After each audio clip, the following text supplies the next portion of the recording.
This month I was forced to marry 2 wives. Now my legs are weak every single day. Stop bragging. If your legs are weak, it's definitely from hunger. It's a sin. In times like these, a man can hardly keep himself alive, yet they still stuff a few wives onto him. A wife is something that has to be stuffed onto you, isn't she? At the entrance of Day village, several men had gathered to complain. In this village, every male from 50-year-old elders down to 16-year-old youths had been forced to marry in the past few days. In less than a month, the authorities had come again to distribute wives. Su Lang, hurry up and choose one. Once you're done, the officials still have to head to the next village. Village head Zhang Sihai sighed, his gaze filled with pity. From the crowd, a frail young man with sallow cheeks and a stick-thin frame staggered forward. He looked so weak that it seemed he might collapse and die at any moment in front of everyone.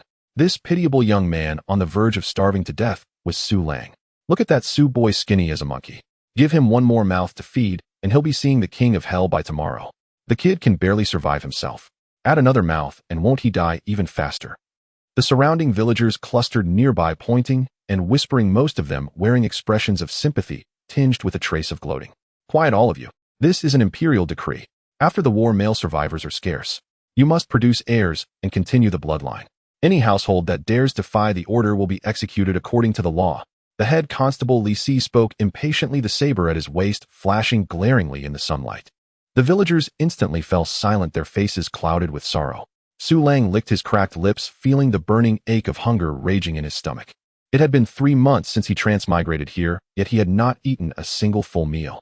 The original Su family had all perished in war and famine, leaving only him a lone, helpless survivor guarding a tattered thatched hut that leaked wind from all 4 sides. Su boy, you're the only one in the village who hasn't been assigned a wife yet. This time you must pick one, the head constable Li Si said coldly. All right. Su Lang nodded feebly. Then his gaze fell upon the women standing behind the officials. His eyes suddenly lit up, for among them the quality of 3 was astonishingly high. On the left stood a tall woman, her figure graceful, her brows imbued with heroic spirit and an undisguised look of disgust. In the middle was a delicate, frail woman, head lowered so her face could not be clearly seen, yet a gentle, refined aura could not be concealed. On the right, the youngest girl wore twin buns in her hair, her large eyes brimming with terror and unease like a startled fawn. The 3 women were beautiful in completely different ways. Yet one thing they had in common: their bosoms were all generously full. A single glance told you their children would never starve. This was not distributing wives, it was clearly handing out 3 death warrants. Su Lang gave a bitter laugh in his heart. With his frail little body, forget raising 3. Raising even 1 would be a struggle. How he wished he were just a child again. Of course, wives were not handed out casually. The authorities' rules were cruel. Once a wife was assigned, there would be checks every 7 days. If she starved to death or ran away, the man's entire family would be buried with her. At present, his entire family consisted solely of himself. But he did not want to die. Just as Su Lang was caught in a painful dilemma, an electronic chime suddenly echoed in his mind. Ding. Critical choice detected. The Mary Wevesto Grow Stronger system is now officially activated. Newbie quest issued. Choose your wife. Quest description: the number and quality of your wives, their appearance, figure, and fortune will determine how generous your newbie gift pack will be. Host, please choose carefully. Su Lang jolted. A system. At last. The golden sheet of a transmigrator had finally arrived. Grow stronger by marrying wives. Su Lang's heart surged with wild delight. This was insane. Suppressing his excitement, he quickly asked in his mind, in what way will I grow stronger? System, can you elaborate? Food, money, peerless cultivation, arts, divine weapons. Whatever you can imagine, there is nothing this system cannot dispense. The more beautiful the wives you marry, the more lavish the rewards. The system's voice brimmed with temptation. Su Lang's heart hammered wildly in his chest. This was far too exhilarating. He lifted his head and once more looked at the 3 women. This time there was no trace of hesitation in his eyes, only a burning intensity. These were no death warrants at all, but 3 tickets straight to the pinnacle of life. Head Constable Li Si, seeing his prolonged inaction, was already losing patience. Su Lang, what are you dawdling for? Hurry up and pick one. I still have to get to the next village. Village head Zhang also urged. Boy Lang, hurry up. Just pick anyone. Choose a sturdier one if you can. Maybe she'll protect you. Even help you snatch some tree bark to eat. Ha ha, that plump woman isn't bad. Big hips, good for childbearing. The villagers looked at him with sympathetic eyes, as though they could already see the scene of his starving corpse a few days from now. Su Lang took a deep breath and, facing all of them, spoke slowly.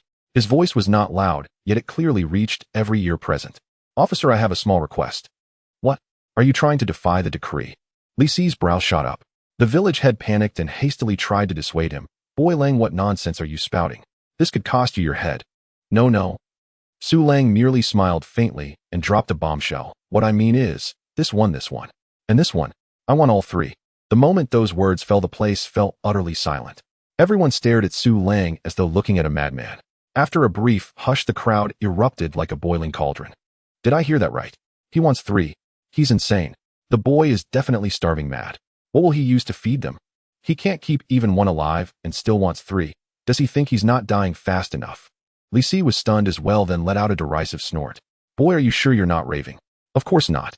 Su Lang rubbed his hands impatiently and declared, I am willing to go through fire and water for Qian country to exhaust myself unto death. I say you're just bewitched by their looks.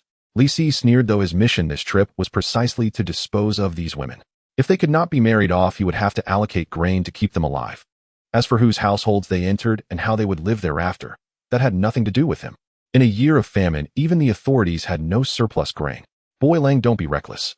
Hurry and apologize to the officer. The village head stamped his feet in agitation. If I say I'll marry three, then I'll marry three. None of you should stop me from serving my country. Su Lang remained unmoved, speaking instead with righteous fervor. Fine, these three young ladies are yours, Li Si said. He pulled 3 marriage contracts from his robe and tossed them to Su Lang. Done. It's settled. Press your handprints here. I'll be back to inspect in 7 days. If even one is missing, I'll behead you. With that, he led his men away in grand strides. The village head looked at the 3 still warm marriage contracts, his hands trembling, then at Su Lang, both furious and anxious. You child. What am I supposed to say to you? The villagers began chattering even more loudly, pointing at Su Lang, their eyes filled with ridicule and pity. Just wait. In less than 3 days, crying will be coming from that boy's house. 3 days? I say he won't even make it through tonight. The boy is definitely starving mad. Su Lang, however, turned a deaf ear to it all. His thoughts were now entirely on the system in his mind. Now that he had taken wives, system daddy ought to carry him to the heavens, shouldn't it? And looking at these 3 beauties like flowers and jade. Tonight he had to soar. That Su family brat must have gone mad with hunger. He actually dared to ask for 3. Just wait and see. With that shabby thatched hut of his, add 3 more people, and they'll have to sleep stacked on top of each other at night. Holding 3 marriage contracts that felt as light as paper, yet heavy as 1,000 caddies, Su Lang completely ignored the surrounding clamor. He turned around and looked at the 3 women who were nominally his wives. The 3 women were also sizing him up, yet in their gazes there was not the slightest trace of joy. The tall Murong Yenran was filled with resistance and disgust, as if looking at Su Lang for even a heartbeat longer was an insult to herself. The gentle Hua Yurong let out a soft sigh and lowered her head, as if accepting her fate, yet the slight trembling of her delicate shoulders betrayed her inner unease. The youngest Xia Zhuo wore a look of confusion and fear. Her small hand clutched tightly at the hem of her clothes as she timidly hid behind Hua Yurong. Su Lang took in all their reactions and stored them in his heart. It was perfectly natural. Anyone forcibly assigned by the authorities to a man so thin he was nearly unrecognizable, as if he might stop breathing in the next instant, would hardly be in a good mood. All the more so when 3 people had to follow such a man. This was not marriage, it was clearly a journey to the grave and company. Come, my 3 ladies, let us go home. Su Lang grinned, revealing a row of white teeth. To the 3 women, that smile was no different from the grin of a specter come to claim their lives. The villagers burst into even louder laughter. Haha, and he's already calling them ladies. Su Lang, do you even have any grain at home? Don't let your new brides run away from hunger tonight. A village rascal, Zhao Eru, usually idle and shiftless, let his sly eyes roam greedily back and forth over Hua Yurong and Murong Yenran, full of lewd desire. Su Lang, you can't possibly support so many. How about letting your big brother have one? I've got grain at home. I guarantee your sister-in-law won't go hungry. His frivolous words drew a round of echoing obscene laughter. All men appreciate beauty. They had chosen those bulky, rough women earlier in order to survive. But now, looking at the 3 peerless beauties besides Su Lang, which man could help but feel sour envy? Jealousy sprouted like wild grass growing out of control. Su Lang paused mid-step and glanced back at the village thug. There was no anger, no retort, just a calm, indifferent look. Yet that single look made Zhao Eru shiver inexplicably. The crude words he had been about to spit out were forced back down his throat. Ignoring them all, Su Lang led the 3 women toward the most remote corner of the village. All along the way, villagers pointed and whispered. Gazes filled with pity, mockery, and schadenfreude stabbed into their backs like thorns. The 3 women bowed their heads lower and lower. Murong Yenran, in particular, born into the family of a top military scholar, had never suffered such humiliation. Her fingernails were almost digging into her flesh. Soon they arrived home. Rather than a home, it was more like a shack that might collapse at any moment. The thatched walls leaked wind from all sides, and several gaping holes in the roof opened straight to the sky. A gust of wind blew past, making the entire hut creak and groan. Inside, the place was utterly bare. Apart from a bed, made from a few broken planks, and a chipped clay pot, there was nothing else at all. At the sight, Xiaozhuo almost burst into tears with a wail, but Hua Yurong grabbed her firmly. Hua Yurong herself felt bitter despair, yet still spoke gently in comfort. Sister Zhe, don't cry. Since we are here, we must somehow find peace in it. Murong Yinran, on the other hand, trembled all over with rage, her beautiful face dark with fury. This was to be her destination. From a tiger girl of a general's household reduced to squeezing into a place worse than a pigsty with a walking skeleton. My three ladies, sit wherever you like, Su Lang said blissfully unaware, greeting them with a cheerful grin. Sit. Murong Yinran finally lost control and let out a cold laugh. Sit where? Sit on the floor. The floor is clean, Su Lang replied with utter seriousness. Murong Yinran was speechless. It felt as though she had punched into a pile of cotton, her chest stifled with frustration. Hua Yurong tugged lightly at Murong Yinran's sleeve, bowed to Su Lang, and said softly, Husband, we are all hungry. As soon as she spoke, Xiaozhuo's stomach growled loudly in response, and her small face flushed scarlet with embarrassment. Su Lang nodded. You are hungry indeed. I will go cook. Cook. All three women were stunned. In a place like this, where even a rat would leave with tears in its eyes, what was there to cook with? Boiled northwest wind. Su Lang offered no explanation and walked out of the thatched hut. The moment he left, the suppressed emotions inside exploded. I can't take this anymore. I would rather be beheaded by the authorities than spend my whole life with a man like this. Murong Yinran kept her voice low, yet the resolve within it could not be concealed. Sister Yinran, calm down. Hua Yurong urged anxiously. Fleeing from a marriage is a capital crime. It will implicate your family. Family. Murong Yinran let out a desolate laugh. My father died in battle. My mother succumbed to illness. I have long since had no family. Even if I die, I, Murong Yinran, will die standing, and I will never swallow such humiliation. Xiaozhuo was terrified, sobbing softly. I don't want to die. I will listen to Sister Yurong. Hua Yurong sighed and continued to persuade her. The authorities will come to check in 7 days. Where could we possibly flee to? Now famine is everywhere. Outside is even more dangerous than here. At the very least, at least here we have a place that can shield us from the wind and rain. Even as she said, shield from the wind and rain, she herself felt guilty.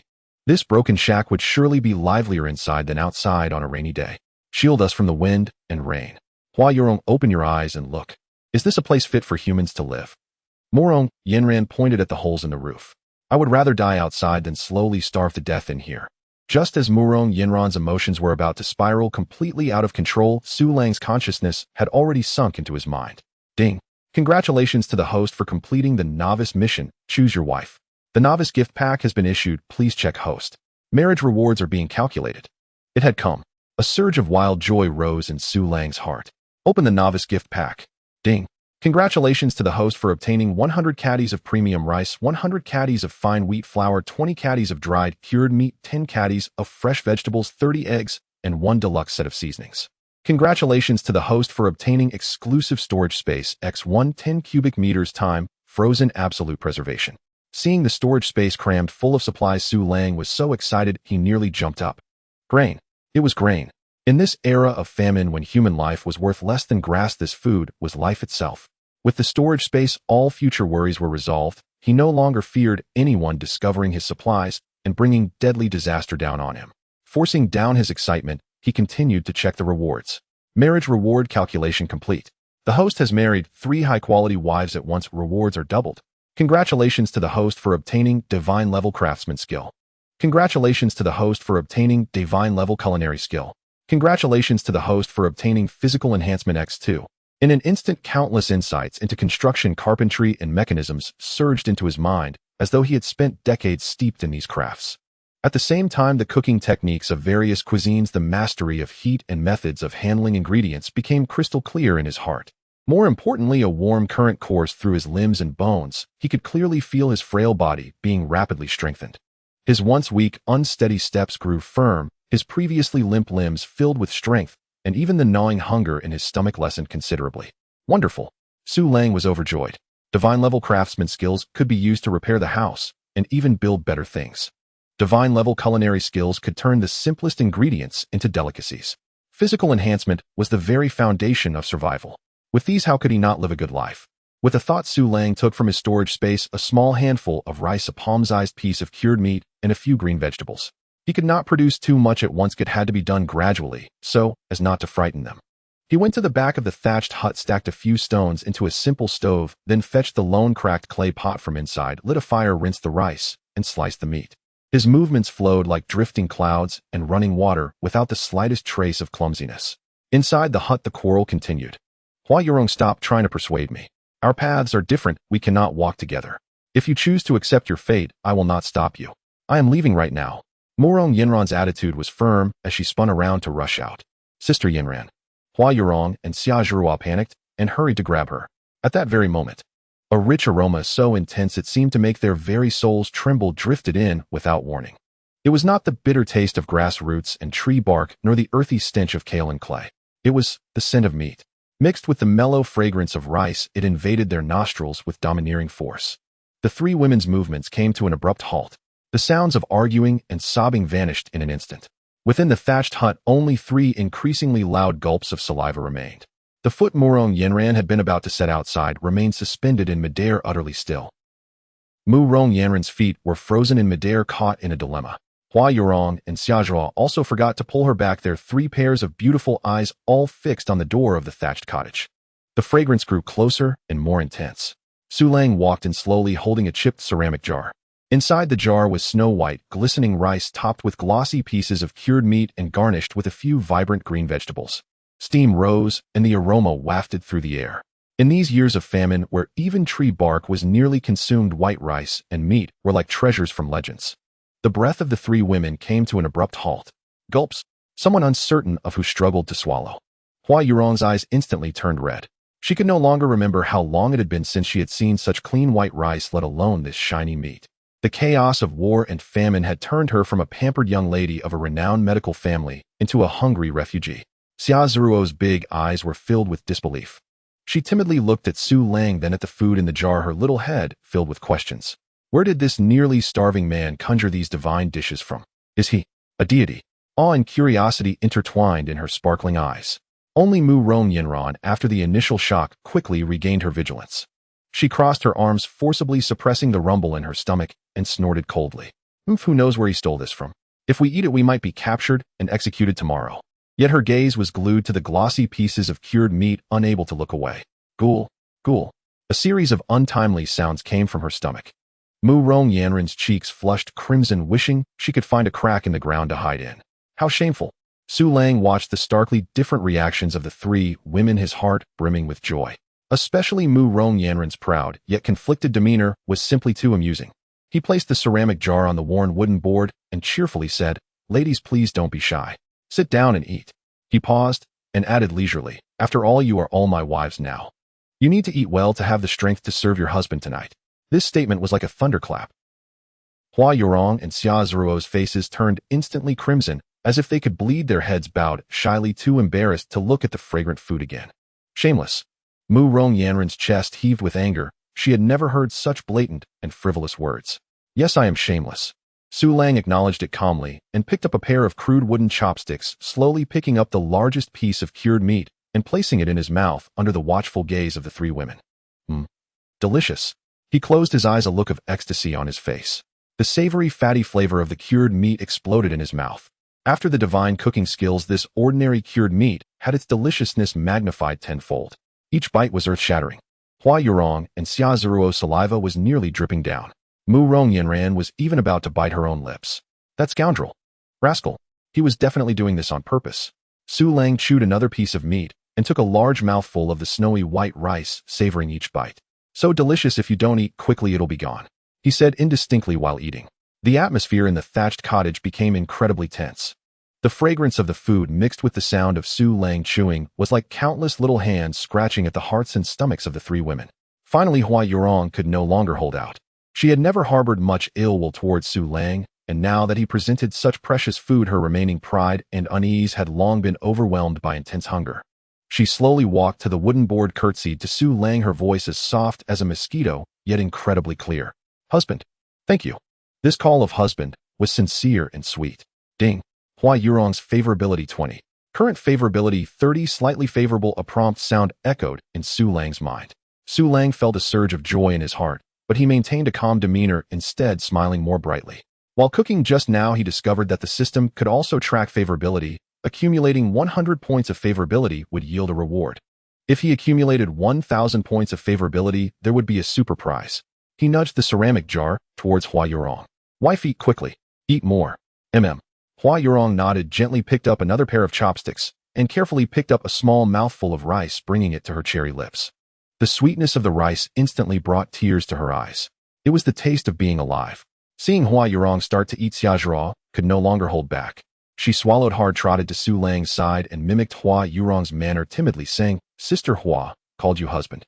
I also call you husband." This utterance of husband carried a touch of childlike imitation and pure longing. Ding. Xiaozhuo's favorability 30. Current favorability 40, full of trust. While the little girl's favorability has risen quite quickly, she's a bit easy to deceive. Su Lang, in high spirits, nudged the ceramic jar towards Xiaozhua. "Eat up, little glutton." "Thank you, husband." Xiaozhua cheered and immediately joined the eating frenzy. In an instant, on the small worn wooden board, Hua Yurong ate delicately, while Xiaozhua enjoyed her meal heartily. Only Mu Rong Yanran remained standing alone in the spot. She watched the two devouring their food and heard their satisfied chewing sounds, only feeling emptier in her stomach and more tormented in her heart. The aroma of the meat seemed to hook her soul, tugging at her with every passing moment. To eat or not to eat? If she ate, it meant yielding to the scoundrel. If she didn't eat, she felt she would truly starve to death here tonight. Dignity and survival were in a chaotic battle in her mind. Su Lang glanced at her and deliberately picked up a piece of cured meat, waving it in the air. "Oh, this meat is so fatty and fragrant.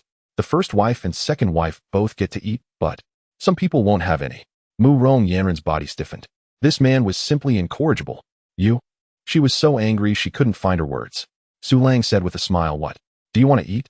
Then come over and call me husband." "In your dreams." Mu Rong Yanran gritted her teeth. "Fine, then you two eat quickly. Once you're done, there won't be any left for her." Su Lang said to Hua Yurong and Xiaozhua. The two paused, glancing awkwardly at Mu Rong Yanran. Xiaozhua even quietly urged, "Sister Yanran, come eat, the rice is really delicious." This suggestion became the last straw that broke the camel's back. Mu Rong Yanran felt a surge of humiliation. She, the daughter of the martial arts champion, had fallen to the point of being forced to eat by two traitors and a scoundrel. But the growl from her stomach was so honest. She closed her eyes, and when she opened them again, all her struggles transformed into resignation. She stepped up to the wooden board, barely squeezing out two words through her teeth. "Husband." Her voice was so low it was almost inaudible, yet filled with endless humiliation and resentment. Ding. Mu Rong Yanran's favorability 10.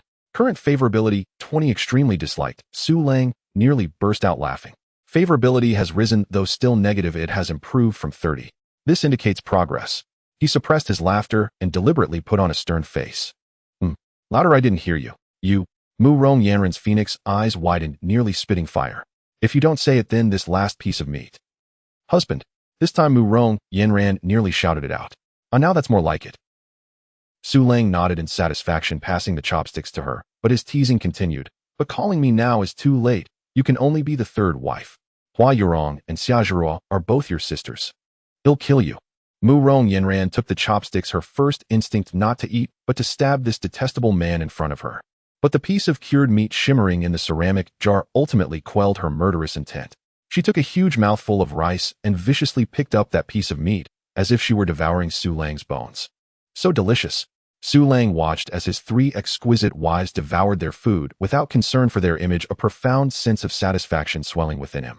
Looking at their heavenly beauty and the alluring figures that could not be hidden even under loose clothing, he licked his lips, a fiery smile surfacing. "Eat slowly, don't choke." His voice suddenly became very gentle. The three women paused their movements and all looked up at him. Su Lang wore a smile they could not understand, slowly speaking. "From today on, you have eaten my food, so you are all mine, Su Lang. Tonight the three of you will serve me together and bear my children." Su Lang's words were blatant yet filled with aggression. The air in the thatched cottage instantly froze. Pok! A crisp spitting sound shattered the silence.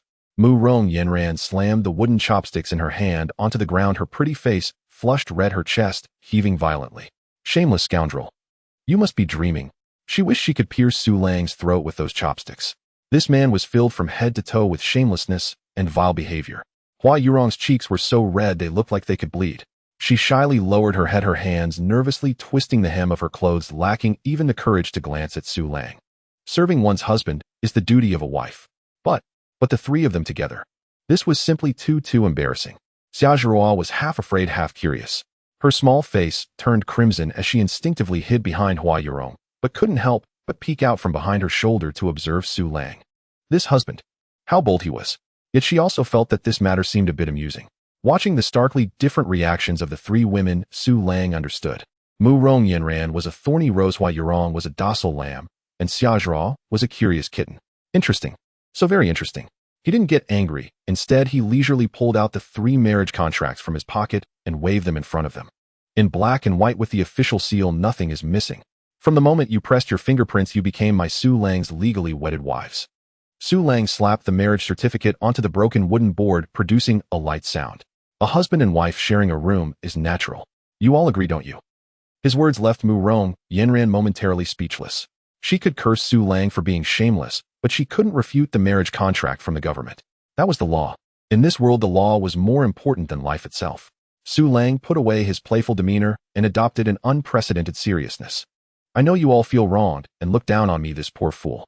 This dilapidated house is indeed not a place for humans to live. He glanced around, openly admitting, but I promise you this is only temporary. From today onwards, as long as I have food to eat, I will never let you go hungry. Follow me. I, Su Lang, swear within a month I will ensure you live in a house with blue bricks and big tiles with meat at every meal. This declaration was firm and resonant. Combined with the delicious aroma of the cured meat rice from earlier, it surprisingly carried a convincing power. Hua Yurong lifted her head, her beautiful eyes shimmering, moved by the sincerity in Su Lang's words. A man in such dire circumstances could still make such promises, regardless of whether they could be fulfilled. This intent was already precious enough. Xia Zhuo's eyes sparkled even more as she already had full trust in Su Lang, and at this moment, she felt her husband was capable of anything. Blue brick, big tile house. Meat at every meal. Isn't that the life of an immortal? Only Mu Rong Yanran remained with her arms crossed, letting out a cold huff. Who can't talk big? A month. If you can do it, I'll write my name Mu Rong Yanran backwards. Though she said this, her momentum had weakened by 3 parts. This man was indeed quite different from the famished ghost she had imagined. Su Lang didn't argue with her anymore. Actions always speak louder than words. He cast a gentle gaze towards Hua Yurong. Wife, it's getting late, Hua Yurong instantly understood Su Lang's meaning. Her heart raced suddenly, her cheeks burning again. Under the watchful eyes of Mu Rong Yanran and Xia Zhuo, she felt an unprecedented sense of shame and nervousness. But she also understood this was her first step as a wife. Taking a deep breath as if using all her strength, she gracefully bowed to Su Lang and timidly uttered a few words. Husband. I will serve you. Ding. Hua Yurong's favorability 10. Current favorability 40, full of trust. Done. Su Lang felt a surge of joy in his heart. Hua Yurong's compliance was the key to breaking the stalemate. Good wife. He nodded approvingly, then turned and began rummaging through the thatched cottage. Soon he dragged out a few pieces of worn wooden boards and some thatch from the corner. Under the puzzled gazes of the 3 women, Su Lang demonstrated remarkable craftsmanship. Super craftsmanship skill activated. He used no tools, relying solely on his hands to quickly assemble a rudimentary partition in the middle of the thatched cottage from the broken boards and thatch. Though the partition was crooked and had many gaps, it ultimately divided the small thatched cottage into 2 spaces. All right, though it's a bit crude, let's make do for now. Su Lang dusted off his hands and pointed to either side of the partition. I will be on this side with you, Rong, while Yanran and Zhuo will be on that side. He made the arrangements in an unquestionable tone. Get some rest early. Mu Rong Yanran trembled with anger. This bastard, he actually wants to. She looked at the thin partition and felt it was the greatest humiliation. But what could she do? Create a scene. Fight. The only outcome would be inviting the government's pursuit. Moreover, she had just eaten Su Lang's food. Mu Rong Yanran said nothing, pulling the still confused Xia Zhuo with her, angrily walking to the other side of the partition. Night deepened. The only light source in the thatched cottage, the moonlight filtering through the hole in the roof, dimmed. Su Lang and Hua Yurong were on one side of the partition. Mu Rong Yanran and Xia Zhuo were on the other side. Hua Yurong was so tense that her body was stiff, her heart racing as if it would leap out of her throat. Su Lang held her icy little hand softly, saying, "Don't be afraid." Hua Yurong's body gradually relaxed. She closed her eyes, her long eyelashes trembling, nodding in resignation. On the other side of the partition, Mu Rong Yanran and Xia Zhuo lay side by side on the straw-covered ground, unable to sleep. Sister Yanran. Xia Zhuo softly spoke, her voice trembling. I'm a bit scared. What's there to be afraid of? Mu Rong Yanran snapped back irritably, turning over with her back to the partition. But her ears involuntarily perked up. Soon a rustling sound of clothes being removed came through. Then there were Su Lang's lowered voices and Hua Yurong's responses that sounded like a mosquito's hum. Mu Rong Yanran and Xia's Hiruo's breaths caught simultaneously. Creak. The makeshift bed made of broken boards began to emit sounds under pressure. Creak. Creak. The sounds in the silent night were amplified infinitely, clearly reaching the ears of the two girls next door. Accompanying this were Hua Yurong's suppressed, intermittent moans. In those sounds there was pain tension, but gradually it seemed to carry a hint of something unusual. Xia Zhuo, frightened, buried her head in the pile of thatch, her small body curling up into a ball, but still unable to resist eavesdropping through her fingers. Her little face was so hot it could boil an egg. Sister Yanran. What are they doing? Why does the bed creak so loudly? Mu Rong Yanran lay rigidly, not moving at all. She pressed her hands tightly over her ears, but the creak sounds and Hua Yurong's blushing gasps seemed to have a magical power penetrating through her palms, embedding themselves in her mind, impossible to dispel. Her cheeks burned fiercely. Images from next door surfaced uncontrollably in her mind. That shameless man, that docile woman.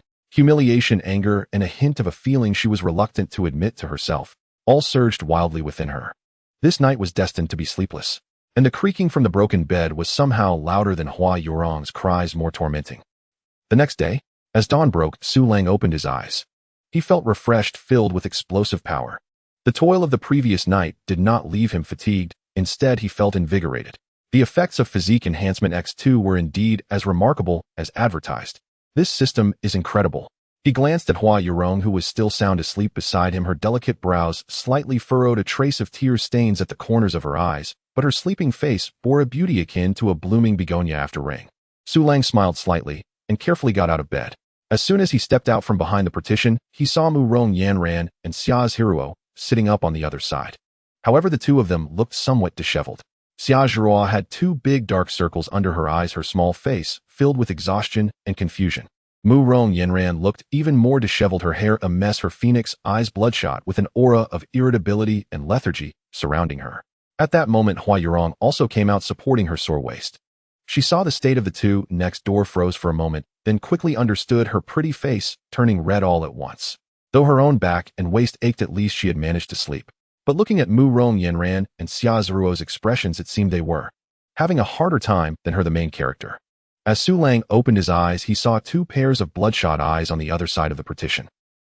Mu Rong Yanran looked even more disheveled, her hair in a mess, radiating a palpable air of morning grumpiness as she scowled at everyone. That bastard. After a whole night of turmoil, how is he completely unscathed? Su Lang's heart was filled with joy. Serves you right for eavesdropping. Ignoring Mu Rong Yanran's murderous glare, he walked to the corner, his mind moving as he retrieved half a jar of rice and a few eggs from his storage space. He started a fire and began washing the rice to cook porridge. Soon the fragrant aroma of the rice porridge filled the entire thatched cottage. Hua Yurong, supporting her sore waist, emerged from behind the partition, and upon seeing Su Lang busy, blushed and hurried forward. Husband, let me do it. Her walking posture was a bit awkward, her legs slightly weak. Su Lang gently pressed her shoulder, making her sit down, leaning close to her ear with a mischievous smile. You must be exhausted from last night. Just rest. I'll handle this rough work. Hua Yurong's face instantly flushed to the roots of her neck, feeling so shy she wished to find a hole to hide in. She lightly punched Su Lang, her strength soft and more like a playful gesture. Husband, aren't you tired? I'm not tired. I can still manage tonight. Su Lang said blissfully. On the other side of the partition, Mu Rong Yanran heard this exchange clearly, her teeth nearly grinding to dust. Shameless.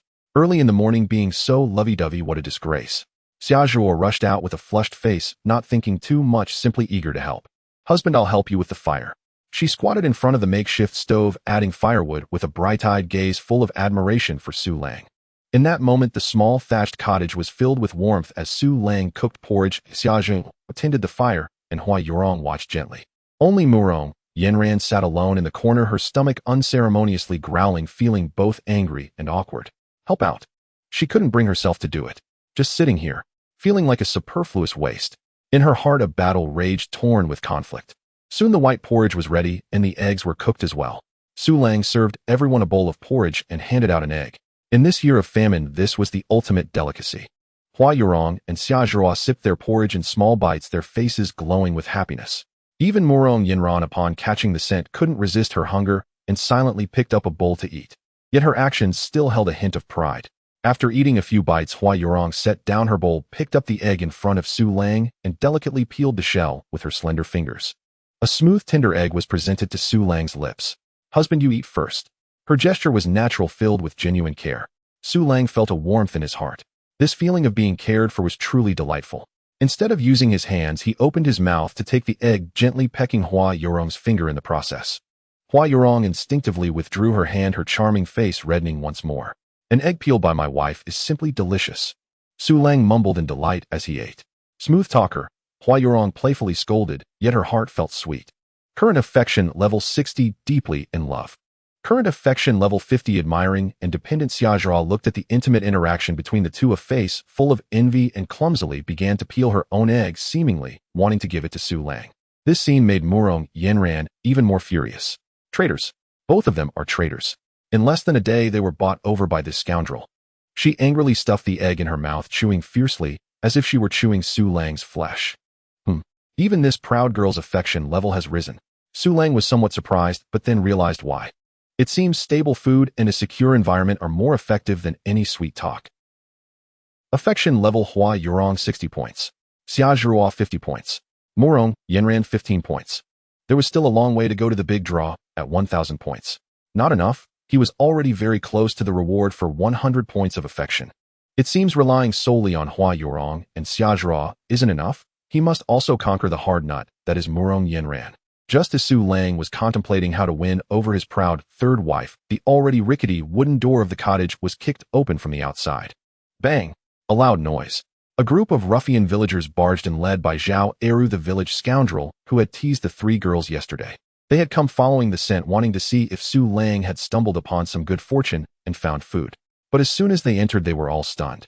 Inside the room, three stunningly beautiful women were gathered around a man eating breakfast. In the bowl was the snow-white rice porridge they could only dream of. There were also leftover eggshells on the table. Zhao Eru's eyes instantly turned red, a mix of jealousy, greed, and hunger swirling within. He stared intently at Hua Yurong and Murong Yinran's alluring figures, then glanced at the white porridge in their bowls, his throat rolling as his saliva nearly dripped. Why him? Why does this scrawny Su Lang get to enjoy such blessings? Not only does he have 3 heavenly wives, but he also gets to eat white rice. Su Lang. Zhao Eru's voice became sharp and piercing from intense jealousy. How the hell are you here eating well and hiding 3 little beauties? You sure know how to enjoy life. His ruffian companions gathered around, their murky eyes shamelessly scanning the 3 women, filled with unabashed lust and desire. The warm atmosphere in the thatched cottage was instantly shattered. Hua Yurong and Xiaozhua turned pale with fright, instinctively hiding behind Su Lang. Murong Yanran's charming face turned cold as she stood up, suddenly adopting a defensive posture. Su Lang slowly set down his bowl and calmly wiped his mouth. He raised his head, calmly looking at Zhao Eru, and spoke. "What do you want?" "Of course I have something to discuss." Zhao Eru grinned maliciously, pointing at Hua Yurong and Murong Yinran. "I had my eye on these 2 girls yesterday. You can't possibly take care of them all by yourself. Why not? Share them with the brothers." Ha ha ha. The ruffians behind him burst into laughter. "If you want to play with women, go home and play with your mother." Su Lang replied without anger, grinning. "Oh right. You have no mother, how unfortunate." Zhao Eru's filthy face instantly turned the color of pig liver. "You dare to seek death." With a furious roar, Zhao Eru lunged towards Su Lang. A foul, fishy wind rushed towards them. "Ah!" Hua Yurong and Xiaozhua screamed in fright, instinctively hiding behind Su Lang and clutching his clothing tightly. Murong Yanran's pretty face turned cold as she suddenly stood up. With a misstep, she was about to step forward to retaliate. The bloodthirsty nature of the gate tiger woman fully ignited in that moment. However, a hand blocked her path. It was Su Lang. "Don't let these filthy things tarnish my lattice hands." Su Lang spoke calmly without turning his head. Murong Yinran was taken aback. Seeing Su Lang daring to heroically save the beauty at such a moment, Zhao Eru's anger turned into laughter.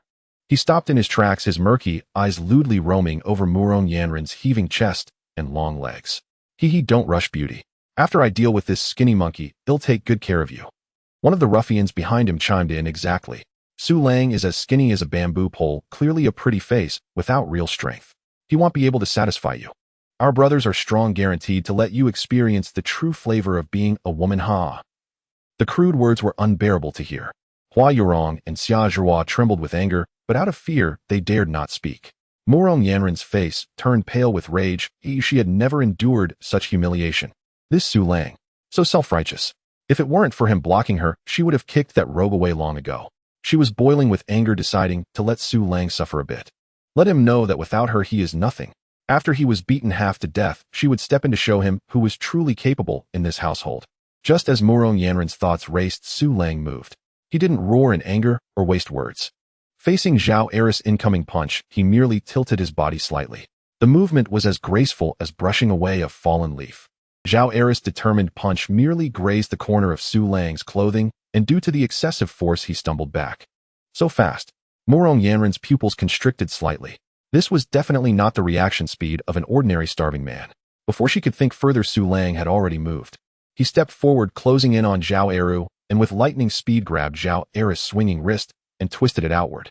Crack! A crisp, painful sound of a bone breaking echoed in the small, thatched hut. Oh! Zhao Eru let out a scream akin to a slaughtered pig, his sturdy arm twisted at a strange angle, and in sheer agony, he collapsed to the ground. The other ruffians were left dumbfounded. Just a second ago their boss was showing off, and the next he had lost an arm. What the hell is going on? Su Lang didn't stop. He kicked Zhao Eru in the chest, sending him flying like a rag doll, crashing heavily against the thatched wall. Bang! The already shaky hut trembled violently again. Charge together. Kill him. One ruffian reacted, readied and howling, picking up a burning stick from the side and smashing it towards Su Lang's head. The other two, gathering their courage, surrounded from left and right. Su Lang didn't even look, delivering a swift side kick. The ruffian in front with the burning stick still in hand hadn't even swung it down before he was sent flying backward, as if struck by a galloping horse, collapsing unconscious. Having dealt with one, Su Lang's figure swayed and appeared before the ruffian on the left like a ghost. That ruffian only felt a flash before a fist loomed large before him. Thud! A dull impact sound. The ruffian's nose collapsed, blood mixing with tears gushed out as he fell backward. Only one was left.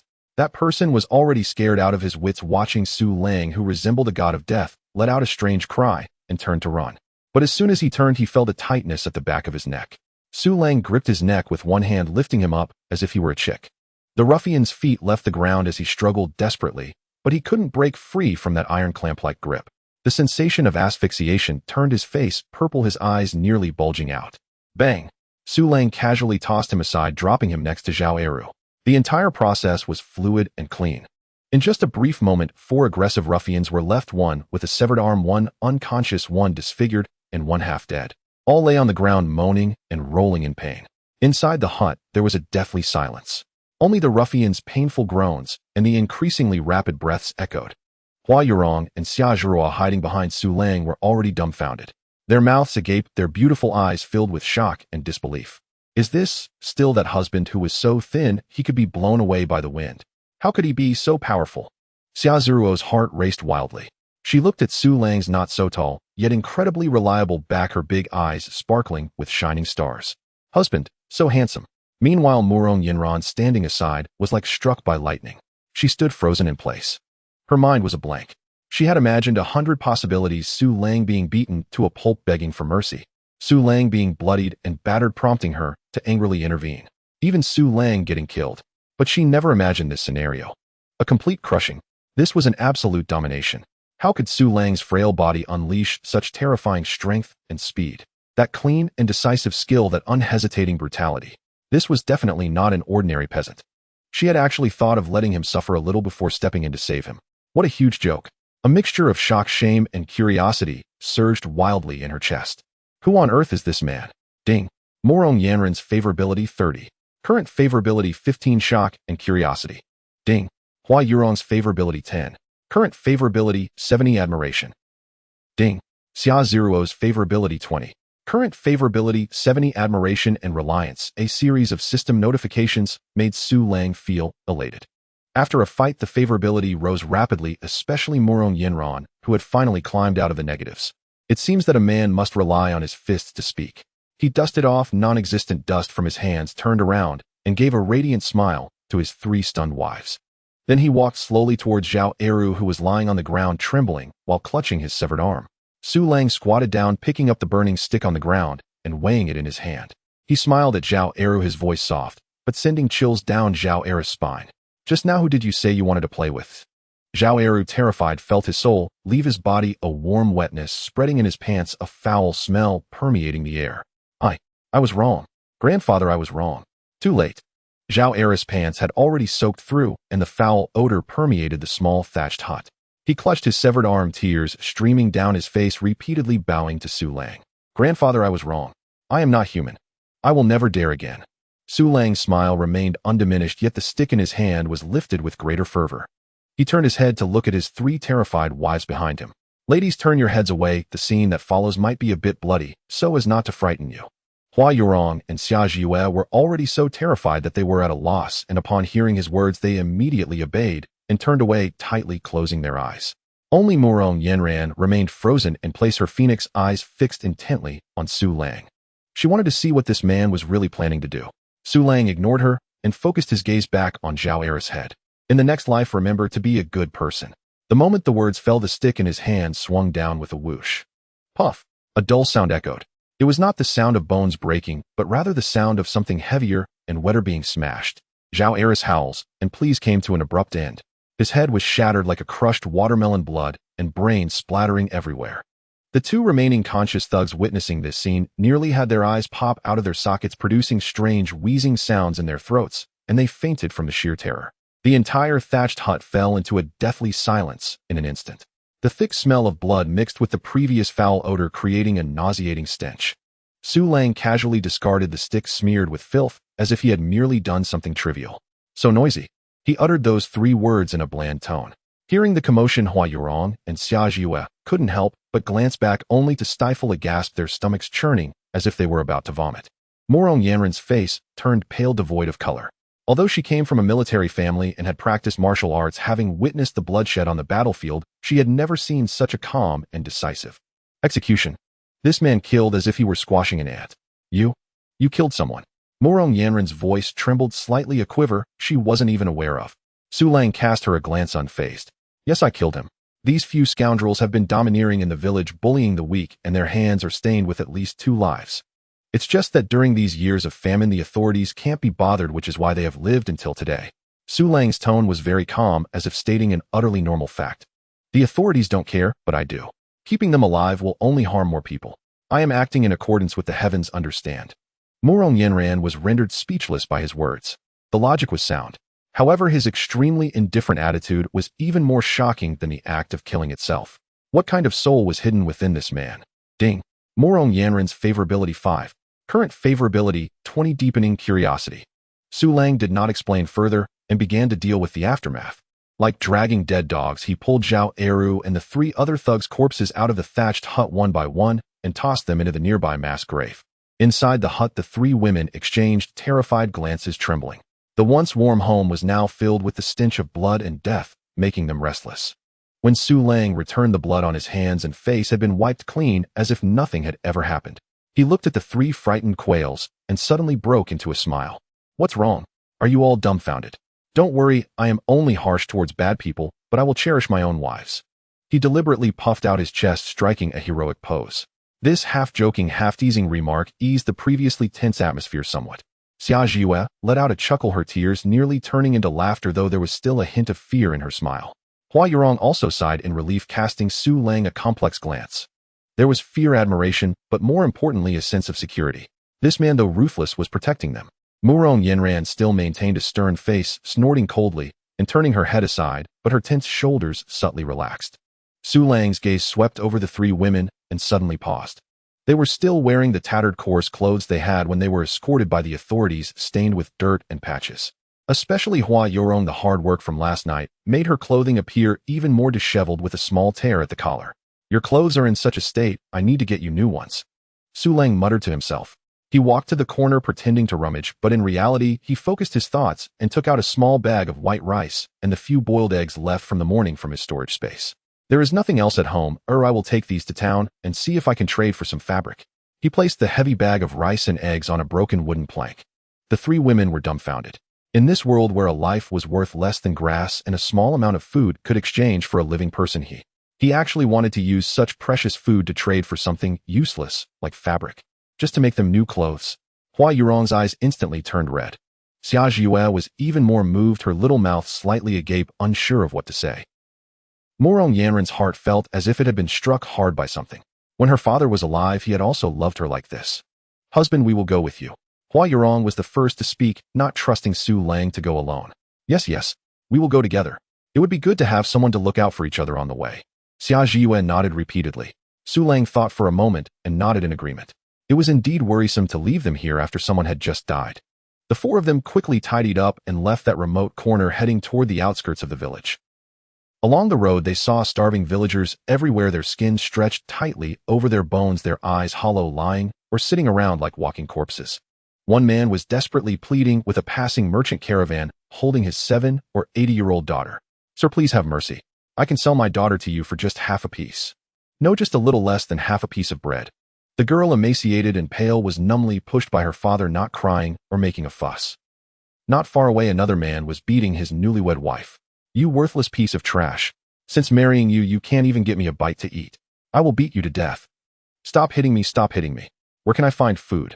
The woman curled up on the ground, holding her head, releasing a helpless wail. Stop hitting. If you are going to hit me to death, then just do it. These scenes of human tragedy struck the hearts of the three women hard. Xia Ziyu's tears fell silently. Hua Yurong's delicate face turned pale. She tightly grasped Su Lang's sleeve, as if only this could give her a sense of security. In their hearts, a thought emerged simultaneously. If they had not met their husband, would the girl who was sold and the woman who was beaten have been their fate? Even the usually strong Murong Yanran had a serious expression, her heart churning. She suddenly felt that the man who could kill, joke, and treat food like a lifeline to trade for clothes for them seemed not so detestable after all. As Su Lang led the three women silently through this hell on earth, the system's notification sound suddenly rang out frantically in his mind. Ding. Hua Yurong's favorability 10. Current favorability 80. Steadfastly devoted. Ding. Xia Ziyu's favorability 10. Current favorability 80. Steadfastly devoted. Ding. Murong Yanran's favorability 15. Current favorability 35. Favorability multiplied. A series of notifications left Su Lang completely bewildered. He paused in his steps, turning back in confusion. He saw all three wives with their heads lowered following behind him, no one looking at him. What is going on here? I did nothing. Why is this favorability skyrocketing like it's on a rocket? Su Lang stood there, his face filled with large question marks. Especially that fiery horse of Murong Yanran, which surprisingly climbed from a negative score to 35. Truly bizarre. How is this favorability calculated? Hua Yurong and Xia Zhiro are both at 80, almost full. Can it still increase after it's full? Host, please note that a favorability score of 100 means utterly devoted, but it is not the limit. Love is infinite. Even after reaching 100, it can continue to accumulate with no ceiling. Su Lang was taken aback. It can still be like this. Moreover, this system kindly reminds for each wife of the host, once their individual favorability reaches an integer multiple of 100, a special reward will be issued. Wow. Su Lang felt a surge of joy in his heart. He quickly began to calculate. Hua Yurong and Xia Zhiro are both at 80, just 20 points away from 100. Isn't that just a step away? That would mean 2 special rewards.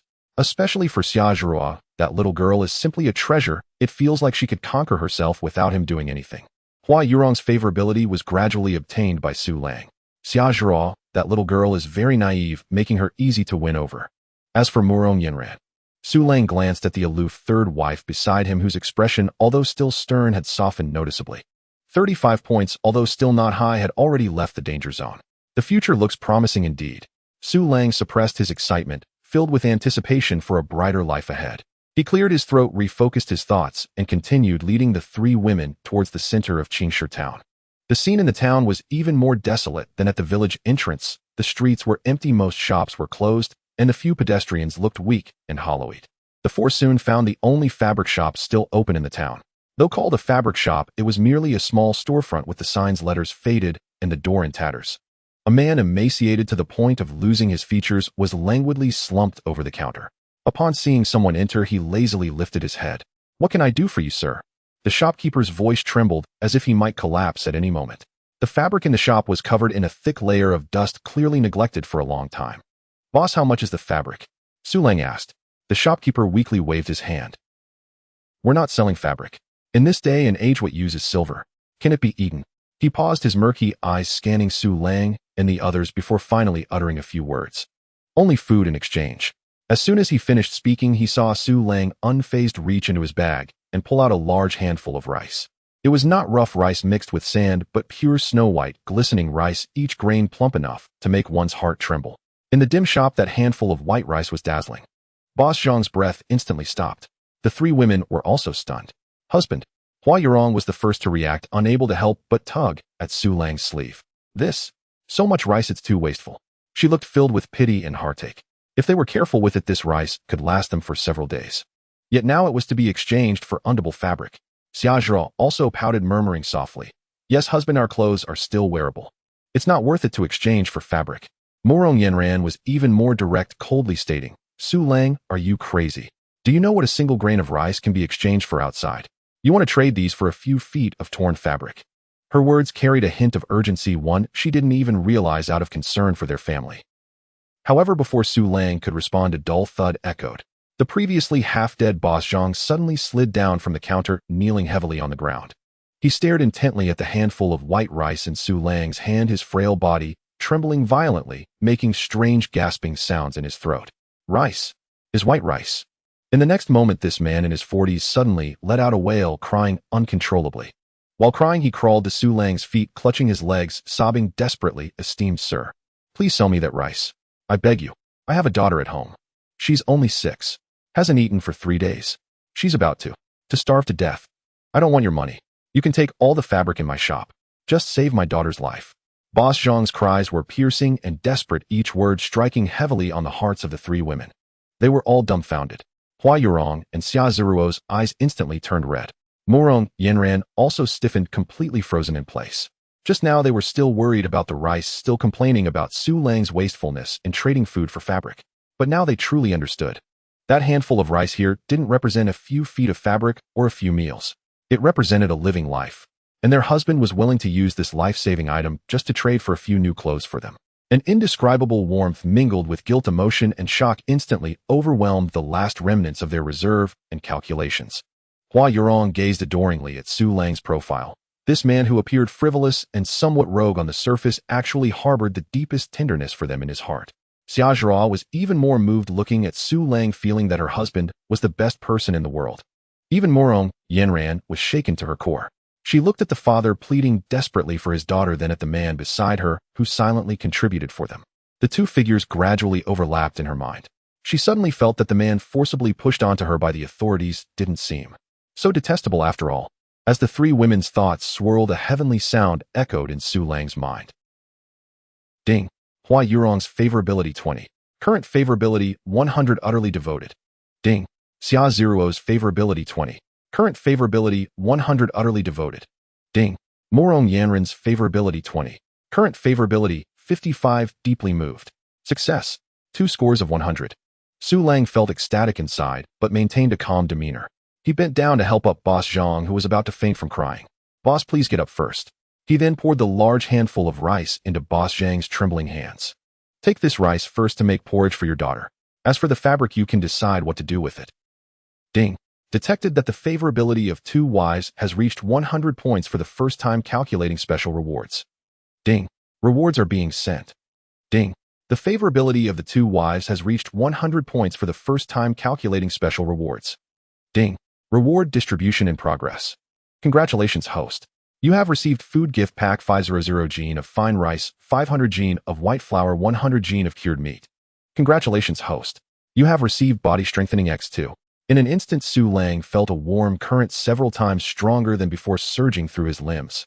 Every bone in his body was making faint cracking sounds as his muscles became resilient and explosive at an imperceptible speed. The body, which had already been strengthened once, received a doubled enhancement again. Now his physique was 4 times that of an ordinary person. So refreshing, so exhilarating. This feeling of being filled with explosive power was simply intoxicating.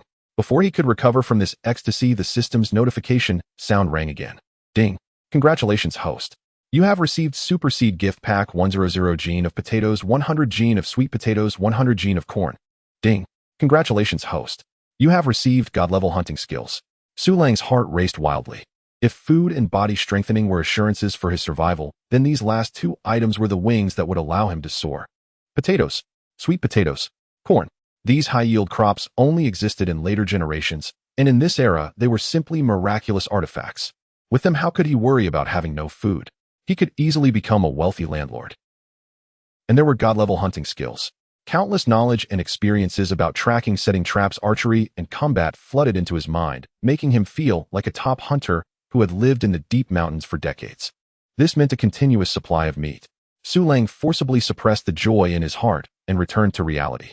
He looked at Boss Zhang, who was kneeling on the ground crying with snot and tears while holding his thigh, and then at his three wives whose faces were filled with shock and gratitude, feeling a surge of warmth in his heart. Life is truly getting better and better. Boss, get up quickly, the ground is cold. Su Lang bent down and effortlessly helped the thin Boss Zhang up with one hand, the calm strength surprising Boss Zhang. He stuffed the remaining part of the bag of rice into Boss Zhang's arms. Quick, take it to cook porridge for your daughter. The child is important. Sir, you are my saving grace. Boss Zhang held the bag of rice, which was heavier than his life, and burst into tears. Without saying a word, he turned and rushed into the back of the store, quickly coming out with a set of keys. Sir, you can pick any cloth in this shop. Take as much as you want. If it's not enough, I have more in the storeroom. If you don't mind, you can take them all. This was during a famine year, and even a small bag of rice could fetch a living person, and by trading for a room full of unsold rags, he was getting an enormous bargain. Husband. Hua Yurong walked to Su Lang's side, her watery eyes gazing at him dreamily, as she gently tugged at his sleeve with tender affection. I want to use the best cloth to make you a new outfit. Xia Jue nodded repeatedly, her eyes filled with admiration. Yes, make a new outfit for husband. He will look best wearing it. Even the previously reserved Murong, Yanran, turned her head aside and muttered in a barely audible voice. That sounds good. Su Lang felt great joy in his heart. All right, let's do as the wives say. He waved his hand. Boss, bring out your best materials. All right. Boss Zhang wiped his tears and hurriedly began to bring out the cloth. Soon several rolls of soft blue cotton fabric and thick, durable linen were piled on the counter. The three women's eyes lit up happily, surrounding the fabric and chattering excitedly. This color is nice. Let's make an outer shirt for husband. This one is soft, comfortable for inner garments. Sister Yinran, how about this fabric for your skirt? Seeing their joyful expressions, Su Lang also smiled. In the end, after Boss Zhang's persistent insistence, Su Lang almost robbed 5 rolls of the finest fabric, enough for each of the 4 of them to make 2 or 3 new outfits. Carrying the heavy rolls of fabric out of the shop, the 3 women were filled with a long-lost joy and satisfaction. But amidst their happiness, a hint of worry surfaced. Xia Jue hugged a light yellow cotton fabric and couldn't help but quietly ask, husband, we took so much cloth and used so much rice. Will there be enough food at home? As soon as she spoke, Hua Yurong gently patted her. Sister Jue, don't ask recklessly, husband knows what he's doing. Murong, Yinran, also fell silent, only tightening her grip on the fabric involuntarily. She began to genuinely worry about the livelihood of this family. This man treated them too well, so well that it felt unreal, making her fear that this stability was merely fleeting. Su Lang looked at their adorable expressions of worry and simply smiled without explaining. What was there to explain? Should he tell them that their husband possessed a system within which food was piled high enough to last them until the end of time? Some secrets are better kept to oneself. The 4 of them walked in silence, but the atmosphere was no longer as heavy as when they arrived. However, as they approached the entrance of the village, a commotion and cries broke the tranquility. Please, Uncle Zhao. You promised 2 jean of white flour. You can't do this. Get lost. Old fool, don't think you can negotiate with me. Under a large locust tree at the village entrance, a small group of dazed villagers was gathered. In the center of the crowd, a burly man with a fierce face was roughly pulling a young woman. The girl, dressed in simple clothes, couldn't hide her beauty. She was the village's famous flower Li Xiuji. Li Ziyu's father, Li Cheng, a frail old man, was kneeling on the ground desperately, holding onto the burly man's leg, crying bitterly. Is it her? Su Lang was taken aback. Before his transmigration, the original Su Lang's white moonlight was indeed the village flower Li Xiuji. But that was the original's white moonlight. Now Su Lang's white moonlight was Hua Yurong. My wife is so beautiful, gentle, virtuous, and well-endowed. What more could I want from another white moonlight? Uncle Zhao, I sold my daughter to you for 2 jean of white flour to save my family. You can't give us just these 2 little eggs. How will we live? Li Cheng was clutching 2 grayish bird eggs, which were pitifully small. The burly man known as Uncle Zhao wore a look of impatience and ferocity. He was Zhao Er's older brother, the only hunter in the village, Zhao Dao. Zhao Dahu relied on his strength and often hunted wild game from the mountains, so he was known for being domineering in the village. Go to hell. Zhao Dahu kicked Li Cheng in the chest with contempt. Bang! The old man Li Cheng was knocked to the ground like a rag doll, clutching his chest and coughing painfully. It's your family's blessing that I fancy your daughter. How dare you bargain with me? Zhao Dahu sneered, throwing the crying and struggling Li Xiuji over his shoulder. Little beauty, come home with me for some meat. The surrounding villagers all lowered their heads, too scared to voice their anger. In this world, whoever had food was the master. Although Zhao Dahu was tyrannical, he was the only one in the village who could get meat. Hua Yurong and Xia Jiyue turned pale at the sight, instinctively pressing closer to Su Lang. Murong Yinran, however, was filled with fury, as she could not stand such bullies who took advantage of their power. She stepped forward ready to reprimand. A warm hand, however, pressed on her shoulder. Su Lang had stood in front of her at some point, shielding her, and the other two wives behind him. Zhao Dahu's gaze, like dirty hands smeared with oil, brazenly roamed over the three women. Yet the three before him were truly the cream of the crop. The one with the most voluptuous figure and the gentlest demeanor was clearly someone who knew how to care for others. Her tender appearance could make a man's bones turn to mush. The youngest among them had a youthful face and was exceptionally beautiful, lively, and cute, with big sparkling eyes that exuded a hint of innocence, making one unable to resist the urge to pull her into their arms and tease her. The most eye-catching was the woman clutching a piece of cloth, her expression frosty. She stood tall, her bosom prominent. Despite wearing tattered clothes, she exuded a spirit and pride that ordinary village women did not possess. Women like this are akin to wild horses. They are the most delightful to conquer. Zhao Dahu's Adam's apple rolled violently as a wave of wicked desire surged from his lower abdomen. His younger brother Zhao Eru had bragged to him yesterday that Su Lang, this useless fellow, had struck gold and ended up with 3 wives who looked like celestial beings.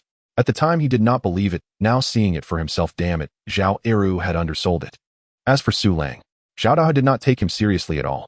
Who in Dahu village did not know that Su Lang was a frail, sickly man, as weak as a leaf blown over by the wind, lacking even the strength to work in the fields? Su Lang, you really are one lucky bastard. Zhao Dahu sneered, throwing Li Xiuji to the ground like a discarded sack, then pointed at Hua Yurong and Murong Yinran. Since I'm in a good mood today, he'll let you lend me these 2 wives for a few days, and he'll spare you. His lackeys chimed in exactly. Brother Tiger is giving you face by wanting your women. Su Lang, you skinny monkey, can you even handle 3 of them? Don't waste your sister's time, ha ha ha. Su Lang hesitated initially. Saving Li Xiuji was a matter of feelings. After all, she was not his first love in this life. It was not worth provoking the local bullies in the village for someone unrelated.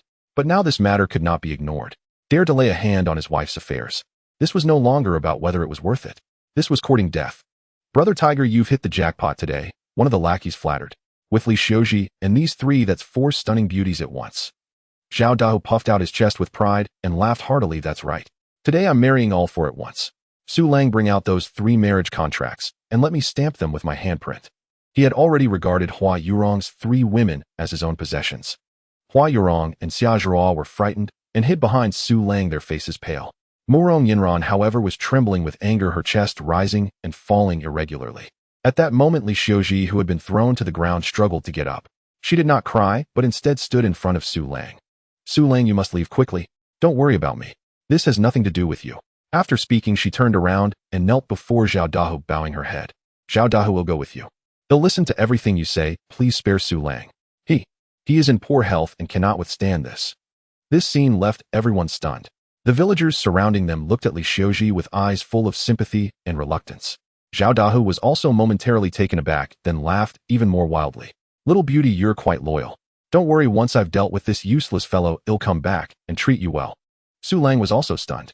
He looked at the girl kneeling on the ground, trying to protect him with her frail shoulders, and felt a gentle tug at his heart. Very well. He had initially only wanted to break Zhao Da's legs, but now it seemed he needed to send him to reunite with his brother. Su Lang stepped forward and pulled Li Xiuji up from the ground, shielding her behind him. Then he looked at Zhao Dahu and smiled. You want to play with my women? You still want my marriage contracts? Seeing that Su Lang was not afraid and even dared to retort, Zhao Dahu felt his authority was being challenged. What? You useless piece of trash, think you can resist? Su Lang's smile grew brighter as he extended 3 fingers. You have 3 counts to kneel and apologize to my 3 wives. Otherwise, bear the consequences. As soon as these words were spoken, the entire place fell silent. Everyone looked at Su Lang as if he were a madman. After a brief silence, Zhao Dahu and his lackeys erupted into thunderous laughter. Huh, did I hear that right? He wants Brother Tiger to kneel. This kid must be starving mad, he's talking nonsense. Brother Tiger, don't waste your breath on him, just kill him. Zhao Dahu was laughing so hard that tears were almost streaming down his face. He wiped his face and walked towards Su Lang, his knuckles cracking ominously.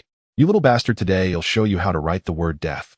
His fist, as big as a sand pot, flew straight towards Su Lang's face. However, Su Lang did not move. Just as Zhao Da's fist was about to hit him, a green figure appeared, moving even faster. It was Murong Yinran. She could no longer hold back. With a leap and a flick of her foot, she ghosted around a lackey who was rushing at her. The lackey sensed a blur before his eyes felt a numbness in his elbow and instantly lost his strength. Murong Yanran delivered a swift elbow strike hitting the back of the man's neck. Thud!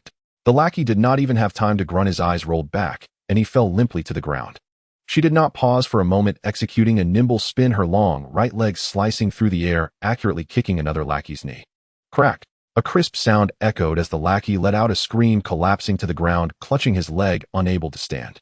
Her movements were swift and ruthless, yet filled with a certain rhythm. No killing moves, all targeted at joints and weaknesses, each strike incapacitating her opponents instantly. In the blink of an eye, 2 out of the 3 lackeys had fallen. The remaining one was so frightened that he stood frozen, holding a wooden stick, unsure whether to advance or retreat. After dispatching the minor fish, Murong Yanran did not even glance at them, only coldly addressed Su Lang. The big one is yours. She was neither requesting nor negotiating. She was stating a fact. She believed this man could handle it. Zhao Da's fist stopped less than an inch from Su Lang's nose. He did not want to strike, but was overwhelmed by Murong Yanran's swift moves. This is a martial artist. Su Lang looked at the valiant Murong Yanran blocking in front of him, feeling a surge of warmth in his heart. Yanran, my wife, is incredibly cool. Don't be fooled by Murong Yanran's usual disdainful demeanor towards Su Lang. In fact, she is the most protective, always the first to strike. He turned his head back to look at Zhao Dahu, whose face was filled with doubt and uncertainty, and slowly withdrew his smile, replacing it with a cold calmness that sent chills down one's spine. Your brother Zhao Eru. He misses you. Zhao Dahua was taken aback. Zhao Erhua. His brother's name. Did my brother miss me? What does this mean? Zhao Dahua's mind was in a jumble. He had no idea that his younger brother Zhao Erhua had long been abandoned by Su Lang at the mass grave, and his body might have already been taken away by wild wolves. He only felt that Su Lang was being dramatic, spouting nonsensical words. He then looked at Murong Yanran, who stood in front of Su Lang. That fierce skill, that icy demeanor truly made his heart tremble. But that was all there was to it. A woman, no matter how skilled, could she surpass him, a battle-hardened ruffian. As for Su Lang behind her, a complete waste. Zhao Dahua's anger and the humiliation of being provoked instantly overshadowed any lingering fear. You little wench, not bad with your skills. But today I won't hit a woman. Zhao Dahua sneered, shifting his gaze away from Murong Yanran and firmly locking on his Su Lang again. You little bastard, do you think hiding behind a woman will keep you safe? Come at me. In his eyes, Murong Yanran was the only threat. As long as he took care of Su Lang, this waste, wouldn't this woman be at his mercy? Zhao Dahua roared, bypassing Murong Yanran, his large hand transformed into a fist, once more rushing towards Su Lang's head with a whistling sound. Murong Yanran frowned, ready to strike again. This was the instinct of a martial artist. However, Su Lang gently pressed on her shoulder. Yanran, my dear, you've worked hard. No need for a sledgehammer to kill a chicken. This kind of scum doesn't require your hands to get dirty. His voice was not loud, but it brimmed with undeniable confidence. Murong Yanran paused, turning her head with a look of astonishment. This guy, has he gone mad? Yet Su Lang was already stepping forward to meet Zhao Dahua's punch. He did not dodge. He did not even make a move to block. He stood there straight, throwing his own punch directly at Zhao Dahua's fist. Seeking death. Zhao Dahua's face revealed a cruel smile as he saw this. Competing in strength, no one in Qingshui town could rival him. He could almost envision Su Lang's arm snapping under his punch, the horrific sight of shattered bones piercing through flesh. The onlookers gasped in unison. Is Su Lang out of his mind? He actually dares to exchange punches with Zhao Dahua. It's over, that arm is done for. Li Xiuji was so frightened, she closed her eyes, unable to bear to watch. Bang! A dull sound like a drum echoed. The two fists, completely mismatched in size, collided solidly. Contrary to expectations, Su Lang did not shatter any bones. Instead, crack! A dull sound of dislocated fingers rang out. Oh! Immediately, a suppressed grunt of pain escaped Zhao Dahua's throat.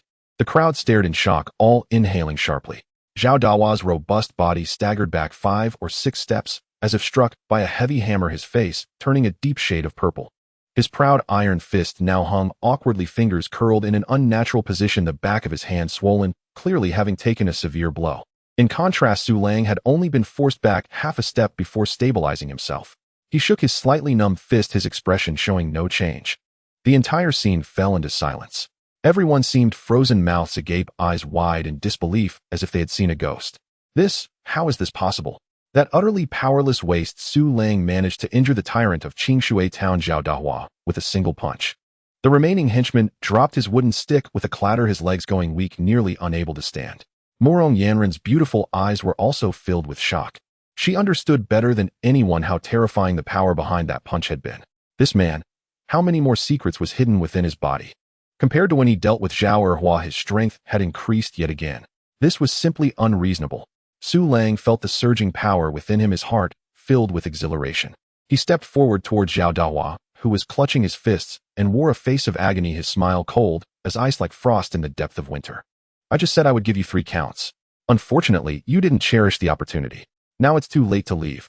He stood before Zhao Dahua, looking down at him, his gaze devoid of any emotion. Zhao Dahua was both shocked and enraged, the excruciating pain in his hand causing cold sweat to pour down, but more prominently was the humiliation and disbelief of being defeated by a waste in public.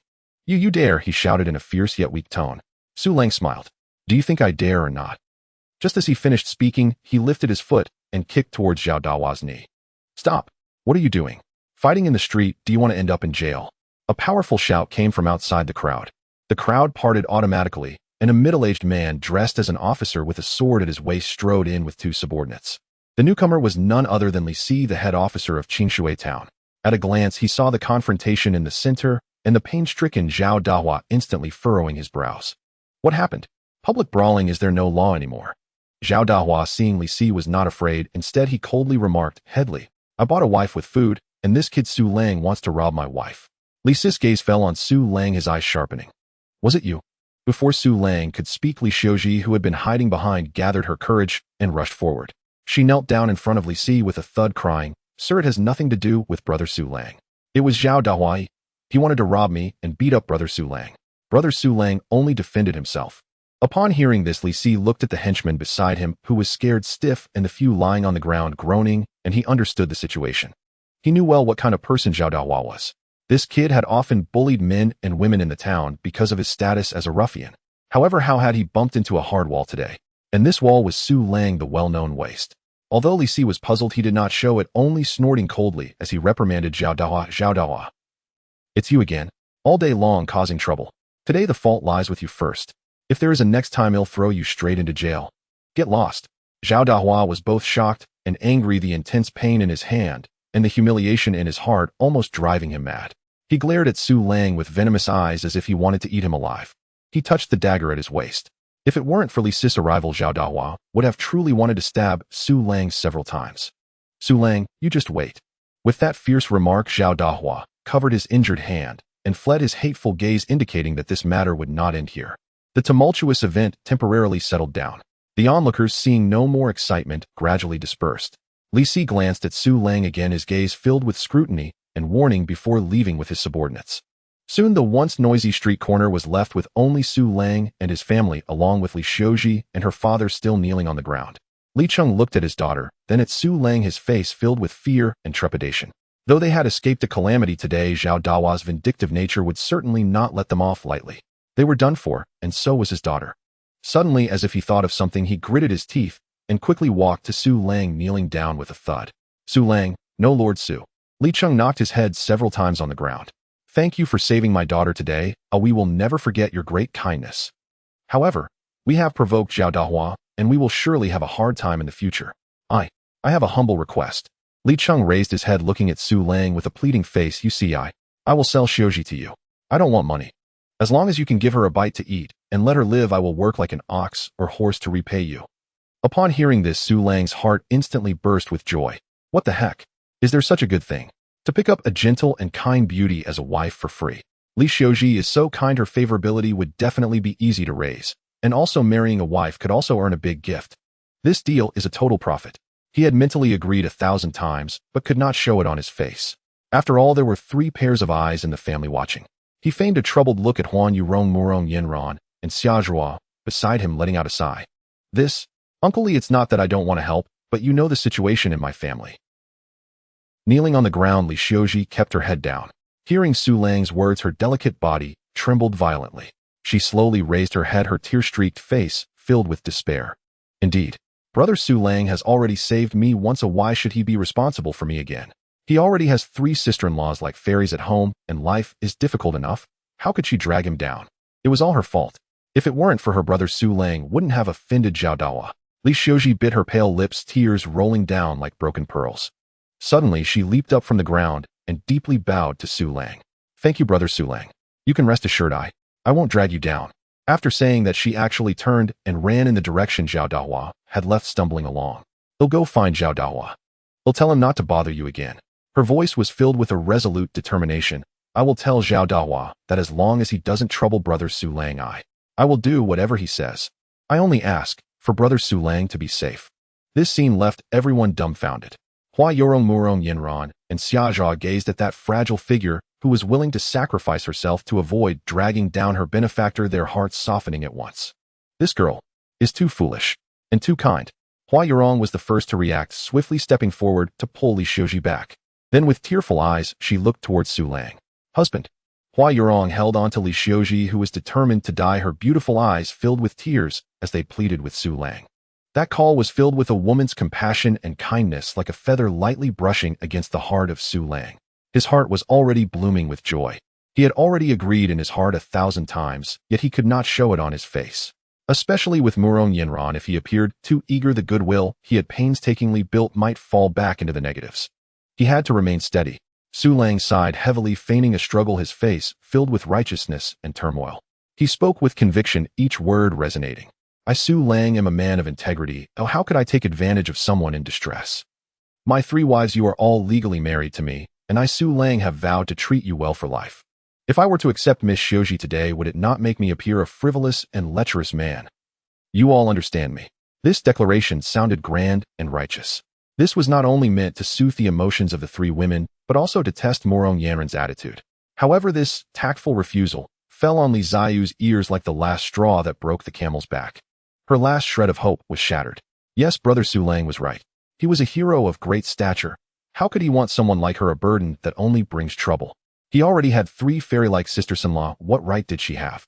Endless despair and profound emotion intertwined in her heart. Brother Su Lang must have said such things to spare her feelings. He truly is a good person. Since that is the case, she cannot drag him down. Sister-in-law, let me go.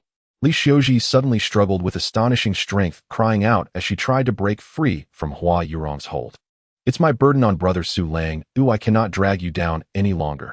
I will go find Zhao Dahu as long as he stops troubling you. I am willing to do anything. Her resolute declaration of self-sacrifice struck at the softest spot in both Hua Yorong and Xia Zeruo's hearts. The 2 women looked at the desperate girl before them as if seeing their past selves. Had they not been assigned to their husbands by the authorities, their fate might have been even more tragic than that of Li Xiuji. The girl who was sold in the street, the woman who was beaten by her husband. In an instant, the strong sense of empathy caused their tears to flow freely. Husband. Xia Zha could no longer hold back. She rushed forward, tugging at Su Lang's clothes, crying as she shook him vigorously. Look at how pitiful Sister Xiuji is. Let's help her. At worst, I will eat less in the future. I will share my food with her. The little girl cried like a rain-soaked pear blossom, her words innocent, yet filled with the purest kindness. Su Lang felt warmth in his heart as he patted her little head. Silly girl with a husband around, how could I let you go hungry? Murong Yinran, who had been watching with her arms crossed and a cold expression, was also shaken to her core at this moment. She looked at the old man, Li Cheng, kneeling on the ground, crying to the point of fainting, and then at the Li Xiuji, who was willing to die rather than drag down her benefactor. A long-lost sense of chivalry surged up from her heart. Her father, the former martial arts champion, had fought bravely on the battlefield to protect the common people. To stand idly by and not help was not the style of the Murong family. With a snort, she turned her head sharply, not letting anyone see her reddened eyes. Just an extra pair of chopsticks, it's better than letting her go to her death. Her voice was low, carrying a barely perceptible tremor, yet every word was clearly heard by everyone present. It worked.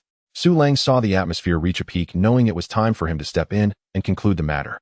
He cleared his throat, revealing an expression of difficulty and helplessness. Since all 3 of you ladies are so kind-hearted, I, Su Lang, am not a heartless man. I cannot truly stand by and watch someone die. How about this, Miss Xiuji? I can marry you. But Su Lang's tone shifted to one of utmost seriousness. Our family is a place that values reason. This matter. Ladies, do you truly agree? I have asked you repeatedly. If you all agree, we must live together harmoniously without regret and cannot bring up old grievances. Su Lang silently gave himself 100,000 praises. Brilliant. Simply brilliant. Hua Yorong and Xia Zha nodded repeatedly, afraid Su Lang would change his mind. I agree. I agree too. In an instant, all eyes focused on the one person in the center who had not made a clear statement. Murong Yinran. She felt the scorching gazes from everyone, and her strikingly beautiful face turned red in an instant. She awkwardly shifted her feet, tightening her grip on the fabric. Just now she merely mentioned an extra pair of chopsticks. She never said to let Su Lang marry her. Could there have been some misunderstanding? Especially having to agree to her husband marrying another woman in front of so many people. This was more uncomfortable than killing her. But to disagree. Could she really just watch this pitiful girl jump into the fire pit? Morong Yinran could not do it. Under the expectant gaze of everyone, she held back for a long time and finally squeezed out a sentence through clenched teeth. Why are you all looking at me? Morong Yinran snorted coldly again, turning her head in annoyance. It's just an extra pair of chopsticks. Then Sister Yinran agrees, right? Xiaozhirua said happily from the side. The little girl did splendidly, though she would be rewarded tonight. Su Lang once again praised Xiaozhirua in his heart. Agreed. Morong Yinran said, her cheeks puffed up with anger. She always felt she had fallen into Su Lang's trap, but had no evidence. Good. A tremendous fortune. Su Lang's heart was blooming with joy, yet his face wore an expression of sorrow and difficulty. He approached Li Cheng, who was still kneeling on the ground, feigning a search in the bag behind him, while in fact retrieving the leftover boiled eggs from the morning along with a small bag of heavy white rice from his storage space. There were a full 5 pounds. Uncle Li, please get up. Su Lang stuffed the items into Li Cheng's rough, dry hands. This is... Li Cheng stared at the eggs and the bag of snow-white rice in his hands, completely dumbfounded, trembling with excitement. This is white rice, and it's refined rice. It must weigh 5 or 6 pounds, right? Before Su Lang could speak, Li Cheng added, are you really using so much white rice and eggs to exchange for my daughter? He had initially planned to sell 2 pounds of rice and never dared to hope for such fine white rice. This refined rice, when cooked into porridge and mixed with some wild vegetable leaves, would be enough for his family of 3 to survive for a while. Yes. Su Lang's voice was calm and strong. He then corrected, this is a betrothal gift, not a buyout of your daughter's later life. In the future, Xiao Ji will be my 4th wife, and if she wants to return to her family, she can do so at any time. Li Cheng could no longer hold back, embracing the bag of rice, tears streaming down his face, and he prostrated himself before Su Lang. Benefactor, you are our family's great benefactor. Li Xiaoji stood dazedly to the side, tears silently falling. A betrothal gift, not a sale. Her father sold her to exchange for food to feed her brother. She bore no resentment, but the sorrow of being treated as an object discarded cut through her heart like a knife. But now this man told her that this was a betrothal gift. He wanted to marry her, not buy her. Just then a warm, big hand gently held her icy little hand. Xiaoji, as long as I have food to eat, you will not go hungry. Su Lang's voice carried a reassuring strength. Li Xiaoji's body trembled slightly, allowing him to hold her hand, her head lowered, tears dropping onto the dirt, yet her heart blossomed with a flower. Ding. Li Xiaoji's favorability 30. Current favorability 60. Infatuated with you. Ding. Congratulations to the host for successfully marrying the 4th wife. Rewards are being distributed. Ding. Congratulations to the host for obtaining Super Well Blueprint X1. Physique Enhancement X2. A warm current surged through his whole body. 3 times the double enhancement, that's 8 times. 8 times the physique. If an adult's punch is about 60 to 70 pounds, then Su Lang's punch would be around 500 pounds. Not to mention fighting 8 at once, even facing 100 could be attempted, provided that everyone fights without weapons, relying purely on strength. Su Lang felt a boundless energy coursing through him, as if he could strike down a bull with a single punch. And there's a well blueprint. This is truly a good thing. With water one can farm and truly settle down. Moreover, Su Lang was delighted that Li Xiaoji had a high favorability for him from the very start. Yu Rongji Rua Xiaoji. These 3 wives have high favorability, and with them around, I need not worry about the system not granting rewards. Su Lang felt pleased as he examined Lu Xiaoji. As the village flower, she didn't possess the fair and delicate features of Hua Yurong and Xia Jiruo, nor the heroism and vigor of Mu Rong Yanran. But she had a certain charming innocence. Though somewhat thin, her oval face bore a hint of baby fat. Her eyes were round and bright, and her lips were plump, clearly the type that is easy to nurture. If Hua Yurong is 98 points, and Xia Jiruo and Mu Rong Yanran are 95 points, then Li Xiaoji is 92 points. But each has their own charm. It cannot be judged solely by appearance. With his newlywed 4th wife, the 5 of them returned to the thatched cottage. Everyone fell silent. The small thatched cottage felt cramped with just 4 people living in it. Now with the addition of Li Xiaoji, it was even more crowded. A bed made of broken wooden planks, a rickety partition, and a small area covered with straw. How are they supposed to sleep? Hua Yurong's pretty face turned red first. She had personally experienced her husband's combat power. From dusk till dawn, that bed had never stopped creaking. Now that there was one more person, this Xia Jiruo, and Li Xiaozhi were still somewhat confused, just feeling a bit awkward. Mu Rongyan ran frowned tightly, holding the cloth, standing at the door, not knowing where to place her feet. This shabby place is simply uninhabitable. Su Lang looked at the awkward expressions of the three women and the newcomer and made up his mind. They had to change houses. Immediately. Right now? Even though he now had 8 times the physique, trying to build a house that could accommodate 5 people in a short time was no different from a fool's dream. He would need to find someone to help.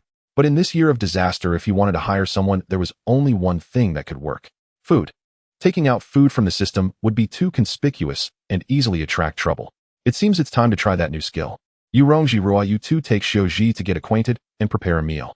Su Lang made arrangements. Husband, where are you going? Hua Yurong asked with concern. Su Lang raised his chin, looking towards the endless deep mountains outside the village.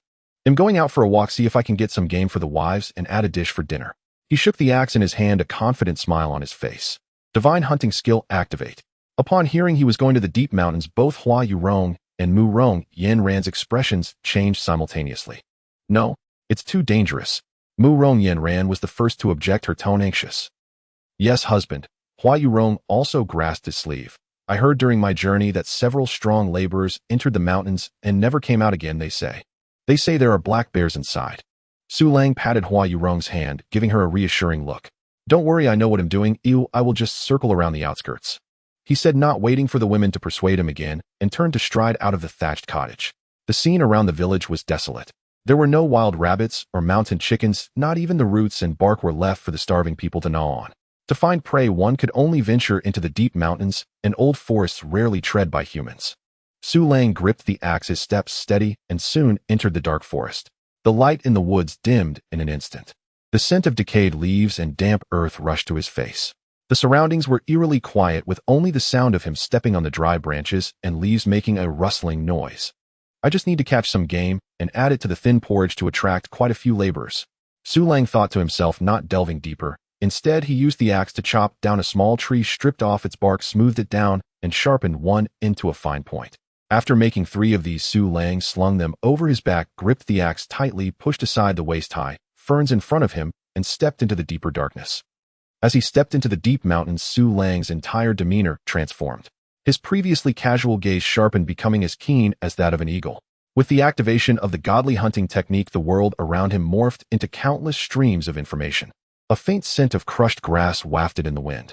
On a small patch of soil there lay a half-formed, indistinct footprint. A piece of bark bore a few grayish hairs. These seemingly insignificant traces in the eyes of an ordinary person quickly sketched out a running path size, and even the departure time of a wild hare, within Su Lang's mind, accurately pinpointed to within half a quarter of an hour. The sensation was indescribably wonderful. He did not rush to chase, but instead followed the traces at a leisurely pace. Not far ahead, behind a thicket, he discovered a gray hare gnawing at grass roots. Su Lang paused his steps. Without the slightest hesitation, he flicked his wrist. The sharpened wooden stick on his back shot forth like an arrow released from a bow, making a sharp whoosh as it flew. Puff! A faint muffled sound. The wild hare didn't even have time to emit a sound. Its body froze, suddenly pinned firmly to the ground by the wooden stick, twitching a couple of times before going still. A single strike resulted in a kill. Su Lang stepped forward, effortlessly retrieving the wooden stick and lifting the still bleeding rabbit. It was done. Weighing at least 3 to 4 pounds, it was sufficiently plump. At that moment his ears twitched slightly. From a nearby patch of grass came a faint rustling sound. Su Lang's gaze sharpened as he drew out another wooden stick, tossing it overhand. Chirp! A brief piercing cry erupted as another gray rabbit leaped from the thicket, likewise pierced, and rolled to the ground. 2. Su Lang was quite lucky. He wandered around the area and soon found a bird's nest nestled in the fork of an old locust tree. Climbing up the tree in a few swift motions, he retrieved 5 or 6 dusty bird eggs from inside. His haul was bountiful. In the thatched cottage, the atmosphere felt somewhat oppressive. For women sat around a small wooden table and none spoke. The meal had long been prepared, consisting of a thin, watery porridge made from wild vegetables. Although there was preserved meat in the jar, Hua Yurong felt they should be frugal and not indulge in such extravagance at every meal. After all, there were 5 mouths to feed in the family. At this moment, the chopsticks were neatly arranged on the table, and all 4 women awaited Su Lang's return. It's been so long. Why hasn't my husband returned? Xia Zhuo's small face turned pale as she anxiously glanced at the door. What if something happened to him? Don't be a jinx. Murong Yenran scolded with a cold face, but her hand gripping the hem of her clothing betrayed her inner tension. This guy insisted on going hunting. If only she had known she should have gone with him. Li Xiaoji was even more flustered, her hands clasped together, muttering prayers for Su Lang. Only Hua Yurong remained relatively calm, gently reassuring, "My husband is a blessed man, he will be fine." Yet despite her words, the worry in her eyes was unmistakable. At that moment, a figure appeared at the door. "I'm back." Su Lang's voice was like music from the heavens. The four women turned sharply, and when they saw what Su Lang held in his hands, they all froze. Su Lang held 2 plump wild rabbits in his left hand and several bird eggs in his right, wearing a relaxed smile, as if he had merely taken a stroll. "Ah, it's rabbits. My husband caught rabbits." Xia Zhao was the first to squeal like a joyful little sparrow, rushing over to cling to Su Lang's arm, bouncing with excitement. Hua Yurong and Li Xiaoji also gathered around, staring at the 2 blood-dripping rabbits, their beautiful eyes filled with shock and ecstasy. This is meat. In these times when even grassroots are scarce, these 2 rabbits are more precious than gold. Li Xiaoji gazed at Su Lang, her eyes sparkling. "Su Lang, my brother, is simply amazing. The village's hunter Zhao Dahu could be lucky to catch even one after a day in the mountains."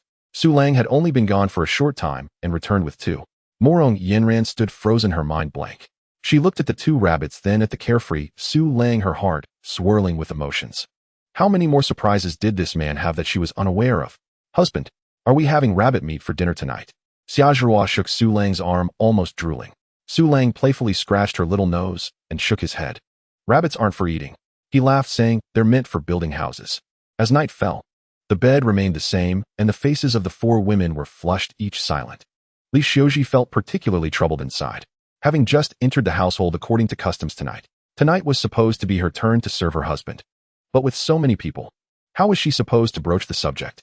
She could sense that Murong Yanran beside her was breathing rapidly, clearly unable to sleep. Just as she was caught in her dilemma, feeling shy to the point of fainting, Su Lang suddenly turned over. In the dark, he seemed to notice Li Ziyu's embarrassment and felt the piercing gaze of Murong Yanran on the other side. He suddenly chuckled lazily, saying, "I haven't even consummated with Jura and Yanran yet, Xiaoji, you'll have to wait your turn." Boom.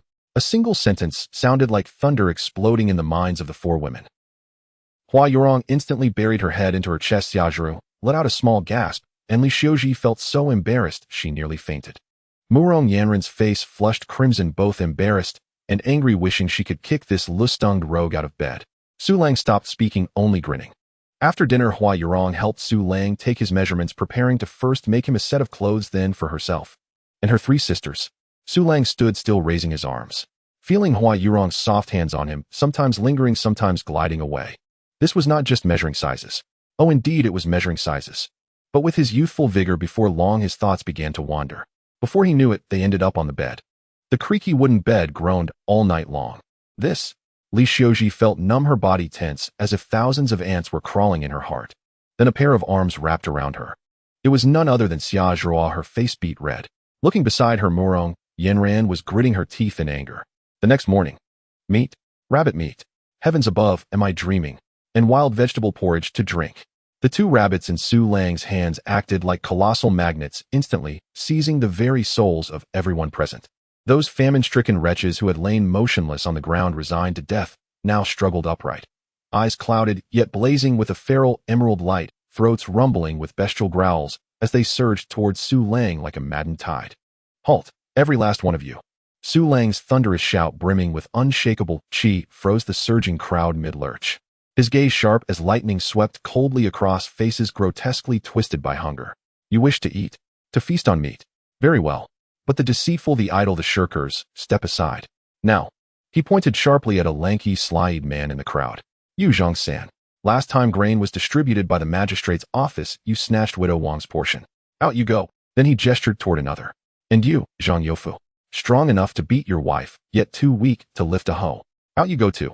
Su Lang's discerning eye singled out several notorious loafers and any Erdwells from the village.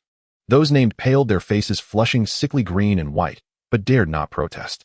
Under Su Lang's glacial stare, they slunk away, humbled and silent.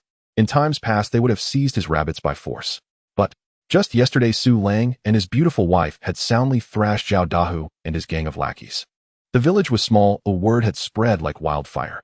Thus, when named by Su Lang, they could only submit and retreat. This was the man who had already humbled Zhao Dahu. From the remaining crowd stepped forth a sturdy youth with an honest, open face, calling out uncertainly, "Brother Lang."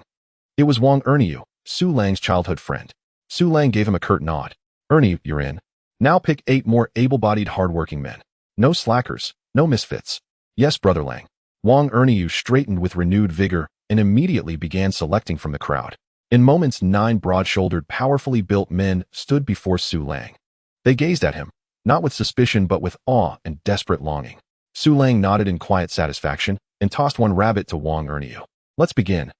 Su Lang chose a vacant plot beside his dilapidated thatched hut. The land was level and not far from water, though it was merely a shallow creek.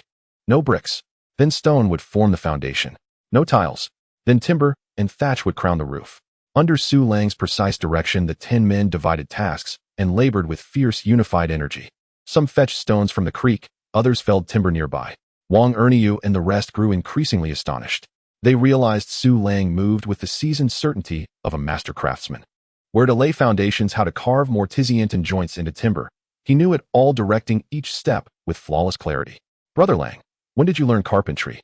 Wang Erniu heaved a massive log onto his shoulder, sweat pouring down his brow, unable to hold back his question. Su Lang brushed dust from his palms and offered a casual half-truth. I apprenticed briefly with an old carpenter years ago. With that, he turned toward the thatched hut. Carry on. I'll prepare food for everyone. Inside the hut, rich, savory aromas already billowed forth. In a battered iron pot, 1 rabbit, cut into generous chunks, simmered with a deep, rhythmic bubbling, its fatty fragrance flooding every nostril with irresistible force. In another pot, wild vegetable and bird egg soup. Su Lang glanced in, too few eggs yielding a thin, watery broth. Without hesitation, he drew 8 large eggs from his storage space, cracked them, and then secretly added 2 generous handfuls of fine wheat flour. Mixing with water, he formed a smooth batter, and with chopsticks deftly dropped tiny dumplings into the pot. Instantly, the bland broth transformed, thick, creamy, and profoundly inviting. Outside, the laboring men breathed in that intoxicating scent, mouths watering like cascading waterfalls, and their arms swung with newfound strength. Dig deep. Those who want a hot, hearty meal won't slack off. Wang Erniu worked harder than ever. Elsewhere, Hua Yurong unfolded the cloth she'd bartered for yesterday and carefully measured and cut new garments for Su Lang. Murong Yinran Xiaozhirua and Li Xiuji stood close by, earnest but awkwardly attempting to assist. Hua Yurong's needlework was exquisite, her stitches fluid, her motions effortless. The other 3, however, presented a stark contrast. Ouch! Xiaozhirua cried out softly as the needle pricked her delicate fingertip, tears welling in her eyes. Li Xiuji, drenched in sweat, wrestled futilely with a single thread, unable to thread the needle after long minutes. Murong Yinran fared worst of all. A daughter of a famed general's household, she wielded sword and spear with lethal grace. Yet this slender embroidery needle felt heavier than a Thuzenkati spear in her grip. Blast it! She muttered in frustration and slipped again. The needle plunged deep into her fingertip, drawing a bright bead of blood. Just as shame and anger rose within her, threatening to make her hurl the needle aside, a large hand closed gently around her wrist. How careless you are! Su Lang had entered without a sound, holding a clay bowl brimming with fragrant rabbit stew and wild vegetable dumpling soup. Seeing the crimson droplet on Murong Yinran's finger, he frowned, and without pause drew her fingertip into his mouth. Murong Yinran froze entirely. An electric current shot up from her fingertip, electrifying her entire being. Her face flared crimson to the very nape of her neck, her heart hammering wildly against her ribs. That rogue! How dare he! After cleansing the wound, Su Lang released her finger and tenderly examined the fresh needle pricks on Xiaozhirua's and Li Xiuji's hands. Why on earth are you girls doing this? Our husband has labored all day. We only wish to sew him new clothes. Xiaozhirua pressed her injured finger, speaking softly. Warmth bloomed in Su Lang's chest. He handed her the bowl. Eat first. Only a full belly gives true strength. I've saved the finest cuts, the tenderest leg meat, for you. The 4 women stared at the glistening, perfectly braised rabbit leg nestled in the bowl, and then at Su Lang. Their hearts swelled warm and full as if filled with golden light. Outside, Wang Erniu and the 9 men devoured their meals with ravenous fervor. Never in their lives had they tasted such sublime fare: tender rabbit, snowy white dumplings, and rich velvety egg drop soup. One man wept openly between mouthfuls. I haven't tasted meat in nearly a year. Brother Lang, you are our reborn parents. Every gaze turned to Su Lang, transformed utterly. It was raw, unfeigned, near fanatical devotion. Fueled by both divine craftsmanship and the primal power of meat, progress accelerated beyond belief. By dusk, a spacious, solid timber house rose proudly from the earth. Though the roof remained unfinished, its frame stood complete, its dignity and strength a universe apart from the crumbling thatch hut it replaced. Hua Yurong and the other three stood before the new home, gazing upon this mansion, built in a single day, with radiant, joyful smiles. At last, they had a proper home. Their husband was truly extraordinary. Recalling how upon marrying Su Lang, she'd feared starvation within 3 days. Who could have imagined this man possessed the power to transmute ruin into wonder? Since marrying him, none had gone hungry, not once. Even meat graced their table daily, something others dared not even dream of. To the 4 women, Su Lang's slender frame now loomed larger than any mountain, towering, invincible, divine. Husband. Their eyes shimmered with tears. Meanwhile, within the system, ding, ding, ding, ding, affection levels continued to rise. Su Lang surveyed the broad timber house before him, and then the 4 exquisite, devoted wives beside him. He rubbed his hands together, elated. This house is splendid. At last, we may share our bridal chamber together. Su Lang's words, "We can finally share a bridal chamber together," instantly froze the warm atmosphere that had just arisen in the new wooden house. The 4 women reacted in 4 distinctly different ways. Hua Yurong and Li Ziyu's faces flushed bright red, instinctively lowering their heads and daring not to look at Su Lang, their shy demeanor evoking a sense of affection. Xia Zhuo's big eyes blinked, curiously filled with a hint of excitement. She tilted her head, glancing at Su Lang and then at her elder sisters, completely unaware of the tumultuous implications hidden within those words. Only Murong Yanren's strikingly beautiful face first turned red, then shifted to a thinly veiled anger. She crossed her arms and glared coldly at Su Lang. "Rogue, don't even think about it." Su Lang paid no heed to her fury, strolling over to Xia Zhuo and Murong Yanren, stroking his chin and feigning deep contemplation. That is indeed a question. Hua Yurong and Xiuji, one is the legal wife and the other just entered the household as the 4th wife. There's no rush for the bridal chamber matters. He deliberately paused, shifting the topic. But Zhiruo and Yanren, you two haven't shared a bridal chamber with me yet. Logically, there should be an order to this. Yanren is the 3rd wife and Zhiruo, you are the 2nd wife. But Zhiruo is the youngest. Su Lang spread his hands, directly tossing this hot potato into Murong Yanren's lap. Yanren, tell me who should accompany me tonight. This question was too malicious. It was practically putting Murong Yanren on the hot seat. How could she, a young maiden, be forced to decide who would share the bed with her and another woman? If this got out, would she still have any face as the Murong family's daughter? But if she didn't speak up, Su Lang, that rogue, would most likely choose the obedient and naive Xia Zhuo. The thought of having to follow after a little girl made Murong Yanren's heart sink in anxiety. After all, she was a daughter of the Murong family. How could she lose to a little girl? Xia Zhuo, completely oblivious to being at the center of the storm, looked at Su Lang and then at the fuming Murong Yanren, softly asking with a hint of eagerness, "Husband, how about I go first?" This statement ignited the powder keg. "No way!" Murong Yanren nearly shouted. She shot a fierce glare at Su Lang, then glanced at the innocent-looking Xia Zhuo, gritting her teeth and squeezing out a few words. "Hua Yurong is the eldest, I accept that. But why should this little girl come before me? Tonight I shall go." After saying this, her entire face turned a shade of red that could bleed, and she abruptly turned her head away, refusing to look at anyone else. It was done. Su Lang's heart was filled with joy while his face displayed a helpless expression of, "Since you insist, what can I do?" He walked over to Xia Zhuo and gently patted her head. "Zhuo, you see, it's not that your husband doesn't care for you, it's just that your sister Yanren is too impatient. Just wait your turn tomorrow, it will be your turn." "Oh." Xia Zhuo nodded, somewhat understanding, pouting her lips, looking a bit wronged, yet also slightly expectant.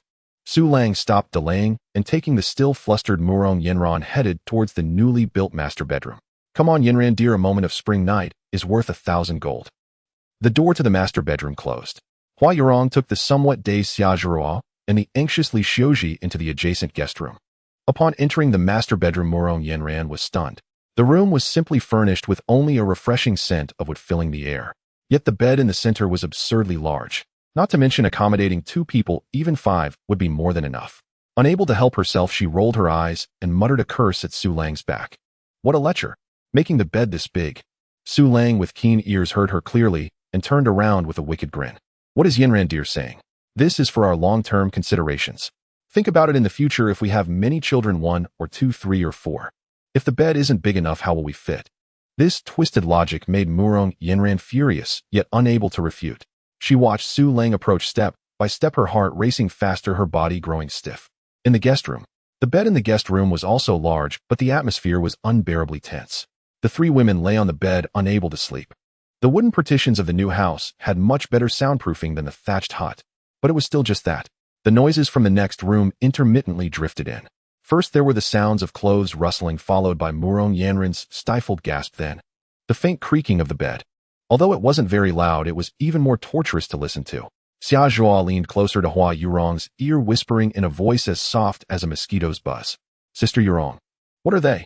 What are they doing? Isn't Yanran's sister in pain? I heard her crying.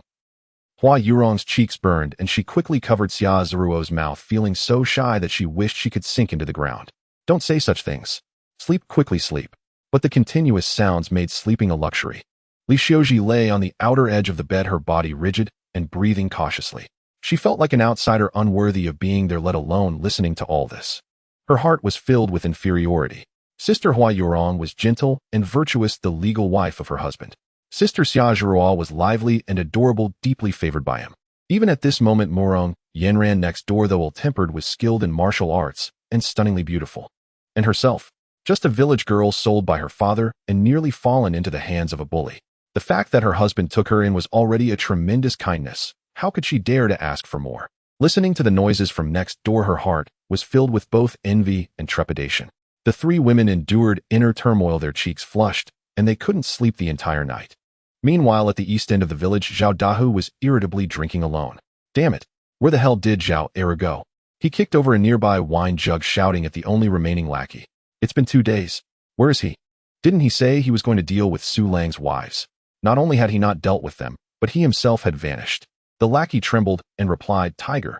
Brother Tiger, I looked for him, searched all the places Ergu often goes, but found no one. Not just Ergu, but his brothers Lu, San Wang Wu, they all disappeared, as if they evaporated from the world. Zhao Dahu's movements halted. A thought flashed through his mind. He suddenly recalled the scene from yesterday at the village entrance where Su Lang had knocked him back with a single punch. He remembered that man's terrifyingly calm face. More so, he recalled the line that had baffled him at the time. Your brother is Zhao Eru. He misses you. A chill shot up from Zhao Dahu's soles to the crown of his head. He stood up abruptly, trembling slightly from shock and anger. Su Lang. Zhao Dahu's teeth ground together, his bloodshot eyes burning with furious hatred. Eru. Something must have happened. He turned and snatched the sharp hunting knife he relied on for survival from the wall, gripping it tightly. If you dare to harm my brother, I will make your whole family pay with their lives. I will make all your wives become mine, Zhao Dahu's wives. A night of debauchery. The next day, Murong Yanran walked out of the master bedroom, supporting her waist. On her strikingly handsome face there were traces of fatigue, a hint of embarrassment, and a touch of charm that even she was unaware of having been refreshed. Seeing the three women waiting outside, each with different expressions, she felt even more humiliated and angry. With a cold huff, she walked to a corner, began to sort the fabric she had changed into yesterday, pretending to be busy. Su Lang, on the other hand, felt invigorated, realizing that an eightfold physique truly was extraordinary. Even Murong Yanran, a martial artist, was no match for him. An eightfold physique, truly invincible. He glanced out the window. The sky was overcast, and the north wind began to carry a chill. The weather is getting colder by the day, Su Lang remarked as he stretched his muscles and spoke to Hua Yurong, who was boiling water. Our clothes are too thin, just having fabric is not enough. Without cotton we can't stay warm at all, Hua Yurong said with a worried nod. Indeed, my lord, in this year of disaster, let alone cotton, we can't even find cotton seeds. No cotton. Then we have fur, Su Lang replied with a smile, holding the remaining firewood knife from yesterday. He walked into the yard, selected a suitably thick and flexible mulberry branch, and with a swift motion of the knife cut it down in just a few strokes. With the knowledge from master craftsmen and master hunting techniques, he seemed to transform into an old craftsman who had immersed himself in this art for decades. Choosing the material, stripping the bark, shaping, and polishing. A series of movements flowed smoothly, leaving the several women watching in a daze. In no time, he even crafted a sturdy bowstring from the stripped bark. Soon a longbow with a primitive yet powerful design took shape in his hands. He also fashioned several straight branches into arrow shafts, sharpened arrowheads on a stone with his firewood knife, and plucked several long hairs from the rabbit in the pot to serve as fletching. A set of simple yet lethal hunting tools was completed. My lord, you can even make bows and arrows. Xia Zhuo exclaimed, her big eyes filled with stars of admiration, believing her husband was simply omnipotent. Su Lang weighed the longbow in his hands, drawing it back to a full moon, the bowstring emitting a painful creaking sound. I have a little knowledge, just a little. He turned to the women and smiled, saying, You all stay home and prepare the meals, wait for me to return, and bring back some fine animal skins for winter clothing. With that he slung the longbow over his back, strapped the firewood knife to his waist, and strode confidently back into the deep mountains. At the broken house at the east end of the village, Zhao Dahu had not slept all night, his eyes bloodshot. In front of him lay his dining tools. A well-maintained, gleaming hunting knife, a hunting bow much rougher than the one Su Lang made, and a jar of poisoned arrowheads steeped in golden liquid. It was a type of poison secretly concocted by hunters in the mountains, get infected on contact with blood, and once struck the victim would not live long. He knew Su Lang was skilled, and that ice-cold woman was even more agile. Charging in headlong would surely be suicide. But Zhao Dahu was a hunter. A hunter knows best about patience and ambush. Su Lang. Just you wait, Zhao Dao muttered, stroking the cold arrowhead, a sinister smile creeping onto his face. When night falls, it will be your death. He planned to treat Su Lang and his family as the most cunning prey, striking when they were most relaxed. Su Lang re-entered the deep mountains feeling even more adept than yesterday. With the bow and arrow, he no longer needed to be as cautious as he was the day before. He moved through the forest like a king surveying his territory. Before long, he discovered a group of wild chickens pecking at seeds in a clearing. Su Lang drew his bow and knocked an arrow, his movements fluid and unhesitating. Whooshed! The arrow whistled through the air, striking a wild chicken that was engrossed in foraging. The flock of chickens startled and flapped their wings, scattering in all directions. Su Lang was unhurried, knocking another arrow. Whooshed! Another slow-moving, plump wild chicken fell from the sky. He walked over to collect his spoils. 2 wild chickens and 1 rabbit. One of the wild chickens was particularly plump, heavy in his hand, weighing at least 7 or 8 pounds. Not bad luck, this one will surely make a rich broth, Su Lang thought, satisfied with his harvest. He did not grow greedy and turned to head down the mountain. However, he had not reached the village entrance when he was stopped. It was Wang Erniu along with several men who had helped build the house yesterday. As soon as they saw Su Lang, they immediately surrounded him, their faces full of eager smiles. Brother Lang, are you going into the mountains again? My goodness, you've caught so much again. 2 wild chickens and a rabbit. One man stared at the prey in Su Lang's hands, nearly drooling with envy. Brother Lang, your skills are far beyond those old hunters in the town. How do you do it? Before Su Lang could respond, Wang Erniu slapped the back of the man's head. What do you know? This is skill. Brother Lang is a capable man. How can he be compared to ordinary folks? Wang Erniu turned back, rubbing his hands together, and eagerly asked Su Lang. So, Brother Lang, are we building houses today? We are all waiting for your orders here. After having enjoyed a hearty meal yesterday, they were waiting eagerly at dawn, hoping Su Lang would find them some work. With food to eat and meat to enjoy, who wouldn't want to work? Moreover, the work Su Lang offered could be a lifesaver. Su Lang looked at their eager faces and began to formulate a plan. The main structure of the house was complete, but they still needed a courtyard wall and, most importantly, a well. The house can wait. Su Lang said, today let's dig a well. Dig a well. Wang Erniu was taken aback for a moment, then showed a troubled expression. Brother Lang, digging a well is a skilled task, and no one in our village knows how to do it. Su Lang hoisted the prey on his shoulder, smiling confidently. No one knows. I will teach you. Super Water Well Blueprint activate. Countless pieces of knowledge about exploring water sources, locating well sites, and digging and reinforcing flowed into his mind. Su Lang brought Wang Erniu and the other 2 strongest men back to the new home. Along the way, the villagers watched Su Lang's haul and then glanced at Wang Erniu and the others following him, their faces filled with complex emotions. Admiration, jealousy, and a hint of awe. This Su Lang was truly different.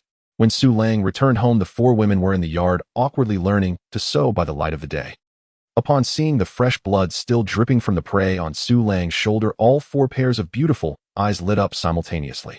My lord.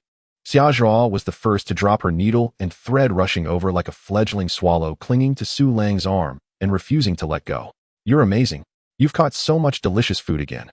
Suddenly, Xia Zhao looked at Wang Erniu and the others following Su Lang, her little mouth immediately pouting. Husband, are we still going to share the meat with them today? She had been eyeing the fattest wild chicken since Su Lang entered, nearly drooling. If this were to be shared, how many bites could she get? Su Lang looked at her adorable, greedy expression, nearly bursting into laughter. He reached out and pinched Xia Zhuo's chubby face, leaning in to whisper in her ear. Don't worry. This fattest one is specially saved for you. No one else will get it. Xia Zhuo's eyes lit up instantly. The earlier grievance swept away. She clung to Su Lang's arm and shook it vigorously, nearly bringing tears of joy. You are the best husband. Su Lang couldn't help but laugh. This silly girl's favorability was so easy to increase. Husband, let me help you. Hua Yurong walked over and naturally took the wild rabbit and a smaller wild chicken from Su Lang's hands, preparing to take them to the backyard to clean. The fat one was meant for her family. I'll help too. Li Xiuji hurriedly followed, picking up a water bucket and trotting off to assist. Su Lang placed the fattest wild chickens separately in the kitchen, then turned around and waved his hand at Wang Erniu and the others. Come here. He led several men to an empty plot next to the new house, the knowledge of the super-well blueprint vividly appearing in his mind. He pointed to a seemingly ordinary patch of ground and ordered in an unquestionable tone. Dig from here. Dig 3 feet deep. If you see wet soil, keep digging until you hit water. Langu, is there really water here? Wang Erniu scratched his head, a bit doubtful. Although there was a small creek nearby, it was quite a distance away, and this place looked dry. Su Lang glanced at him. Just dig, as I said, stop with the nonsense. If you can't get water, you won't get a drop of today's meat soup. Upon hearing meat soup, Wang Erniu and the others immediately became energized, grabbing their rudimentary tools without a second thought. Su Lang gave a few more instructions on reinforcing the well walls, watching them work eagerly, then satisfiedly turned back to the kitchen. In the kitchen, Hua Yurong was crouching down, carefully plucking feathers from the wild chicken, her movements skilled, clearly accustomed to this work. Li Xiuji filled a small bucket with water and went to fetch more from the river. Su Lang walked over and gently wrapped his arms around her waist from behind. Hua Yurong's body stiffened, her actions halted, and her cheeks quickly flushed. Husband, let me do it, don't tire my dear wife. As Su Lang spoke, his hands, however, wandered unceremoniously under her clothes, gently stroking her smooth waist. Let husband see if you've lost weight these past few days. Hua Yurong's breath instantly became erratic. She melted into Su Lang's embrace, leaning against him. Husband, don't. There are still people outside. What are you afraid of? They are busy. Su Lang turned her around, pressing her against the stove, and lowered his head to kiss her. The temperature in the kitchen skyrocketed. Hua Yurong already liked Su Lang, and last night, when Su Lang slept with Murong Yinran, she had endured listening for an entire night. Today it was like dry tinder, easily ignited. After a full hour, Hua Yurong was left weak and red-faced, pushing against Su Lang's chest. Husband really can't. If this continues, they'll have no food to eat. I beg you, let me go? Her pleading carried a hint of a sob, making one's heart ache. Su Lang finally relented, reluctantly releasing her, and planted a heavy kiss on her swollen lips. All right, I'll let you off the hook for today. Hua Yurong granted mercy, quickly tidied her disheveled clothes, and fled the kitchen. Just as she stepped out the door, she bumped into Li Xiuji, who was standing there with a handful of greens, looking flustered. Li Ziyu's face was so red it looked like it could bleed, and upon seeing Hua Yurong come out, she lowered her head like a startled rabbit, turned, and tried to run. Clearly, she had heard all the commotion in the kitchen. Hua Yurong's face turned even redder, wishing she could find a hole to hide, and she dashed back to her room. Su Lang took over the kitchen. With the blessing of divine culinary skills, he skillfully prepared the wild chicken and rabbit. The chicken was stewed until tender, exuding an enticing aroma. The rabbit meat, along with bones, wild vegetables, and dumplings, was simmered into a large pot of rich soup, the fragrance wafting throughout the yard. He deliberately picked out the best chicken legs, wings, and some good meat, placing them in a separate large bowl. He walked into the main room, warmed by the scene inside. The 4 women were surprisingly sitting together. They were holding the fabric they had exchanged for yesterday, and were clumsily learning to make him new clothes. Even Hua Yurong, who had just been worn out, and Murong Yinran, who had previously looked at him with disdain, were now both focused on sewing. Although their skills were far from impressive, Xiaozhirao and Li Xiuji both had several needle pricks on their fingers. The sentiment behind it moved Su Lang deeply. Indeed, it was worth the effort he had put into them. Everyone stop what you're doing, let's eat first. Su Lang placed the bowl of the best meat dishes on the table. I picked these for you.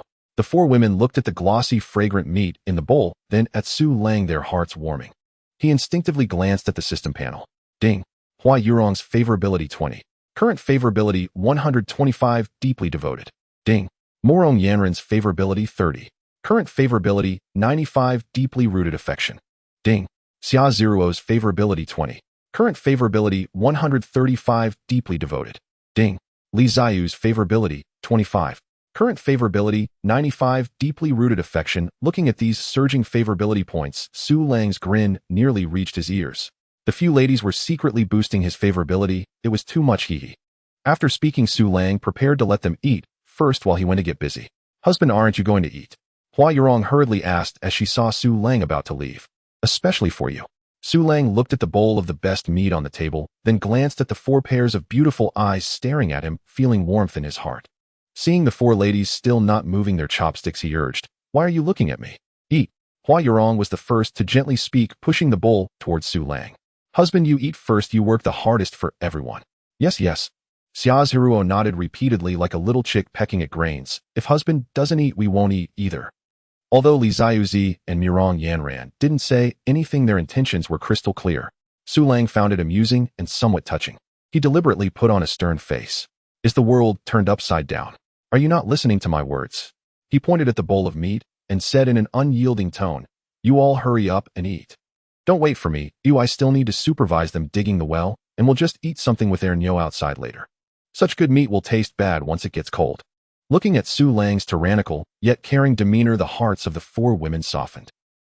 Especially Murong Yinran, she turned her head away, not wanting Su Lang to see her slightly reddened cheeks, but she mumbled softly. Who asked you to care? Su Lang ignored her and strode out. He was silently calculating in his heart. Murong Yanran's favorability reached 95, and Li Zizi also reached 95.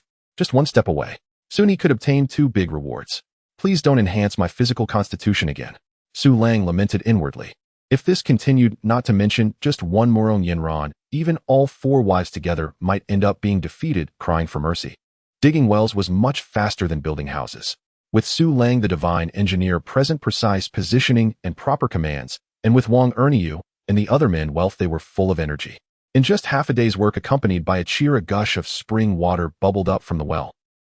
At first the water was quite murky. As it continued to flow, it gradually became clear. Water is flowing. It really is flowing.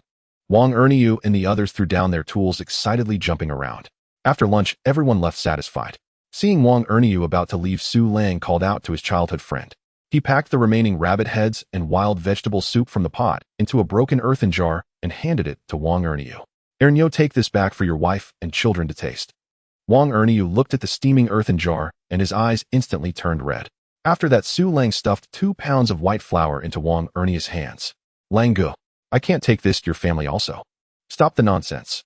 Su Lang clapped him on the back. We've grown up together in open-crotch pants. Why are you being polite with me? Take it. Over the years, Wang Erniu had helped him a lot. If it weren't for Wang Erniu being starved to the bone, he wouldn't have let Su Lang go hungry. Su Lang paused and added, tomorrow I'll go back to the mountain. You come with me to learn some hunting skills. Wang Erniu could no longer hold back. A 7-foot-tall man had tears streaming down his face. He said nothing more, just nodded heavily, holding the earthen jar and looking back 3 times as he walked away. As night fell, Su Lang returned to the newly built wooden house after a day of hard work, immediately smelling a tempting aroma of meat. He walked into the main room and found a dim oil lamp lit on the table. The 4 beautiful wives were sitting upright waiting for him. In the center of the table was the bowl of chicken from noon. The 2 plump chicken legs had not been touched at all. Why haven't you all eaten yet? Su Lang felt both amused and exasperated. We were waiting for husband to come back to eat together. Hua Yurong stood up gently to pull out a chair for Su Lang. The softest part of Su Lang's heart was heavily struck. This is home. He sat down and did not hesitate any longer. All right then, let's eat together today. He picked up a chicken leg, but did not place it in his own bowl. Instead, under the astonished gazes of the 4 women, he handed it to Xia Zeruo's mouth. Here, Zhuo, you eat a bite first. Xia Zeruo's face immediately flushed red, shyly glancing at her sisters, shaking her little head like a rattle. No, no, no. Husband, you eat. If I say eat, then eat. Su Lang pretended to be angry. Only then did Xia Zhao timidly open her little mouth, gently taking a small bite, her little face instantly blooming, with a happy blush, her eyes squinting into crescent moons. Su Lang smiled, and then passed the chicken leg to Hua Yurong, then to Li Zizi, and finally to Murong Yanran. Murong Yanran originally wanted to refuse, but under Su Lang's commanding gaze she blushed and awkwardly took a bite. 1 chicken leg shared among the 5 of them quickly reached the bottom. The other chicken leg was the same. The atmosphere was warm and intimate. After finishing the meal, Su Lang cleared his throat, his mischievous eyes darting back and forth between Murong Yanran and Xia Zhao. Ahem. According to yesterday's agreement, tonight, isn't it time for our Zhao? Boom. Xia Zeruo's little face instantly turned as red as if it could bleed. She nervously wrung her clothes, lowered her head, and quietly said a small her voice as soft as a mosquito's buzz, yet full of anticipation. Shameless, always thinking about these things. Murong Yanran spat, but felt inexplicably sour inside. Last night this man had exhausted her to near death, and today he was already eagerly thinking of someone else. Was he made of iron? All the men of our great Qian nation have fallen in battle. The government sends out wives precisely to encourage childbirth, right? Su Lang said earnestly, so your husband is not lewd, but is willing to exhaust himself for our great Qian nation. Pak. Murong Yanran spat again, not believing it at all, her face turning red to the roots of her neck. Hua Yurong felt the same. Li Ziyu's face was as red as if it could bleed. Only Xia Zhao looked at him in admiration, tilting her pretty face, stars in her eyes. Husband is so great, I want to give husband a child. in this warm yet ambiguous atmosphere. Knock, knock. A rapid and forceful knocking on the door broke the tranquility of the room. Everyone inside was taken aback. Who could it be at this late hour? We'll go take a look. Su Lang frowned, stood up, and walked toward the door. Outside, a shadow collapsed straight into his arms. A heavy smell of blood instantly rushed into his nostrils. Su Lang instinctively embraced the person, and upon closer inspection his pupils contracted suddenly. It was Wang Erniu. He was covered in blood with a deep knife wound in his chest visible to the bone, and a bloodied wooden stick stabbed into his abdomen, turning him into a blood-soaked figure. Lang Gu. Wang Erniu used the last of his strength to grip Su Lang's arm tightly, blood constantly pouring from his mouth. Run quickly. Zhao Dao. He wants to kill you. With that, his head tilted, and he completely fainted. Su Lang held the warm, yet rapidly cooling body in his arms, feeling utterly bewildered. Blood, thick with a metallic scent, soaked through his clothing, clinging to his skin. The stench invaded his nostrils, forcefully causing turmoil in his stomach. Erniu. Su Lang's scream caught in his throat as he looked down at the face of his childhood friend, that honest face always adorned with a foolish smile, now ashen and devoid of color. The gaping wound on his chest seemed as though it would split him in two. The rough wooden stick piercing through his abdomen was even more brutally merciless. Husband, what happened? The women in the room, hearing the commotion, rushed out. When they saw the bloody scene at the doorway, screams and sobs erupted. Xia Zhuo's little face turned pale in an instant, and she collapsed to the ground in fright. Li Ziyu's legs also gave way. Had it not been for Hua Yurong supporting her, she would have fallen as well. Erniu. Hua Yurong gazed at the gruesome wound, her lips trembling. She understood some medicine and knew at a glance that Wang Erniu was beyond saving. Mirong Yanran reacted the quickest. She dashed to Su Lang's side, her aura as a warrior surging forth in an instant. Be careful. Just as her voice fell, a sharp, whistling sound shot towards them from the darkness outside the courtyard. A black arrow carrying the scent of death was aimed straight at Su Lang. His mind went blank as he instinctively leaned back, clutching Wang Erniu's body, narrowly evading the deadly strike. The arrow was driven forcefully into the door frame, its tail buzzing ominously. Quick, get inside. Su Lang's eyes were bloodshot. Anger and a thirst for vengeance surged within him. With all his strength, he dragged Wang Erniu's body into the house and kicked the wooden door with a loud bang. Yurong, take them to the secondary bedroom, away from the doors and windows. Mirong Yanran barked her orders, not retreating, but instead drawing a wooden stick to use as a makeshift door barricade at the main door. Whoosh, whoosh, whoosh. More arrows came in succession, their force so great that they pierced through the not-so-thick wooden door and wall, embedding themselves in the ground inside the room. Xia Zhuo and Li Xiuji, terrified, huddled together in a corner, trembling violently, too scared to even cry out. Hua Yurong, suppressing her fear, shielded them behind her, staring intently at the doorway. Outside, Zhao Dahu's triumphant yet venomous taunts echoed. Su Lang, you turtle, come out. You're good buddy Wang Erniu, right? What a good dog. Damn it, eavesdropping on me and thinking of running to warn you. They'll let him know what meddling in others' affairs means with a single blade. Zhao Dahu's voice was filled with mockery and cruelty. Do you know what he said before he died? He begged me to spare his wife and children. Huh, what a fool. I agreed, but once I kill you, he'll sell his wife to a brothel and break his child's legs, tossing them in the streets to beg. How cruel. How shameless. Inside, Su Lang gently placed Wang Erniu's body on the ground. He reached out, wanting to close those unseeing eyes of his childhood friend, but his hand trembled violently, failing to do so after several attempts. Erniu. Su Lang's teeth ground together, each word squeezed out as if forced through clenched jaws. He remembered their childhood, when Wang Erniu always followed him, calling him Lang Gu incessantly. He recalled how Wang Erniu had shared the only steamed bun from his home with him. He remembered this honest man crying like a child while holding that broken ceramic pot this afternoon. A tidal wave of fury erupted from the depths of his heart, burning through him with excruciating pain. He slowly stood up, his eyes red, all sadness and shock fading, leaving only a chilling and bone-deep killing intent. He walked to the wall and took down the mulberry longbow that he had crafted earlier that afternoon. Zhao Dao. Su Lang's voice was terrifyingly calm, yet it carried a hint of unsettling madness. You wanted me to come out, right? Here I am. He drew the bow and arrow poised against the string, pressing himself against the wall, carefully listening to the sounds outside. Huh, finally dared to speak. I thought you were too scared to even pee. Zhao Dahu laughed maniacally from outside. What? Want to shoot at me? Can your broken thing pierce my skin? Zhao Dahu continued to shout as he shifted his feet, trying to find a better angle to shoot from. Now's the time. Su Lang's ears picked up that subtle sound of footsteps, and he instantly mapped out the opponent's position in his mind. He suddenly turned, aimed at a spot on the wall, and released the bowstring. Go accompany Nyo in the afterlife. Whooshed. The wooden arrow roared out, carrying all of Su Lang's fury, piercing through the thin wooden wall and shooting into the darkness outside. Ugh! A muffled groan suppressing pain and disbelief came from outside. Then came the sound of a heavy object hitting the ground. Tiger! Brother Tiger! You got hit by an arrow. The exclamations of several goons confirmed Su Lang's victory. Damn it! This is impossible. Zhao Dahe's voice was filled with terror and weakness. How did he know I was here? He struggled to pull back his hunting bow to retaliate. Su Lang did not give him that opportunity. He knocked another arrow following the sound of Zhao Dahe's labored breathing and shot again. Crack! The sound of wood breaking echoed outside, accompanied by another scream from Zhao Dao. My bow broke. The broken bow struck Zhao Dahe's left eye, causing him to lose his sight momentarily. In the darkness, the remaining goons were utterly panicked. They thought it would be an easy hunt, first using poisoned arrows to kill Su Lang, then setting the house on fire to destroy the evidence. Who would have thought that this Su Lang was a monster? Even through the wall he could shoot and injure the battle-hardened brother Tiger. The second arrow precisely broke the bow. Is he even human? Run fast. A terrified goon, scared out of his wits, dropped the torch in his hand and fled wildly towards the village exit. The torch fell to the ground, illuminating the scene in the courtyard. There lay Zhao Dahe, clutching his chest where blood flowed profusely, his face filled with horror, while at his feet the hunting bow lay broken in two. Want to escape? A cruel smile appeared on Su Lang's face. He kicked the door open, knocked an arrow, the motion swift as lightning. Whooshed!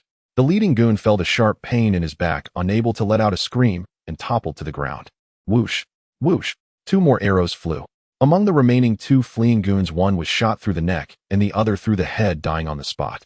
In the blink of an eye, only the desperately crawling Zhao Dahe remained in the courtyard. Su Lang walked towards him, step by step, his longbow drawn once more. Don't kill me. Zhao Dahe looked at the approaching Su Lang, finally feeling fear. Dragging his injured body, he crawled backward using hands and feet. Su Lang. Langgu, I was wrong. I'll bow to you. Spare my life. Su Lang did not speak. He simply released the bowstring. Uft. The arrow was deeply embedded in Zhao Dahe's thigh, pinning him to the ground. Oh! His screams, reminiscent of a slaughtered pig, shattered the silence of the night. The mournful cries tore through the silence of the village.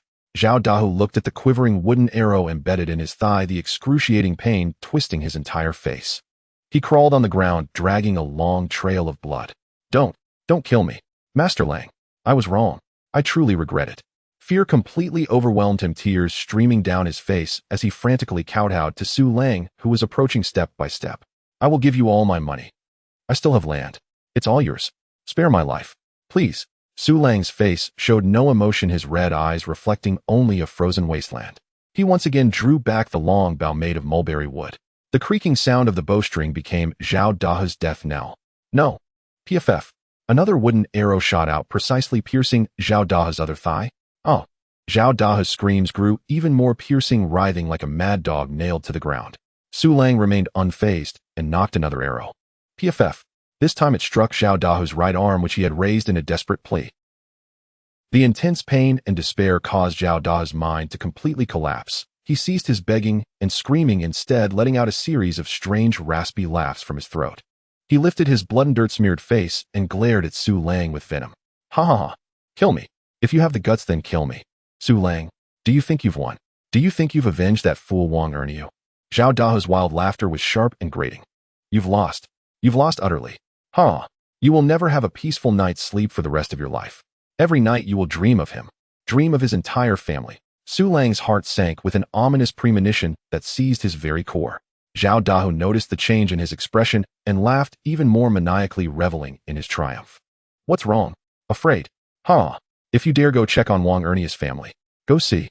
I've left you a big surprise. Hurry up. Ha ha ha. Su Lang's breath hitched. He stared at Zhao Dahe's deranged face, his mind going blank with a sudden buzzing sensation.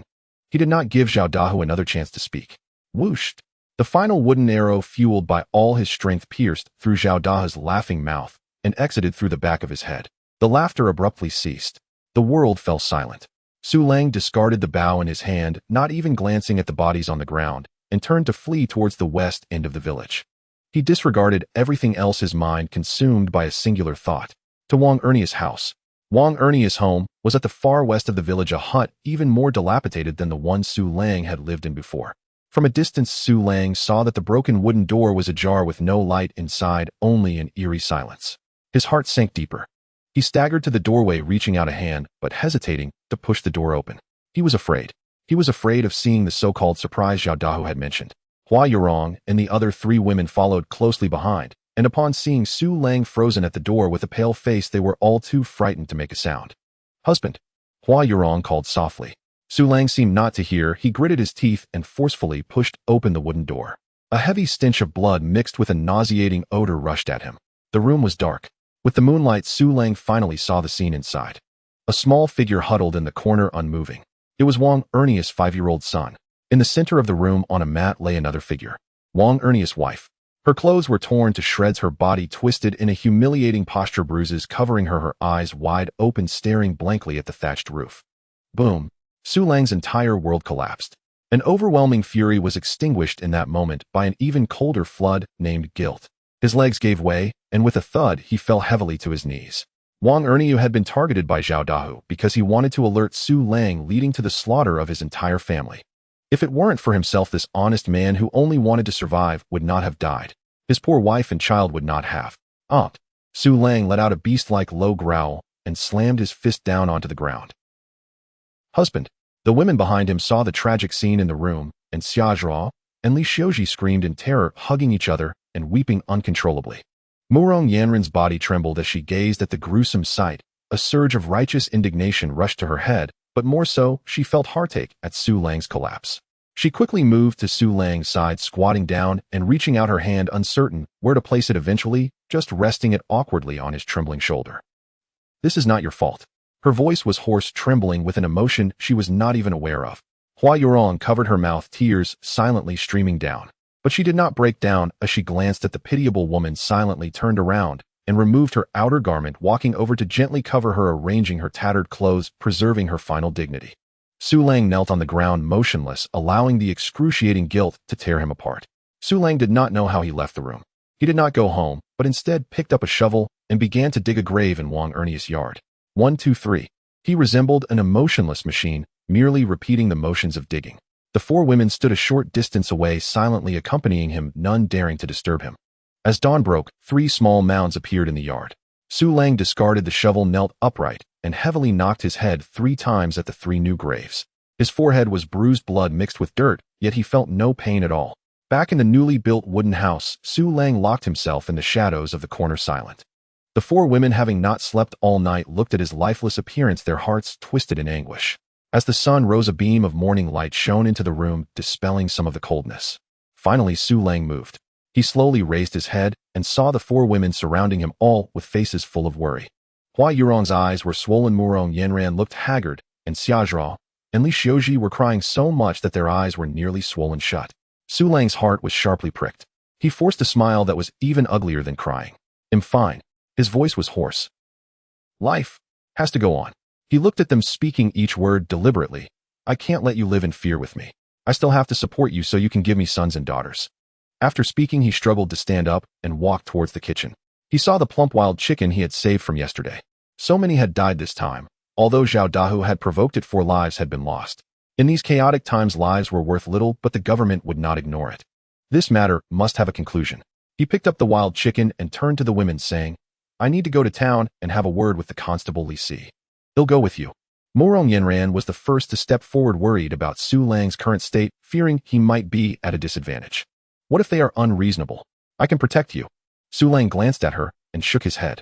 "Your fiery temper would only add chaos, not help. You..." Murong Yanran's face turned red from his words, both angry and anxious. She stomped her foot and abruptly turned her head away. "I'm just worried about you. You ungrateful. Go by yourself.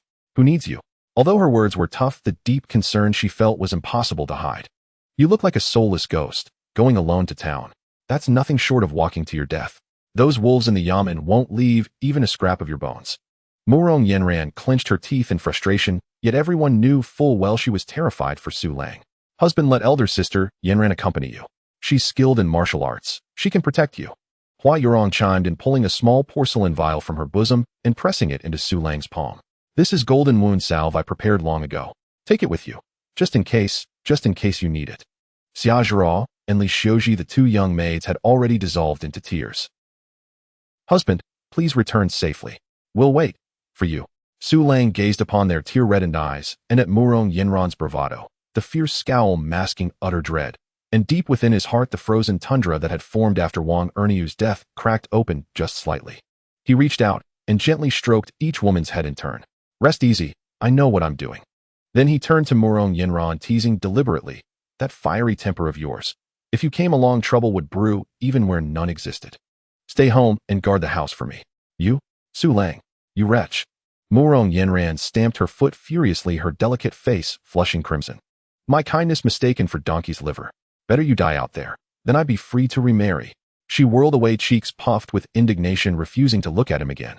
Su Lang only smiled, not another word, and clutching the pheasant strode resolutely out the courtyard gate. A warmth bloomed in his chest as he lifted the latch and pushed open the door. The crisp morning wind brushed his face, clearing the fog from his mind. Only after Su Lang's figure vanished beyond the village entrance did Murong Yinran whirl back, grit her teeth, and draw a gleaming dagger from her boot, pressing it into Hua Yurong's hands. "Wait for me at home.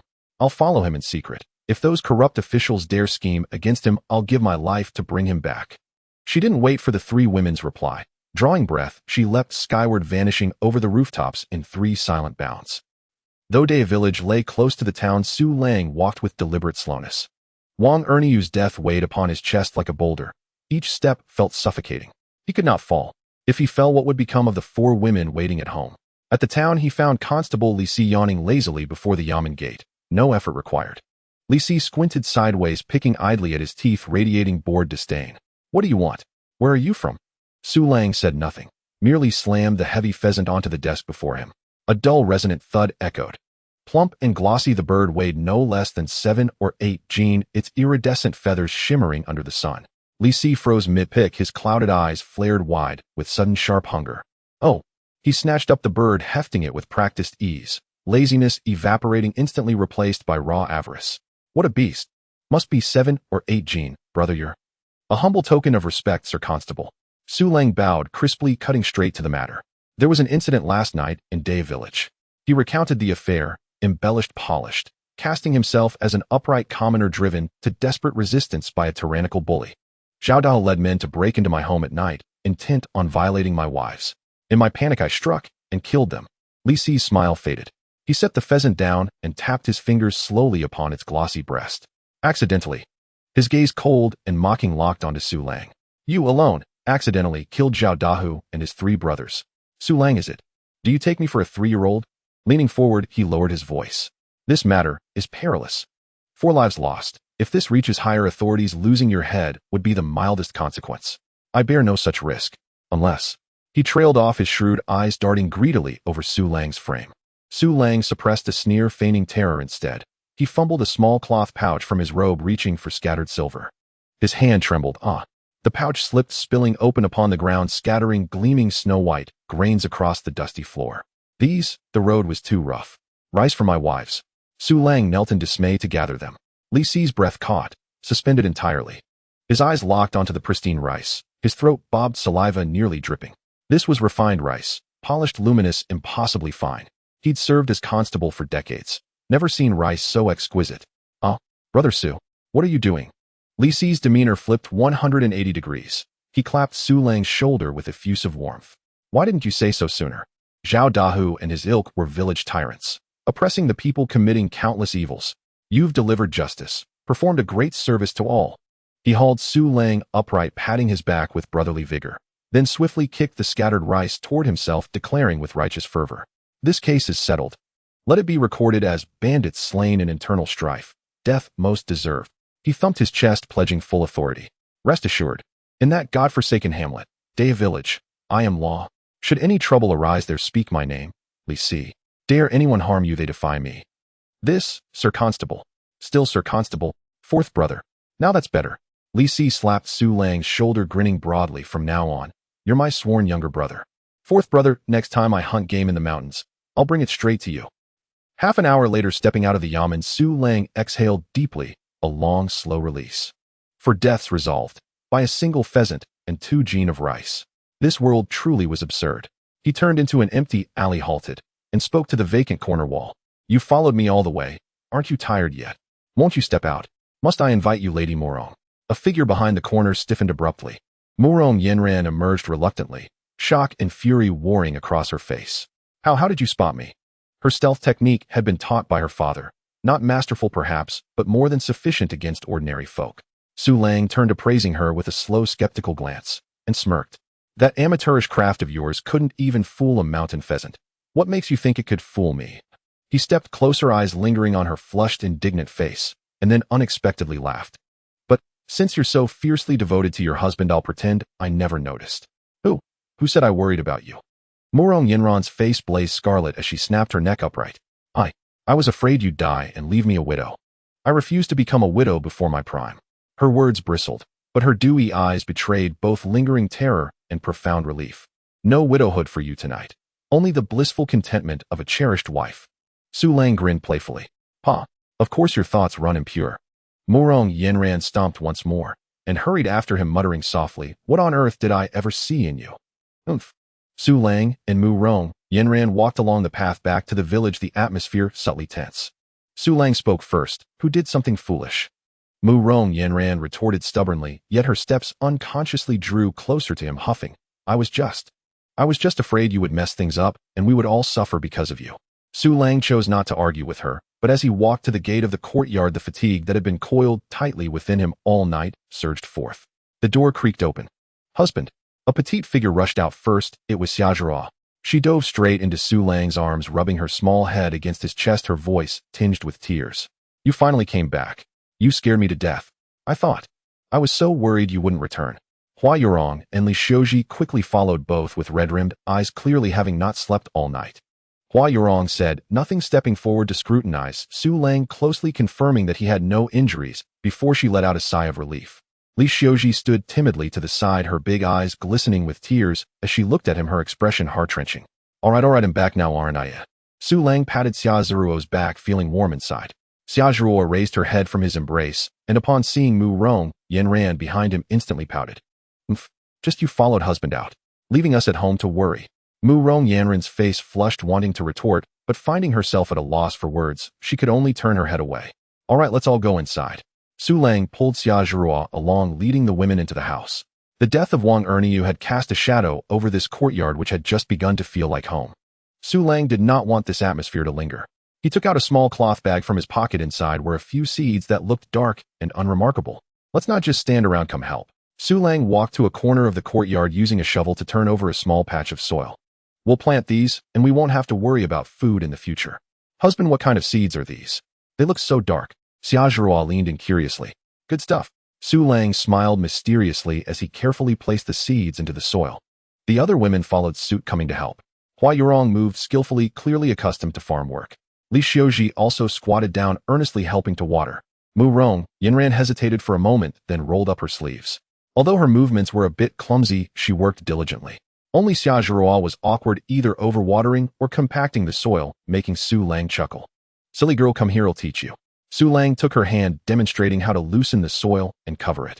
Under the sunlight, the women busily surrounded the small patch of land, chattering, finally bringing life back to the courtyard. Su Lang watched this scene, feeling that the wound left by Wang Erniu's death was slowly being healed by this warm sight. Night. The atmosphere at the dining table was even stranger than during the day.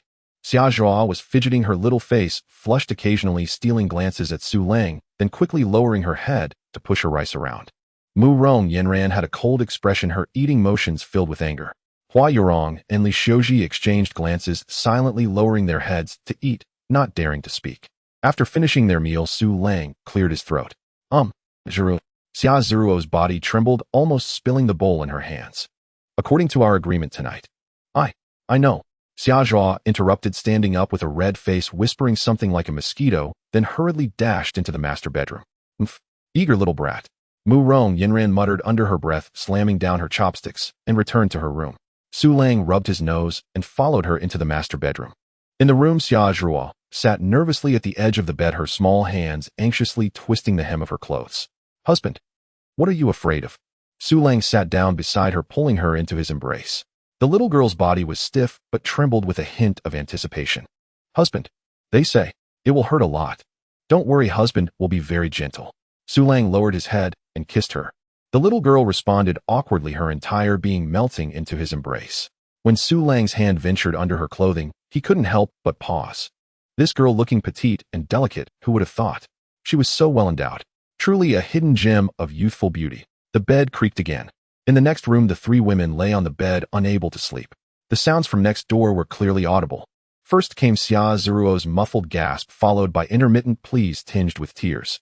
Mu Rong Yinran, irritated, flipped over, covering her head with the blanket. Bastard. Zhuruo is still so young. Doesn't he know to be gentler? She muttered angrily, her chest rising and falling rapidly. Yinran, keep your voice down. In the darkness, Hua Yurong sighed softly. Husband stamina is not something one person can handle. In the future, perhaps we sisters will have to work together to keep husband satisfied. He wishes, Mu Rong Yinran said angrily. But deep down there was a hint of, no way Yinran, what are you thinking? Together. Wouldn't that just kill that bastard? The next morning, Su Lang felt refreshed as he walked out of the master bedroom, thinking to himself that the eightfold physique was truly a wonderful thing. He arrived in the courtyard, stretching widely, the joints popping with a series of crisp sounds. Turning his head, he saw Hua Yurong, Mu Rong Yinran, and Li Xiuji all sporting large dark circles under their eyes, listlessly boiling water in the courtyard. Su Lang felt a surge of pride and walked over deliberately. Oh, what's wrong with you ladies? Didn't sleep well again last night? Hua Yurong and Li Xiuji only blushed, not daring to look at him. Only Mu Rong Yinran raised her head, glaring at him fiercely. Her furious expression, combined with the dark circles under her eyes, was not frightening at all, but rather a bit comical. Su Lang chuckled, leaning closer to Mu Rong Yinran, lowering his voice to a whisper only she could hear. Why is my wife angry? Is it jealousy? How about we all go together tonight? Mu Rong Yanran's temper flared instantly. Without thinking, she threw a punch at Su Lang's face. Shameless bastard. Go die.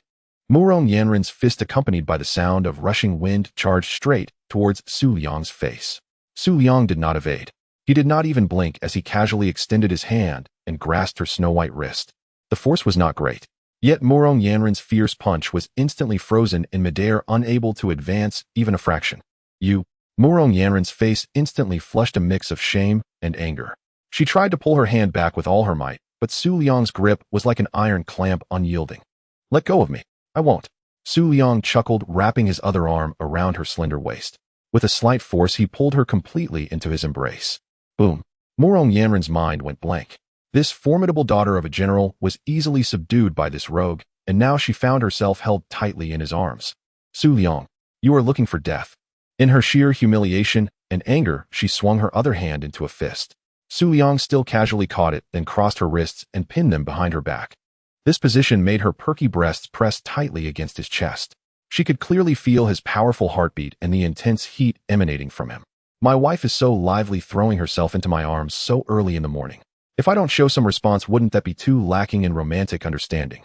Su Liang lowered his head and smirked near her ear. Who threw herself into your arms? Let me go. Mu Rong Yinran struggled violently, but her strength was like a kitten's tickling in front of Su Liang's eightfold physique.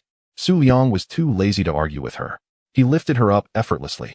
Mu Rong Yinran exclaimed, instinctively wrapping her arms around Su Liang's neck as her feet left the ground. By the time she realized what happened, she had been carried into the master bedroom and heavily thrown onto the excessively large bed. Before she could get up, a tall figure pressed down on her. What do you want? Zhiru. She is tired. Now it's your turn, my Yinran wife. The bed creaked rhythmically once more. This time, there were no cries or struggles, only suppressed breaths filled with a hint of humiliation and an unrecognized sense of surrender. Not sure how much time passed. Ding. Mu Rong Yanran's favorability 15. Current favorability 110, mouthy yet honest. Ding. Congratulations on completing the hidden task, conquering the general's daughter. Reward, a big gift package. Su Liang felt refreshed and completely at ease. The general's daughter was indeed impressive. He glanced at Mu Rong Yinran, who had already fallen asleep, tears still lingering in the corners of her eyes, yet her face was flushed with satisfaction. He felt a surge of pride. Open the gift package. Congratulations. The host has received 100 pounds of prime pork, 100 pounds of northeast rice, and furious wind blade technique beginner. In the next moment, a torrent of knowledge about sword techniques, moves, and power application surged into Su Liang's mind. From the basics of chopping, slicing, flicking, and stabbing, to various intricate variations, it felt as if he had practiced for over a decade, all the techniques now innate to his body. What a good thing. At last he had compensated for his previous lack of skill despite having great strength. In the future, he wouldn't have to rely solely on bows and fists. Su Liang flexed his wrist, feeling that he could pick up a knife right now and perform a fluid set of sword techniques. He glanced out the window. The sun was already high in the sky. It was already noon. He got up, dressed, and walked out of the master bedroom. In the living room, Hua Yurong, Xiaozhuo, and Li Xiuji were seated around the table, the food still steaming, yet no one had touched their chopsticks. Husband. Upon seeing him, Xiaozhuo immediately stood up, her small face filled with concern. She had recovered somewhat, but her walking posture was still a bit awkward. Why haven't you started eating? Su Yang asked. We were waiting for you and Sister Yinran to join us, Hua Yurong gently replied. As soon as she finished speaking, the master bedroom door was pulled open and Murong Yinran, supporting her waist, walked out slowly. She had changed into clean clothes, but the flush on her face and disheveled hair was impossible to hide. When she saw the 3 pairs of eyes at the table staring at her with a mix of understanding and teasing, her pretty face turned crimson as if it could bleed. Especially upon hearing Hua Yurong's words, we were waiting for you and Sister Yinran to join us. She felt so embarrassed she wished she could find a crack in the ground to hide in. Oomph. She snorted heavily, walked to the table, sat down, buried her head, and began shoveling rice with her chopsticks, refusing to look at anyone. The meal was filled with a charming yet awkward atmosphere. Just then a sudden rapid knock echoed at the door. Su Liang set down his bowl and chopsticks, walked over, and opened the door. Outside stood a ragged, emaciated woman who suddenly knelt down, desperately banging her head towards Su Liang. It was Widow Wang from the village. Su, great official, please have mercy and give me something to eat. My child hasn't eaten for 3 days. Her forehead bled as it hit the gritty ground, her voice shrill and filled with despair. Not far away, several villagers peeked over, their faces reflecting the same hunger and numbness with a hint of barely perceptible hope. Su Liang's expression instantly turned cold. No. He uttered 2 words without hesitation, then slammed the door shut with a bang. Returning to the dining table, Xiaozhuo bit her chopsticks and said softly, unable to bear it. Husband, that Widow Wang. She seems pitiful. We still have food at home, right? Why not? Just give her a little. Before Su Liang could respond, Murong Yinran spoke coldly. Though still embarrassed and angry, her mind was crystal clear. Silly girl, if you give her a bowl of rice today, tomorrow the entire village will kneel at our doorstep. When that time comes, will you give or not? Xiaozhuo was taken aback.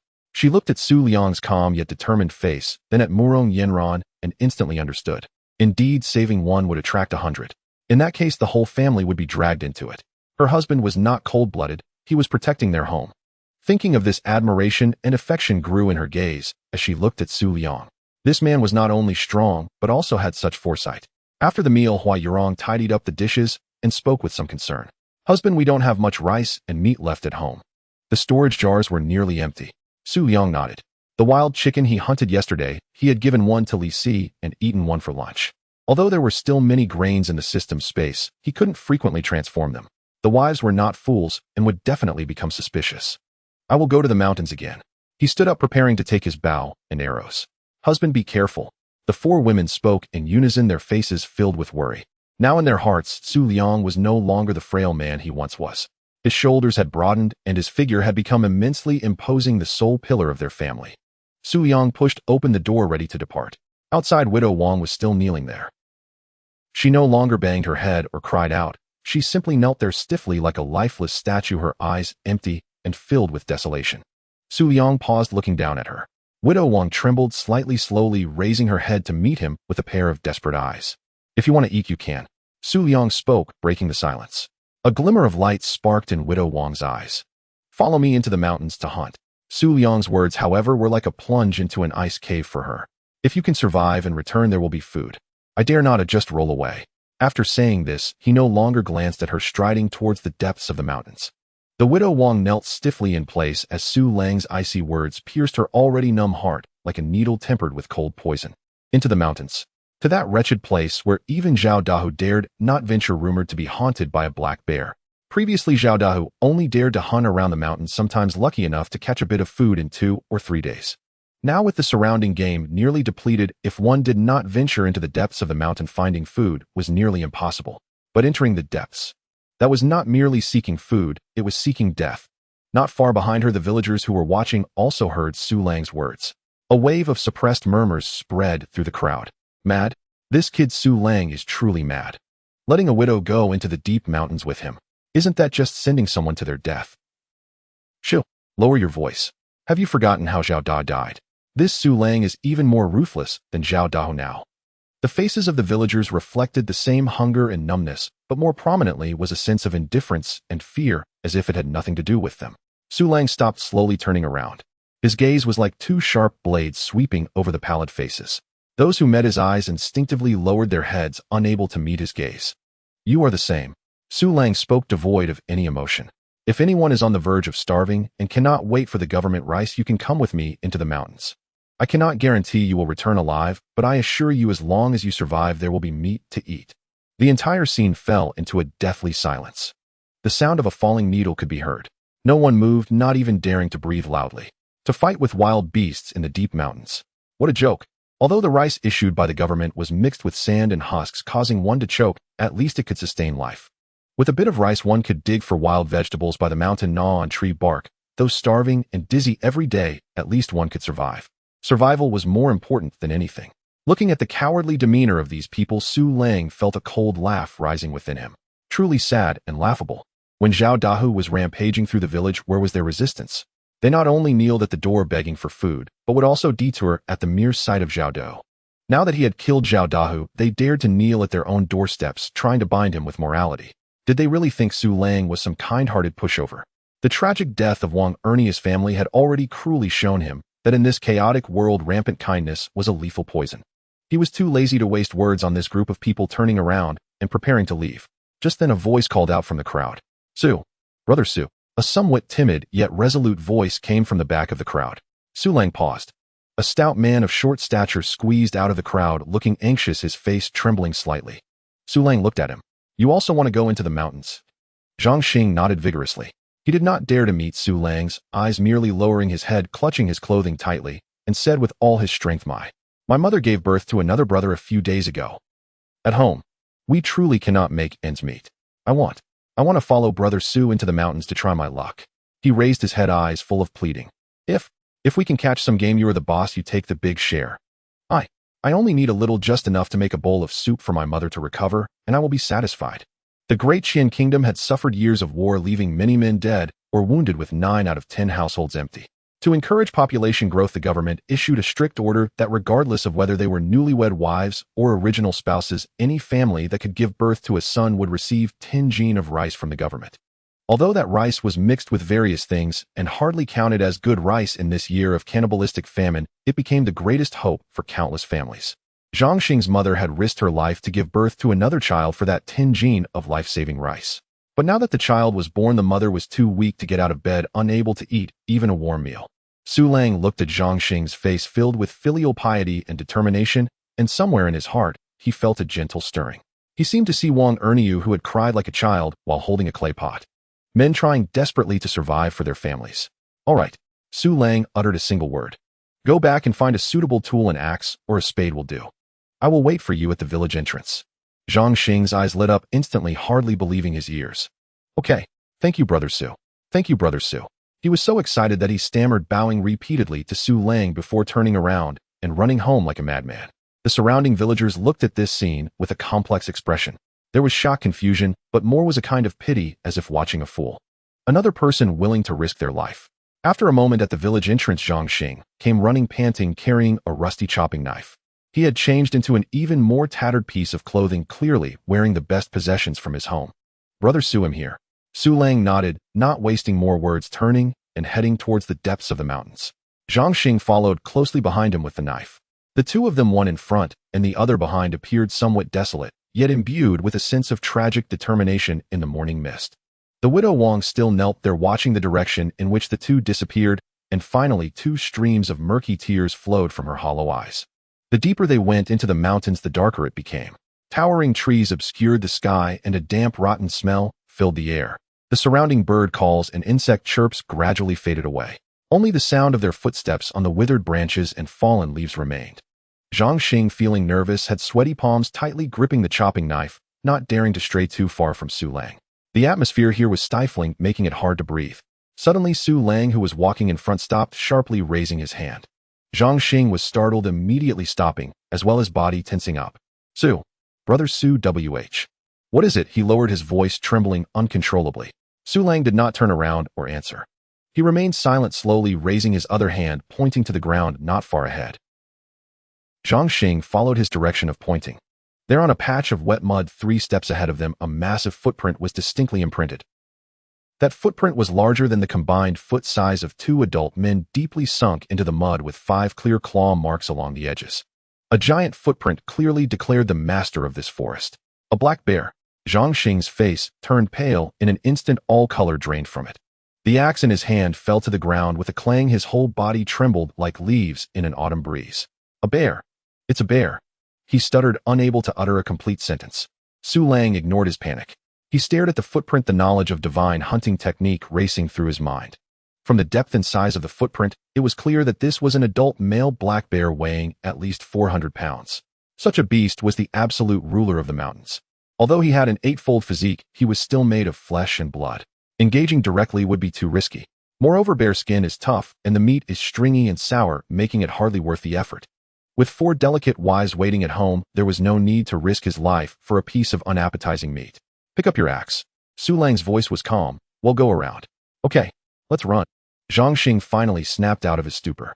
He hurriedly picked up the axe from the ground, trembling, and following Su Lang closely, not daring to breathe a word. In the village, Su Lang had not walked far when a few idlers stealthily approached. Leading them was Han Xiaoqiang, a notorious bully in the village. He looked at the brand-new wooden house and thought of the 4 stunning women inside, his eyes glinting with greedy fire. Pa, what a piece of trash. A starving poor guy suddenly strikes it rich, not only with food, but also with 4 wives. Han Xiaoqiang spat on the ground, his face twisted with jealousy and indignation. Brother Chang, Su Lang isn't easy to deal with now. Even Zhao Dahu has fallen to him. A younger brother whispered a warning. What do you know? Han Xiaoqiang slapped him on the back of the head. He just got lucky. Zhao Dahu must have underestimated him. Besides, isn't he going into the mountains now? I don't believe those wives of his can turn the tables. He steeled himself and swaggered to the door, kicking it hard. Open up. Let me in. I know you have grain. Hand it over, or I'll break in myself.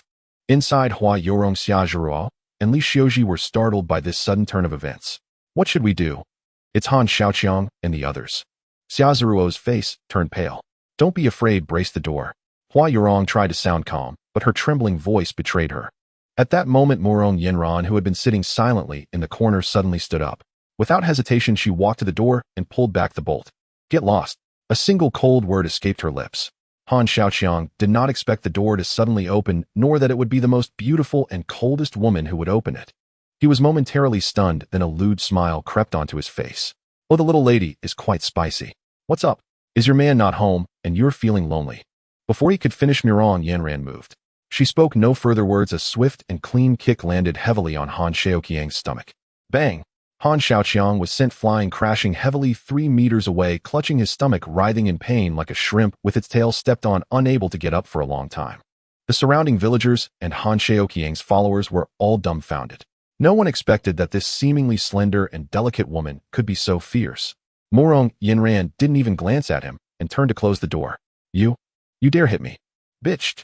You think you can just walk away? I will make you pay for this. Han Xiaoqiang, supported by his lackeys, scrambled to his feet, furious and rushing towards the courtyard. But just as he reached the door, a cold glimmer flashed. A sharp dagger was pressed against his throat without him noticing. The icy sensation froze Han Xiaoqiang's movements instantly. One more step and you die. Morong Yanran's voice contained not a trace of emotion. The scene fell into a deadly silence. Those villagers who had initially come to watch the commotion were now all silent with fear. They finally understood that Su Lang's new wife was not a weak woman at all, but a thorny rose, a tigress that could bite. No wonder Su Lang dared to challenge Zhao Dao. It turned out that he had such a formidable wife hidden at home. In an instant, the way everyone looked at the wooden house changed completely. From jealousy and indignation to deep respect and fear. In the depths of the mountain forest, Su Lang and Zhang Xing bypassed the black bear's territory and continued deeper. Suddenly, the nearby bushes shook violently, and a massive wild boar with protruding tusks charged out, roaring. The stench hit them. Ah, wild boar.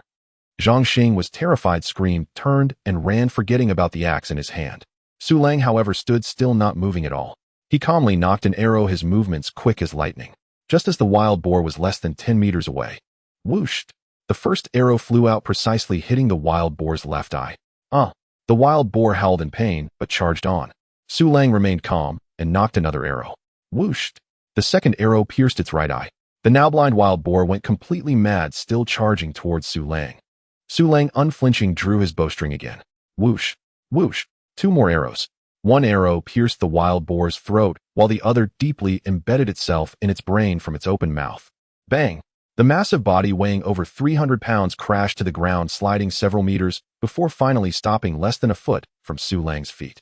Blood stained the ground. Zhang Xing, who had run far away, stopped when he heard the noise, turned around, and was petrified at the sight. He looked at the gigantic dead wild boar, then at Su Lang, who stood beside it with an indifferent expression, his mouth agape, unable to say a word for a long time. The entire process took only a breath or two. He just killed an adult wild boar. Is Su Lang still human? Come help me. Su Lang kicked the dead wild boar at his feet. The bloody smell will attract other beasts. We need to get rid of it quickly. Zhang Xing finally regained his senses, scrambling back with excitement on his face, looking at the wild boar, which was bigger than 2 calves. Su Gu, you are simply a god descended to earth. 300 pounds. This wild boar weighs at least 300 pounds. We hit the jackpot. We hit the jackpot. Su Lang ignored his flattery as the two of them struggled with all their might to drag the heavy wild boar out of the mountains. As night fell, and they finally emerged from the oppressive forest into the light, both were exhausted to the point of collapse. Su Gu, let's take a break. I really can't go on. Zhang Xing plopped down on the ground, panting heavily. Su Lang truly felt tired as well and nodded. Su Gu, have some water.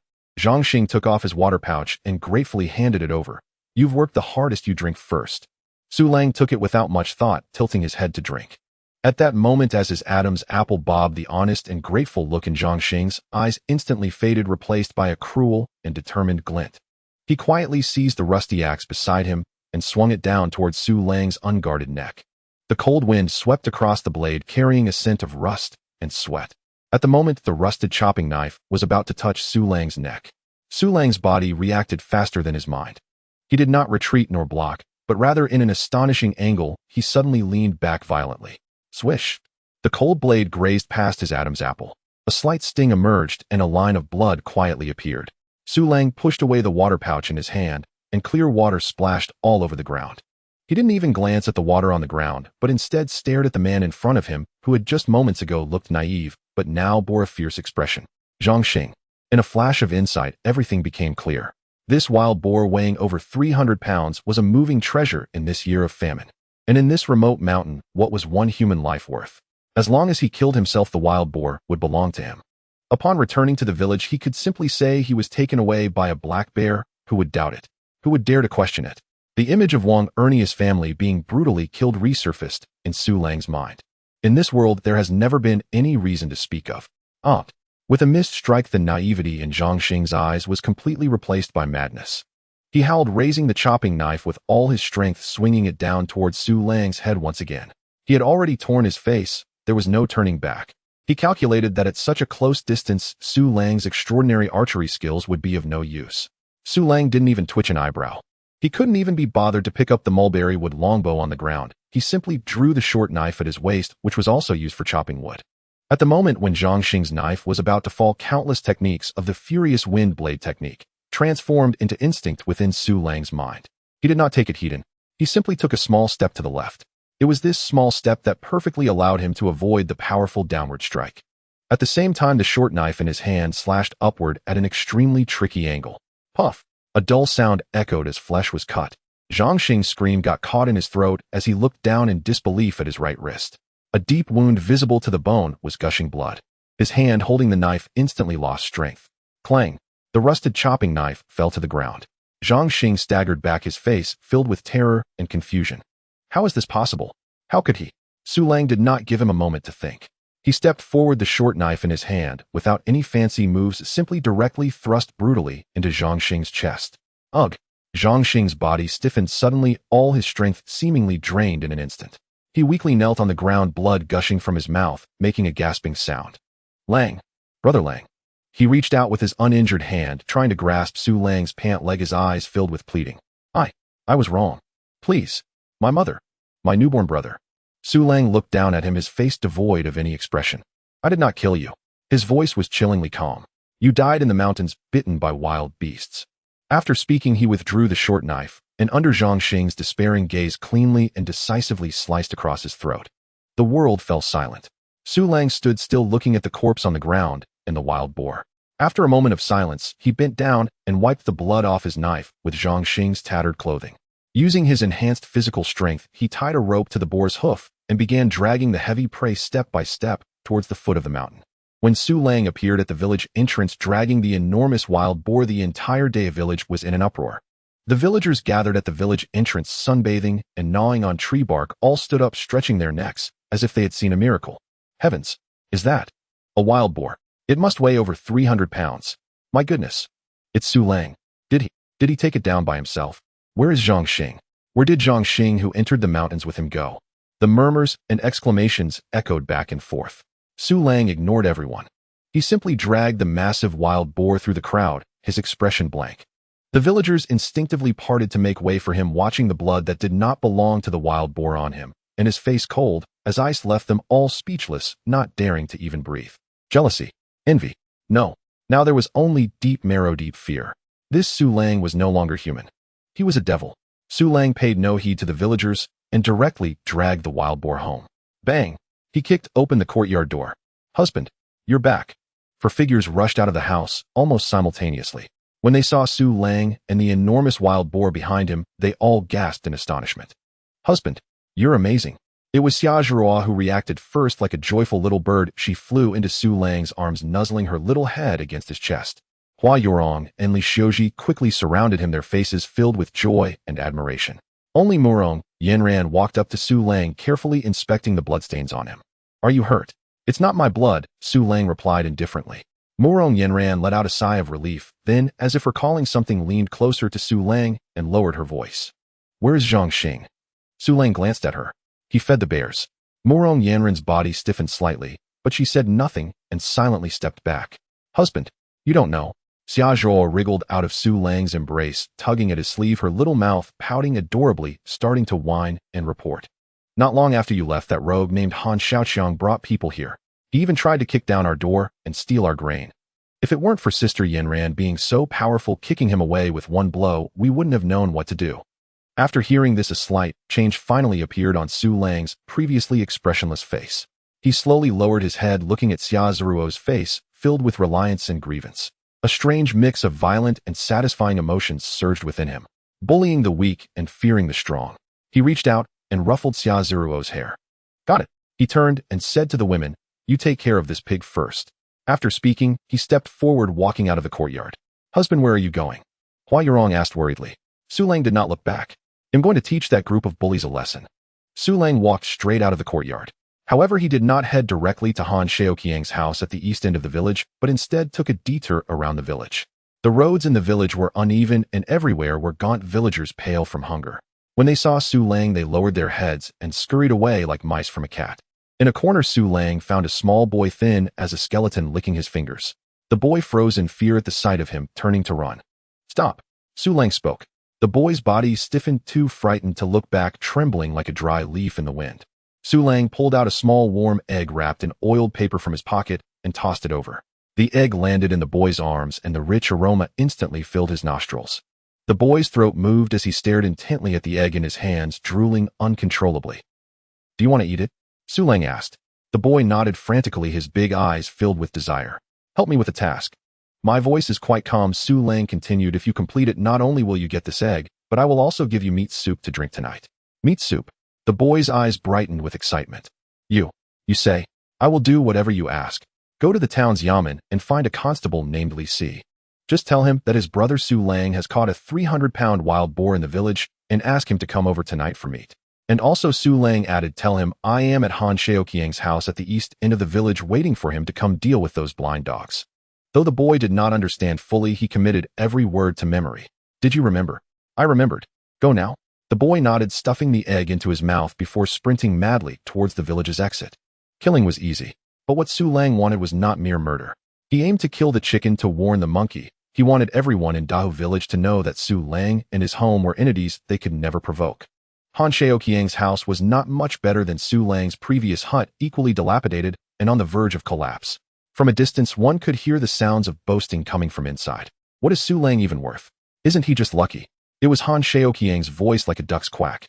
His women are all so beautiful they could squeeze water out of them. Lucky him. Exactly. Brother Chong, I say we sneak in tonight and show him who's boss. He, then we can also see what the women from the government are like. A lewd laugh echoed out. The surrounding villagers hurried past, afraid to speak up, quickening their pace. Su Lang reached the door and stopped. He did not knock. Instead, he raised his foot and kicked it with all his might. Boom! The already broken wooden door shattered into pieces. As wood chips flew, the laughter inside abruptly ceased.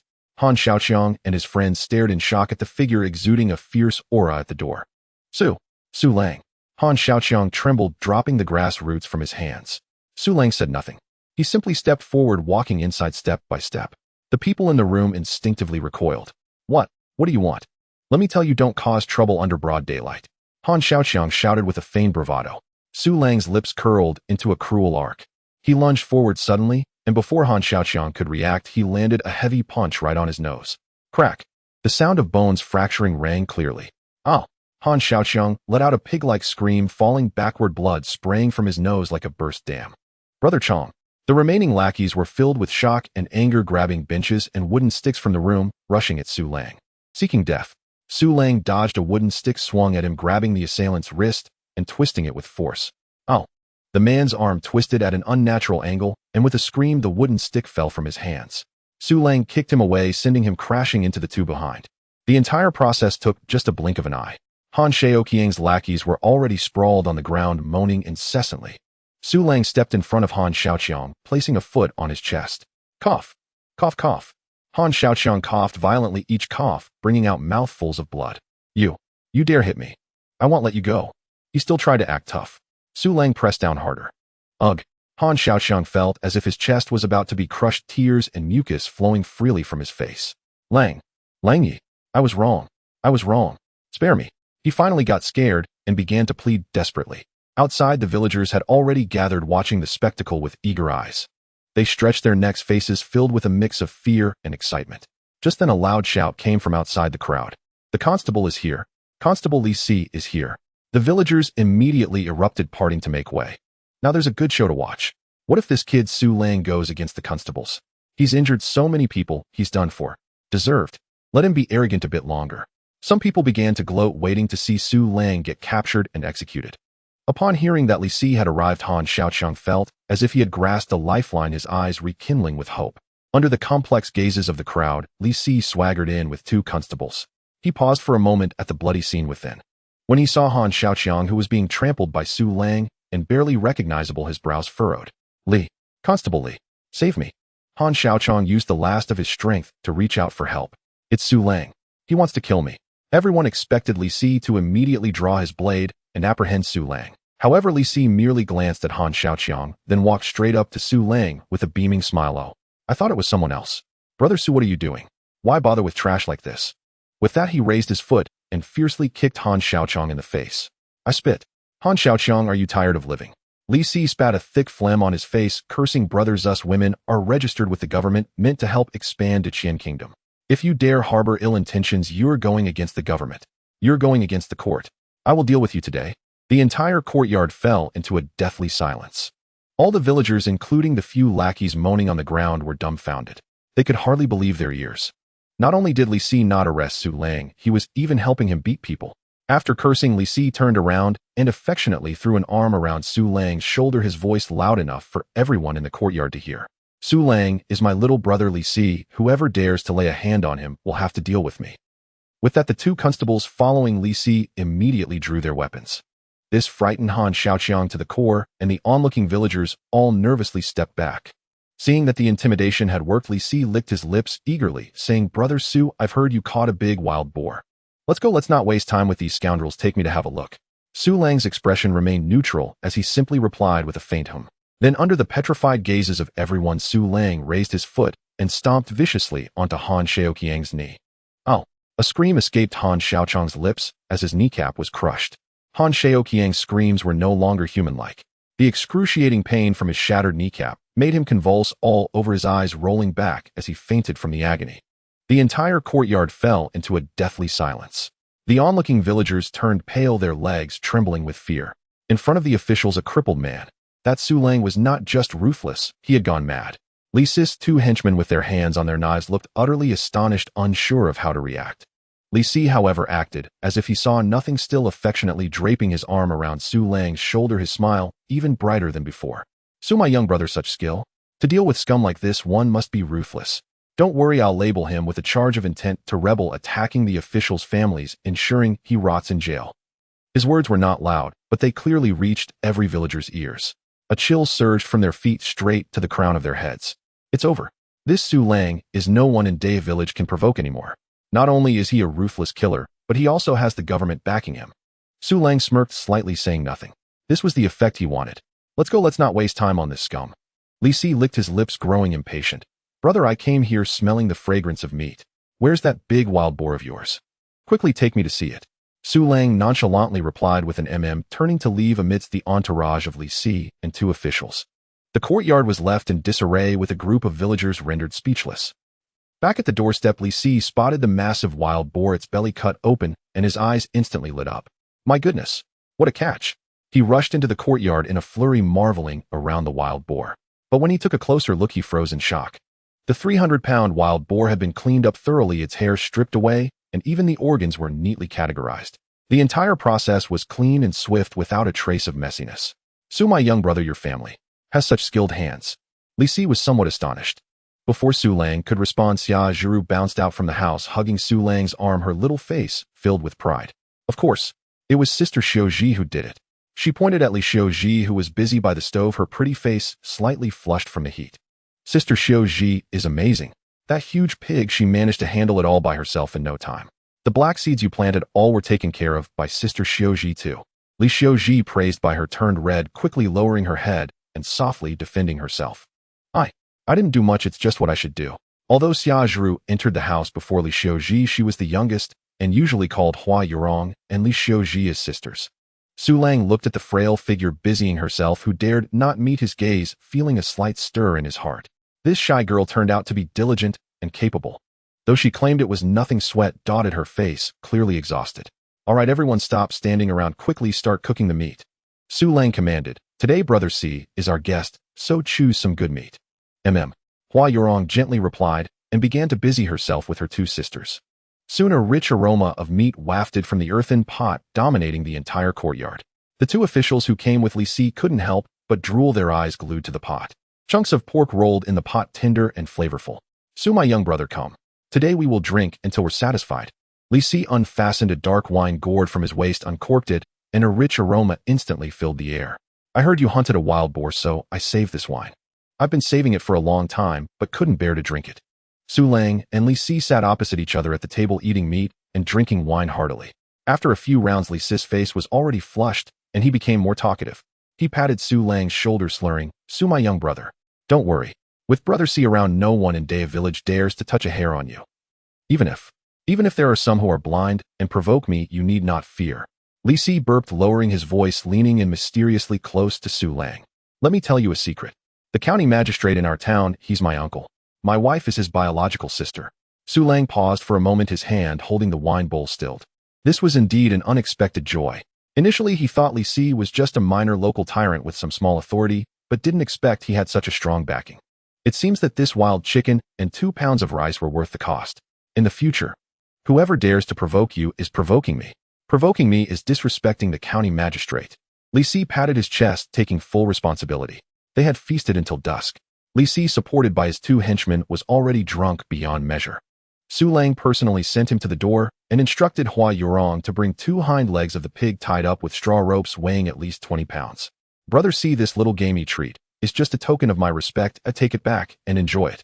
He stuffed one leg into Li Si's arms and handed the other to the nearby official.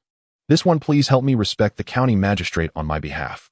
Li Si, with bleary eyes, instantly sobered up a bit upon hearing this. He looked at Su Lang, grinning widely.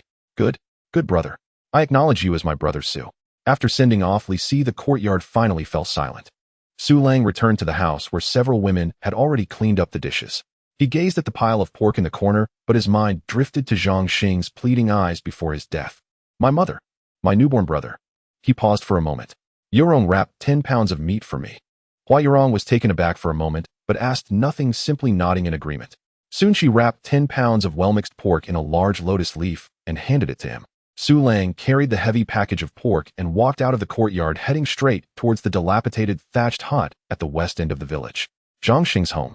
The door was slightly ajar, with a dim light from an oil lamp seeping through. Su Lang pushed the door open. An elderly woman with graying hair appearing to be over 50 was weakly leaning against the head of the bed, holding a swaddled infant in her arms. In truth, Zhang Xing's mother was only 40 years old. The harsh life had made her appear so aged. Upon seeing Su Lang, a flicker of confusion flashed in her murky eyes, soon turning into fear. Su Lang said nothing, merely walked in and placed the heavy package of pork on the dilapidated table. The old woman stared at the oily meat package, completely stunned. Zhang Xing, come with me to the mountains to hunt. Su Lang spoke, his voice flat, devoid of any emotion. On the way we encountered a bear. He was taken away. The old woman gazed at the package of greasy pork on the table, her murky eyes first filled with confusion, then with profound sorrow. She opened her mouth, but could not produce a sound, only clutching the sleeping infant in her arms tightly, her body trembling violently. Su Lang did not utter another word. Having said that, he turned and walked away. The tingeing of meat was not out of compassion nor guilt. He simply felt pity for the newborn baby, who knew nothing. In this wretched world, this was all he could do. Stepping out of the dilapidated thatched hut, the night breeze blew against his face, cold and biting. On the way back, Su Lang spotted a familiar small figure in the corner of a wall. It was the little boy who had helped him deliver the news to the town. He was hiding in the shadows, peeking at him with a look of fear. Come here, Su Lang called out.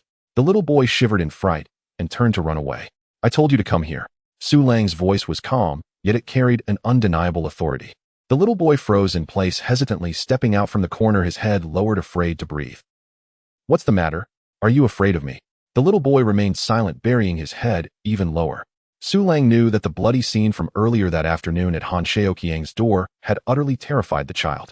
I ask you, why didn't you come to my house for the meat soup? I. The boy's voice was faint like a mosquito. I saw you. You broke Uncle Han's leg.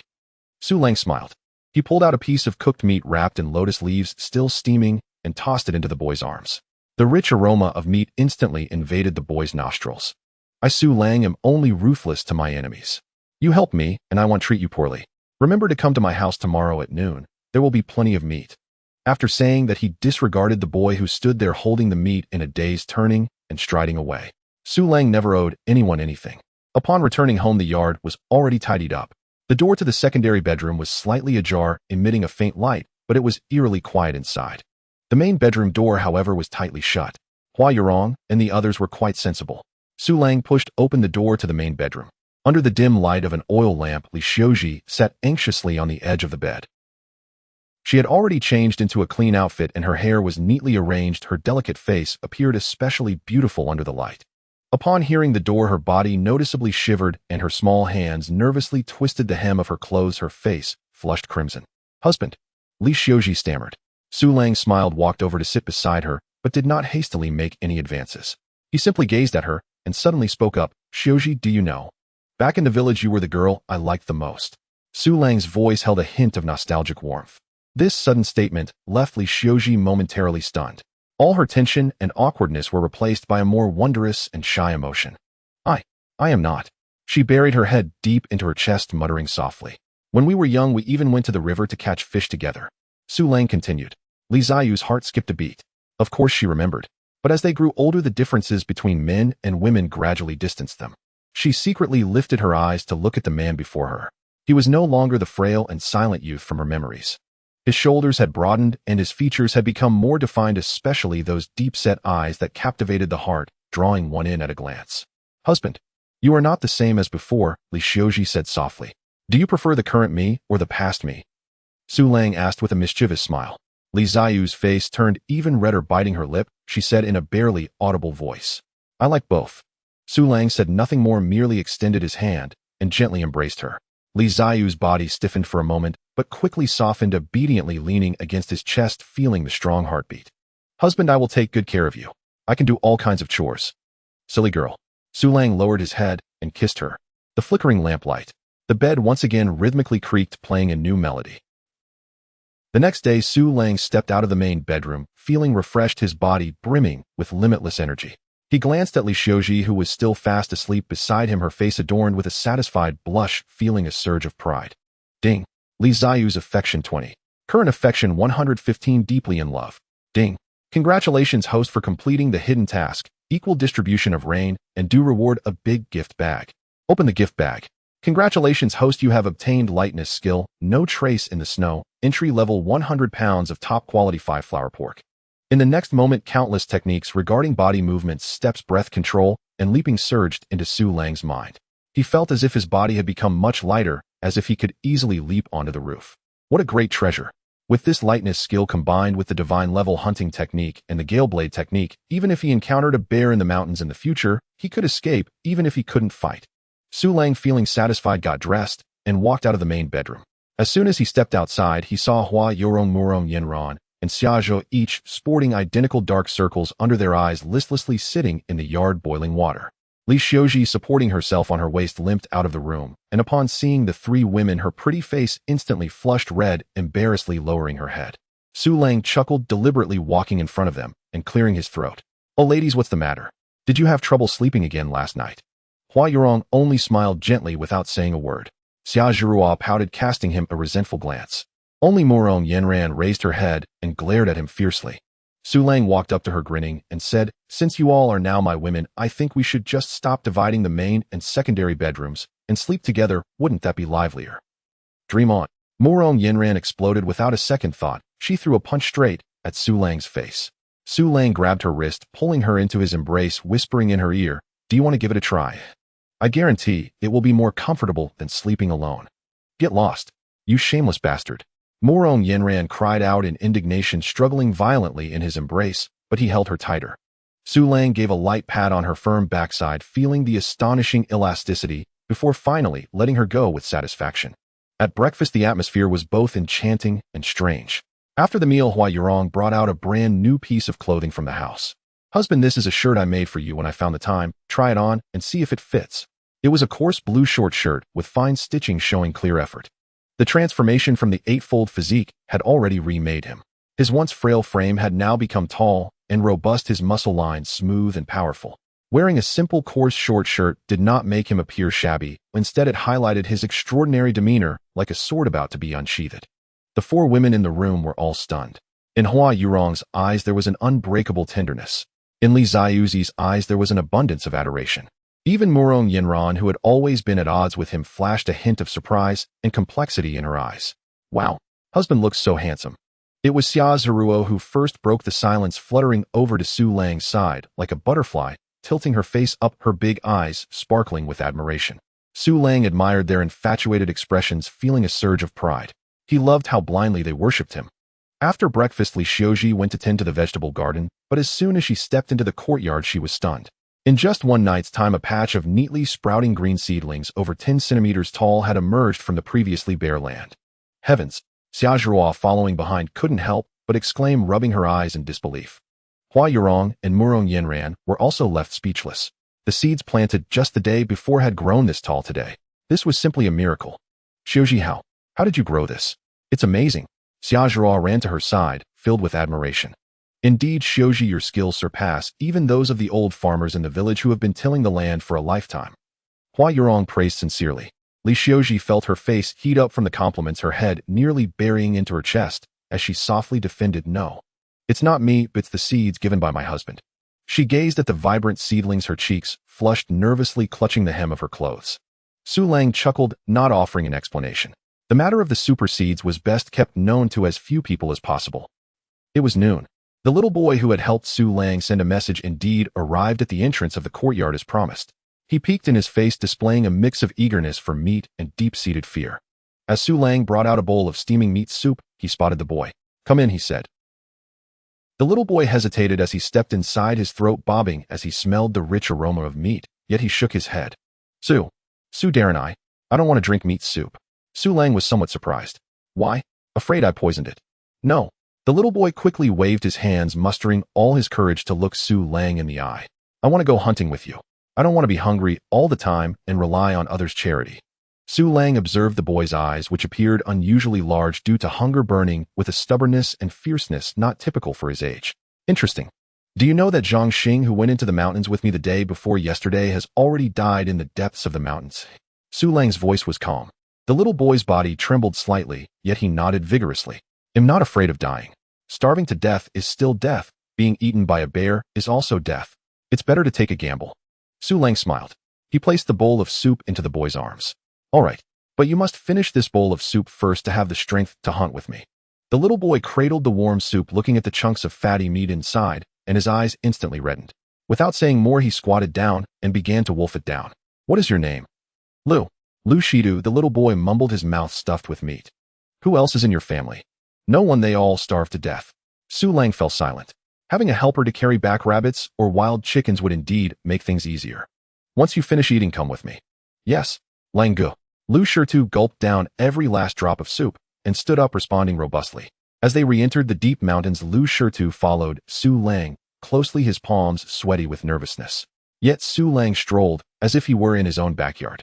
With the lightness of the footprints on snow technique, his speed and agility far exceeded before. After not walking far, Su Lang suddenly halted. He listened attentively for a moment, then bent his bow and knocked an arrow aiming at a dense thicket to the left front. Whooshed! The arrow flew through the air. A rustling sound came from the thicket, followed by silence. Lu Shitu ran over to check and found a plump wild rabbit pierced through the heart by the arrow, dead as a doornail. Just as he wanted to cheer, Su Lang approached, parting the grass to reveal an even fatter rabbit inside. Su Lang picked up the rabbit and patted its belly. There are babies inside. Su Lang handed the bow to Lu Shitu and picked up the mother rabbit. We won't kill this one, let's take it home and raise it. Lu Shitu stared blankly as he took the longbow, watching Su Lang's departing figure filled with awe. Lang Gu even knows if the rabbit is pregnant. The two continued deeper into the woods. Soon Su Lang made another discovery. This time it was 2 wild chickens foraging in the forest. Whoosh! Whoosh! 2 arrows flew again, never missing. The 2 wild chickens didn't even have time to let out a cry before they were struck through the neck and fell to the ground. Lu Shitu was already numb to it. In his eyes, Su Lang was no longer a person, he was a mountain deity, a hunting god. Su Lang picked up the 2 wild chickens, weighed them in his hands, and felt quite pleased. Now I can compensate Zhuruo for the wild chickens, as she loves chicken legs the most. In the evening, the two returned with their bounty. Upon returning home, as soon as Xiaozhiruo saw the lively mother rabbit in Su Lang's arms, she immediately squealed and rushed over. Wow, a rabbit! Such a cute rabbit! She carefully took the rabbit from Su Lang's arms, holding it tightly, unable to let go. Su Lang teasingly flicked her nose. You're drooling, is it because you want to eat rabbit meat? Of course not. Xiaozhiruo pouted her little lips and ran away with the rabbit. Su Lang shouted, do you want it stewed or spicy? Xiaozhiruo licked her lips, unsure how to respond. There's also a male rabbit. Su Lang added. I want it spicy, Xiaozhiruo declared without hesitation. Su Lang smiled, spending a little time quickly crafting a sturdy cage for the rabbit out of wood and vines. Lu Shitu was about to leave. Su Lang handed him one of the wild chickens. Take it back. Lang Gu, this is too much. Lu Shitu was startled and waved his hands repeatedly. If I tell you to take it, then take it. Su Lang stuffed the wild chicken into his arms. If anyone dares to snatch your chicken, just say you're my little brother Su Lang. Lu Shitu's eyes reddened once again. He knelt on the ground with a thud, bowing his head 3 times heavily to Su Lang. Lang guessed great kindness Shitu will never forget. After finishing, he hugged the heavy wild chicken and left, turning back every few steps. Su Lang weighed the other wild chicken in his hand and walked into the kitchen. Hua Yurong was washing rice, and when she saw him enter, she smiled gently. Su Lang hung the wild chicken on the wall and walked over to the rice jar, seemingly casually lifting the lid to take a look. There's not much rice left, huh? While speaking, he took advantage of Hua Yurong's inattention to secretly pull out dozens of pounds of fine rice from the system space and poured it into the jar. The rice jar, which had been nearly empty, was suddenly filled to the brim. Hua Yurong turned her head and, seeing the jar full of rice, gasped in shock, covering her mouth. Husband, where did all this rice come from? Oh, I exchanged it for cured meat when I went to the town last time and forgot about it in the corner, Su Lang said nonchalantly. At dinner, the table was filled with fragrant stewed chicken and spicy rabbit meat. The atmosphere was more harmonious than ever. After the meal, Su Lang cleared his throat, looking at the 4 beautiful wives, each with their own charm, and felt a surge of warmth in his heart. Well, I think from now on we shouldn't divide into main and secondary bedrooms. It would be livelier if we all slept together, right? As soon as he finished speaking, the room fell silent. Hua Yorong Murong, Yenran Xiaozhiruo, and Li Xiuji all blushed, lowering their heads, afraid to speak. Su Lang chuckled mischievously and threw out the bait. Whoever sleeps with me, I will take you to the county town to go shopping tomorrow, buy new clothes, buy jewelry, whatever you want. Me. Xiaozhiruo was the first to not hold back, raising her hand excitedly, her face full of anticipation. Hua Yorong Murong Yenran and Li Xiuji all blushed deeply, feeling shy and annoyed, yet none of them dared to refute. Xiaozhiruo's crisp, I, was like a stone thrown into a calm lake. Even Murong Yinran, who always wore a cold expression, flushed with an unnatural hue. Su Lang chuckled. He leaned down and planted a kiss on Xia Zeruo's smooth forehead. Su Lang gave her a knowing look. Xia Zhua immediately understood, wriggling out of Su Lang's embrace and bouncing over to Li Xiuji, pulling on her arm to act coy. Sister Xiuji, just agree to my husband, and we can be together every day from now on. Li Xiuji, already timid, was even more bashful after Xia Zeruo's insistence, unable to raise her head, merely muttering a soft in agreement. Two left. Su Lang's gaze fell upon the gentle Hua Yurong. Husband, we sisters all comply with you, but your health. Don't worry. Su Lang stepped closer, wrapping her in his embrace, feeling her incredible softness. You all know my abilities, don't you? We are a family after all, and should naturally sleep together in the future. It will be livelier that way. Now only Murong Yenran was left. She stood alone, arms crossed, with a cold expression resembling an isolated little bride. Dream on. How shameless. Su Lang approached her with a mischievous smile, cornering her against the wall. Yenran, they all agreed, and you are the only one left. Could it be that you are afraid? Who is afraid? Murong Yenran immediately flared up, puffing out her chest. I, a proud daughter of a military family, would be afraid of a rogue like you. Bring it on. Who's afraid is a little dog. As soon as she said it, she regretted it. This was exactly what this rascal wanted. Su Lang laughed even more happily. Good. You said it yourself. Since everyone has agreed, we must establish some rules for our household from today onward. Su Lang cleared his throat, looking at the four beautiful women before him, feeling a wave of pride. Yu Rong is gentle and virtuous, and she will be our family's matriarch from now on. Hua Yurong's face turned red, replying softly. Yinran, although you have a fiery temper, I like it. He Yinran will be the second wife. Murong Yinran snorted, turning her head aside, but her lips involuntarily curled into a slight arc. Zhuruo is lively and adorable, and she will be the third wife. Thank you, husband. Xia Zhuruo exclaimed joyfully.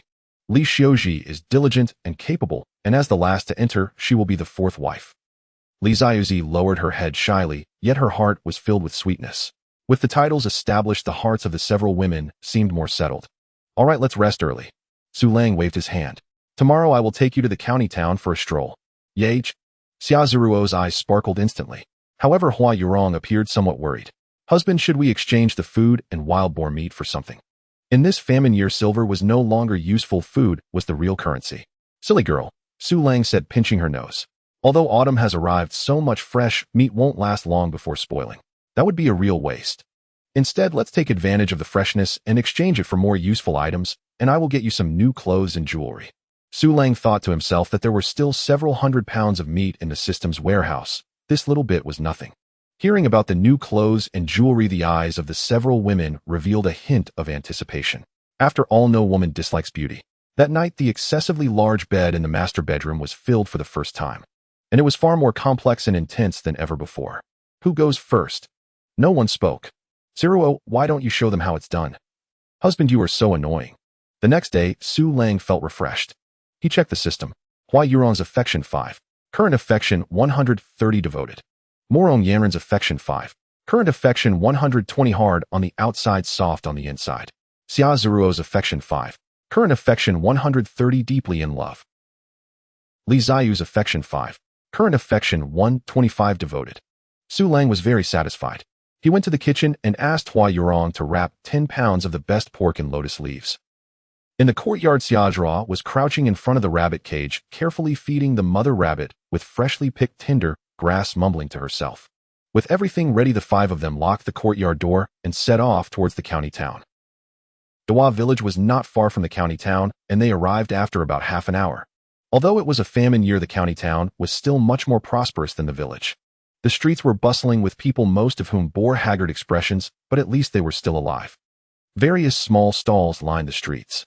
Suddenly, a rich, sweet aroma aggressively invaded everyone's nostrils. It's roasted sweet potatoes. Xia Zeruo's sharp eyes spotted a stall not far away and exclaimed. An old man was guarding a large iron bucket, pulling out roasted sweet potatoes that were oozing with juice. Many people surrounded it, staring intently at the golden sweet potatoes, swallowing their saliva continuously, yet no one stepped forward. Xia Zhuruo instinctively licked her lips. Her greedy little expression was incredibly adorable. Su Lang smiled and led her over. Old man, how much for these sweet potatoes? The old man looked up weakly, extending 5 fingers, 5 copper coins each. 5 copper coins were enough to buy a small bag of rough rice mixed with sand. The several women couldn't help but gasp. Su Lang, however, was unbothered. He took a small piece, about half a pound, from the bundle of pork on his back. "Old man, can I exchange this for 4 sweet potatoes? Is that enough?" The old man's eyes brightened instantly upon seeing the fatty pork. In these times, meat was far more precious than copper coins. "Enough. Enough. That's more than enough." He quickly selected the 4 largest and juiciest sweet potatoes, wrapped them in oil paper, and handed them over. Su Lang took the hot sweet potatoes and divided them among the 4 women. "Wow, so sweet."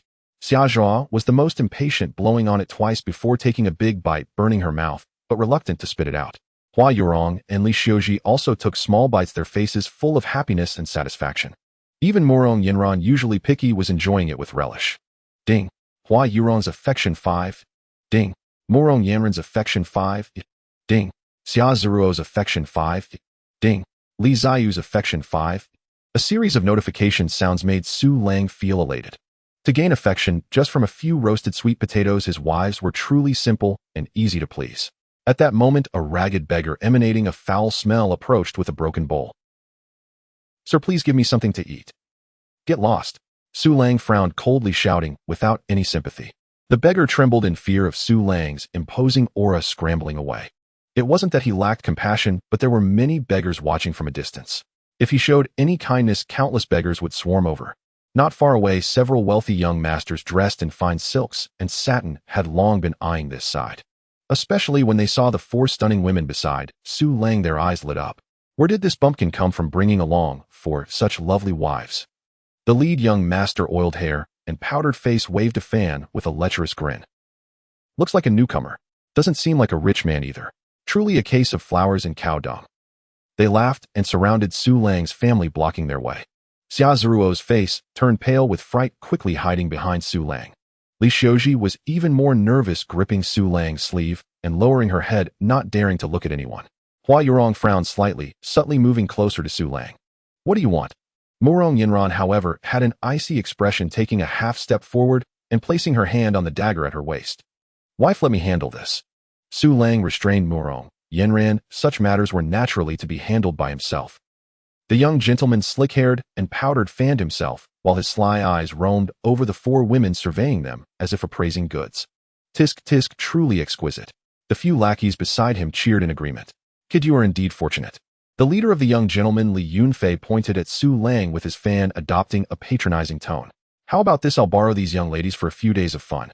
Once I'm bored, I'll naturally return them to you. I guarantee there will be no loss of limbs. If you are smart about this, I will protect you in this county from now on. Otherwise," he shifted his tone, filled with menace, "none of you will have it easy." The surrounding citizens, witnessing this scene, hurriedly retreated, fearing involvement.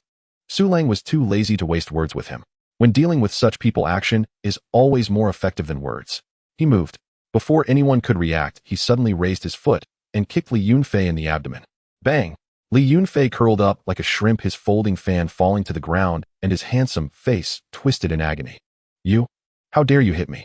He clutched his stomach, incredulously shouting, "Do you know who my father is?" Su Lang retracted his foot and looked down at him. "Do you know who my father is?" Li Yunfei was stunned, instinctively asking, "Who? Who is it?" "My father is your grandfather." "Who?" A few brave souls around couldn't hold back their laughter. Li Yunfei's face instantly turned the color of liver, humiliation and rage, causing him to completely lose his mind. Su Lang sneered, "Have you eaten bear hearts and leopard guts, daring to tease your mother? Damn, you wretched thing. You are asking for it. Get him. Beat him to death. If anything happens, my father will take the blame." The lackeys behind him, already itching for a fight, rushed at Su Lang with loud shouts at his command. Su Lang stood his ground, not moving at all. As the first lackey swung his fist toward him, he merely tilted his body slightly. The powerful punch merely grazed his clothing. At the same time, Su Lang lightly tapped his toes, and like a ghost instantly closed in on another lackey rushing forward. He didn't use his fist. Instead, he struck with his fingers like a blade, swiftly and decisively slicing at the man's wrist. Crack! Opt! The sound of breaking bones was accompanied by a piercing scream as the man's arm dangled at an unnatural angle. The whole process was so fast it left people dizzy. The remaining few hadn't even grasped what happened when Su Lang's figure had already swept into their midst like a whirlwind. A hand strike landed on a neck, causing one man to roll his eyes and faint on the spot. A whip-like kick struck another's knee, making him scream as he knelt on the ground, unable to stand. In the blink of an eye, all of Li Yunfei's lackeys lay sprawled on the ground, moaning in agony. The entire street fell into a dead silence. Wow, husband is so impressive. Xia Zhao was the first to break the silence, clapping her small hands excitedly, her big eyes filled with adoration. Hua Yorong and Li Xiuji also breathed a sigh of relief, looking at Su Lang's tall figure with admiration and comfort. Only Murong Yanran remained silent. But in her heart, turbulent waves were stirring. Something was off. Too off. Previously, Su Lang relied on sheer brute force in fights. Bold and reckless, though powerful, he left many openings. But just now, his dodging steps were light and ethereal, carrying an indescribable rhythm. The angles of his strikes were crafty and ruthless, each hit landing precisely on the most vulnerable joints. This wasn't brute force. This was true skill. Moreover, it was exceptionally advanced skill. What other secrets lay hidden within this man? Ding. Xia Zeruo's affection 5. Current affection 145, deeply in love. Ding. Hua Yurong's affection 5. Current affection 145, faithful. Ding. Li Ziyu's affection 5. Current affection 125, faithful. Ding. Murong Yanran's affection 5. Current affection 120, outwardly critical, but secretly supportive. A series of system notifications made Su Lang feel elated. Although Li Zizi arrived last, they were all from the same village, and Su Lang had saved her before. So this little girl had long had feelings for Su Lang. On the day of their wedding, she already had 60 affection points, and now her affection was higher than Murong Yanran's. Su Lang walked up to Li Yunfei, who was still groaning on the ground. You? Don't come over. My father is. Your father is me. However, I hereby declare that I am severing our father-son relationship with you, unfilial son. Su Lang was too lazy to listen to his nonsense and kicked him again. Then he turned and took Xia Zeruo's small hand. Let's go, husband will take you to buy jewelry. He didn't even glance at the worthless group on the ground, leading the 4 charming wives away. Li Yunfei remained in place, clutching his stomach filled with resentment as he screamed, "Bastard! You wait for me. I won't let you off." Su Lang led the 4 women to a jewelry store. He chose a delicate gold hairpin for each woman. Wow, so beautiful, Xia Zhao exclaimed, holding the hairpin and comparing it to her head, happy as a child. Hua Yorong and Li Xiuji also couldn't put theirs down, their faces glowing with happiness. Even Murong Yanran, while pretending to say tacky, carefully tucked the hairpin into her embrace. The joy of women is so simple. After finishing at the jewelry store, Su Lang took them to a blacksmith shop. He spotted a long saber hanging on the wall. Boss, how much for this saber? You have a good eye, customer. This is a fine blade made of forged steel capable of cutting hair. Do you have anything to trade? Without a second thought, Su Lang directly offered all his remaining silver coins and the last 3 pounds of pork. Is this enough? The boss didn't even look at the silver, his eyes fixated on the greasy pork, his eyes squinting with delight. Enough. Absolutely enough. Su Lang took the saber, casually wielding it to create a blade flower. The blade cut through the air, emitting a faint buzzing sound. It wasn't a top-notch blade, but it wasn't bad either. Su Lang didn't have too many demands. With this saber combined with the whirlwind saber technique, his strength would rise to a new level. The group returned home, their spirits high. Just as they reached the street corner preparing to exit the city, a large crowd suddenly blocked their path. At the forefront stood Li Yunfei, the very person he had just kicked. His face still swollen, but he wore a smug and sinister grin. Surrounding him were not only a dozen burly men wielding clubs, but also several individuals dressed in the uniforms of official government enforcers. They had come to seek revenge. The street was instantly blocked, impassable, as if it were a dam bursting. Li Yunfei's smug expression nearly overflowed.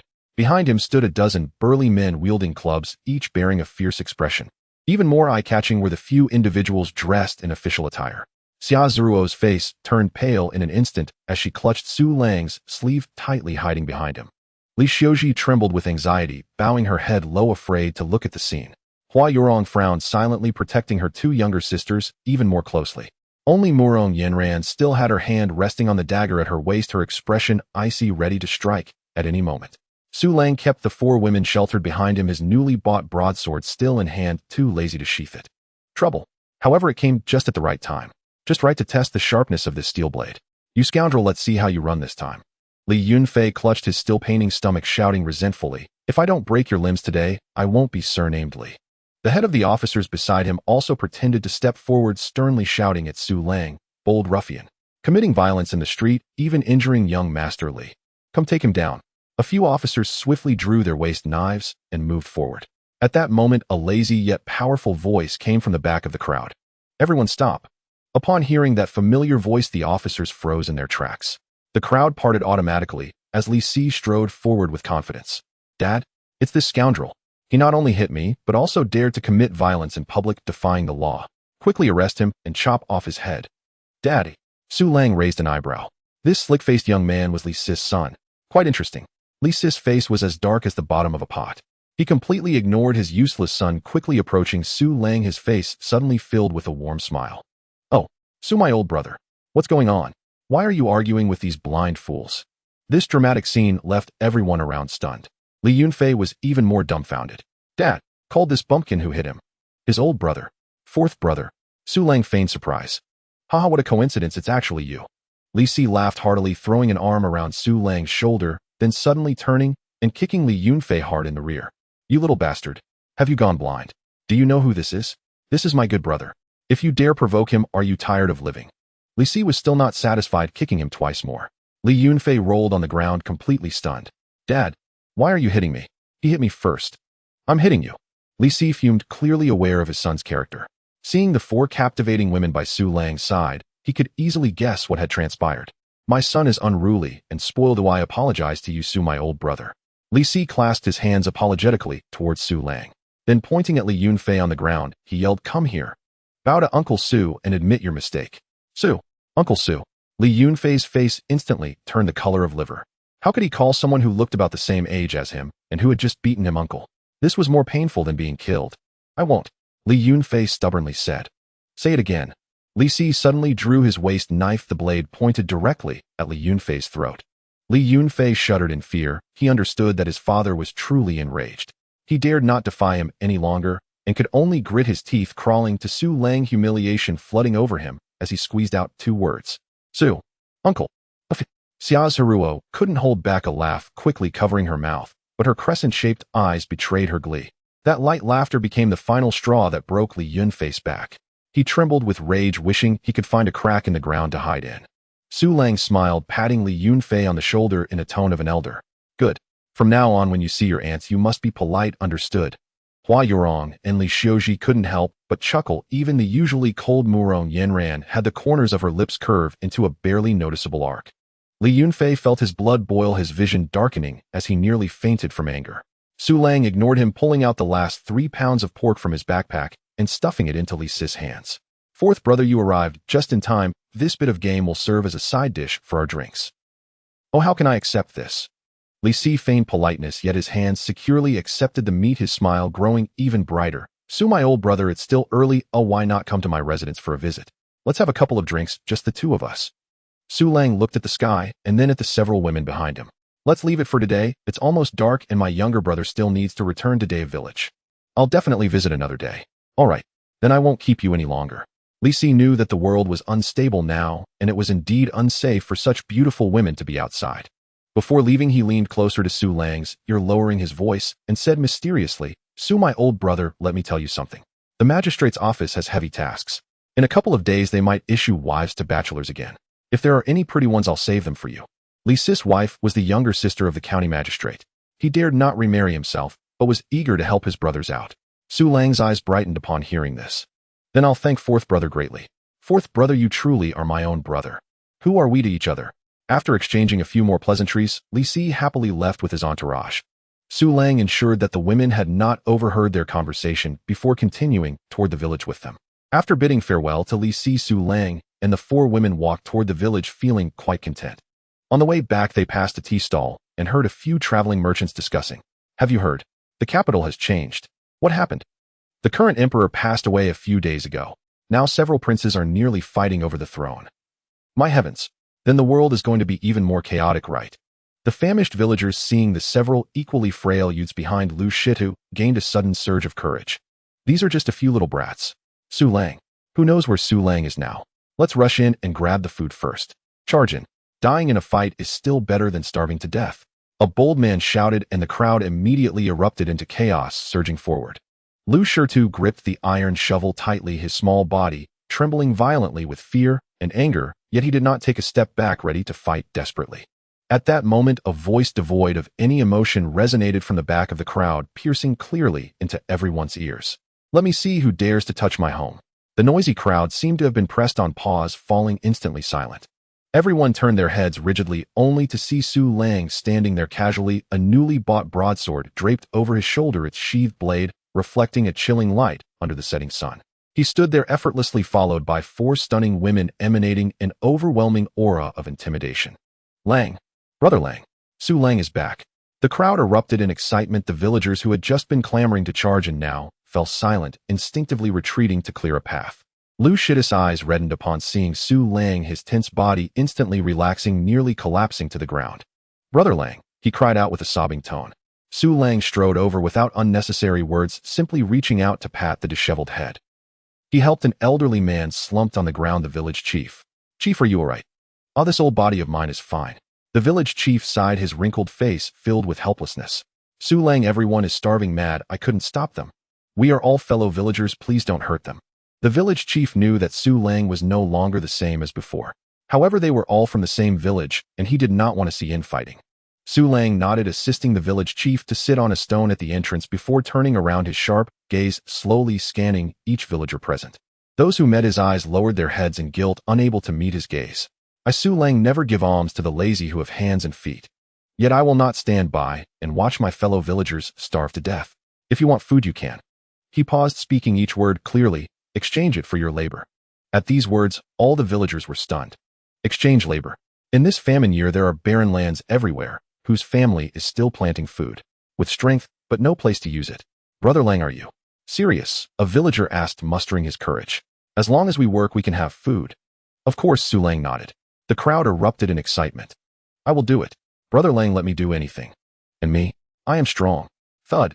A man directly knelt on the ground, bowing his head towards Su Lang. Brother Lang, as long as you provide a meal, my life is yours. Su Lang looked at the group of villagers, their eyes glinting with hunger, yet reignited with hope, and a plan formed in his mind. With the mountain of super seeds in the system space, how could he and a few women plant them all alone? These people were ready-made labor. Everyone get up. Su Lang pointed to the large barren land beside his wooden house. From now on, turn that land over for me. If you do well, there will be meat porridge to drink tonight. Meat porridge. These 2 words exploded like thunder in the minds of all the villagers. How long has it been since they tasted meat? Thank you, Brother Lang. Thank you, Brother Lang. The villagers crazily scrambled back to their homes, fearing they would be too late to even have the chance to work. In no time, dozens of villagers arrived at the barren land, wielding hoes and shovels, energetically getting to work. Shidu. Su Lang looked at Lu Shitu and the few boys behind him. Yes, Brother Lang. You guys go chop down some small trees nearby and use them to fence this piece of land. If you don't have enough strength, call a few adults to help you. Yes. Lu Shitu led his friends off excitedly. Watching this lively scene, the women Hua Yurong and others were left stunned. Husband, why do you want to cultivate so much land? Xia Zhuo asked curiously. I found some wild grain seeds in the mountains and want to try if they can be planted. Su Lang nonchalantly fabricated. He turned to Hua Yurong and Li Xiuji, saying, Yurong Xiuji, set up the pot and cook more porridge. Also chop some wild boar meat and put it in and add more wild vegetables so everyone can eat their fill. Hua Yurong and Li Xiuji responded gently, immediately getting busy. By the way, Su Lang called to them, cut a large piece of meat, separately wrap it in lotus leaves, and take it back to the village chief. The village chief was momentarily stunned, hurriedly waving his hands. No, I can't accept this, this old man. Take it. Su Lang stuffed the meat into his hands. You have helped me a lot in the village before. The village chief looked at the meat in his hands, his eyes welling with tears. As night fell, in front of the wooden house, several large pots were steaming with fragrant meat porridge. The villagers who had worked all afternoon were too tired to straighten their backs, but upon smelling the aroma, their eyes lit up. Taking advantage of the women not paying attention, Su Lang pulled out several pounds of fine rice from the space and tossed it in. Moments later, the meat porridge thickened significantly. Dinner is ready. With Su Lang's order, the villagers lined up instinctively. When the first bowl of steaming thick porridge filled with meat and wild vegetables was handed over, a strong man held the bowl and tears streamed down his face. He did not eat immediately, but knelt down with a thud, heavily bowing his head in Su Lang's direction. Thank you, Brother Lang. Others followed suit. Everyone who received porridge knelt and bowed, creating a scene both grand and heart-wrenching. Su Lang said nothing, just quietly watched. Once they were full and content, hearts became settled. After finishing the porridge, most villagers returned home satisfied, but several young women lingered, reluctant to leave. One particularly lovely widow holding an empty bowl swayed her waist as she walked up to Su Lang, her glistening eyes fixed on him. Brother Lang, I am all alone with no man at home, unable to do any work. Look, I may not be as pretty as your wife, but I eat very little and am obedient." As she spoke, she purposely pushed her chest out. Another unmarried girl beside her blushed and also stepped forward. "Brother Lang, I can do anything, no need for a title, just to be able to stay by your side and have a full meal." Instantly, more women gathered around. "Su Lang, we played together as children. You once said you would marry me. How about I marry you as a concubine? I can be a maid." Xia Zhuo and Li Xiuji were left dumbfounded. Hua Yurong frowned slightly, feeling somewhat displeased. Su Lang had yet to speak. "All of you get lost." A chilling word came from beside.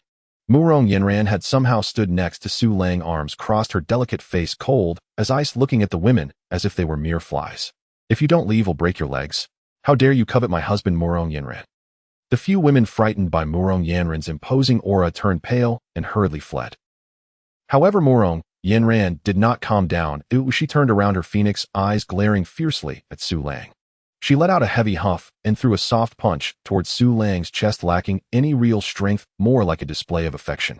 Su Lang grabbed her small hand with a mischievous smile and pulled her into his embrace. "What? Are you jealous?" Who is jealous? I just can't stand those inappropriate women crowding around you." Murong Yanran's pretty face flushed red as she struggled a couple of times in his arms. Unable to break free, she simply stopped moving. She tilted her head back, angrily questioning, "Tell me, if I hadn't come out just now, were you planning to take them all in?" "How could that be?" Su Lang looked innocent. "My heart is already filled to the brim with my 4 wives. There's no room for anyone else." This statement made Hua Yurong, Xia Zhuo and Li Xiuji beside them blush, yet their hearts felt sweet. Murong Yinran's face turned even redder as she spat. Smooth talker. Although she said this, the unnamed anger in her heart inexplicably faded away. "Still, Yanran is impressive, he." Xia Zhuo said happily, her lips rosy. She also disliked those women from earlier. Hua Yurong and Li Xiuji did not speak, but it was clear they agreed with Murong Yanran and Xia Zhuo.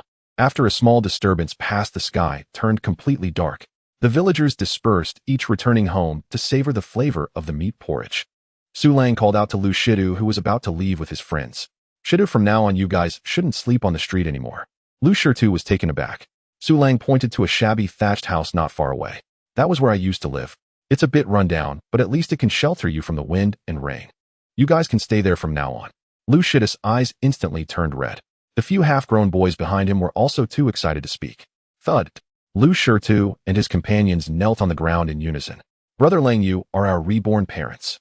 Get up, it's not a big deal." Su Lang helped Lu Shidu up. "Just follow me and work hard from now on. These kids are pretty good, and Su Lang also needs to develop his own influence. As long as they are loyal enough, Su Lang would not treat them poorly." "Yes, Brother Lang." The boys responded in unison, their voices loud and clear. The night grew deep and quiet. The few women returned to their rooms to rest. Su Lang sat alone in the courtyard, gazing at the moon in the sky while his mind raced. While in the city, he heard those tea drinkers say, "The emperor is dead. Several princes are vying for the throne. This world is destined to be in chaos. Although it's already quite chaotic now. It won't be long before bandits rise in the Deqian kingdom, rogue troops roam freely, and the officials are too busy to care for themselves. Places like Daya village will be lambs waiting to be slaughtered. No, I can't just sit and wait to die. I must unite the power in the village and turn these villagers into my strength. Even if I don't scheme for the world, at least I need to have the power to protect myself. Oh, I can't let outsiders bully me and my women. To ensure self-defense, it's not enough to have food. I must have weapons and people." As he pondered how to form a militia, the door was quietly pushed open a crack. A small head peeked in. It was Xia Zhuo. "Husband, it's late. Why aren't you asleep yet?" Warmed by her soft presence, Su Lang's thoughts were instantly interrupted. He smiled wryly and pulled this little seductress into his embrace. "Just thinking about some things." "What are you thinking about?" Xia Zhuo rubbed against him in his arms, her small hands becoming restless. "Are you thinking about how to make the sisters like you more?" Su Lang sighed, directly picking her up by the waist and striding into the main bedroom filled with 4 stunning beauties. "Forget it, I'll think about serious matters tomorrow. Tonight, let's deal with these little seductresses first." The next morning, as dawn broke, the villagers, having tasted sweetness yesterday, came to Su Lang's door with tools, energized and without needing to be reminded. Su Lang brought out a large bag of dark seeds wrapped in burlap. "Today we will plant these seeds." The villagers looked at the oddly shaped dark seeds with some skepticism. Can this really grow into food? Su Lang did not explain, but simply pointed to the corner of the courtyard, the vegetable garden that had been cultivated first. Su Lang jokingly said. The villagers gathered to take a look, and instantly everyone gasped. "Heavens, A miracle. This is a divine seed. The patch of land which just had seedlings peeking out yesterday had suddenly grown over half a meter tall overnight. On the green stalks golden flowers had already bloomed, but seemed that it wouldn't be long before they would bear fruit. Once we've planted the rest I'll share with you, so you won't have to come to my house for meals every day. Su Lang continued. For us, the divine seeds bestowed upon us by Brother Lang. Thud, thud. All the villagers initially couldn't believe it, then they knelt in unison, bowing wildly to Su Lang and the vibrant land. This is exactly the effect Su Lang wanted. The subsequent sowing required no direction from him. The villagers carefully and reverently buried each seed into the soil, as if treating the most precious treasure. After finishing the work, Su Lang distributed the remaining seeds to everyone. These take them home and plant them in your own fields. From now on you won't have to come here every day for food. The villagers held the incredibly precious divine seeds, overflowing with gratitude, and once again bowed in thanks. At noon as usual, there was plenty of meat porridge. Watching the villagers eat with mouths full, Hua Yurong looked a bit worried. Husband, the remaining meat from that wild boar is running low, and there's very little rice and flour left. She said softly, at this rate it might not last a few days. Winter is approaching, it will be even harder to hunt in the mountains. Su Lang nodded playfully, flicking her delicate nose. Don't worry, my dear Yurong, I have it under control. He turned around and called out to Lu Shidu, who was teaching a few kids to practice punches in the courtyard. Shidu, tidy up this afternoon and come with me to hunt in the mountains. Yes, Brother Lang. Lu Shidu responded excitedly. However, just as Su Lang's words fell, a figure rushed into the courtyard rolling and scrambling. It was the village chief's son, Zhang Chaoyue. He was out of breath, his face as pale as paper, filled with extreme fear. Brother Su Lang, it's bad. Something big has happened. The horse bandits from Heifeng village. They just bloodily wiped out the neighboring Liushi village. Now, they're heading toward our Dave village. Bandits. Black Wind stronghold. These words struck the hearts of everyone present like a knife sharpened by ice. In the vicinity of Dea village, who doesn't know the infamous reputation of Black Wind stronghold? They are a group of heartless demons committing every atrocity imaginable. As Zhang Chaoyue's voice fell, the entire courtyard fell into a deathly silence. Then came an eruption of panic. The bandits are coming. Run. It's over. It's all over. The villagers who had just been reveling in the joy of meat porridge and divine seeds scattered in all directions, crying and crawling back to their homes, desperate to hide. Su Lang's brow furrowed tightly. He glanced at Lu Shitu and his few younger brothers beside him. Which of you can run the fastest? I can. One of Lu Shida's companions stepped forward without a moment's hesitation. Su Lang recalled that his name was Zhuzi. As for his surname, Su Lang did not know, because everyone called him Zhuzi.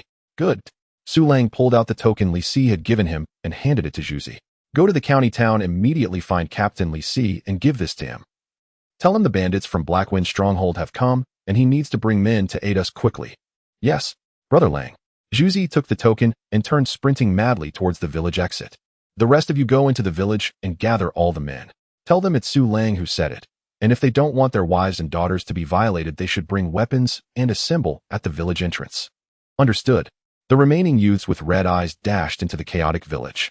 Su Lang took a deep breath, grabbed the broadsword from the corner of the wall, and turned to head towards the village entrance. I'm going with you. Morong Yenran seized his arm. She had already drawn her dagger, her delicate face cold and filled with battle intent. Su Lang pressed her hand down and looked into her eyes. You stay here. Why? Morong Yanran protested. Protect them well. Su Lang's gaze swept over the pale-faced Hua Yorong Xiaozhua and Li Xiuji beside him. You are more important than my life. Morong Yanran's body froze. She looked into Su Lang's incredibly serious eyes, and the words that came to her lips were stuck and couldn't be uttered. In the end, she could only nod vigorously, biting her lip. If you die, I will take them to remarry. Su Lang smiled and pinched her cheek. Don't worry, the king of hell won't dare to take me. With that, he no longer hesitated, gripping his sword and striding towards the village entrance. Inside the village, chaos reigned. Cries and pleas for mercy rose and fell like waves. The few youths Su Lang had brought shouted at the top of their lungs, but no one paid them any mind. The men were all hiding in their homes, barricading their doors and windows, pretending not to hear the calls from outside. Just then, a frail figure emerged from Su Lang's wooden house. It was Li Xiuji. She didn't know when she had slipped out. In her hand, she tightly clutched a sharp kitchen knife. Her delicate face, though drained of color from fear, took steady steps towards Su Lang. She said nothing, simply walking silently to Su Lang's side and standing in front of them. A weak woman and several 12 or 13-year-old boys stood there with makeshift weapons in the center of the chaotic village. This scene pierced Su Lang's eyes. A A surge of anger shot straight to the top of his head. Damn it. All of you get the hell out here. He gathered his breath and unleashed an earth-shattering roar. The entire Day village seemed to tremble. The men hiding inside their houses shuddered in unison. Did you think hiding at home would make the bandits spare you? Su Lang's voice was cold, devoid of any emotion. Did you think that because there is no food at home, they wouldn't rob you? Let me tell you, they will take your wives. They will violate your daughters. Then they will set fire and burn you along with your houses to ashes. You bunch of cowards. Look at yourselves. Look at Xiuji. Su Lang pulled Li Xiuji in front of him. A woman, a weak girl in your eyes, dares to pick up a knife. Yet you big men only dare to hide like turtles. You are even less than a woman. These words struck each man like a series of resounding slaps in the face. After an unknown amount of time, bang! A wooden door was kicked open, and a burly man, eyes red, charged out wielding a hoe. Damn it! Let's fight them. Yes, let's fight. I have an old mother and daughter at home. If anyone dares to touch them, I'll kill him. Count me in. In an instant, wooden doors were flung open. One by one, men rushed out with hoes, shovels, sickles, and even pitchforks. The village chief, leaning on his cane, trembled over holding a rusty machete. Su Lang, count me in with this old bone. Soon 50 or so men gathered at the village entrance. Though their clothes were tattered and their weapons varied, every one of their eyes burned with a fierce determination born from desperation.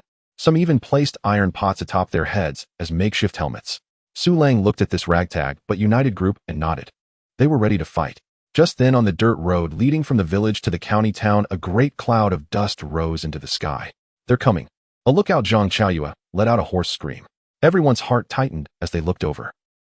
At the horizon's edge, over 20 figures exuding a terrifying killing intent were sweeping towards Day village. Leading them was a man riding a tall steed, dragging a gleaming, ghostly knife in his hand. They're here. Su Lang gritted his teeth, a glint of cold light flashing in his eyes. The figures of more than 20 horse bandits stirred up clouds of dust as they approached, carrying with them an aura of blood and death. Fear gripped them like an invisible hand tightening around their throats. Su Lang did not turn to look at the expressions of the villagers. He took a few large strides and leaped onto the makeshift watchtower built from the old crooked locust tree at the village entrance. From this vantage point, his field of vision suddenly broadened. The leader, riding a magnificent black horse, donned a set of tattered iron armor. In his hand, a ghostly blade gleamed with a blood-red hue under the setting sun. This armor, could it be that they are deserters? Su Lang's pupils shrank sharply. These are not ordinary bandits. They are battle-hardened soldiers who have killed on the battlefield. No wonder the Black Wind stronghold has such a notorious reputation. It turns out they are soldiers turned bandits. They are clearly soldiers, yet they are bloodily slaughtering Lu Creek village. Su Lang furrowed his brows. This is a huge problem. If they were ordinary bandits, the villagers might stand a chance, but against deserters, it would be a death sentence. While they had yet to enter the village, he had to dampen their morale. Without hesitation, Su Lang swiftly removed the mulberry wood longbow from his back, bent it, nocked an arrow, and executed each motion fluidly. His gaze was fixed firmly on the second-in-command in iron armor. The bow was drawn to its full moon shape. Whooshed! A feathered arrow whistled through the air like a bolt of black lightning, heading straight for the second-in-command's face. Clang! A crisp sound echoed. The second-in-command, Ma Zhizhong, didn't even blink. He merely flicked his wrist, and with precise accuracy his ghostly blade deflected the powerful arrow away. Is that all you've got? Ma Zhizhong grinned, revealing a mouthful of yellow teeth, stained from tobacco, his face filled with disdain and a cruel smile. Such a fast blade. Su Lang's heart sank.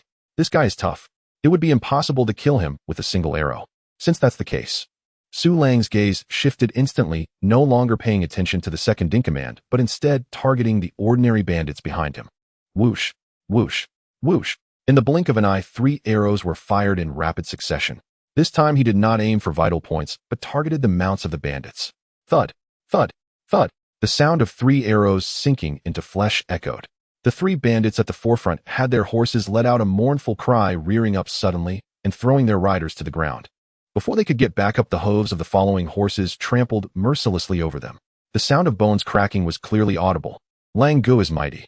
What excellent archery! The villagers at the entrance, witnessing this scene, felt their fear lessen slightly and erupted into an oppressive cheer. Seeking death.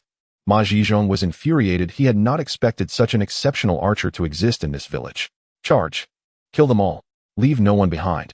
Spare the women. Ma Zhizhong howled like a beast, squeezing his legs tightly against his horse's belly, propelling himself forward like a cannonball. The horse bandits behind him were also stirred to ferocity, howling and brandishing their knives and spears, charging toward the village's weak defense. It's over. The flicker of hope the villagers had just ignited was instantly extinguished by the overwhelming aura of slaughter. A brave villager brandishing a pitchfork attempted to stab a horse's leg only to be cut down by Ma Zizhong. A once good head soared into the sky. Blood sprayed like a fountain, splattering the faces of those nearby. The headless corpse maintained its forward charge, taking 2 steps before crashing to the ground with a thud. This gruesome scene shattered the villagers' psychological defenses completely. Demons. They are demons. Run. In an instant, the formation fell into chaos. Su Lang leapt down from the watchtower, using the lightness of the skill Silent Snow to land gracefully, positioning himself right in front of Ma Zizhong's horse. Get out of the way. Ma Zizhong roared, swinging his ghostly blade down with immense force. Su Lang did not retreat, but advanced, drawing forth his newly acquired saber. Clang! The piercing sound of metal clashing reverberated throughout the village entrance. Sparks flew. Su Lang felt a tremendous force transmitted through the blade, but thankfully his physique had improved, and he felt no pressure. If he were an ordinary person, he would likely have lost his grip on the weapon on the spot, or even broken his arm. What tremendous strength! Ma Zizhong was equally astonished. This strike was powerful enough to cleave a cow in 2, yet this seemingly unmuscular young man had managed to withstand it. Kid, you have some skill, but this is where it ends. Is it, eh? Su Lang grinned coldly, saying, my grandfather's swordsmanship hasn't even been showcased yet. You are the perfect practice target. The two engaged fiercely, while the remaining horse bandits surged into the villagers like tigers among sheep. Cries of agony echoed everywhere. These villagers who relied on farming for a living were no match for these ruthless bandits. In just one encounter, 7 or 8 villagers had met a gruesome end under their blades. Lu Shitu, with bloodshot eyes, clung desperately to the leg of a bandit with his small frame biting down fiercely. Little bastard. The bandit cried out in pain, kicking him away, raising his steel knife with a sinister grin as he aimed for Lu Shitu's head. In that moment of peril, a cold glint flashed from the side. Puff! The bandit's grin froze in an instant. He looked down in disbelief at the deep gash on his neck, visible to the bone.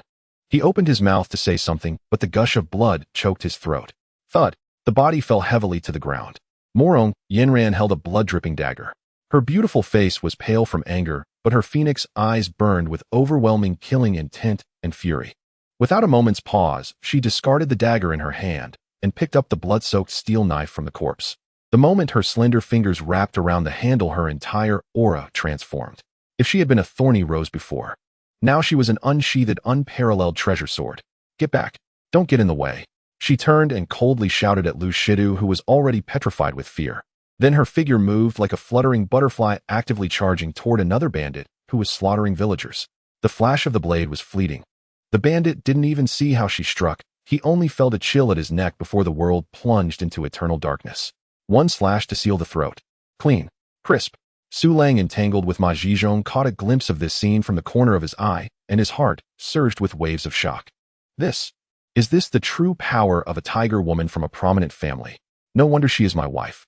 Morong Yanran's blade moved with the speed of a fleeting light. This was the true art of killing, devoid of any superfluous movements, each strike aimed directly at the most fatal of targets.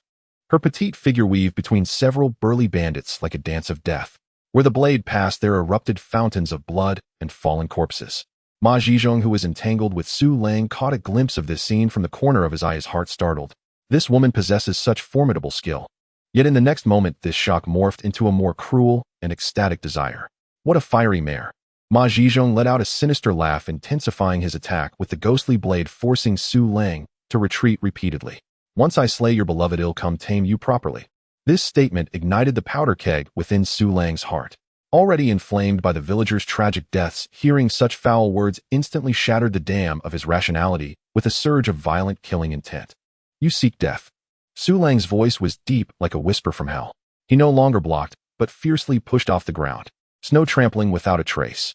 His figure instantly became elusive, closing in on Ma Zizhong's left side at a bizarre angle.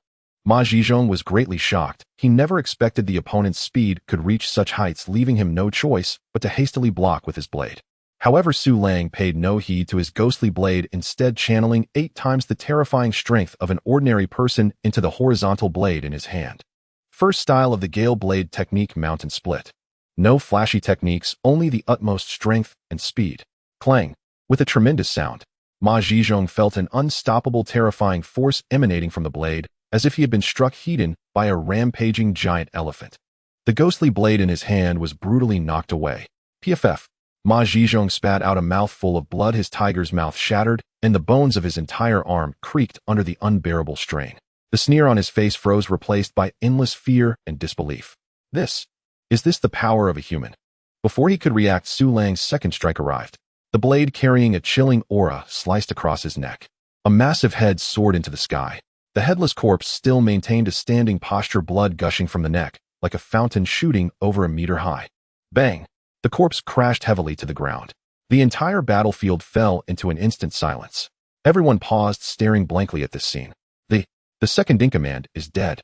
A bandit let out a scream, as if he had seen a ghost, breaking the silence.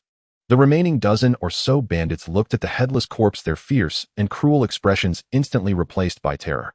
Even their strongest second-in-command had been decapitated with a single strike. Indeed, just a single strike. This young man is a devil. Run! Retreat first. Go back and get the others to deal with him. Run! A voice cried out, and all the bandits instantly scattered, turning their horses to flee. Not a single one shall escape. Su Lang's cold voice pronounced their death sentences. He exchanged a glance with Murong Yanran. Together they charged into the chaotic bandit crowd like two of the sharpest blades. Chase them, we cannot let them escape. Lu Shirtu raised his hatchet and also gave chase. The villagers, biting their teeth in response, followed suit. Su Lang stood alone against the tide, unstoppable. His blade technique was grand and powerful. Each strike was filled with tremendous force, scattering all who attempted to block. Murong Yanran's blade technique, on the other hand, was agile and ruthless, targeting the legs of the horses and the throats of the bandits, delivering lethal strikes. The villagers, who had just been terrified, were now completely dumbfounded. They watched the figure akin to a war god, and the graceful silhouette, like a startled swan, stirring up a storm of blood and carnage among the bandits. Kill! Someone with red eyes raised a hoe and smashed it down fiercely onto a bandit who had fallen off his horse. Kill this bunch of bastards. Avenge third uncle. The suppressed fear exploded into overwhelming rage the moment they saw hope. The villagers screamed, waving their pitchforks and sickles, charging toward the now demoralized bandits. It was a massacre, a one-sided slaughter. When the last bandit was brutally smashed to death by an angry villager with a hoe, the village entrance had transformed into a hellish battlefield. The rich scent of blood mingled with the earthy aroma, nauseatingly pungent. The villagers dropped their weapons, collapsing onto the ground, gasping for breath. The joy of surviving the calamity, coupled with the sorrow of losing loved ones, intertwined, causing many to weep uncontrollably. Hua Yorong Xiaozhuo and Li Xiuji also gathered around Su Lang. Upon seeing Su Lang drenched in blood and looking like a god of slaughter, their eyes held no fear, only boundless admiration and reassurance. Husband. Xiaozhuo was the first to rush over, tightly hugging Su Lang's waist, burying her face in his blood-stained chest, weeping loudly. Su Lang gently patted her back, looking at Zhang Chaoyue, who approached. Zhang Chaoyue's face reflected both reverence and sorrow. His lips trembled as he quietly said, Su Lang, our village has lost 11, 8 critically injured, 5 lightly injured. Su Lang's heart sank. Husband, I have some knowledge of medicine. Hua Yorong walked over, looking at the moaning injured lying on the ground, her face filled with anxiety. But there are no medicinal herbs, nor any hemostatic powder. Women, come over. Su Lang decisively commanded, go find clean cloth, apply it to the wounds of the critically injured, and prevent them from bleeding to death. The others in the village hurry to find hemostatic herbs. Bring whatever you can. Just as the village began to orderly start self-rescue amid the chaos, a flurry of hooves approached from the village entrance. Zhuzi arrived with a large group of people dressed in official attire. Leading them was Li Si. Upon seeing the scene of corpses strewn everywhere and blood flowing like a river at the village entrance, Li Si and all the officials behind him were shocked into halting their horses. He looked at the bodies of the bandits, then at Su Lang standing amidst the sea of corpses and blood, holding the horizontal blade, his malevolence almost palpable. Li Si's throat bobbed, and he was left dumbfounded. Did Su Lang do this? Looking again at the corpses on the ground. Is this the complete annihilation of the Black Wind stronghold? Even their second-in-command was dead. This was a notorious criminal long wanted by the government. Fourth brother, you finally came.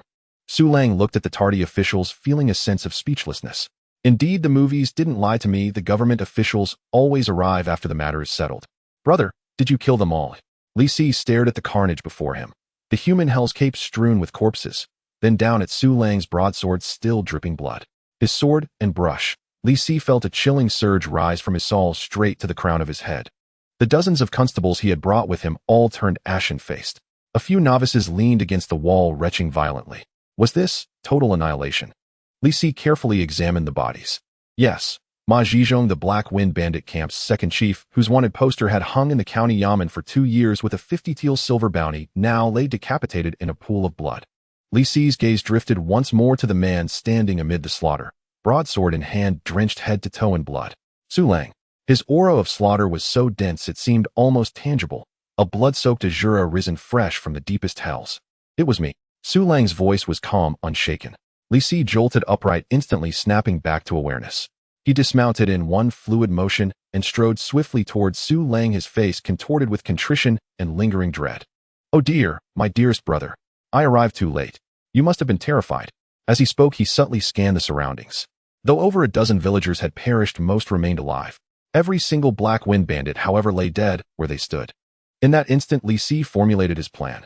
Leaning close to Su Lang's ear, he lowered his voice. "Brother, listen carefully. This is a feat of monumental merit. In a moment, I'll have my men sever every bandit's head and carry them back to the county yamen. I'll report truthfully to the county magistrate." Su Lang led the villagers of Dea village in heroic combat and annihilated this ruthless gang. As for me, I'll merely claim timely arrival and post-battle assistance. Su Lang arched an eyebrow. Li Si, though seasoned and shrewd, was fiercely loyal.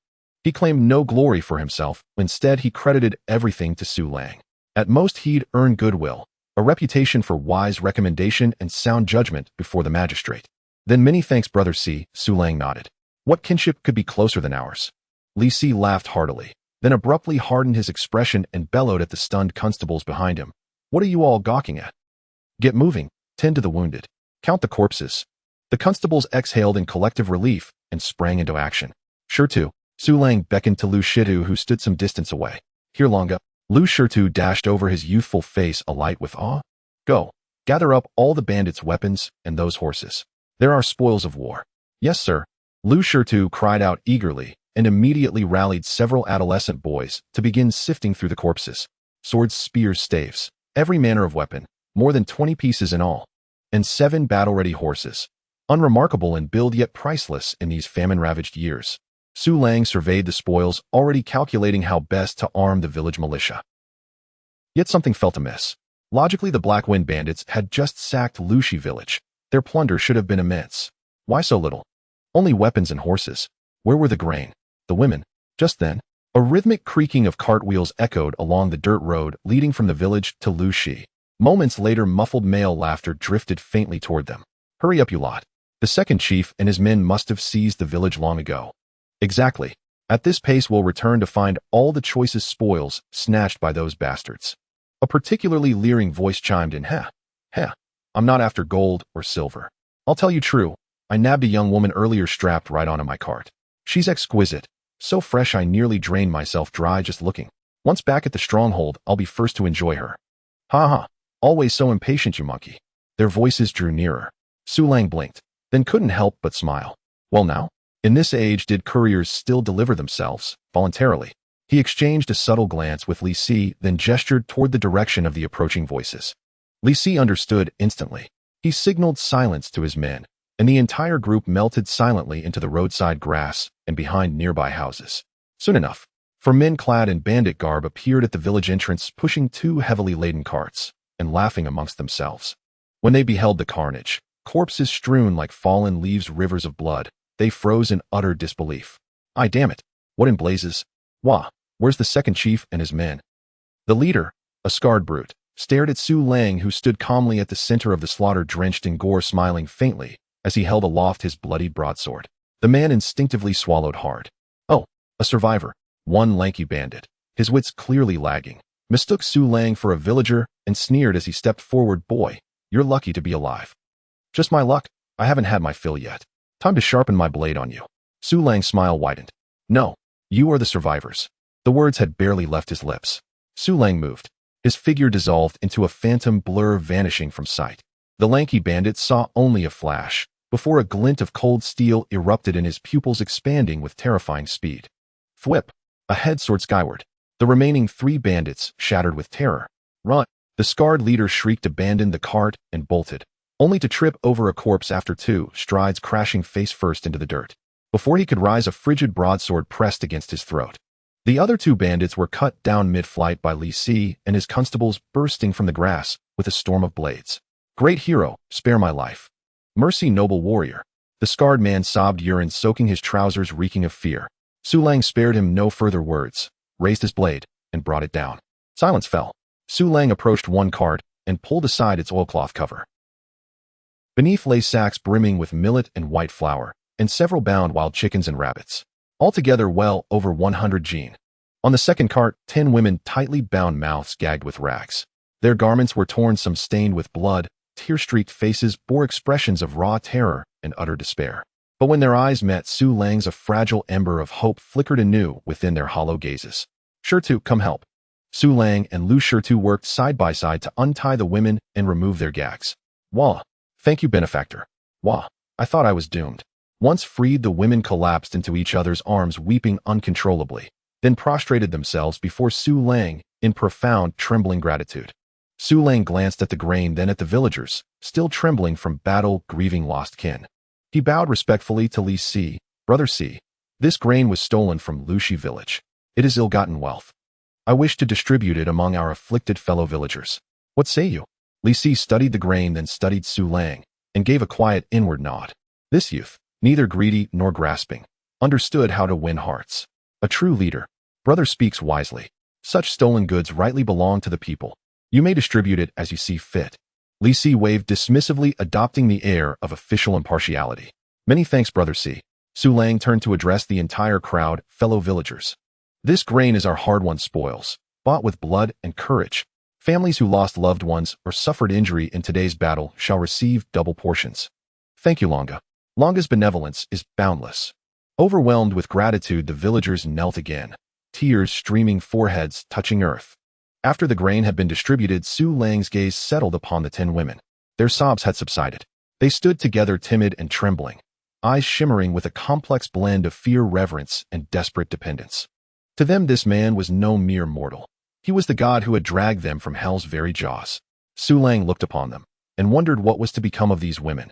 The 10 women huddled together like a group of startled quails, their eyes filled with a mix of fear, gratitude, and confusion, fixed intently on Su Lang. They had lost their homes, their men were dead, dragged out of one hell, and yet unsure of where to go next. This blood-soaked man, resembling a demonic deity, was their only lifeline. Su Lang looked at them and sighed inwardly. They were all pitiful souls. The horse bandits took only the young and beautiful. Those slightly older were likely long dead in Lushi village. "You all should find a place to rest first." Su Lang's voice was tinged with helplessness and even a touch of hoarseness. "Once I handle the injured here, I will think of a way to settle you all." He paused and added, "Whether you stay or leave, you decide for yourselves." The moment he said this, the women's eyes dimmed. Where could a woman go in such chaotic times? Leaving here would only lead to starvation or capture by another group of bandits, and perhaps an even worse fate than before.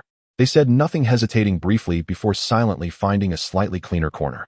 The 10 women huddled together, trembling as they waited for Su Lang's arrangement. Hua Yurong approached them, speaking gently. "Sisters, please follow me. There is some hot water inside, you can wash up first." She led the distraught women into the wooden house. In the village's broadest area, a temporary camp for the wounded was completely established. The villagers brought various herbs and piled them in front of Hua Yurong. "This one won't do, but it's toxic. This one is good, or it can stop the bleeding. And this one, when crushed and applied to wounds, can reduce inflammation." Hua Yurong, being from a family of medicine, knelt down and swiftly identified the useful herbs from the heap. "Stone. Here, Yurong Jia. Crush these into paste with the stones." "Got it."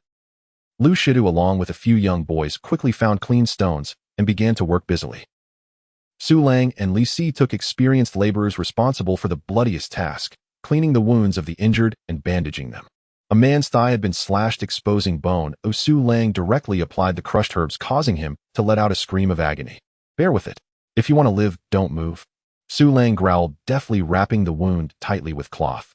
Xia Zhao and Li Xiuji were also busy. Under Hua Yurong's direction, they set up a small pot, boiling some other herbs to make a bitter medicinal broth, which they fed to the severely injured.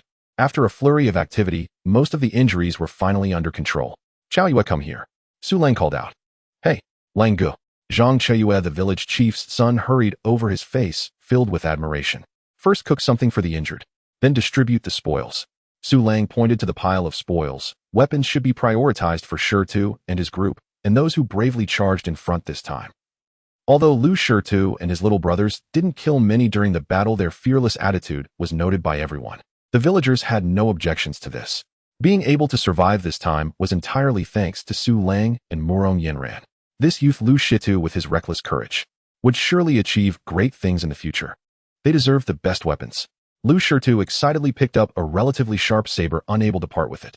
After distributing the weapons, it was time for the food and meat. Just as Zhang Chaoyue was about to speak, an unpleasant voice arose from the crowd. "Why don't I get a share? My rice jar is empty." A villager named Han Xiaoqiang shouted defiantly. Zhang Chaoyue frowned. "Han Xiaoqiang, where were you when we were fighting the bandits just now?" I couldn't move." Upon hearing this, the surrounding villagers showed expressions of disdain. When all the men were urged by Su Lang to fight for their lives, it was this Han Xiaoqiang who hid at home, refusing to come out. "What's going on?" Su Lang approached. Zhang Chaoyue explained the situation. Han Xiaoqiang felt a bit guilty upon seeing Su Lang, but thinking of the white rice flour, he mustered his courage and said, "Su Lang, it's not that I didn't want to go out, it's that you broke my leg at the village entrance. My knee still hurts. If you don't believe me, look."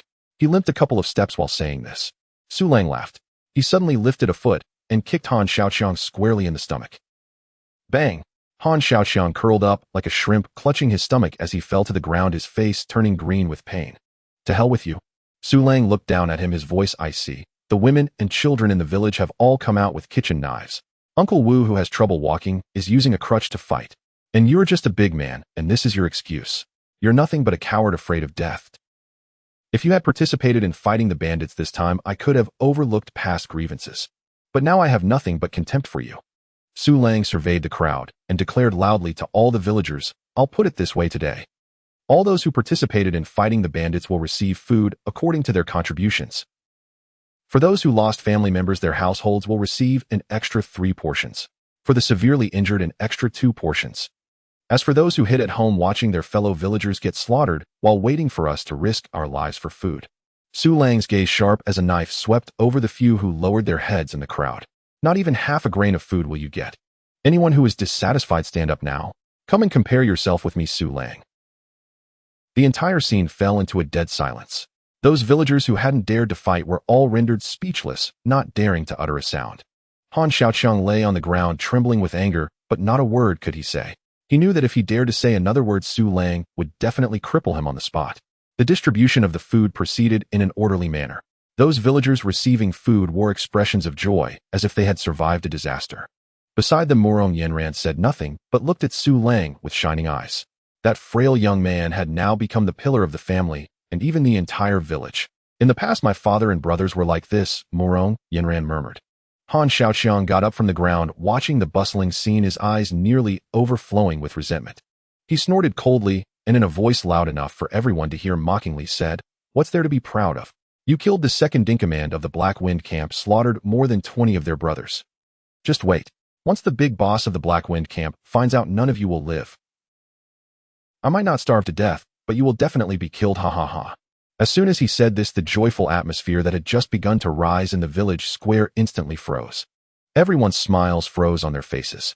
A villager who had just received meat trembled, dropping his bowl to the ground, oblivious to the fact that his face had turned ashen. It's over, it's over. The Black Wind camp. The big boss. That demon." Another elder trembled, his voice filled with extreme fear. I heard that the big boss is not human, but a devil that crawled out from hell. He kills people like it's nothing, and eats human hearts raw. It's over, it's over. It's over. We killed his brother. He will surely slaughter the entire village. He is a demon who devours men whole, spitting out not even a single bone." The villagers' faces turned ashen. Moments earlier, the fragrant meat porridge had seemed heavenly. Now, cradled in their trembling hands, it weighed heavier than 1,000 jin. Han Xiaoqiang's venomous curse doused them all like a bucket of glacial water. The fleeting joy born of receiving grain vanished instantly, replaced by utter paralyzing dread. Watching their terror unfold, Han Xiaoqiang's lips curled into a sick, self-satisfied smile. He wanted them all to drown in fear, to share his despair. At that very moment, a figure surged forward like a gale and materialized before him in an instant. Slap! A crisp, thunderous blow sent Han Xiaoqiang spinning halfway around before he crashed onto the ground, sitting hard on his backside. Silence fell upon the village entrance, absolute and suffocating. Su Lang shook out his slightly numb palm, then looked down coldly at Han Xiaoqiang, whose face now bore 5 livid crimson finger marks, and whose mind had utterly shattered. You're still alive, not because of luck, but because others gave their lives for you. Su Lang's voice was low, yet its icy edge pierced every ear with chilling clarity. Next time Blackwind Fort comes knocking, do you truly believe I won't bind you first and toss you at the village gate as a greeting gift? Han Xiaoqiang met Su Lang's gaze, devoid of warmth, mercy, or humanity, and his gallbladder quaked. A foul, acrid stream instantly soaked his trousers. He had urinated in sheer terror. Get out! Su Lang barked sharp as a blade. Han Xiaoqiang scrambled away like a man reborn from hell, crawling, rolling, too terrified even to gasp, before slamming his door shut behind him. Su Lang swept his gaze across the trembling crowd and scoffed. Fear solves nothing. Had we not fought today, we'd already be corpses rotting in the dirt. With me here, if the chieftain of Blackwind Fort dares set foot in this village, he'll leave it only in a coffin. When you rushed out with hoes and pitchforks today, did you dare imagine our glorious victory? To fight is to live. To cower is to die. Those words struck the air like forged iron, unyielding, resonant, radiating sovereign authority. The villagers gazed upon Su Lang, standing amid carnage like a war god incarnate, and felt the vice of terror around their hearts inexplicably loosened and still. Indeed, what was there to fear? Longa was here. After distributing the grain, Su Lang's eyes settled upon the 10 women still trembling with shock. They had donned clean clothes gifted by villagers, still tear-streaked yet no longer disheveled or broken. Since you've chosen not to leave, make your home here in Day Village, Su Lang said. He turned to Li Si beside him. Li Si, an official of the county, stands witness. No one may coerce you. There are unmarried men among us. You may choose for yourselves. At those words, the 10 women flinched in unison, while every bachelor in the village lit up like torches at midnight. This was fortune beyond measure. These 10 women had been abducted by bandits from Lushi village, youthful, radiant, and infinitely more delicate than the village's own wan, undernourished maidens. Instantly, a dozen bachelors shuffled forward, rubbing their palms nervously and flashing what they imagined were kindly smiles. Sister, choose me. I've 2 mu of thin farmland, just sown. Come with me. I'm strong. I hunt well, and you'll feast on meat every day. I just received half a wild chicken. I'll take it home to nourish you. Yet something strange unfolded. These men did not, as tradition dictated, seek out the broad-hipped, sturdy women, those deemed fertile and hard-working. Instead, every pair of eyes locked, fervent, unblinking, upon a single woman in the crowd. Su Lang instinctively followed their gaze and froze. She appeared 17 or 18, slim-waisted skin like freshly fallen snow. Her delicate oval face and exquisitely carved features rivaled those of a celestial maiden painted in ink, her beauty rivaling even Hua Yurong's. And her aura, cool, aloof, yet tinged with fragile vulnerability, bore an uncanny resemblance to Mu Rong Yinran's. Truly a peerless treasure. Once these bachelors had coveted only plump, robust wives, women built for childbearing and labor. Now, having witnessed Su Lang preside over 4 ethereal wives and live a life of ease and splendor, their ambitions had taken flight. What if fortune smiled upon them too, granting a beautiful wife and with her a life like Longias? In moments they swarmed the fairest girl, quarreling, red-faced and fierce. Step aside, that woman's mine. By what right? Don't you know the rule of first come, first served? You stay back, I'll choose no one. Terrified by the commotion, the girl paled, clutching her arms tightly, shivering uncontrollably, tears brimming in her eyes, ready to spill over. Silence, now. Mu Rong Yinran could bear it no longer. With a sharp command, she strode forward, shielding the girl behind her, her phoenix eyes blazing with lethal warning. Can't you see she refuses? Take one more step, and I'll break your legs. Cowed by Mu Rong Yinran's commanding presence, the bachelors shrank back, necks tucked like startled geese. Though resentful, they dared not defy her. Grumbling, they turned instead to the remaining 9 women, and each claimed one. Though less stunning, those 9 were still graceful and comely. In this age of chaos, finding sanctuary was blessing enough, and with soft sighs of relief they acquiesced, walking quietly away with their new husbands. In the blink of an eye, only the fairest girl remained.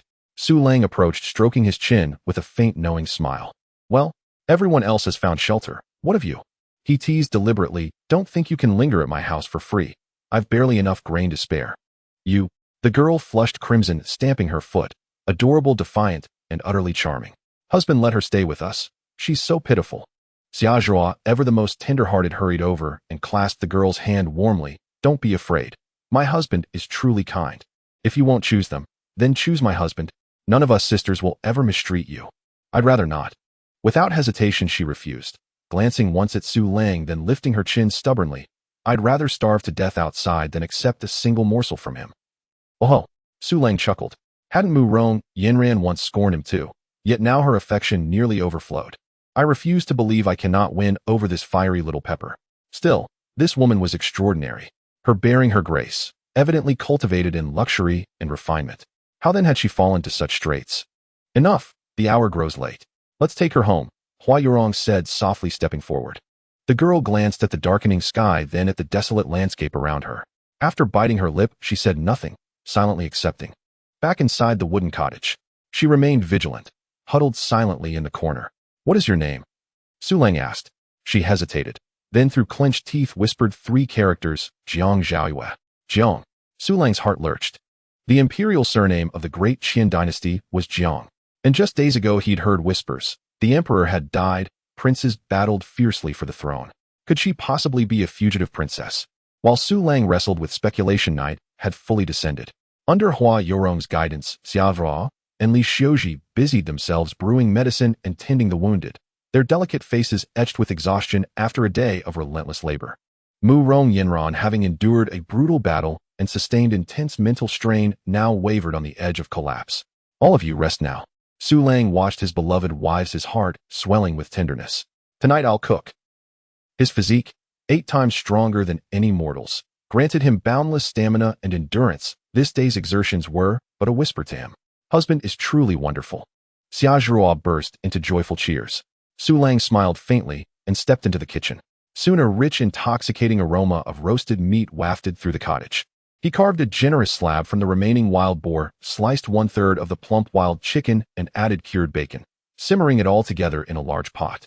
The broth bubbled vigorously as seasonings melded and reduced. Its bold, savory fragrance invaded every corner of the cottage, filling every nostril. Jiang Zhaoyue, having fasted all day, felt her stomach betray her with a loud, helpless gurgle. She clapped a hand over her belly, her cheeks burning scarlet, desperate to vanish into the floorboards. How desperately she longed to eat. What should she do? A discordant sound echoed in the quiet wooden house, starkly clear. In the corner, Jiang Ziyu's exquisite face flushed crimson as she tightly covered her abdomen, wishing she could find a crevice to hide in. How embarrassing. The overpowering aroma of meat wafting from the kitchen felt like countless tiny hands scratching at her insides. Su Lang couldn't help but laugh at her adorable yet flustered appearance as he emerged from the kitchen carrying a large ceramic basin. Inside the basin were tenderly stewed wild boar and chicken, the broth rich and glistening with golden oil. The fragrance was nearly palpable, wildly invading the nostrils. Dinner is ready. Xia Zhuo and Li Xiuji cheered as they rushed over to help with the bowls and chopsticks. Su Lang deliberately sat not far from Jiang Zhaoyue, taking a large piece of fatty pork skin and stuffing it into his mouth, savoring it with audible delight. To someone who had been hungry all day, that sound was nothing short of tantalizing. Jiang Zhaoyue bit her lower lip tightly, stubbornly turning her head away, but her rolling throat and increasingly loud stomach betrayed her. Oomph. Mu Rong Yinran couldn't bear to watch any longer, glaring at Su Lang and delivering a playful punch to his arm. That scoundrel husband was playing hard to get. She knew very well that Su Lang would not ignore someone in need, especially not a charming beauty like Jiang Zhaoyue. Su Lang chuckled unfazed.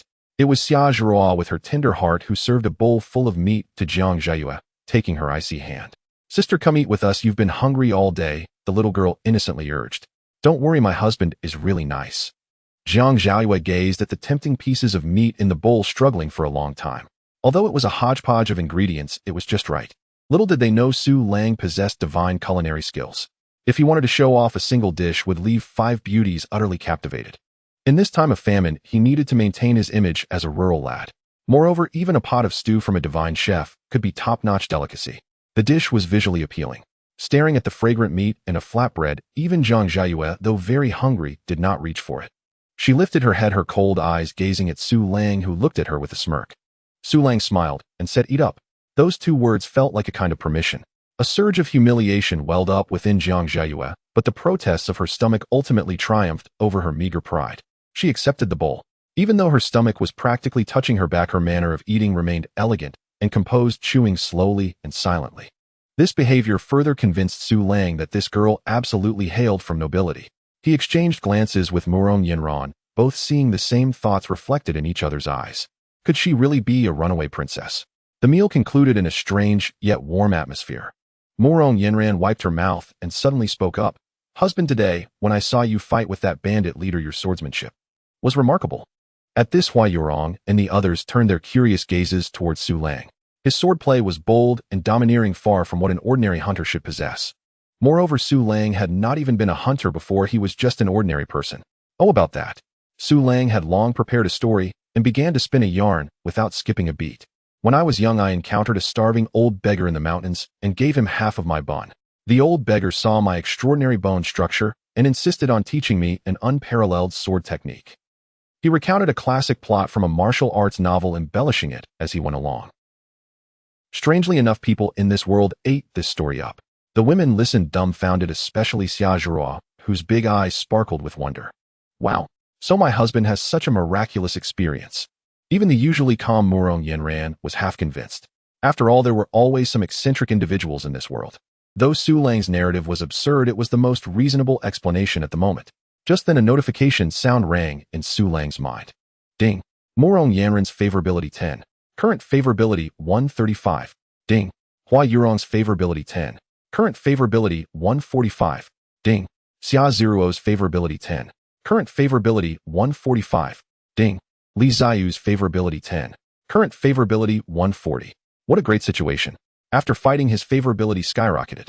In a few days, once the favorabilities of the four ladies reached 200, the system could offer 4 rewards. For every 100 points of favorability, I get rewards like enhanced physique, sword techniques, lightness skills, etc. I wonder what rewards await at 1000 favorability. Su Lang couldn't help but feel excited. At the same time, he realized that the way the women looked at him had completely changed. Previously, it was gratitude and dependence. Now their gazes held a mix of fervent admiration and affection. Especially Xia Zhihua, who seemed almost to cling to him, constantly proclaiming, "My husband is the greatest," making Su Lang feel elated. Only Jiang Zhaoyue sat quietly in the corner, her head lowered, lost in thought, clearly in low spirits. By the way, Yanran. Su Lang turned to Murong Yanran and asked, "When we were dividing weapons this afternoon, why didn't you choose a long sword? A dagger may be sharp, but ultimately it's too short and at a disadvantage against longer weapons. In chaotic times, a sword is often more lethal than a saber." Murong Yanran remained silent, merely taking out the already cleaned dagger from her bosom and handing it to Su Lang. Su Lang inspected it. The dagger was sheathed and had an ancient design, showing nothing particularly special. He drew the dagger. A soft hum echoed. The blade, like a pool of autumn water, surprisingly did not reflect any light under the flames, as if it could swallow light itself. Su Lang's eyelids twitched. He picked up a nearby iron rod used for the fire from the kitchen and gently sliced it with the dagger. Swish. There was no resistance at all. The thumb-thick iron rod was effortlessly sliced in two, its cut smooth as a mirror. Su Lang inhaled sharply. Cutting through iron like mud. This was truly a divine weapon. In close combat, having this dagger in hand made one practically invincible. Good stuff. Su Lang fondled the blade lovingly and returned the dagger to her, saying, "But the longer the weapon, the stronger it is. Once we go to town, I'll buy you a more suitable weapon." "Thank you, husband." Also, Su Lang put away his playful demeanor and said seriously, "The leader of Black Wind Stronghold will notice that Ma Zhizhong and the others haven't returned. A day or two is fine, but after a while they will definitely send someone to investigate. Although we won today's battle, we have also completely exposed ourselves." Murong Yanran nodded, her pretty face serious. Black Wind Stronghold has been entrenched for years, and the government has no way to deal with them. That leader is definitely not an ordinary person. We must prepare early. Su Lang's gaze fell outside the window. Lu Shirtu was leading a group of young boys, waving their weapons in the courtyard by the thatched cottage, all engrossed and full of energy. It's time to start training them. These 7 youths were his most loyal subordinates. With proper training and the weapons confiscated from the bandits, they would become a formidable force. As night deepened, Su Lang smiled and said, "It's getting late, everyone come over and sleep with me." "But, husband, you've been busy all day, your health," Hua Yurong said with concern. Su Lang patted his chest confidently. "Don't worry, I'm perfectly fine." He picked up the closest Xia Zhihua and carried her away, the little girl clearly bolder than her sisters. Su Lang strode towards the large bed that could accommodate 7 or 8 people, while Hua Yurong and Li Xiuji exchanged glances and then looked at Murong Yanran. They could only obediently follow. In the corner of the next room, Jiang Zhaoyue covered her head with the quilt, her pretty face reddening almost to the point of bleeding. This person, clearly possessing some skill, yet indulging so excessively. It's simply absurd. In the adjacent room, the stifled yet unmistakable sounds penetrated through the thin wooden wall like delicate embroidery needles piercing into Jiang Zhaoyue's eardrums. Her face, turned from the nape of her neck to the tips of her ears, flushed to the point that it felt hot enough to fry an egg. "Scoundrel! Shameless! Lewd. There were guests in the house, yet he indulged himself so brazenly. It was utterly shameless. Jiang Zhaiyue buried her head under the blanket, attempting to isolate herself from the sounds that made her cheeks burn, but those sounds seemed to possess a life of their own, persistently drilling into her ears. Her mind was in chaos, a pot of porridge. Uncontrollable images surged in her mind. Her desperate escape from the heavily guarded imperial palace disguised as a little eunuch. It was her witnessing the once prosperous towns turn desolate, where 9 out of 10 houses stood empty and the streets were littered with the dead. It was the profound despair she felt when captured by that merciless band of horse thieves. She watched as the horse thieves charged into Liushi village, wielding their knives and slaughtering the defenseless villagers as if they were mere vegetables. At that moment she thought she was doomed. Yet against all odds she survived, saved by a man named Su Lang. As she pondered, she found that this man didn't seem so detestable after all. At the very least, he was protecting the villagers. The blood on him was shed to guard this village. Though domineering, he ensured everyone had enough to eat. Though he was lecherous, the glances from his women were filled with affection and happiness. No. Jiang Zhaiyue shook her head vigorously, trying to cast off these absurd thoughts. How could she have any fondness for him? After all, she dared not think further. Her father had passed away, and the court was in turmoil. The crown prince who was supposed to inherit the throne had died mysteriously on the eve of his coronation, bleeding from all 7 orifices. The general, her third brother, who held military power, also perished in battle against the northern barbarians. The remaining younger brothers were all under the control of those ambitious uncles, turned into puppets for using the emperor to command the lords. She couldn't return. If she went back to the palace, she would only be used as a tool for marriage, a pawn in the power struggles of those uncles. Where could she possibly go? In this world there was no place for her. The more she thought, the more her heart ached, the deeper her despair. Tears streamed uncontrollably from the corners of her eyes, soaking the rough pillow. The sounds from next door had stopped at some point. That loathsome man. In the midst of endless daydreams and physical exhaustion, Jiang Zhaiyue finally fell into a deep sleep. She had a dream. In the dream, she wore a bright red wedding gown adorned with a phoenix crown and a flowing veil, sitting in a bustling wedding hall. The people around her were all strangers. She was led by someone to worship the heavens and earth and was eventually sent into the bridal chamber.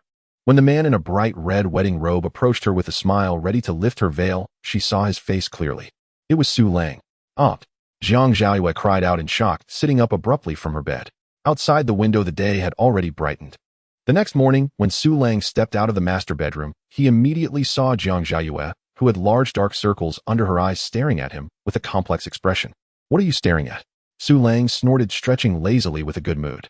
"You ate my food yesterday, so you have to work for me today. My household does not keep idle people."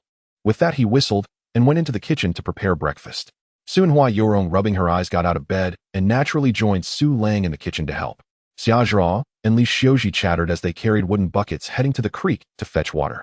Jiang Zhaiyue sat at the edge of the bed, watching the warm and busy scene, biting her lip. She didn't want to be a freeloader.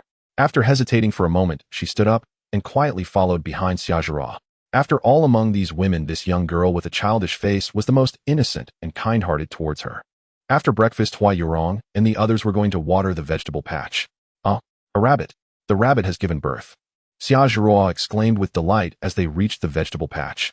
In the rabbit cage, surrounded by branches, the pregnant rabbit that Su Lang had caught earlier was now beneath it, crowded with 6 or 7 fluffy pink bunnies that were cuter than anything. "Wow, so cute." Xia Zhao squatted by the cage, her big eyes filled with little stars, cautiously reaching out a finger to poke one of the bunnies' behinds. Su Lang also came over, squatting beside her, smiling as he ruffled her hair. "Do you like them?" Xia Zhao nodded happily. Not far away, Jiang Zhaiyue watched this scene, her gaze somewhat dazed. After chatting with Xia Zhao for a while, Su Lang stood up and found Jiang Zhaiyue, who was directing villagers to clean up the blood at the village entrance. "Zhaiyue, come here for a moment." "Hey, Brother Lang." Jiang Zhaiyue hurried over. Su Lang pointed to the 7 tall horses tied under the old locust tree. "These 7 horses," Su Lang said in a deep voice. "From today onward, these horses will be fed collectively by the village and treated as strategic resources." Jiang Zhaiyue nodded vigorously, fully understanding the value of these horses. "Additionally, you need to notify the village." Su Lang paused before continuing. "Just say what I say. Starting today, I will personally teach everyone martial arts at the village entrance. Any man aged 15 to 40 who wants to learn can come." Jiang Zhaoyu's eyes instantly lit up. This was a tremendous opportunity. The whole village had seen Su Lang's capabilities. If they could learn even a few moves from him, they would no longer be powerless against the horse thieves. "Brother Lang, you can count on me. I'm going right now." Su Lang watched Zhang Chaoyu's retreating figure nodding. He had no desire to be the village chief and was too lazy to manage trivial matters. It was most fitting for Zhang Chaoyu, the village chief's son, to handle these tasks. The old village chief had treated him well in the past, and supporting Zhang Chaoyu was a way to repay that kindness. He only needed to control the village's core armed forces, and that was enough. Soon Zhang Chaoyu's voice echoed in the skies above Daya village. Villagers, listen up. Brother Lang said that starting today, he will personally teach everyone martial arts at the village entrance. Let's defend our homeland. Anyone who wants to learn, stop hiding. Gather at the village entrance quickly. With his words, the entire Daya village erupted. After a brief silence, I'm going. Me too. After learning we won't fear those damned horse thieves anymore. Count me in. One by one wooden doors swung open, and the men who had just survived a bloody battle, still bearing traces of fear on their faces, stepped out with reddened eyes. In their hands they tightly clutched the bloodied weapons they had received yesterday. Soon a group of 20 to 30 young men gathered at the village entrance. They looked at Su Lang, who stood tall in the morning light, their eyes filled with fervent admiration and hope. In the corner of the crowd, Han Xiaoqiang covered his swollen face watching this scene, with eyes filled with resentment and jealousy that seemed almost tangible. Su Lang's gaze slowly swept over this group of people. He saw Lu Shitu and his few half-grown boys standing at the front, puffing out their chests with determined expressions. He also noticed more unfamiliar, yet equally resolute faces. A smile crept onto Su Lang's lips. His team was forming. Su Lang stood at the village entrance facing 2 or 3 dozen men armed with various weapons. Their eyes reflected fear, coercion. But more prominently was a fierce determination born from desperation. I don't care what you did before, whether you were farmers or hunters. Su Lang's voice was not loud, yet it clearly reached every ear. From today onward you are warriors. I won't teach you any fancy martial arts, they are useless. I will only teach you 3 moves. Su Lang drew his broadsword, the blade glinting coldly in the morning light. First move, slash. He took a sudden step forward, delivering a powerful chop, the wind howling. Second move, stab. With a twist of his wrist, the sword tip shot forward like a venomous snake. Third move, slice. The blade was drawn horizontally, a flash of cold light passing through. Just these 3 moves, practice them to the death. Treat the wooden stakes in front of you like the necks of bandits. Practice 1,000 times every day until your hands tremble, even when you eat with chopsticks. There were no complicated theories, only the simplest and most direct killing techniques. Yes. The men, their eyes reddened, let out roars of anger as they crazily repeated the 3 moves against the already set wooden stakes. For a moment, only the sounds of slicing through the air and heavy breathing filled the village entrance. They all understood that in this world, if the weapon in hand was not strong enough, they could only be slaughtered. In a corner, Han Xiaoqiang covered his still swollen face. After a day and night, his face still burned with pain. Watching the heated scene, he spat disdainfully. A bunch of fools. Do you really think these few moves will be effective? When the leader of the Black Wind stronghold arrives, you will all die. Around noon, the training was in full swing. On the dirt road leading from the village to the county town, a cloud of dust was kicked up. Zhang Chaoyu, who was on lookout, changed his expression. Just as he was about to scream, he realized that the arrival was not bandits, but a group of officials dressed in servant uniforms. At the forefront was Li Si, accompanied by a middle-aged man riding a tall horse, slightly plump with a smile on his face. It was Wang Defa, the county magistrate of Anping County. Su Lang, my dear brother. Li Si's voice arrived before he did. Wang Defa dismounted and, guided by Li Si, quickly strode to Su Lang, smiling as he sized him up. You are Su Lang. Indeed, a hero comes from the youth. Su Lang quickly cupped his hands in respect, saying, Commoner Su Lang, greetings to the county magistrate. This magistrate appeared to be a genial and wealth-creating character. No need for such formalities. Wang Defa waved his hand, his gaze sweeping over the villagers training at the entrance, his approval growing stronger. Li Si vividly recounted yesterday's battle, especially how Su Lang turned the tide and slew the fierce bandit Ma Zhizhong, embellishing the tale further. Wang Defa nodded repeatedly. Someone, bring the reward. 2 officials carried over a wooden box and opened it. Inside was a chest filled with shiny silver amounting to a full 100 taels. There were also several vibrant pieces of fabric. The villagers' eyes widened at the sight of so much silver, gasping in astonishment. 100 taels. They had never seen so much money in their lives. Yet Su Lang's heart was as clear as a mirror. In times of chaos, 1,000 taels of gold is worth less than a granary of rice. This silver might not even be enough to buy 10 stones of rice. However, the face-saving project must be executed properly. He immediately put on a look of surprise and deep gratitude, ready to kneel. What merit and ability do I have? Thank you for your kindness, county magistrate. That's unnecessary. Wang Defa quickly supported him, his smile growing more sincere. This is what you deserve. You rid Omping County of a menace, and I am clear about rewards and penalties. After some polite exchanges, Wang Defa's tone shifted. Su Lang, I see you have extraordinary courage. You are a talented person. Would you be willing to come to my county office and be a captain?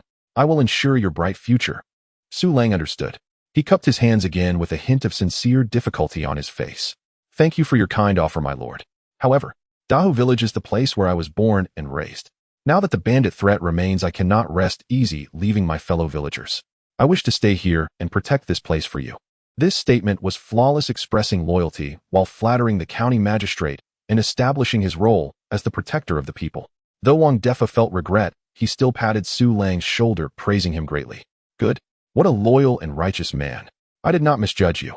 Rest assured, if Dahu village faces another bandit threat, I will be the first to send troops to reinforce. After some small talk, seeing Su Lang was not interested in following him, Wang Defa's enthusiasm waned. In less than a stick of incense's time, he departed. After sending off the Content County magistrate and his entourage, Su Lang returned to the wooden house with the silver and fabric. Inside, several women lit up at the sight of the new pieces of fabric. Wow, such beautiful fabric. Xia Zhao was the first to rush forward, picking up a piece of pink cloth and measuring it against herself, her small face filled with excitement. Husband, I want to make a new dress in this color. That's great. With these fabrics, when it gets colder, everyone will have thick clothes for winter. Hua Yurong picked up a piece of thick cotton fabric, gently feeling it, a warm smile of relief appearing on her gentle face. This material is tough and suitable for making training clothes, Murong Yanran remarked, holding up a piece of deep black fabric. Li Xiuji stood aside, watching the beautiful fabrics with eyes full of envy and joy, not daring to reach out. Su Lang took everything and walked over and stuffed the soft sky blue silk into Li Ziyu's arms. Take this, you can also make a new dress. Li Ziyu's face instantly turned red as she hugged the fabric, lowering her head and softly saying, Thank you, husband. In the corner, Jiang Zhaoyue was silently helping Hua Yurong organize herbs. Upon hearing the commotion, she instinctively glanced over. When her gaze landed on the exquisite fabrics, a trace of days fleetingly passed through her eyes. Once upon a time, these things were just ordinary items in her eyes. Su Lang captured her subtle change in expression, the corners of his mouth curling into a satisfied arc. See, she was already starting to blend into this family. Before long, she wouldn't be a guest anymore, but the mistress. Hee. As night deepened, Su Lang prepared to begin his delightful nighttime activities to enhance the couple's relationship. Husband, you've worked hard all day. Why don't you rest early? Hua Yurong looked at him, her eyes filled with concern. It's fine. Su Lang patted his chest, grinning as he pulled all four wives over. I have great stamina. In the next room, Jiang Zhaoyue covered her head with the blanket, her delicate face flushed to the point of almost bleeding. This man, he was not just once. He did this every night. A body of iron. With such lack of restraint, he would eventually die under a woman's belly. Just as she was lost in her thoughts, feeling both shame and anger. Dong, dong, dong. Outside, a sudden series of urgent gong sounds rang out. Following that was a villager's desperate scream, tearing through the tranquility of the entire village. Bandits. The Black Wind Stronghold's bandits have invaded. Everyone prepare. What? He exchanged a glance with Murong Yanran in his arms, both seeing deep confusion and gravity in each other's eyes. Something was off. It was only the second day. Even if the leader of the Black Wind Stronghold received the news and sent someone to investigate, it was impossible for them to organize troops and directly attack so soon. There must be a plot involved. Yorong Zhurua Xiuji, you three take Zhaoyue and immediately hide in the cellar. If I am not there, no one is to open the door. Su Lang's voice turned cold and serious. Husband, you. Hua Yurong and the others turned pale with fear. Obey. Su Lang growled unyieldingly, flipping off the bed and instantly grabbing the broadsword from the corner. Murong Yanran also said nothing, discarding her thin garment and swiftly donning a set of black training clothes. Flames. The sounds of shouting and killing.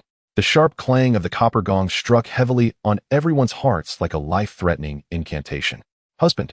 Xia Zhiruo's voice trembled with tears. Su Lang turned around, looking at the faces filled with fear and worry. His heart softened and his voice slowed down a bit. Don't worry, I will be back soon. Having said that, he no longer hesitated. His figure flickered and he dashed directly into the night. Footprints in the snow. His speed was as swift as an arrow released from its bow, leaving only a faint afterimage behind. Murong Yanran followed closely behind, but as soon as she rushed out of the courtyard, Su Lang's figure had already disappeared around the corner of the village road, having covered dozens of meters in just a few leaps. So fast. Murong Yanran was taken aback. This man's strength seemed to have improved. Not daring to slack off, she exerted her lightness skill to the utmost and pursued in the direction of the brightest flames. Langgu, Yinranjia. Not far away in a thatched hut, Lu Shirtu and Zhuzi along with 7 other youths had also rushed out with the weapons they had just received yesterday. Their eyes reddened as they followed Murong Yinran in a mad dash. At the west end of the village, chaos had erupted. Several thatched houses were ablaze, casting an eerie, orangered glow across half the night sky. Crying, begging for mercy, and the dull thud of weapons striking flesh intertwined to create a desperate song of hell. Dozens of bandits from the Black Wind stronghold were rampaging like tigers, descending from the mountain, slaughtering unarmed villagers. A man who had just burst out of a house barely had time to raise the hoe in his hand before he was cut down to the ground by a single strike. Su Lang's figure appeared at the edge of the battlefield like a ghost. His gaze instantly locked onto the center of the crowd. There stood a giant man as imposing as an iron tower. The man was nearly 2 meters tall, his bulging muscles straining against the animal skin shoulder pads he wore. In his hand, he wielded a massive Guangong sword that was wider than a door, its blade smeared with blood and brain matter glinting ominously in the firelight. The leader of the Black Wind stronghold, He Kuei, PFF. He Kuei let out a sinister laugh, casually swinging his large knife, cleaving a 50-year-old man and his machete in half. Guts and entrails spilled onto the ground. After completing this act, he even extended his tongue to lick the blood splattered at the corner of his mouth, a look of extreme enjoyment spreading across his face. Then his gaze fell upon a woman who was sitting on the ground, trembling and clutching a child. It's Sister Wang. Su Lang's pupils constricted sharply. Without a moment's hesitation, he swiftly removed the mulberry wood longbow from his back, drew the bow, and knocked an arrow. Whooshed! Whooshed! 2 arrows shot forth in quick succession, slicing through the air with a shriek like 2 bolts of black lightning aimed straight at He Kuei's face and the wrist holding the knife. He Kuei, reveling in the thrill of slaughter, suddenly changed color. He sensed a deadly threat. He abandoned the woman and sharply swept his Guangong's sword upward. Clang! Clang! 2 crisp sounds. The 2 powerful arrows were precisely deflected away by him. Such swift strikes. Such immense strength. Su Lang's heart sank. Just this brief moment of hesitation was already enough. He discarded the longbow, drew his sword, and with a fierce push off the ground transformed into a fleeting shadow, charging directly at He Kuei. He Kuei had just deflected 2 arrows and hadn't had a moment to catch his breath before he felt a fierce gust of wind from the blade approaching him. His pupils constricted, and he instinctively raised his sword to block. Clanged. A deafening clash of metal rang out. Sparks flew. Su Lang felt an overwhelming force surge from the blade, sending pain through his hands as he uncontrollably staggered back 3 steps, each step leaving a deep imprint in the ground. Su Lang had 8 times the physique, but not 8 times the weight. He was pushed back by the immense force, but suffered no injuries. He Kuei too was shaken back by the violent force, stumbling back 7 or 8 steps, each one a near stumble. He Kuei's cruel smile instantly froze, replaced by endless shock. Swallowing a taste of blood in his throat, he knew he had suffered internal injuries, but did not show it. He glanced down at his finely crafted Guangong sword, and to his shock he saw a grain-sized notch on the blade. This kid looks frail. How could his strength exceed what Ma Zizhong, that good-for-nothing, claimed? He Kuei raised his head, glaring at the young man brimming with killing intent before him, hoarsely asking, "Are you the one who killed Ma Zizhong?" Su Lang frowned. How did he know? This thought flashed through his mind. I did it. The next one is you. Su Lang sneered. Ha! Good courage. He Kuei laughed, instead of getting angry, his eyes reflecting appreciation and greed. Kid, you have guts. Are you interested in joining me? Once I take Omping County, you will be the vice commander. Money, women, you can have as many as you want. Not interested. Su Lang's reply was simple and direct. He only wanted to clarify one thing. I'm very curious, how did you get here so quickly? And to know that I killed your second-in-command. Ha ha ha. He Kuei seemed to have heard the biggest joke. He pointed with the Guangong sword in his hand toward a figure huddled against the wall in the distance, watching all this with glee. Naturally, someone informed me. Su Lang followed his direction and saw in the firelight a face twisted with resentment and jealousy clearly visible before him. It was Han Xiaoqiang. In that instant, Su Lang understood everything. It's Han Xiaoqiang. Han Xiaoqiang. Traitor. You despicable beast. How could you collude with the bandits? Do you have any shame for those villagers who were killed? The surviving villagers around, seeing this scene, reacted too, their eyes wide with rage as they pointed at Han Xiaoqiang and cursed loudly. Han Xiaoqiang, being cursed by the crowd, showed no sign of guilt on his face. Rather, he defiantly shouted, "Pa! A bunch of lowly peasants. Why should Su Lang enjoy a good life with plenty of beautiful women while I have to suffer? You all have food but won't share with me, and you even hit me." He turned to He Kuei with a sycophantic smile, saying, "He's a boss. Don't waste time with them. Quickly kill this Su." and those beautiful women of his, each one a stunning beauty, will be offered to you. Looking for death. A surge of violent killing intent erupted from Su Lang's chest. He no longer wasted words. His figure flickered, and the horizontal blade in his hand struck towards Hikuei once more with the force of thunder. Yinran. In the moment of charging out, he caught sight of Murong Yinran, who had just arrived. You protect the villagers. Clean up the riffraff. This Hikuei is mine. Murong Yinran looked at Su Lang's eyes, which were ablaze with anger, and nodded vigorously, without any hesitation. Her figure turned like a black butterfly, directly plunging into the group of bandits nearby. Hikuei's strength far exceeded that of Ma Zizhong. Su Lang knew this would be a tough battle, but he also knew he couldn't delay. Every second wasted meant more villagers would die. A quick battle for a swift resolution. He gave up all defense, pouring his terrifying strength 8 times that of an ordinary person unreservedly into the horizontal blade in his hand. The Gale Blade Technique. The blade light was like a raging storm, each strike faster and heavier than the last, entirely a life-for-life fighting style, frantically enveloping Hikuei's vital points. Madman, wanting to perish together. Hikuei was startled by this reckless fighting style, frantically swinging his heavy Guangong's sword to defend himself. Hikuei was going mad. The Guanyu in his hand weighed 80 pounds, a legendary weapon that had brought him fame. But now this divine weapon felt as fragile as paper. With every clash, the terrifying force that he could not resist made him feel as if his arms were about to be violently shattered. His palms were already split open, blood flowing down the blade, sticky and slippery, nearly causing him to drop the knife. Meanwhile, the young man across from him moved like an inexhaustible killing machine. His strikes grew faster and faster. His strength seemed boundless. Hikuei was terrified. For over a decade, he had roamed the mountains, killing countless foes with the lives he had taken, numbering at least 80. Yet for the first time, he saw in someone else's eyes a killing intent more pure than his own. It was not for money nor for women, but a pure desire to erase him completely from this world. A desire for absolute destruction. Clang. Another earth-shattering clash. Crack. A crisp sound echoed. Hikuei looked down, his pupils suddenly shrinking to the size of pinpricks.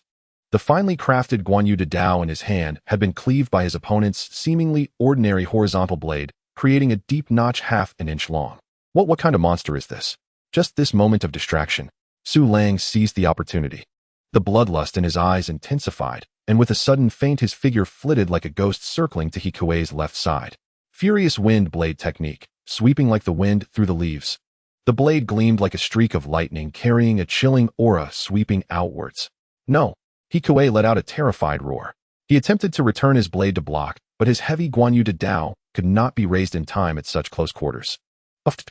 The sound of a blade piercing flesh was muffled and made one's scalp tingle.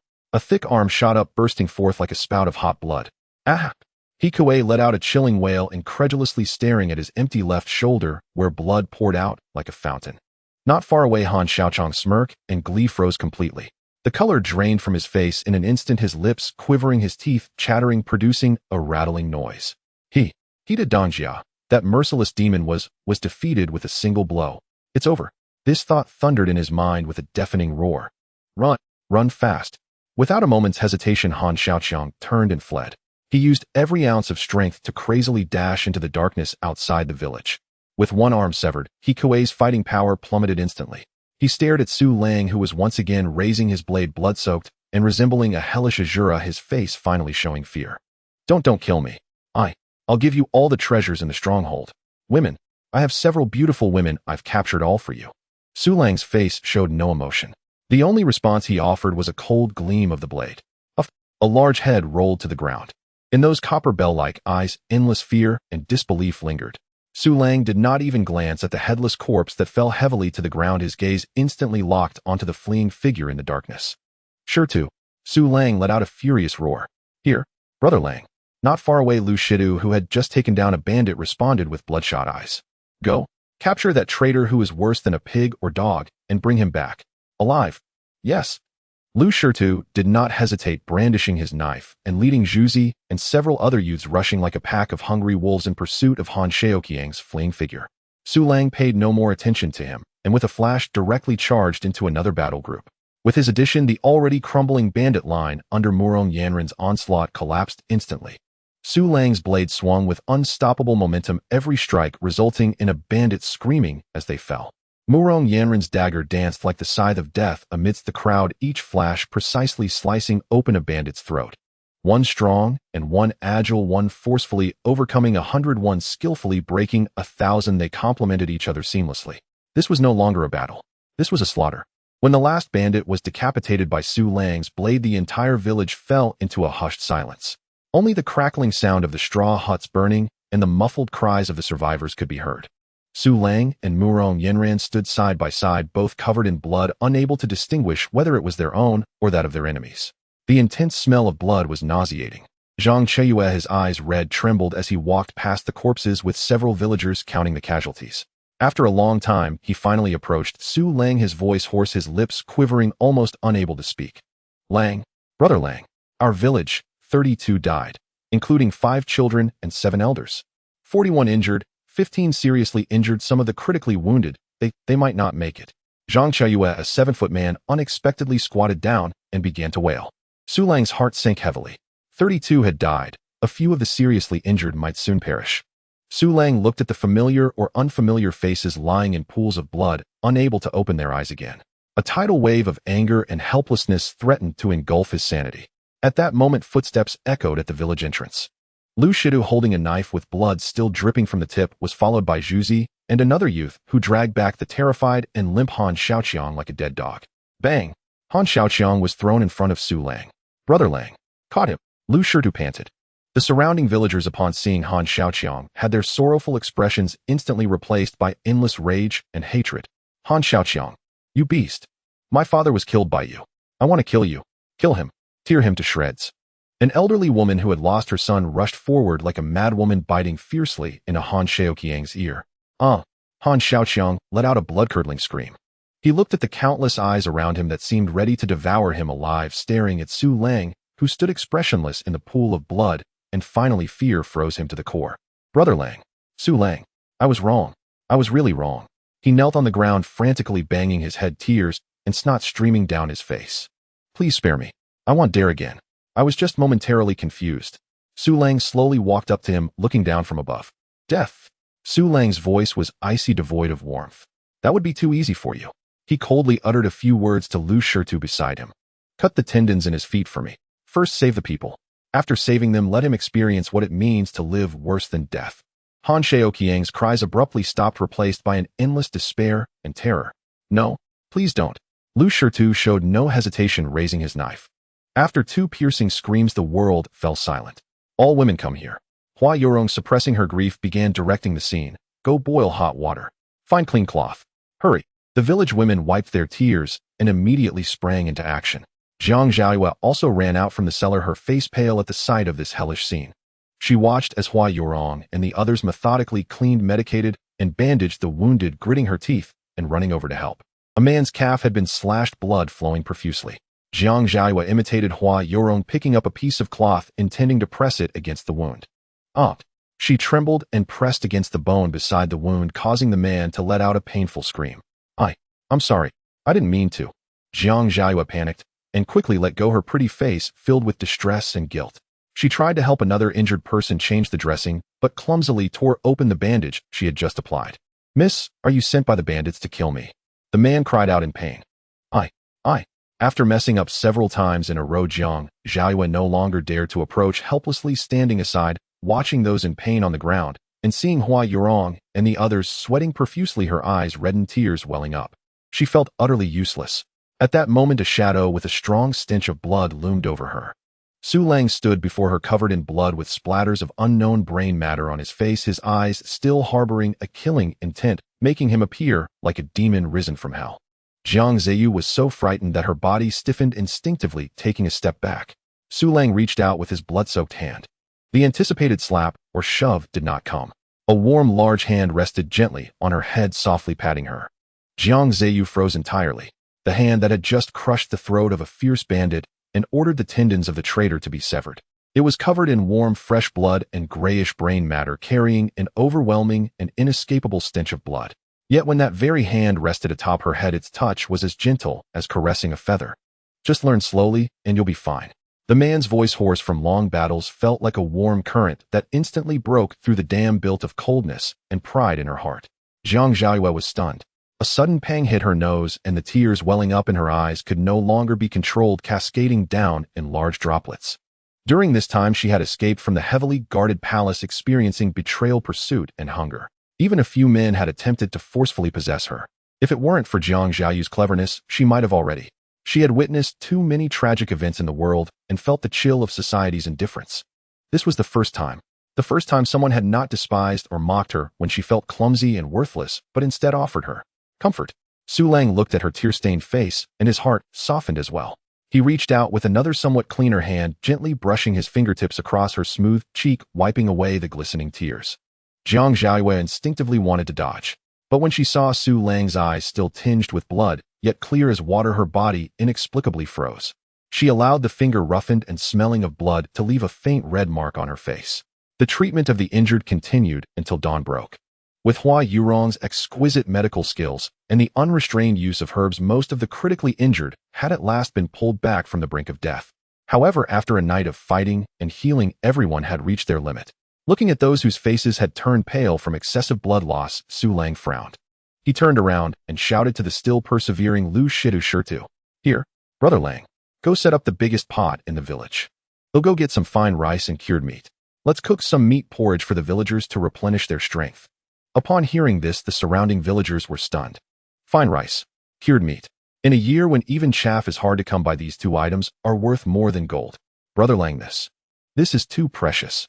Zhang Chaoyu's eyes were red, and he hoarsely advised, "Stop talking nonsense." Su Lang shot him a glare. "People are dying. Should we save these things for breeding?" "Hurry up." "Yes." Soon a large iron pot was set up at the village entrance. When the snow-white fine rice and the fatty cured meat were poured into the pot, a rich aroma of rice and meat instantly filled the air, making everyone who caught a whiff swallow hard. Su Lang watched all this before turning back to the wooden house. Inside, several women were exhausted, nearly falling apart. Hua Yurong's pretty face was pale, leaning against the wall, lacking even the strength to stand. Murong Yinran, though in better condition, had also expended immense mental and physical energy after a high-intensity battle and was currently leaning against the table, resting her eyes. Xia Zhao and Li Xiuji had curled up on chairs, deeply asleep, with traces of unshed tears still on their small faces. Su Lang felt a pang in his heart. He walked over and picked up Hua Yurong in a horizontal embrace. "Husband." Hua Yurong gasped, weakly struggling a bit. "Don't move, go to sleep." Su Lang gently placed her on the large mat, and then picked up Xia Zhao and Li Xiuji one by one. Finally, he approached Murong Yinran. "I can walk by myself." Murong Yinran opened her eyes, her voice carrying a hint of fatigue. "Don't be stubborn." Su Lang, too lazy to argue with her, directly picked her up as well and placed her securely beside the other three women. The four beautiful women nearly fell into a deep sleep the moment their heads touched the pillows, their breaths rising and falling in harmony. Su Lang tucked them in and finally breathed a sigh of relief. When he turned around, he realized that only he and Jiang Zhaoyue were left in the room. The atmosphere instantly became somewhat subtle. Jiang Zhaoyue looked at Su Lang's clothes, nearly soaked in blood, and hesitated for a long time before gathering her courage to softly say, "You're covered in blood, go wash up." After saying that, she seemed to have exhausted all her strength, her cheeks slightly flushed, not daring to look Su Lang in the eye. She stood up, quietly fetched a bucket of clean water, and placed it in front of Su Lang. Su Lang couldn't help but smile at her demeanor. He removed his upper garment, revealing a muscular physique defined by explosive strength, and began to wash away the blood. Jiang Zhaoyue stole a glance, her face reddening even more, and quickly turned her head aside, her heart racing uncontrollably. You really are impressive." In an effort to ease the awkwardness, she awkwardly started a conversation, her voice as soft as a mosquito's buzz. I've seen some great generals before, and compared to their might, it seems they don't measure up to you." As soon as the words left her mouth, she regretted it. Su Lang paused in his wiping. "Oh, you've seen great generals?" He nonchalantly replied in a joking tone. "Really? Which great generals have you seen? Tell me about them. When did you meet them?" Jiang Zhaoyu's heart skipped a beat. She abruptly turned around, her cold eyes flashing with an unmistakable panic. I don't know. I just heard people say." She replied defiantly, her voice tinged with a fierce but weak tone. Her clearly guilty yet stubbornly composed demeanor almost made Su Lang burst into laughter. "Interesting. This girl is indeed closely related to the royal surname Jiang." He didn't press further, merely hinting at it. After cleaning up and changing into a fresh linen garment, Su Lang felt remarkably refreshed. Jiang Zhaoyue looked at him and suddenly felt that this man, with his well-defined features, high nose, and those eyes always carrying a hint of playful mockery, seemed quite pleasant to the eye. Su Lang entered the kitchen. He began cooking for the women, using fine rice, cured meat, and adding some wild vegetables he had gathered earlier, simmering it all over low heat. Soon 2 bowls of fragrant vegetable meat porridge were placed in front of Jiang Ziyu. "Eat up." The two silently consumed the porridge, neither saying a word. After finishing, Su Lang stood up. "When Yurong and the others wake up, remember to let them eat something too. Are you going out?" Jiang Zhaoyue instinctively asked. "MHM." Su Lang nodded, a glint of cold light flashing in his eyes. "So many people have died in the village, this debt cannot just be settled like this. I plan to interrogate that traitor. If possible, I intend to directly take down the Black Wind stronghold to prevent future troubles." Jiang Zhaoyue was taken aback, suddenly standing up. What if Han Xiaoqiang lies and deliberately leads you into a trap? That place is a den of bandits. Her tone was filled with genuine concern. Su Lang looked at her and smiled. "Don't worry. I have ways to make him tell the truth." In a corner of the village, there was an abandoned pigsty exuding a foul odor. Han Xiaoqiang was like a pile of rotten mud thrown into the filth. He had been beaten beyond recognition by the enraged villagers, his body devoid of flesh with the tendons in his legs severed, leaving him wriggling on the ground like a maggot. In this year of famine, there were no pigs left in the pigsty, only endless filth and despair. When Su Lang's figure appeared at the pigsty door, blocking the only source of light, Han Xiaoqiang, lying in the mud, slowly raised his head, swollen like a pig's head.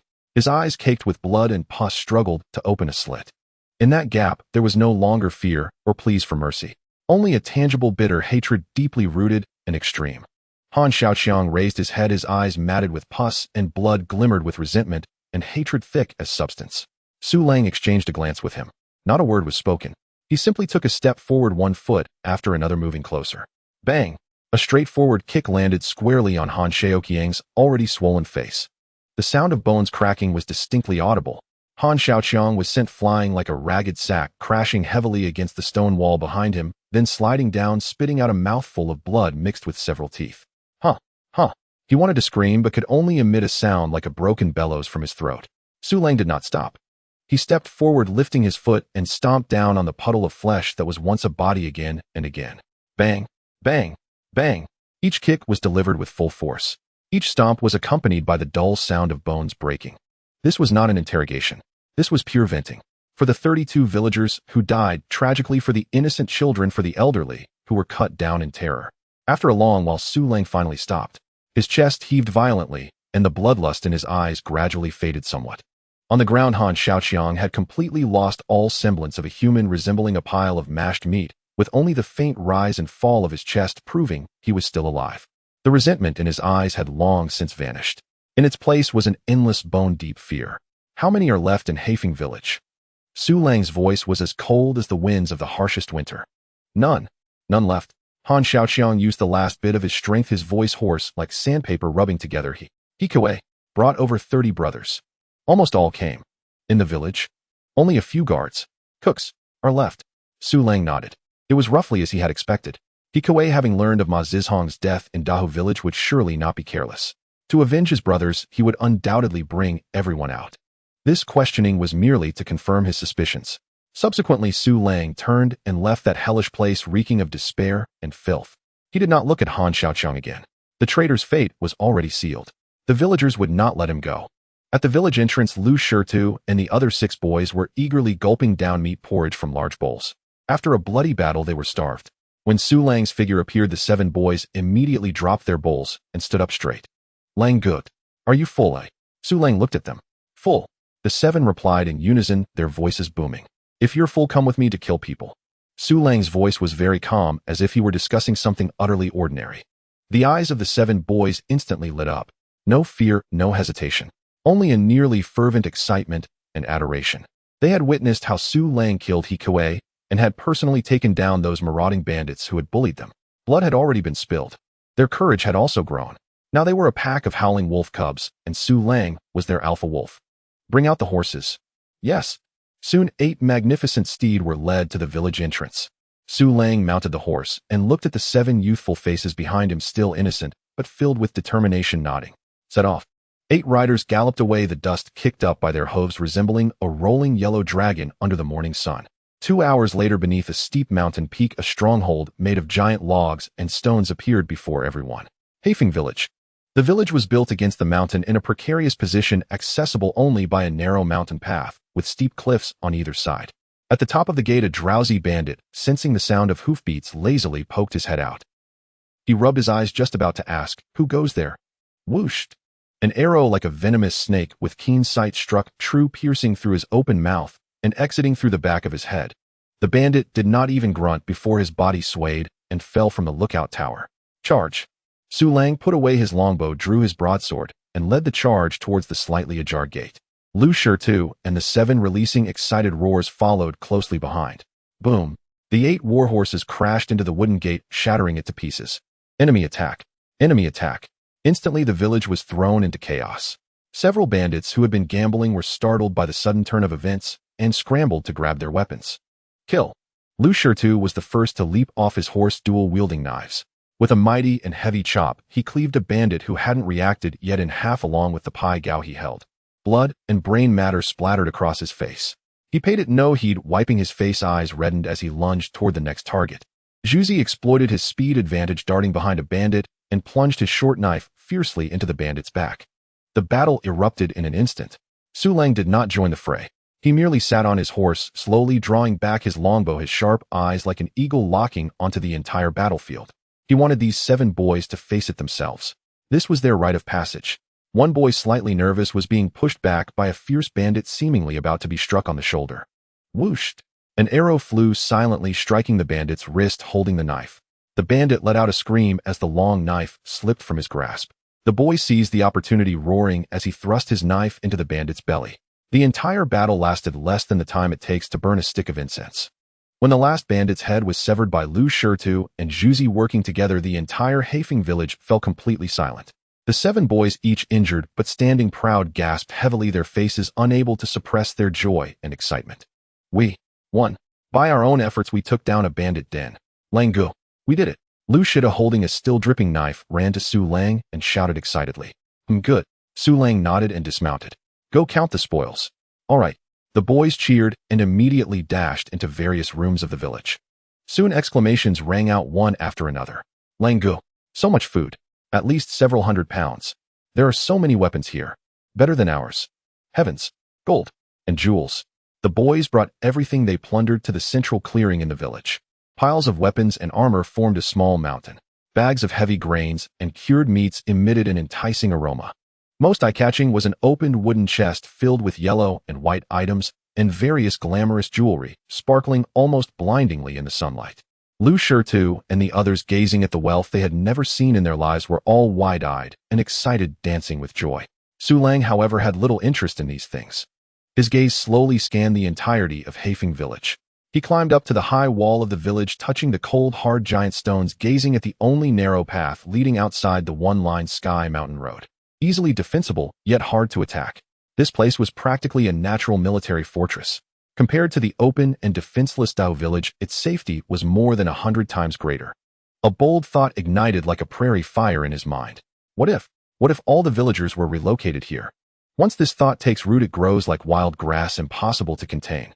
Move the entire Dao village here. Su Lang stood atop the cold village wall, overlooking the narrow mountain path that was the only route to the outside world. A narrow line of sky. As long as a checkpoint is established here with 10 or 8 archers stationed, even an army would have to pay a heavy price to pass. This place is simply a natural military fortress. Compared to the flat and windswept Dao village, the safety here is magnitudes greater. The great Qin dynasty is in turmoil and signs of chaos have already emerged. For now it is just horse bandits. What about later? Could it lead to warlords competing for dominance or even organized armies? Dao village cannot be defended. But here it can. Su Lang's heart burned hotter than ever. However, now is not the time. Relocating an entire village is no small matter. Although the order of the court is collapsing, it hasn't completely disintegrated. Recklessly occupying the mountain would be no different from rebellion. Wait until things get a bit messy, eh? Once the world is in complete chaos, this will be the foundation for his survival. Langgu, we've finished counting. Lu Shitu's excited voice interrupted Su Lang's thoughts. Su Lang descended from the village wall and nodded at the pile of spoils stacked like a mountain on the ground. Take the food and weapons with us and find a place to hide the gold and silver jewelry. Right now it's useless. Yes. As the boys were about to start moving, Su Lang suddenly raised his hand, signaling them to be quiet. He listened intently. The sound of wind, the chirping of birds, and a faint suppressed whimpering. It was coming from the largest wooden house where He Kuei lived. Su Lang frowned, gripping his knife, and walked straight over. Lu Shitu and the others followed curiously. Inside the wooden house, the furnishings were luxurious, with a massive tiger skin spread across the floor, showcasing the former owner's dominance. The whimpering sound was coming from beneath that tiger skin. Su Lang stepped forward and kicked the tiger skin aside. A black iron ring appeared before everyone. A dungeon. Su Lang grabbed the ring and yanked it upward with force. Creak. A heavy wooden board was lifted and a foul odor mixed with sweat, tears, and despair rushed out. Below was a pitch-black cellar. With the light filtering in from the doors, several pairs of terrified eyes could be seen watching them intently from the darkness. In the cellar, a dozen ragged women huddled together. Seeing Su Lang covered in blood and holding a knife, they shrank back in fear, letting out desperate screams. They thought another group of horse bandits had arrived. Don't be afraid. Su Lang's voice was deliberately gentle. The horse bandits from Hafing village are all dead. We are the villagers of Dea village here to slay these beasts. He sheathed his knife, squatting down to look at the women who were still in shock. The cellar fell into a deathly silence. The women could hardly believe their ears. After a long time, a bolder woman around her 30s tremblingly crawled out from the darkness. She looked at Su Lang and then at the few bloody boys behind him who still bore youthful innocence. You really are not horse bandits. No. Su Lang shook his head and continued, do I have any reason to lie to you? If I were a bandit, I would do as I please. His words were blunt, yet reasonable. With a thud, the woman knelt on the ground and bowed her head deeply to Su Lang. Benefactor. Benefactor, please save us out of here. Thank you, Benefactor, for saving us. With her leading, the women in the cellar, like seizing the last straw of hope, cried out and hurriedly crawled out, kneeling in a group. The wails echoed throughout the entire mountain village. After they calmed down slightly, Su Lang asked, where were you all captured from? Is the village still standing? As soon as the words were spoken, the sobs that had just quieted down erupted once more. It's gone. Our village was slaughtered by horse bandits. Only we few remain. My husband was killed protecting me. Woo-woo, we have nowhere to go. Their faces were all filled with despair. Their homes are gone. Their loved ones are gone. In this chaotic world, a group of helpless women faced only one fate. Su Lang frowned deeper. Another group of suffering souls. He couldn't just stand by and do nothing. Okay, stop crying. He sighed. Since you have nowhere to go, come back to Dea village with us for now. Whether you can survive depends on your own fortune. Su Lang could save them, but they had to learn to fend for themselves. He was not going to raise a bunch of parasites. Thank you, Benefactor. Benefactor, we will repay you for your kindness with our lives. Thank you, Benefactor. The women kept expressing their gratitude. Afterwards, Su Lang found a thick iron chain and locked the gate of Hafing village from the outside. The gold and silver jewelry were all hidden in that dungeon. 8 warhorses laden with food and weapons set off on their return journey. At the entrance of Dea village, the atmosphere was terrifyingly tense. All the surviving villagers gathered here, anxiously gazing at the narrow path leading to the mountains. Even the aroma of meat porridge could not dispel the worries in their hearts. Lang Gu went to raid the bandit den with 7 half-grown children. Can this really work? Hua Yorong Murong, Yenran Xiajira, and Li Xiuji, 4 stunningly beautiful faces, were all filled with anxiety at this moment. Xiajira was almost in tears, her small hands tightly gripping Hua Yurong's clothes. Sister Yurong, will my husband, will he be okay? Hua Yurong's face was pale, but she still forced herself to comfort her. He won't be, he's so capable, he will definitely be fine. Morong Yenran said nothing, merely gripping the dagger that could cut through iron and pacing back and forth. Li Xiuji clasped her hands together, eyes closed, murmuring prayers for Su Lang. Not far away, Jiang Zhaoyue stood alone. She looked at the empty mountain road, her heart in disarray. That man, that lecherous, domineering yet rough man who had given her a touch of gentleness at a critical moment, he must not die. If he dies, the place where she had finally found some food would vanish again, right? Yes, just like that. She was not worried about him at all. Just then, clip-clop, a crisp sound of hooves came from deep within the mountains. Everyone's hearts rose to their throats when that familiar figure appeared around the corner of the mountain path, riding a tall horse. At the entrance of the village, there was a moment of dead silence. Then an uproar of cheers erupted. He's back. Lang Gu is back. Lang Gu. Xiajia was the first to run up, crying, jumping up like a koala, clinging to Su Lang, who had just dismounted. Husband, you scared me to death. Su Lang smiled and patted her back, putting her down. Hua Yorong and Li Zizi also gathered around with red eyes, carefully checking for any injuries on him. Murong Yenran released her grip on the dagger, the anxious heart finally settling down. She walked up to Su Lang, saying nothing, but her phoenix eyes shimmered with unspoken affection.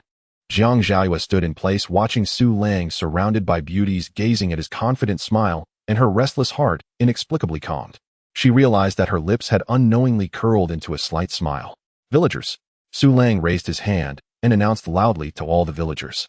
Hafeng village will completely disappear from this world starting today. All the horse bandits inside are dead, not a single one left. Boom. The entire day of village erupted in cheers. Lang Gu is mighty. Lang Gu is our god come down to earth. The villagers looked at the war horses returning laden with bags of food and gleaming weapons, their eyes filled with fervent admiration. Ding. Mirong Yanran's affection points 10. Current affection 145. Ding. Hua Yurong's affection points 25.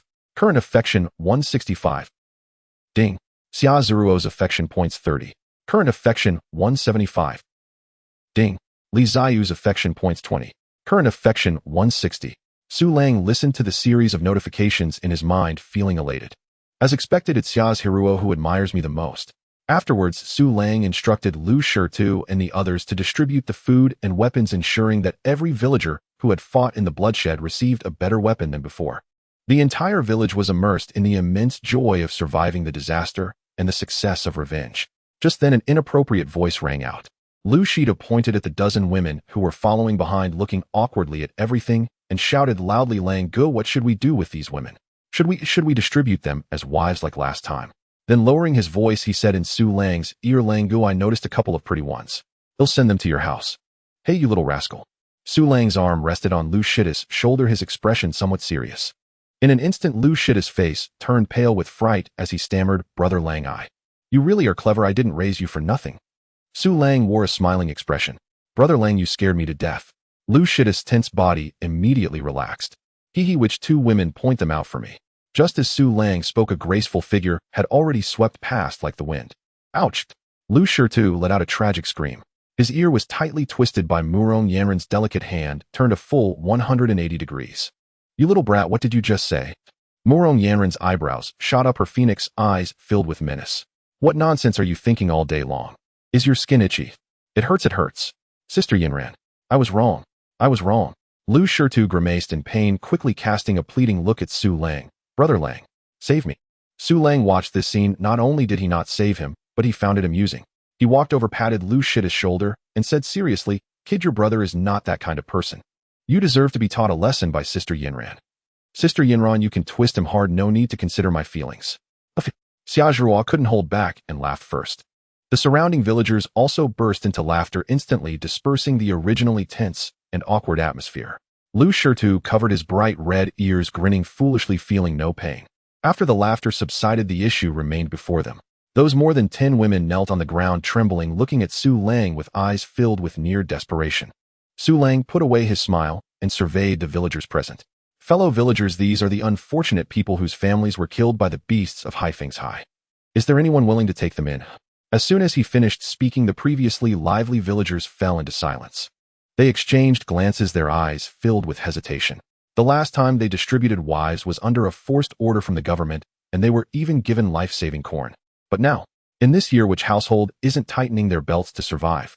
One more mouth is just one more huge burden. Seeing the villagers' reactions, the hearts of those 10 or so women sank little by little. The leader of the women cried out, Please, kind sir, don't send us to the government. We would rather die than be treated like livestock and sent here and there. They knew that once taken by the government, the best outcome would be to be sent to another village as breeding tools, their life and death left to fate. Su Lang furrowed his brows. This was indeed a troublesome matter. At that moment, a one-armed man stepped out from the crowd who had lost his arm in the last bloody battle. He walked up to the woman who appeared the strongest and most capable, speaking in a low voice. My wife has died. I need someone to cook you. Come with me. The woman was taken aback for a moment, then immediately filled with joy, repeatedly bowing her head. Thank you. Thank you, big brother. With someone taking the lead, 3 or 4 others who had lost their wives or lacked laborers in their homes also stepped forward, each choosing a few of the stronger-looking women. However, even so, there were still 10 women left in the open space. The remaining ones were either too young or physically weak, clearly not capable of hard labor. Su Lang sighed, just as he was about to suggest that they stay in the village and do odd jobs to exchange for food. Lu Shitu, however, sneakily approached, lowering his voice to whisper in his ear, Brother Lang, those 2. The 2 most beautiful ones. As he spoke, he pointed with his chin towards the corner. Su Lang followed his gaze. This little rascal is quite loyal. He saw 2 slender young girls kneeling side by side at the very back of the crowd. They wore tattered coarse clothes, their faces smeared with dirt and tear stains, yet still could not conceal their exquisite features, as if they had stepped out of a painting. Most crucially, the two faces looked exactly the same. They were a pair of twins. As if sensing Su Lang's gaze, the twin sisters trembled, raising their heads to look at Su Lang with mixed expressions of fear, despair, and a hint of hope. Then, as if they had made a certain decision, they supported each other, crawling towards Su Lang. Bang, bang, bang. The two girls bowed deeply to Su Lang, 3 times, their foreheads even bruising from the impact. One of the girls, who looked like the elder sister, raised her head, her voice trembling with fear, yet remarkably clear. Kind sir, we sisters are the daughters of merchants from Yunzhou. During our escape, our parents and servants were all killed by bandits. We were just captured by He Kuei and thrown into the dungeon, and before we were violated, you saved us. The younger sister also sobbed. You killed He Kuei, you are our great benefactor. We are homeless and have nowhere to go. We just wish to stay by your side to serve you for a lifetime. Please take us in. After speaking, the sisters bowed down again, their frail shoulders trembling violently. If the kind sir finds us unworthy, we will repay your great kindness and virtue in our next life. Hey, Su Lang felt overjoyed inside. Is the system finally kicking into gear? Picking up a runaway princess and getting a pair of exquisite twins as a bonus for clearing out a bandit den. This deal is quite profitable. Though he was feeling pleased, his face remained impassive. Out of the corner of his eye, he caught sight of Murong Yanran, not far away, looking at him with a cold, half-smiling gaze. His survival instinct kicked in immediately. Su Lang cleared his throat, deliberately not answering right away, but turned to Murong Yanran, asking in a negotiating tone, Yanran, what do you think? How should we handle this? As soon as these words were spoken, not only did Murong Yanran freeze, but even the nearby Hua Yurong and the others were taken aback. Murong Yanran's heart trembled even more. She never expected that Su Lang would actively seek her opinion in front of so many villagers. This was clearly respecting her status as the legitimate wife. A warm current surged through her body, washing away the jealousy that had risen in her heart because of the twins. She looked at the pair of twin sisters crying like rain, pitiful yet lovable, and then at Su Lang's questioning gaze, her heart completely softened. She stepped forward to help the two sisters upside. In this world, women are indeed rootless floating weeds. Since they have nowhere to go, let them stay. After finishing, she looked at Su Lang, her beautiful phoenix eyes no longer holding any coldness, only an unbreakable tenderness. Su Lang felt reassured, quickly addressing the pair of twins. All right, since my wife has spoken, you two will stay at my home from now on and be maidservants for now. Thank you, kind sir. Thank you, madam. No, thank you, my lord. Thank you, madam. The two sisters were overjoyed and rushed to correct themselves, respectfully bowing to Su Lang and Murong Yanran. The elder sister introduced herself gracefully. I am Li Qinghuan. The younger sister shyly looked down. I am Li Qingyao. Though they were daughters of merchants, having experienced the loss of their family and wandering, the sisters showed no signs of fragility, instead exuding a sense of resilience. At that moment, a system notification sound rang once again in Su Lang's mind. Ding.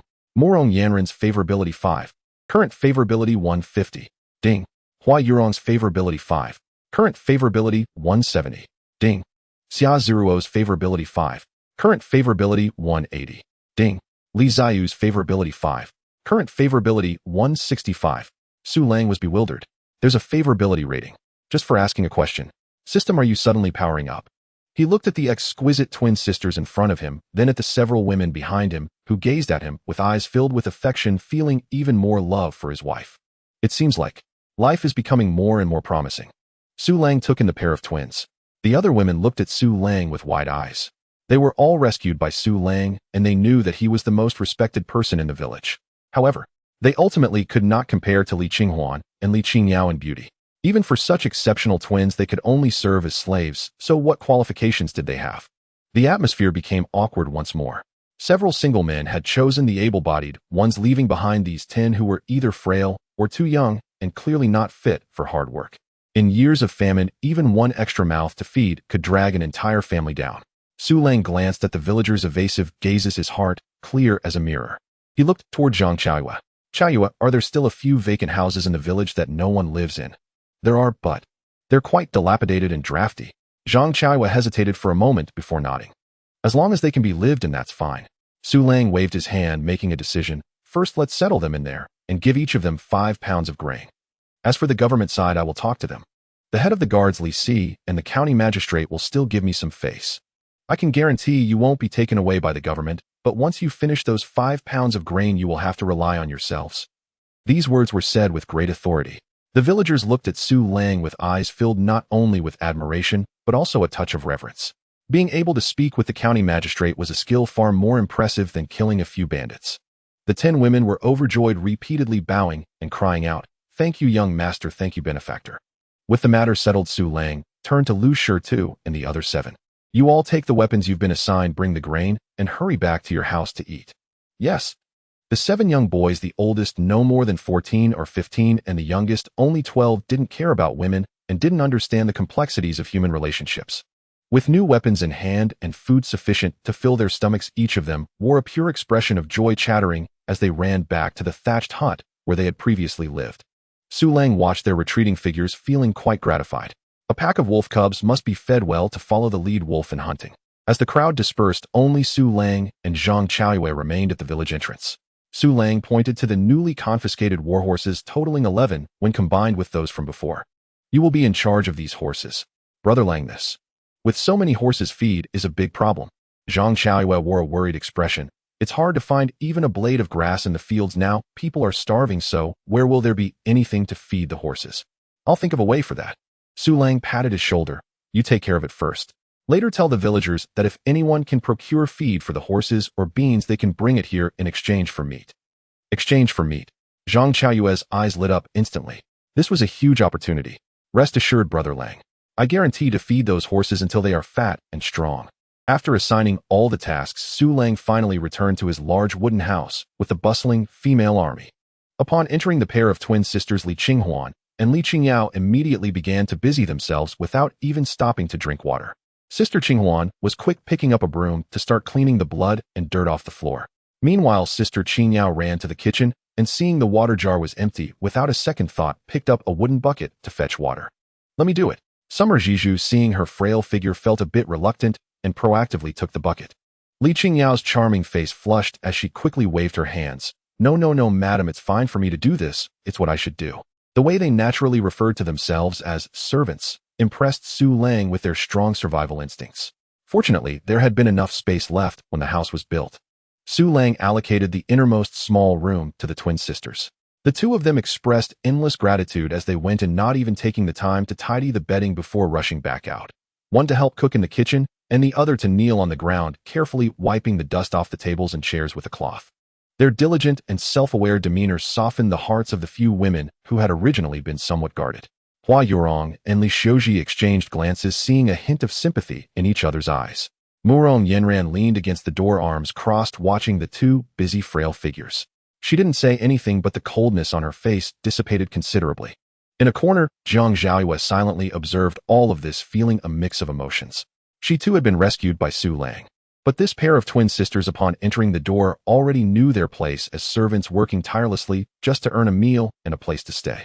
As for herself, during this time, aside from eating and drinking for free, what else could she do? Assisting in treating the injured, she was clumsy and only added to the chaos. Cleaning the house. She had never even held a broom. Cooking. She didn't even know how to start a fire. She felt like a vase placed in the house, beautiful but utterly useless. A strong sense of shame and powerlessness surged within her. Once upon a time, she was the beloved princess of the great Qian, and these menial tasks would naturally be done by palace maids and eunuchs. But now, she was nothing. She looked at Li Qinghuan and Li Qingyao bustling about, and then at her own pale, delicate hands which bore no calluses. For the first time, she began to doubt herself. Could it be that she really had to become a maid like them in order to survive here? No, she was the beloved Princess Xiaoyue of the Emperor. As soon as this thought arose, she quickly snuffed it out. Princess? What kind of princess was she? One who could not even return home and struggled to fill her stomach. After a simple lunch, the atmosphere in the room was warm and tranquil. Hua Yurong and Li Xiuji took out the fabric awarded by the county magistrate and began sewing warm clothes for their family. After feeding the few adorable little rabbits, Xia Zhizhu also joined in, eagerly learning to sew, though she often clumsily poked her own fingers. Li Qinghuan and Li Qingyao were in the kitchen washing all the pots and pans until they sparkled and filling the water jar to the brim. Zhang Xiaoyue sat alone by the bed watching this busy and harmonious scene, feeling like an outsider completely out of place. At that moment, Su Lang, who was polishing his broadsword, stood up. "Ladies, I'm stepping out for a bit." "Husband, where are you going?" Hua Yurong paused her sewing, asking with concern. "Into the mountains." Su Lang sheathed the broadsword behind him and picked up the mulberry wood longbow he had confiscated from the Black Wind stronghold. "The weather is getting colder, and in a few days heavy snow will seal the mountains, making hunting difficult. I need to hunt more now to make you all some fur coats and store some dried meat for winter. He walked to the door and shouted toward the nearby thatched hut, "Sure-to. Juju, come with me to hunt in the mountains." "Coming, Brother Lang." The 7 boys in the adjacent thatched hut rushed out instantly, each one invigorated, holding the bows and weapons confiscated from the Black Wind stronghold. "Grab your gear and let's head into the mountains." "Yes." Watching Su Lang lead the 7 boys, they disappeared from view in the thickening dusk. Jiang Zhaoyue's heart inexplicably tightened. This man, he seemed to never know fatigue. It was already deep autumn and the mountains were eerily silent, only the rustling sound of wind through the leaves and the distant howls of unknown wild beasts. Su Lang walked in the lead, his footsteps light, like a raccoon traversing the night. The autumn sunlight was already scarce, and the dense forest in the deep mountains made some areas dark. Visibility was no more than 5 meters. Fortunately, his physique, 8 times that of an ordinary person, gave Su Lang night vision abilities far beyond the norm. To him, this dark forest was no different than during the day. Lu Shurtu and the other 6 followed closely behind Su Lang, their faces filled with excitement and tension. This was their first time hunting in the mountains at night with Su Lang. "Everyone keep your mouth shut and tread lightly, don't startle the prey," Su Lang instructed without turning his head. "Yes." The boys immediately fell silent, mimicking Su Lang's posture, crouching low and cautiously moving forward. What a big deal.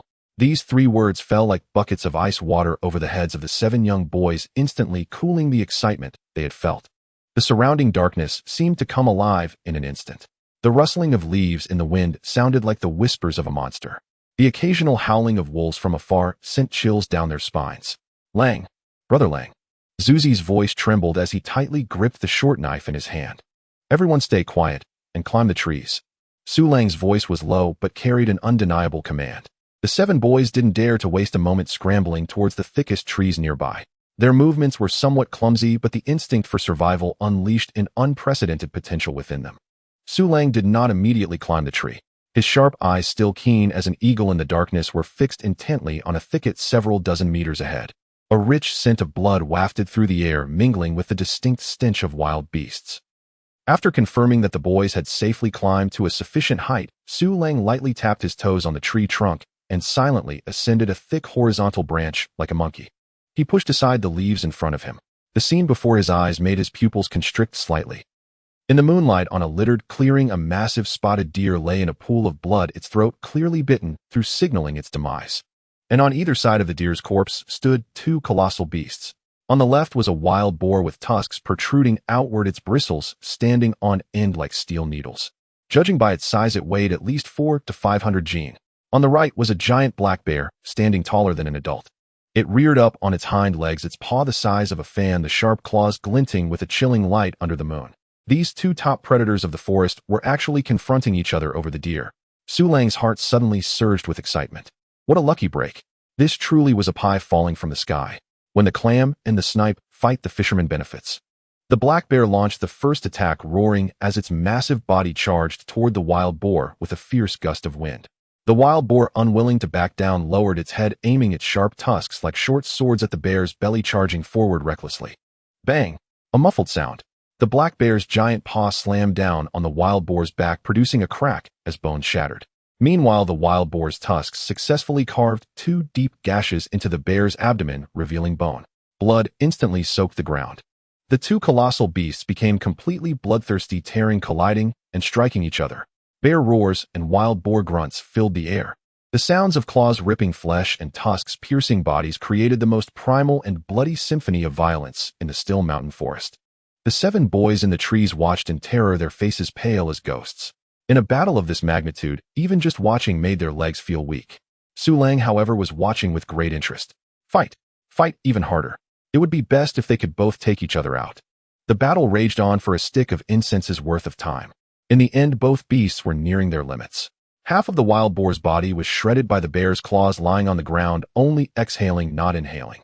The black bear was not faring much better, its body riddled with blood-filled puncture wounds, especially the 2 wounds on its abdomen, where its intestines were nearly spilling out. It gasped for breath, staggering a few steps, before finally crashing down next to the wild boar with a loud thud, motionless. Opportunity. A glimmer flashed in Su Lang's eyes. He did not hesitate for a moment, swiftly drawing the mulberry wood longbow from his back, knocking an arrow. Whooshed! Whooshed! 2 arrows sequentially screamed through the air like 2 dark beams of death. The first arrow struck precisely into the eye of the nearly breathless wild boar, penetrating its entire brain. The second arrow was firmly lodged in the bear's massive head. Done. Su Lang stowed his longbow and leaped down from the tree, landing steadily on the ground. Everyone come down, it's safe now. The boys in the trees, hearing Su Lang's call, felt as if a great weight had been lifted, and they all slid down from the trees, their eyes filled with fervent admiration for Su Lang.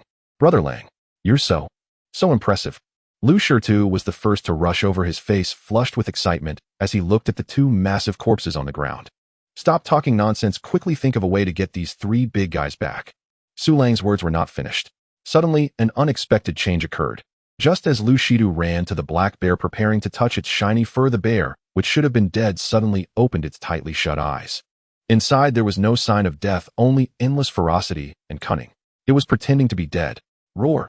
The black bear let out a thunderous roar, its perfectly intact paw with immense force shot down toward the unsuspecting Shidu. It was over. Shidu's mind went blank.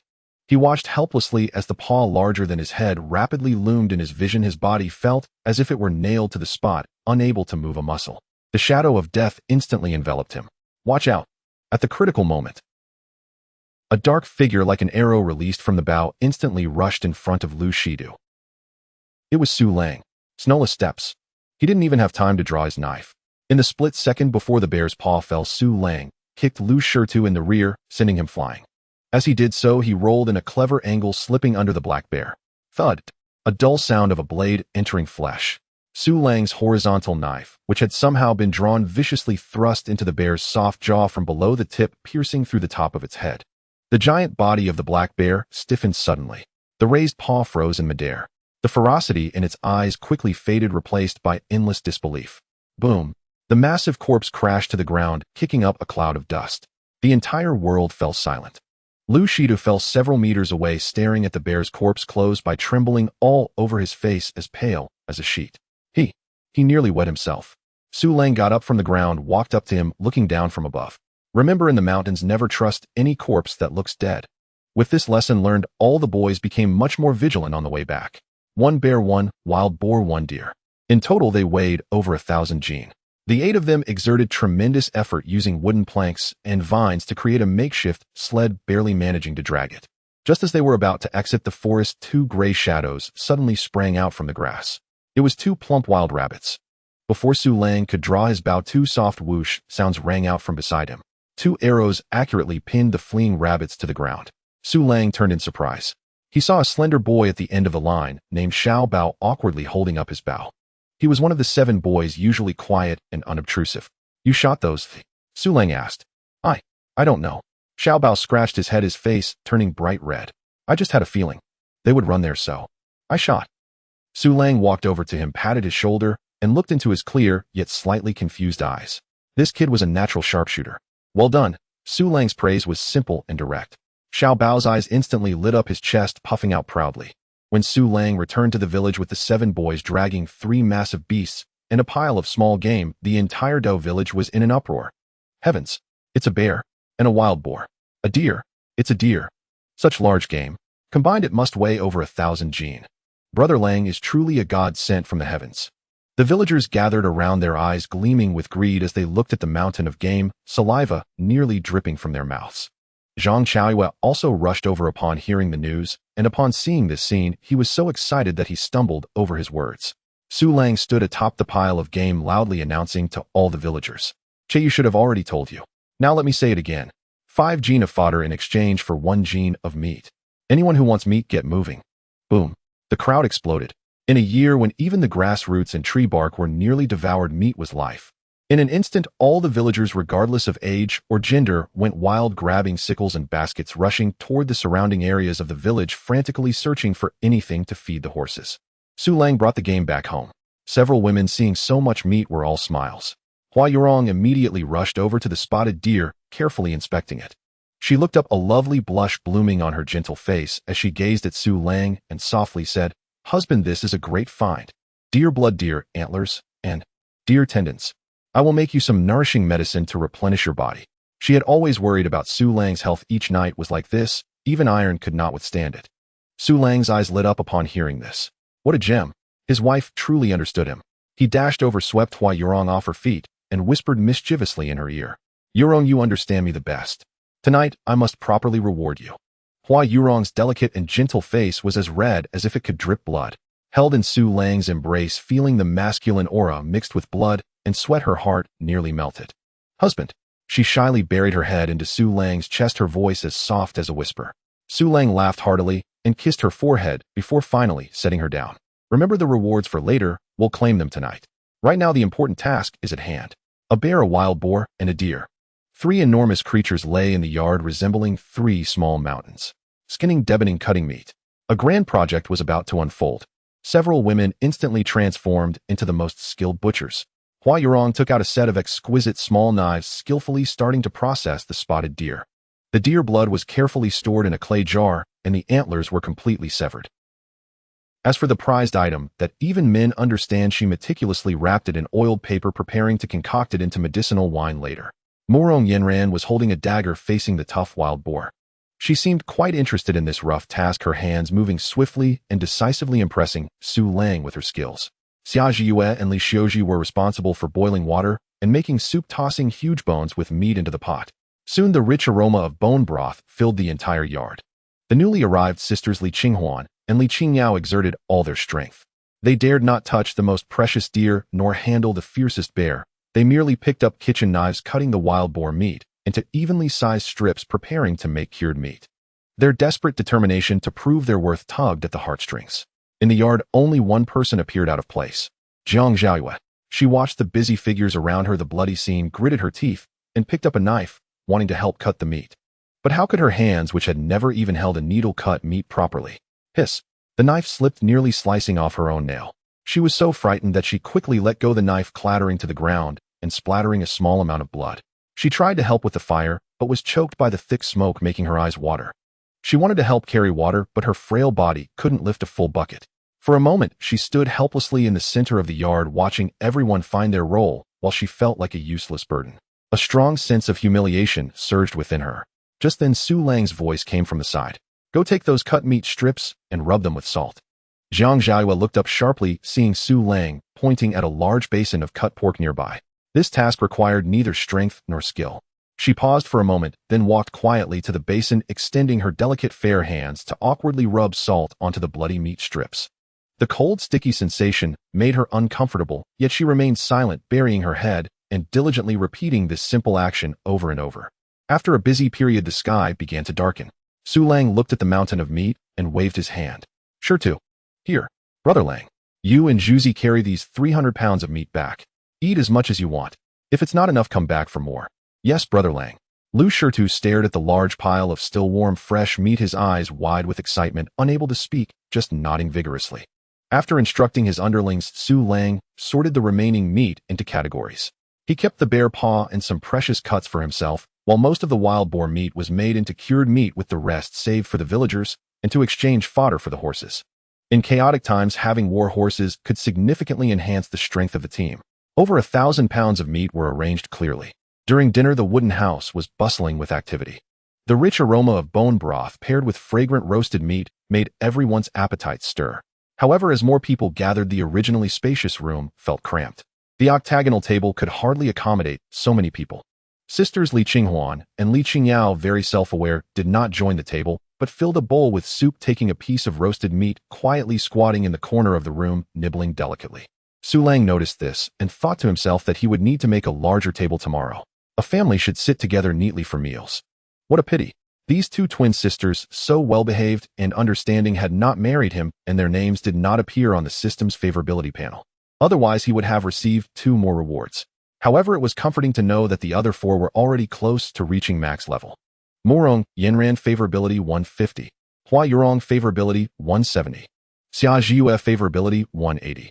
Li Xiuji favorability 165. All surpassed 150. According to the system's nature, the rewards for breaking through 200 in favorability would undoubtedly be much richer than at 100. What could they be? Su Lang's heart was filled with anticipation. After dinner, sisters Li Qinghuan and Li Qingyao brought in a basin of steaming hot foot wash. Master, we will serve you to wash your feet. No need, I can do it myself. Su Lang waved his hand. Oh, as a modern man, he was not used to such feudal landlord-like indulgence. Unexpectedly, as soon as he finished speaking, the twin sisters knelt down with a thud, their eyes instantly turning red. Master, have we done something wrong? Do you dislike us? It is only right for maidservants to serve their master. Please don't drive us away. They cried, looking pitiful. Su Lang was at a loss, only able to sit down helplessly as those two delicate hands, as soft as if they were boneless, gently removed his shoes and socks, massaging his feet. In the corner, Jiang Zhaoyue watched all of this. She bit her lip tightly, turmoil raging within her. Would she kneel like those twin sisters and serve a man's feet? She could not do it. She was the lofty princess of Deqian. But if she didn't do that, what else could she do? To eat for free and be a useless vase.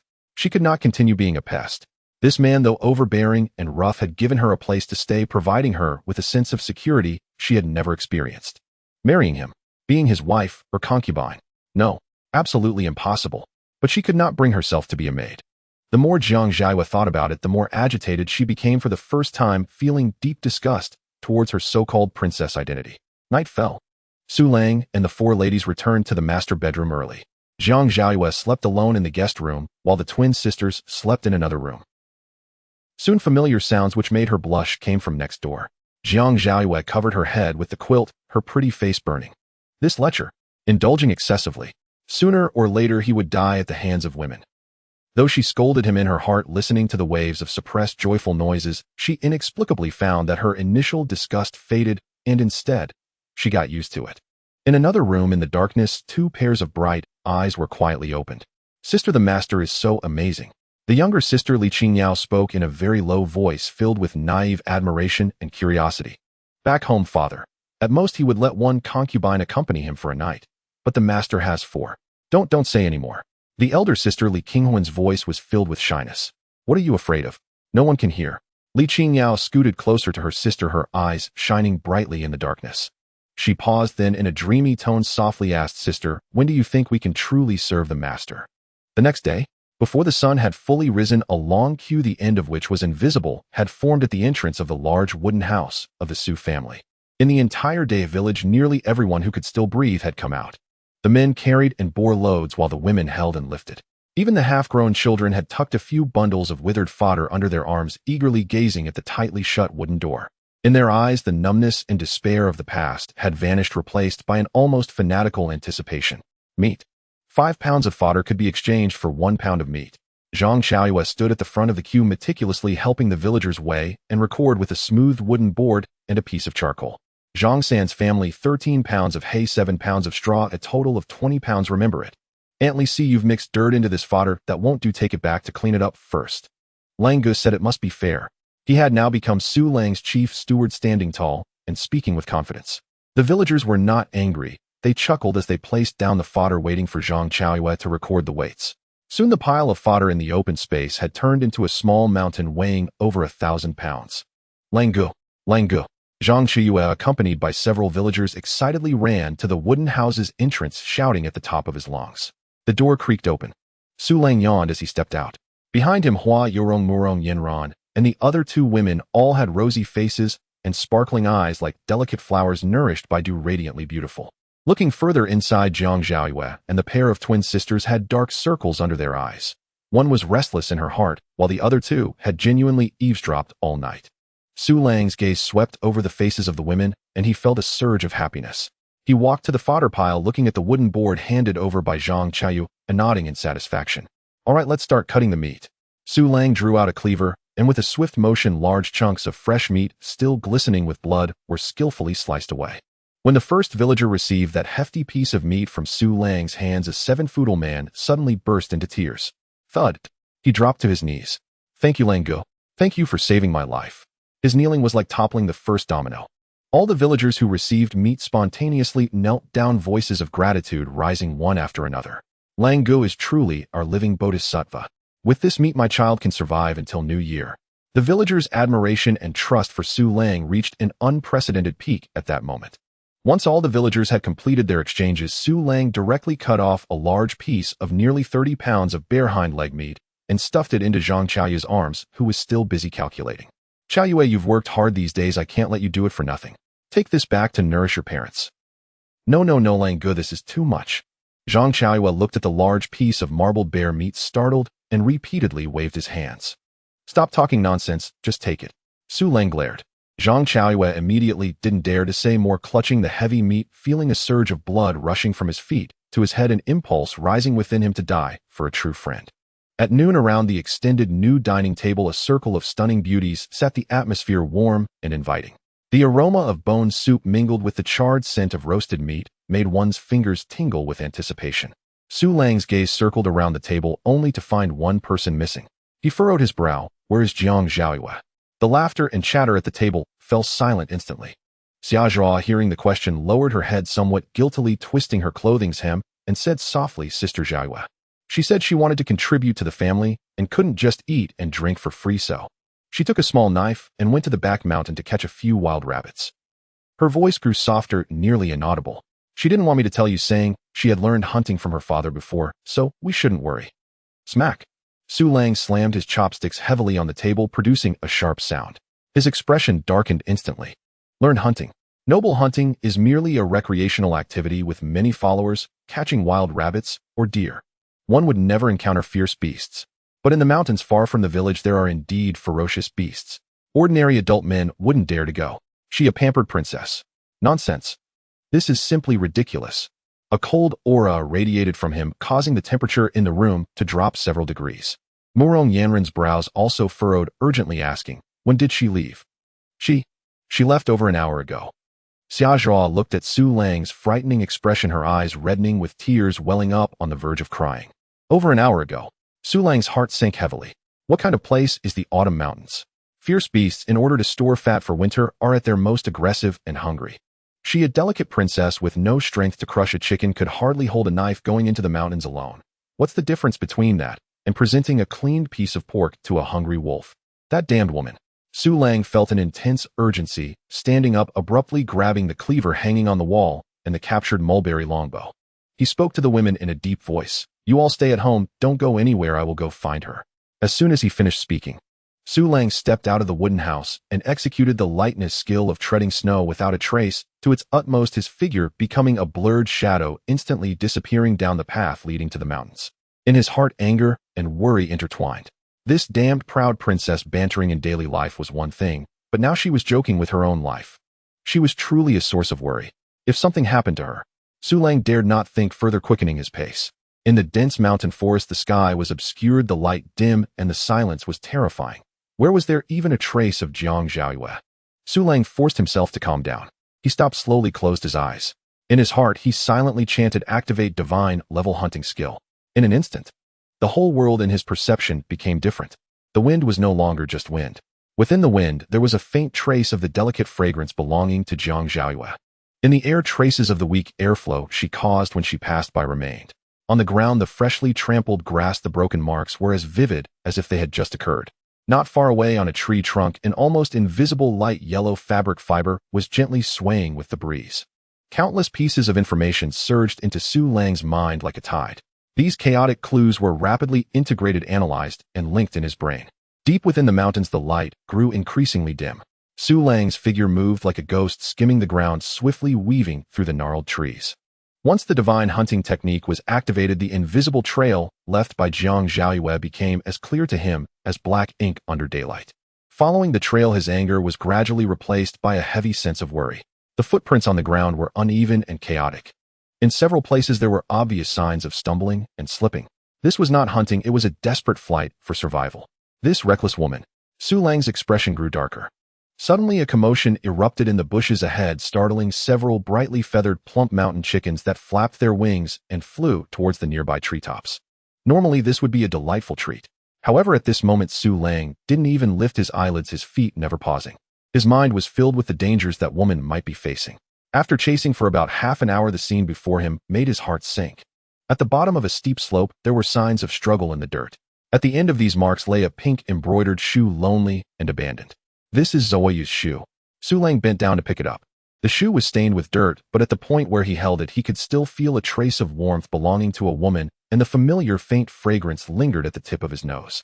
She encountered danger. She couldn't even keep her shoes. Just then a woman's piercing scream faintly echoed from deep within the valley ahead. The voice was filled with helpless sobs and the despair of impending death. Help! It was Zhang Zoeyu's voice. Su Lang's eyes turned crimson in an instant. He held nothing back. Boom. His terrifying strength 8 times that of an ordinary person erupted explosively from beneath his feet. He charged forward like a cannonball towards the source of the sound, driven by fury. The bushes and thorns blocking his path were shattered by his powerful body, leaving fine trails of blood on him. Yet he was oblivious to the pain. His mind focused solely on one thought. Faster. Even faster. When Su Lang burst into the valley like a whirlwind, the sight before him made his vision blur, with rage and overwhelming fury surging within. In the clearing of the valley, Jiang Zhaoyue was tightly coiled by a giant python as thick as a water barrel and covered in dark yellow spots. The terrifying muscles were continually constricting around her frail body, producing faint cracking sounds as her bones strained under the pressure. Her face, usually adorned with a hint of pride and blush, was now turning purple from lack of oxygen. Her mouth was agape, but no sound could escape. The small dagger she used for self-defense had long fallen several meters away. Her once bright and cold eyes were now filled with endless despair and tears, and her pupils began to dilate. She was on the brink of death. Beast! Let her go! Su Lang roared in a thunderous voice, shaking the entire valley. The giant python seemed startled by the roar. Its constricting movements paused slightly, and its massive triangular head slowly turned towards Su Lang, its icy vertical pupils glinting with a bloodthirsty ferocity. Su Lang had already gripped the mulberry wood longbow in his hand, but upon seeing the twisted sight, he forcibly suppressed the urge to nock an arrow. It was too tight. He dared not use the bow and arrow. If he shot, even the slightest miscalculation could pierce the snake's body and directly injure Jiang Zhaoyue. In the blink of an eye, Su Lang discarded the longbow, swiftly drew the saber on his back. With a powerful thrust of his legs, he pounced forward like a tiger descending the mountain. He did not aim for the snake's head or its body. Instead, he grabbed the snake's tail, which was slowly swaying on the ground and thicker than his thigh. Get off! Su Lang's arms bulged with veins, his core muscles tensed. The terrifying strength of his 8-fold physique erupted without reservation at that moment. He actually pulled the massive and heavy snake body, creating a small gap. Cough! Cough! This tiny opening allowed the near-death Jiang Zhaoyue to take a gasp of life-saving air, and she began to cough violently, her unfocused eyes regaining clarity. She saw the man drenched in blood, who was like a celestial being grappling with the giant python, using both hands. It was Su Lang. The giant python, in pain, was thoroughly enraged. Its enormous triangular head suddenly whipped around, opening its gaping maw capable of swallowing an adult's head, releasing a nauseating stench as it lunged towards Su Lang's head with lightning speed. Su Lang did not dodge. His other hand was already primed for action. In the instant the snake's head lunged, he swung the saber in his hand at an extremely tricky angle, striking precisely down on the python's vital point. Puff! The blade pierced flesh. The hard scales were cleaved apart by the gale-like saber technique. The foul snake blood gushed forth like a fountain, splattering all over Su Lang. Hiss! The giant python let out a shrill cry. In intense pain, it did not loosen its grip, but rather became completely enraged, tightening its coils even further. Ugh! Ah! Jiang Zhaoyue, who had just caught her breath, let out another pained groan, feeling as if her bones were being crushed to bits. Su Lang dimples. I don't want to die, sob. Hurry and save me. Damn it! Su Lang, fearing he would harm Jiang Zhaoyue, did not dare to sever the snake's body in one stroke. He could only relentlessly slash at the slippery snake's body, inflicting continuous pain to draw its attention. Puff! Puff! One strike. Another strike. Each slash left a deep wound down to the bone on the giant python. This tactic proved effective. The giant python finally abandoned its imminent prey, violently tossing Jiang Zhaoyue away like a rag doll. It turned to coil around Su Lang, the culprit who had inflicted pain on it. Come at me. Su Lang had been waiting for this opportunity. He crouched sharply, narrowly dodging the snake's deadly bite, and with all his might, he thrust the saber upward into the relatively soft underside of the giant python's jaw. The blade pierced in. The saber penetrated through. Ultimately, it burst forth from the giant python's skull. The massive body of the python suddenly stiffened. Its frenzied thrashing came to a halt. In its cold vertical pupils, the ferocity swiftly faded, leaving only disbelief. Boom! The enormous python's corpse collapsed to the ground, kicking up a cloud of dust. The entire world fell silent. Su Lang gasped for breath, pulled out the saber, and shook off the blood and brain matter. He turned around and walked towards the woman who was curled up on the ground a few meters away, trembling and gasping for fresh air. It's good that you're fine. Upon seeing Jiang Zhaoyue unharmed, he let out a sigh of relief. Su Lang panted heavily, gazing at the massive snake, remains not relaxing in the slightest. He held the blood-dripping broadsword and stepped forward, delivering several more powerful strikes to the massive snake head that had been pierced until it was utterly mangled, and only then did he stop. The creatures in the mountains were quite cunning. Who knew if this beast would pretend to be dead like the previous black bear? After completing all this, he turned and walked towards the woman who was curled up on the ground, trembling violently.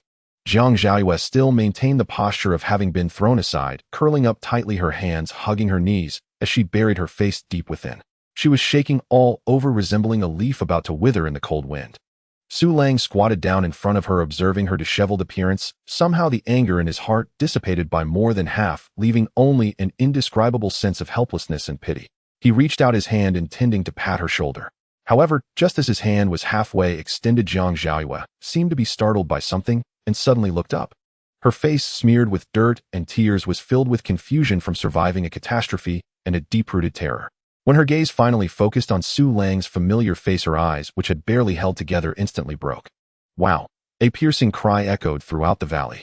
She could no longer hold on like a child who had found support. She lunged into Su Lang's embrace, clutching his neck tightly, and began to wail. It was as if she wanted to release all the grievances, all the unwillingness, all the fear and despair she had felt during this time with her scorching tears. In his arms, she was warm and soft, her delicate body trembling violently. Su Lang could even feel her hot tears soaking through his front. The scent at his nose was a unique fragrance mixed with the earthy smell and the stench of snake blood, creating a complex and stimulating aroma. This damn woman, truly a troublesome nuisance.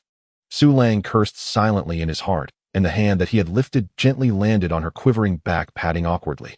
He moved his lips, wanting to say a few words of reproach, but looking at her appearance, all words were stuck in his throat, ultimately transforming into a helpless sigh. It's all right.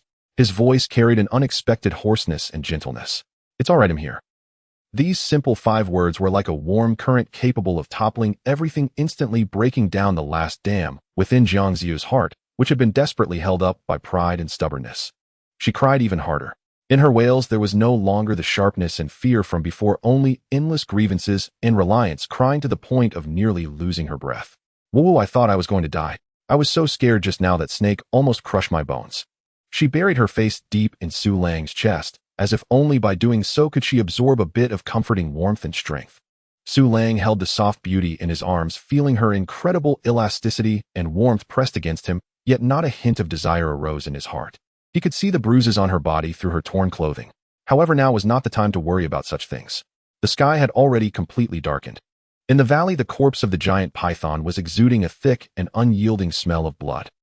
In this perilous deep mountain, this scent was a deadly signal, soon attracting even more, perhaps more terrifying predators. We must leave immediately. Stop crying, be good. Su Lang's voice deepened, carrying an undeniable command. We need to leave here at once. However, before his words could finish, a terrifying roar capable of shaking the mountains suddenly came from the other side of the valley. The howl carried an overwhelming aura of majesty and cruel ferocity, as if the true master of this vast mountain forest was announcing its arrival. Tiger roar. Jiang Zhaoyue's cries abruptly stopped. What replaced it was an even more intense fear that penetrated to the bone, 100 times stronger than when facing the giant python. Her entire body froze, her cries stifled, leaving only her teeth uncontrollably chattering, producing a clack sound. Damn, just what I was afraid of. Su Lang's expression turned extremely serious in that instant. Mountain Lord. Listening to this sound, it was definitely a mature and vicious, hodging, white-eyed tiger, just out of the wolf's den, only to enter the tiger's mouth. Quick, climb a tree. Su Lang made a quick decision, pushing Jiang Zhaoyue aside, grabbing her cold hand, and running toward an ancient tree that needed 2 people to embrace. However, at this moment, Jiang Ziyu's legs had gone soft from fear. She could hardly run, let alone stand. Being pulled by Su Lang, she collapsed directly onto the ground. I can't move. Her voice was choked with tears, filled with despair. Su Lang didn't want to waste any more time. Time waits for no one.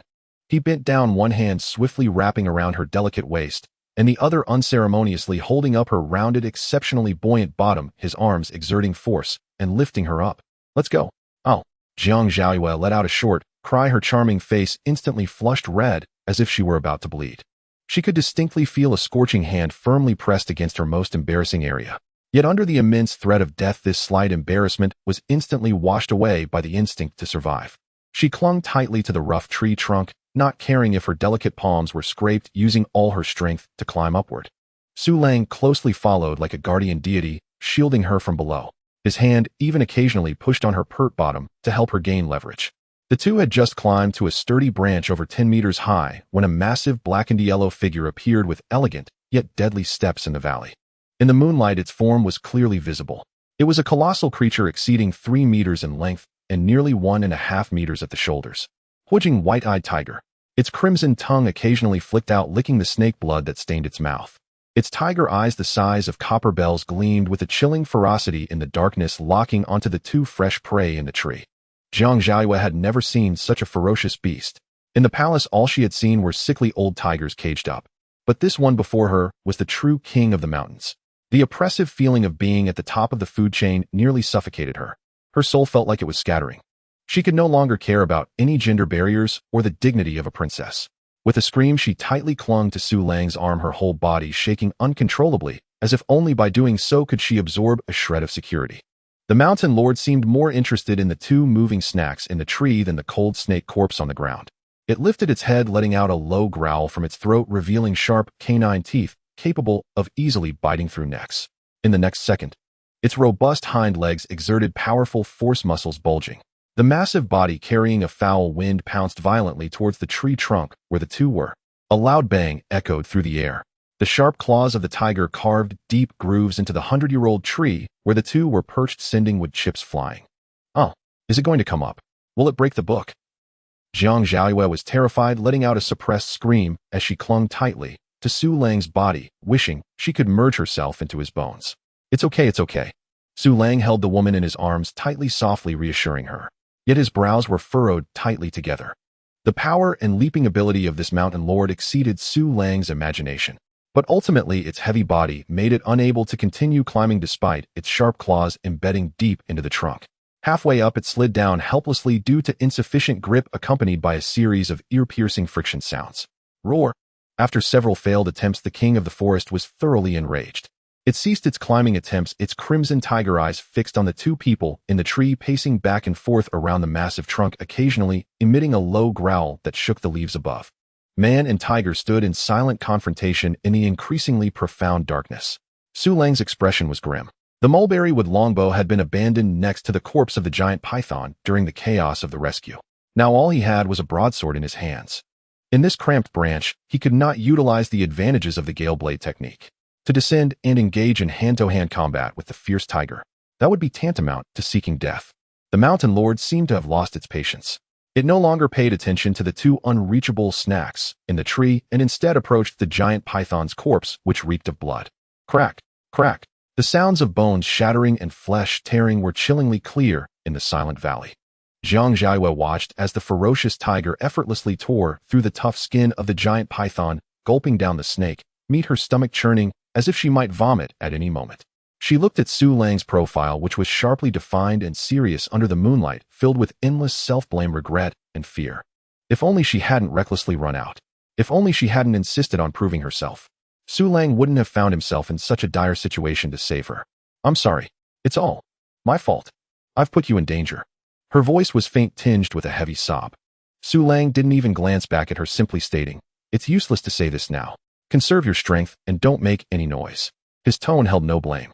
Yet it was this calmness that made Jiang Ziyu's heart feel as if it were being tightly gripped by an invisible hand, causing her to gasp for breath.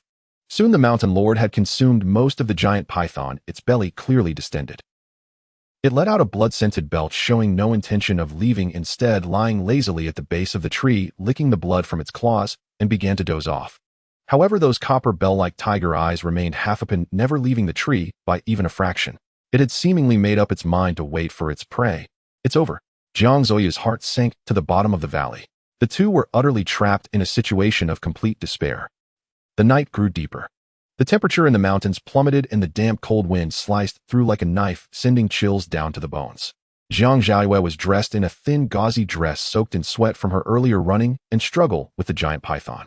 Now as the cold wind blew, her lips turned purple and her teeth chattered uncontrollably, curling up into a ball. Su Lang sighed at the sight of her shivering form. Quietly, he removed his own garment handmade by Hua Yorong and draped it over her without a word. Put it on, you can't freeze to death before the tiger eats you. The outer garment, carrying the man's warm body heat and strong masculine aura, instantly enveloped Jiang Ziyu's icy body, dispelling the bone-deep chill. She froze in place, staring in astonishment at Su Lang, who was only wearing a thin inner garment.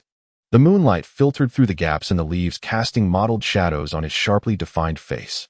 His eyes, usually filled with a hint of mockery and dominance, were now full of steadiness and determination. At that moment, Jiang Ziya's heart inexplicably began to race, as if it were about to leap out of her chest. To save space and keep warm, she nestled tightly in Su Lang's embrace, their bodies almost seamlessly pressed together.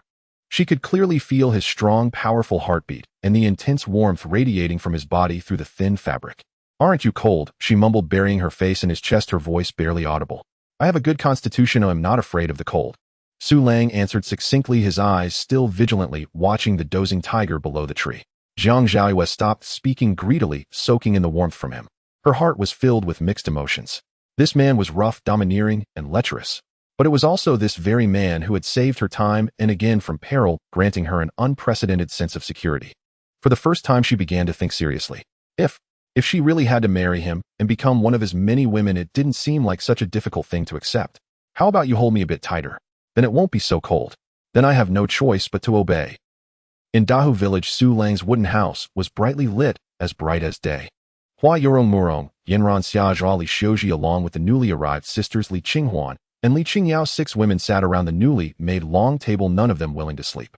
The warm dishes on the table had been reheated again and again, yet no one had the heart to pick up their chopsticks. The faces of everyone were filled with the same anxiety and worry.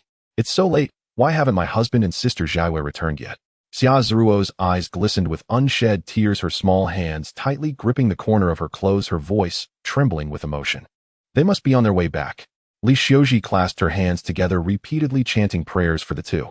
Though Hua Yorong was also anxious, she still forced herself to be calm and comforted everyone. "Don't panic, my husband is so capable. He will definitely be fine. Let's wait a little longer."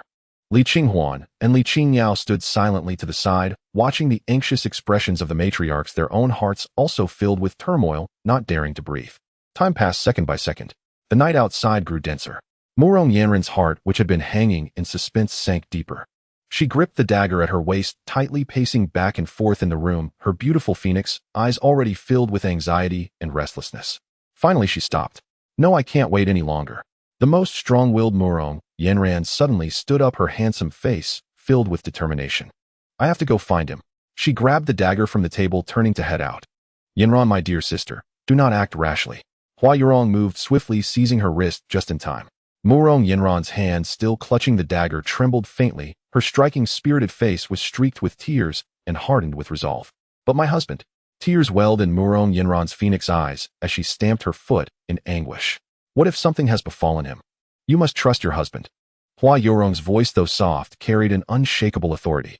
Forcing herself to remain calm, she spoke deliberately. "He is extraordinarily capable. Hunting alone in these mountains is second nature to him. He will handle this well. What if he returns safely, only to find you gone? Would that not deepen his worry and drive him to even greater peril?" Her words struck Murong Yanran like a bucket of icy water, dousing the flames of her frantic anxiety. She bit down on her crimson lips, her full chest rising and falling sharply, until at last she sank helplessly onto the floor. Yet her dagger-clutching hand remained rigid, knuckles blanching white, refusing to release its grip. The air in the room grew thick and suffocating. Xiazhua had long since collapsed onto the table, sobbing quietly, her slender shoulders shuddering, pitiful beyond words. Li Xiuji sat with palms pressed together, eyes closed, murmuring fervent prayers for Su Lang and Jiang Zhaoyue, the most devout plea she could offer. The newly arrived sisters Li Qinghuan and Li Qingyao exchanged a silent glance and rose without a word. They dared not speak aloud. Instead, they approached the hearth and stoked the fire until it roared fiercely. In this humblest of gestures, they voiced their deepest concern, ready at a moment's notice to serve their master hot water and warm meals upon his return. Every woman in that house held her breath, her heart clenched tight as one. Again and again their gazes drifted, unbidden, unanimous, to the tightly shut wooden door, yearning for that familiar silhouette to burst through it at any instant. Outside the log cabin, the wind howled bitterly. Lu Shizhuzi and 5 other youths sat huddled around the entrance of their crude, thatched hut, each gripping a weapon, faces etched with anxious gravity. "No, we cannot wait. It's already the 3rd watch and Longa still hasn't returned. Something's gone terribly wrong." Lu Shirtu slammed his thigh and shot upright. The boys already knew Su Lang had entered the mountains to search for Jiang Zhaoyue. On their youthful faces, still soft with innocence, burned a fierce, unnerving ruthlessness far beyond their years. Let's go find Longa. Zhu Zi leapt up beside him. Usually gentle and simple-minded, his eyes now blazed with reckless determination. Yes, find Longa. Our lives belong to him. He saved us all. Now that he's in danger, we'll not hide like cowards. One youth cried out, voice raw with passion, igniting the other's fervor instantly. 7 half-grown lads, hearts ablaze with righteous fire. To them, repaying kindness and sharing hardship were not virtues. They were laws of heaven and earth. Snatching up weapons seized from the Black Wind bandit camp, they charged toward the courtyard gate, only to be blocked at the threshold by Hua Yurong and Murong Yinran, drawn by the commotion. Where do you think you're going? Return immediately. Already frayed by inner turmoil, Murong Yinran snapped sharply, her voice sharp as shattered ice. Sister Yinran, we're worried about Longa. We must go find him. Lu Shirtu retorted, eyes bloodshot, jaw set defiantly. Hua Yurong gazed upon those tender, earnest faces, so young yet so resolute, and felt warmth bloom in her chest. She sighed softly, then stepped forward, her voice gentle, but imbued with quiet, unassailable conviction. Children, we know your hearts are true. But night falls deep, the paths grow treacherous, and savage beasts roam these mountains freely. If you enter now, you won't aid Longa. You'll only become his burden. Trust Longa. He will return safely. For now, your duty is clear. Rest well, guard the village, and await his homecoming. And should anyone disobey, Longa upon his return shall disown him as a brother. Her words flowed like a cool spring, quenching the wildfire of their impetuous resolve. Though hearts burned with bitter reluctance, reason ultimately overrode impulse. They glanced at one another, then bowed their heads in silence, obediently retreating indoors. They understood deep down that Hua Yurong spoke truth. As Su Lang's senior wife, outwardly gentle, yet inwardly unyielding, she bore no rivalry, yet held the household together with quiet strength, embodying his will in his absence. Even Murong Yinran had never contemplated challenging her authority. Lu Shirtu and the others fell silent. All they could offer Longa now was patience and unwavering faith. Above them, beneath the ancient tree, the cold moon hung like a silver sickle. Su Lang and Jiang Zhaoyue had endured half the night perched there, exhaustion weighing heavily upon them both. Jiang Zhaoyue had long since slipped into fitful slumber within his warm embrace, her long lashes still trembling faintly, betraying restless dreams. Su Lang looked down at the face nestled against his chest, still breathtakingly beautiful, even smudged with dirt, and felt a tumult of conflicting emotions rise within him. This woman was nothing short of a colossal calamity. Yet, strangely, he found himself unwilling to cast her aside. Just then she stirred gently and slowly opened her eyes. "A.M., are we still alive?" Her voice was hoarse, clouded with drowsy confusion. "For now, yes." Su Lang's reply was terse. Only then did Jiang Zhaoyue fully awaken to their predicament, still aloft in the tree, while below the monstrous Shanjun crouched motionless like a black statue. Fear surged anew, yet this time she did not scream. Instead, instinctively she tightened her grip on Su Lang's arm. In the heavy, death-like silence she whispered, soft as a sigh, like one speaking in sleep. "Su Lang, I lied to you." Su Lang raised an eyebrow, but said nothing, waiting patiently for her to continue. "I am." Jiang Zhaoyue buried her face deeper into his chest, her voice muffled, laced with self-mockery and sorrow. "My family resides in the imperial capital. My father was once the most powerful man under heaven." She paused, as if summoning every ounce of strength to utter the next words.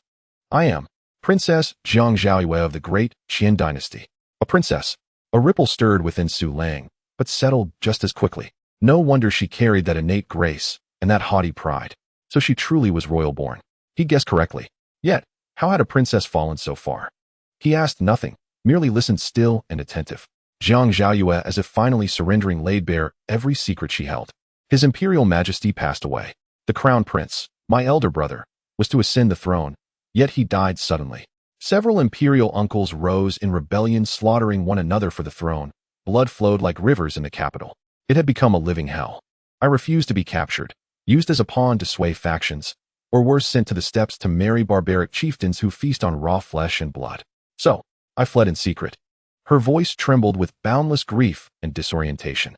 I believed, with my skills, I could at least survive. But I was wrong. Terribly, utterly wrong. I knew nothing, could do nothing, could not even feed myself, and nearly fell prey to bandits. Had I not met you?" Her voice broke entirely, her frail shoulders shook violently once more. Su Lang felt the warmth of her tears seeping through his tunic, dampening his chest. He sighed, and lifted a hand to gently pat her back. "Enough weeping. A princess. What of it? Right now you're stranded in a tree with me, trapped by a giant cat just like the rest of us." That half-teasing, half-soothing remark made her sobs falter just for a breath. She lifted her head, her swollen, tear-streaked eyes locking onto his in the pale moonlight. Are you not afraid? I am a catastrophe. My uncles are surely hunting me across the land. Sheltering me will bring you death itself. Afraid? Su Lang scoffed. I slaughtered dozens of Black Wind bandits. Should I tremble before a few scheming uncles who can't even rule themselves, eh? Let them send men. I'll cut them down as easily as I cut down bandits. Su Lang's words were domineering and arrogant, yet carried a comforting magic. Jiang Zhaiwa looked at him at his remarkably bright eyes, even in the darkness, and her heartbeat skipped a beat. Suddenly she felt that the dozing tiger under the tree didn't seem so terrifying anymore. As long as she was in this man's embrace, even if the sky were to fall, it seemed, it wouldn't matter. Then, Jiang Zhaiwa bit her lip, her voice as soft as the wind, carrying a hint of cautious anticipation that even she was unaware of. Will you drive me away? Before Su Lang could respond. Roar! Under the tree, the dozing mountain lord suddenly opened its bell-like tiger eyes and let out a roar that echoed through the valley. The entire ancient tree, over 100 years old, shook violently in response. The roar that reverberated through the forest felt like a heavy hammer striking hard at Jiang Zhaiwa's heart. The ancient tree trembled under the terrifying sound waves as if it could be uprooted at any moment. The tiger's roar. The sound was so lethal. Jiang Zhaiwa's pretty face turned pale with fear as she clung tightly to Su Lang's arm, forgetting to breathe. However, just then, from deeper within the distant mountain forest, a piercing and shrill wild boar's scream suddenly echoed. The sound was filled with the pain and unwillingness of a creature facing death, mixed with a frenzied anger. Immediately afterward, another tiger's roar sounded. Unlike the majestic and domineering roar of the mountain lord under the tree, this voice was higher-pitched, more urgent, filled with maternal anger and concern. The mountain lord, feigning drowsiness, suddenly sprang up from the ground. Its bell-like tiger eyes instantly locked onto the direction of the sound, emitting a low woo-woo sound from its throat, pacing back and forth anxiously. Su Lang's heart jolted. From the noise, could it be that the mountain lord's lair had been invaded by an unwise wild boar? Sure enough, the mountain lord hesitated for a moment, occasionally glancing up at the snack that was so close in the tree, and then looking towards the distant commotion. Ultimately, the instinct to protect its home overcame its appetite. Roar! It reluctantly emitted a deafening roar towards the two people in the tree, as if declaring that these two prey would eventually belong to it. Then, with a sudden pivot, its massive body surged forward, transforming into a streak of yellow and black lightning, rushing toward the source of the sound, quickly disappearing into the endless dark forest. The valley fell silent once more. Let's go, now's our chance. Su Lang's spirits lifted, and the tension that had been taut to the extreme finally relaxed. He exhaled a long breath, feeling his back drenched in cold sweat. The two of them used hands and feet, practically rolling down from the tree that was over 10 meters high. When their feet again touched solid ground, a sense of relief washed over them.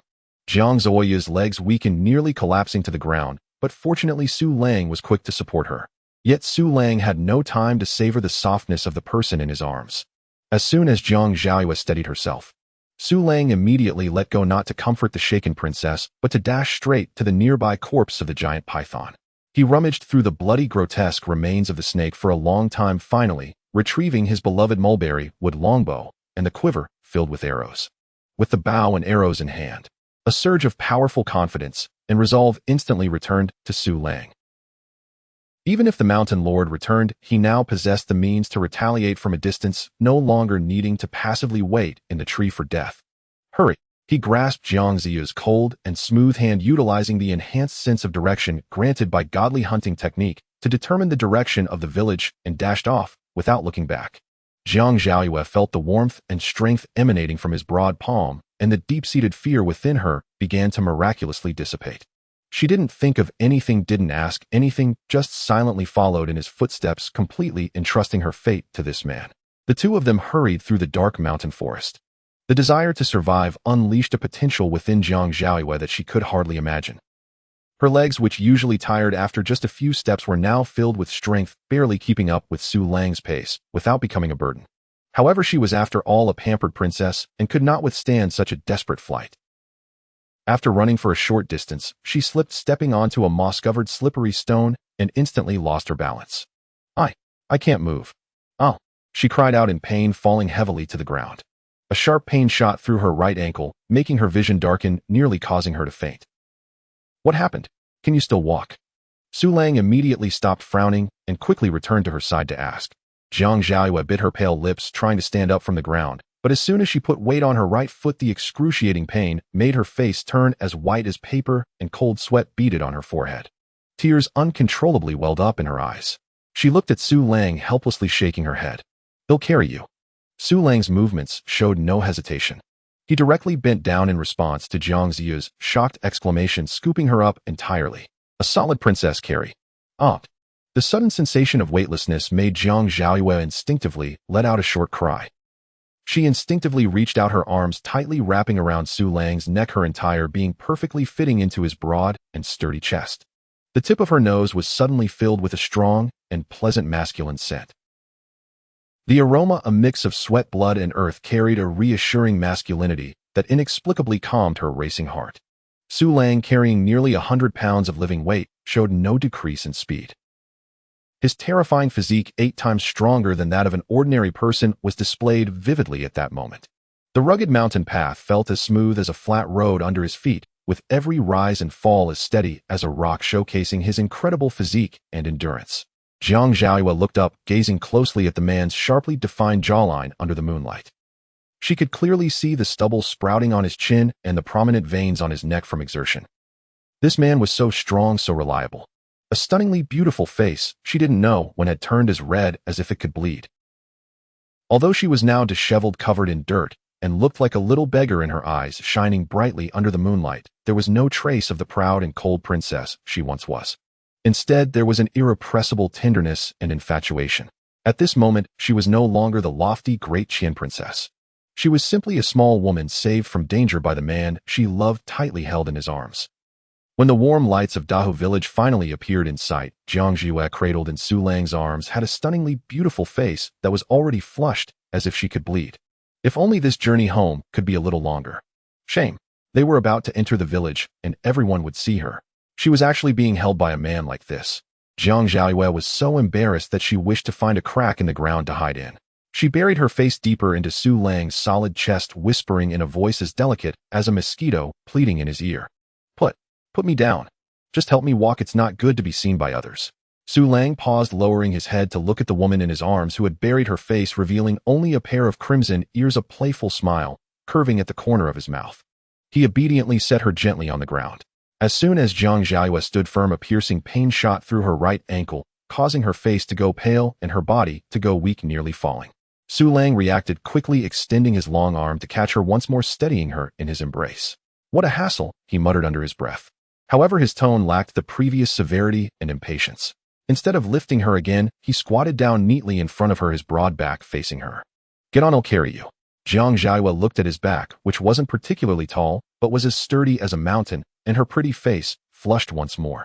After a moment of hesitation, she still extended her arms and obediently climbed onto his broad back, wrapping her hands gently around his neck.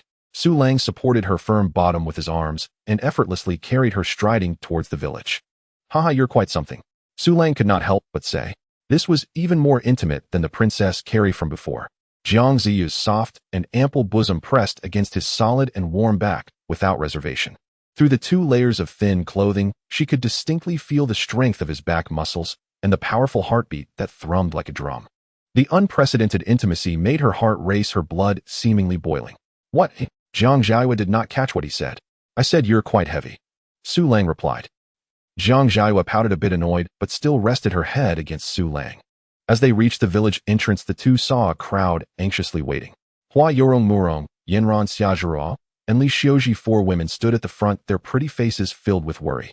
Behind them, Lu Shidujuzi and several other young boys, along with the village chief Sun Zhangchiyue, were holding up blazing torches, illuminating the village entrance as bright as day. The backbone of the village was indeed waiting for his return. Seeing this scene, a surge of overwhelming guilt and self-reproach flooded Jiang Ziyue's heart. It was all because of her. If it weren't for her willfulness and mischief, how could everyone be here shivering in the cold at such a late hour? She deeply buried her face in Su Lang's back, unable to bear looking at the worried gazes of the crowd, wishing she could disappear on the spot. Su Lang looked at the familiar and anxious faces before him and at the flames that shone brightly for him, feeling a warmth surge in his heart. An unprecedented sense of belonging arose within him. He called out to the villagers, "I'm back. Don't worry, everyone, I'm fine. Lang Gu is back. Great. I told you Lang Gu has the protection of heaven. The crowd erupted in cheers like they had survived a disaster. Several women also sighed in relief. Xia Zhuo was even moved to tears. Husband, he has finally returned. As they returned to the warm wooden house, Li Qinghuan and Li Qingyao rushed over with a basin of steaming water. Hua Yorong, ignoring Su Lang's fatigue from the journey, immediately knelt down, carefully lifting Jiang Zia's swollen ankle, which looked like a steamed bun, beginning to examine it closely. Fortunately, it's just a sprain, the bones are fine. She took out a bottle of cool medicinal ointment from her small medicine pouch, gently massaging the injured area with her tender hands, her movements gentle yet professional. Hua Yurong's tenderness was like a warm current that completely shattered the last psychological defenses Jiang Zhaoyue had built with pride and stubbornness. She could no longer hold back. Wow! Jiang Zhaoyue hugged Hua Yurong's arm tightly, bursting into tears. Sister Yurong, I'm sorry. It's all my fault. Boo-hoo. I've caused everyone trouble. Silly girl, why are you crying? Hua Yurong gently patted her back, softly comforting her. As long as you're fine, that's all that matters. You're back now. We are family. You must not be so stubborn in the future. Family. This word struck Jiang Zhaoyue's heart like a heavy hammer. She cried even harder, but felt more at ease as well. Su Lang watched this scene, glancing at the freshly warmed dishes on the table. These women had waited for them to return, even starving themselves. A warm current surged within him. He waved his big hand, breaking the somewhat melancholic atmosphere. All right, don't cry anymore. No matter how big the matter is, we need to fill our stomachs first. Let's eat. The warm atmosphere instantly dispelled the cold of the night and all previous fears. After the meal, as everyone was busy cleaning the dishes and preparing to rest, Jiang Zhaoyue, who had been keeping her head down and silent, suddenly stood up. She limped towards Su Lang. This action immediately attracted everyone's attention in the room. With all her courage, she lowered her head, her voice trembling, but carrying an unprecedented firmness. I can't do anything, not even be a maid. I'm just a huge trouble. She lifted her head, her eyes swollen from crying, sparkling with tears, directly meeting Su Lang's gaze. If you don't mind, this huge trouble I am. She took a deep breath, as if using all her strength, uttering the words that silenced the entire room. I want to be your wife. In an instant, the entire room fell silent, all eyes, including those of Hua Yorong Murong, Yinran Xiaozhao Li Xiuji, and the twin sisters, were shockingly focused on the two. Su Lang looked at the stunning princess in front of him, who had shed all pride and pretense, revealing only helplessness, reliance, and a hint of humble pleading, and his heart shook. Then he grinned. He reached out arrogantly, lifting her smooth chin, forcing her to meet his gaze. Being my wife doesn't mean you get to enjoy luxury. His voice carried a hint of mockery and an undeniable authority. There are no idle women in the Su family. Jiang Zhaoyue met his striking eyes that shone under the firelight, her tearful gaze unwaveringly determined. I know. I will learn. Excellent. Su Lang let out a hearty laugh. The stifling tension in the room finally broke. After speaking, he added with a gentle smile, what do you all think, my dear wives? Murong Yinran, the most fiery-tempered among them, stepped forward without hesitation. Her elegant phoenix eyebrows arched sharply as she strode toward Jiang Zhaoyue, scrutinizing her from head to toe. At last she gave a quiet nod. Xia Zhuo, carefree and unburdened, simply felt delighted at gaining another sister. Li Xiuji clasped her hands together silently, a tender, relieved smile gracing her face. For this woman who had endured so much suffering had at last found her home. As women themselves, they understood only too well how cruel this chaotic era was to their kind. Perhaps a faint trace of jealousy stirred within, but it no longer mattered. After all, their own lives had been saved by Su Lang. How could they possibly stand in his way when he sought to save another woman? In the end, it was Hua Yorong, the eldest wife, who stepped forward. She approached Jiang Zhaoyue and gently took her icy-cold hand. Her eyes, usually soft as spring waters, now held a calm, commanding dignity that instantly inspired trust. Little sister Zhaoyue, in this age of chaos, our gathering as sisters is nothing short of celestial fate. Each new sister strengthens our bond, and we welcome you with open hearts. Her words were tender yet resonant and unshakable, setting the tone for all that followed. With Hua Yorong's affirmation, Murong Yinran's earlier sharp scrutiny softened considerably. She stepped forward, locking eyes with Jiang Zhaoyue, her voice grave and firm. You may become my sister. If you remember this, once you cross this threshold, there is no longer any Princess Zhaoyue, only a woman of the Su family. She paused, her tone deepening further. Should you ever again act so recklessly, venturing alone into the mountains, I shall show no mercy. As your elder sister, I will enforce discipline without exception.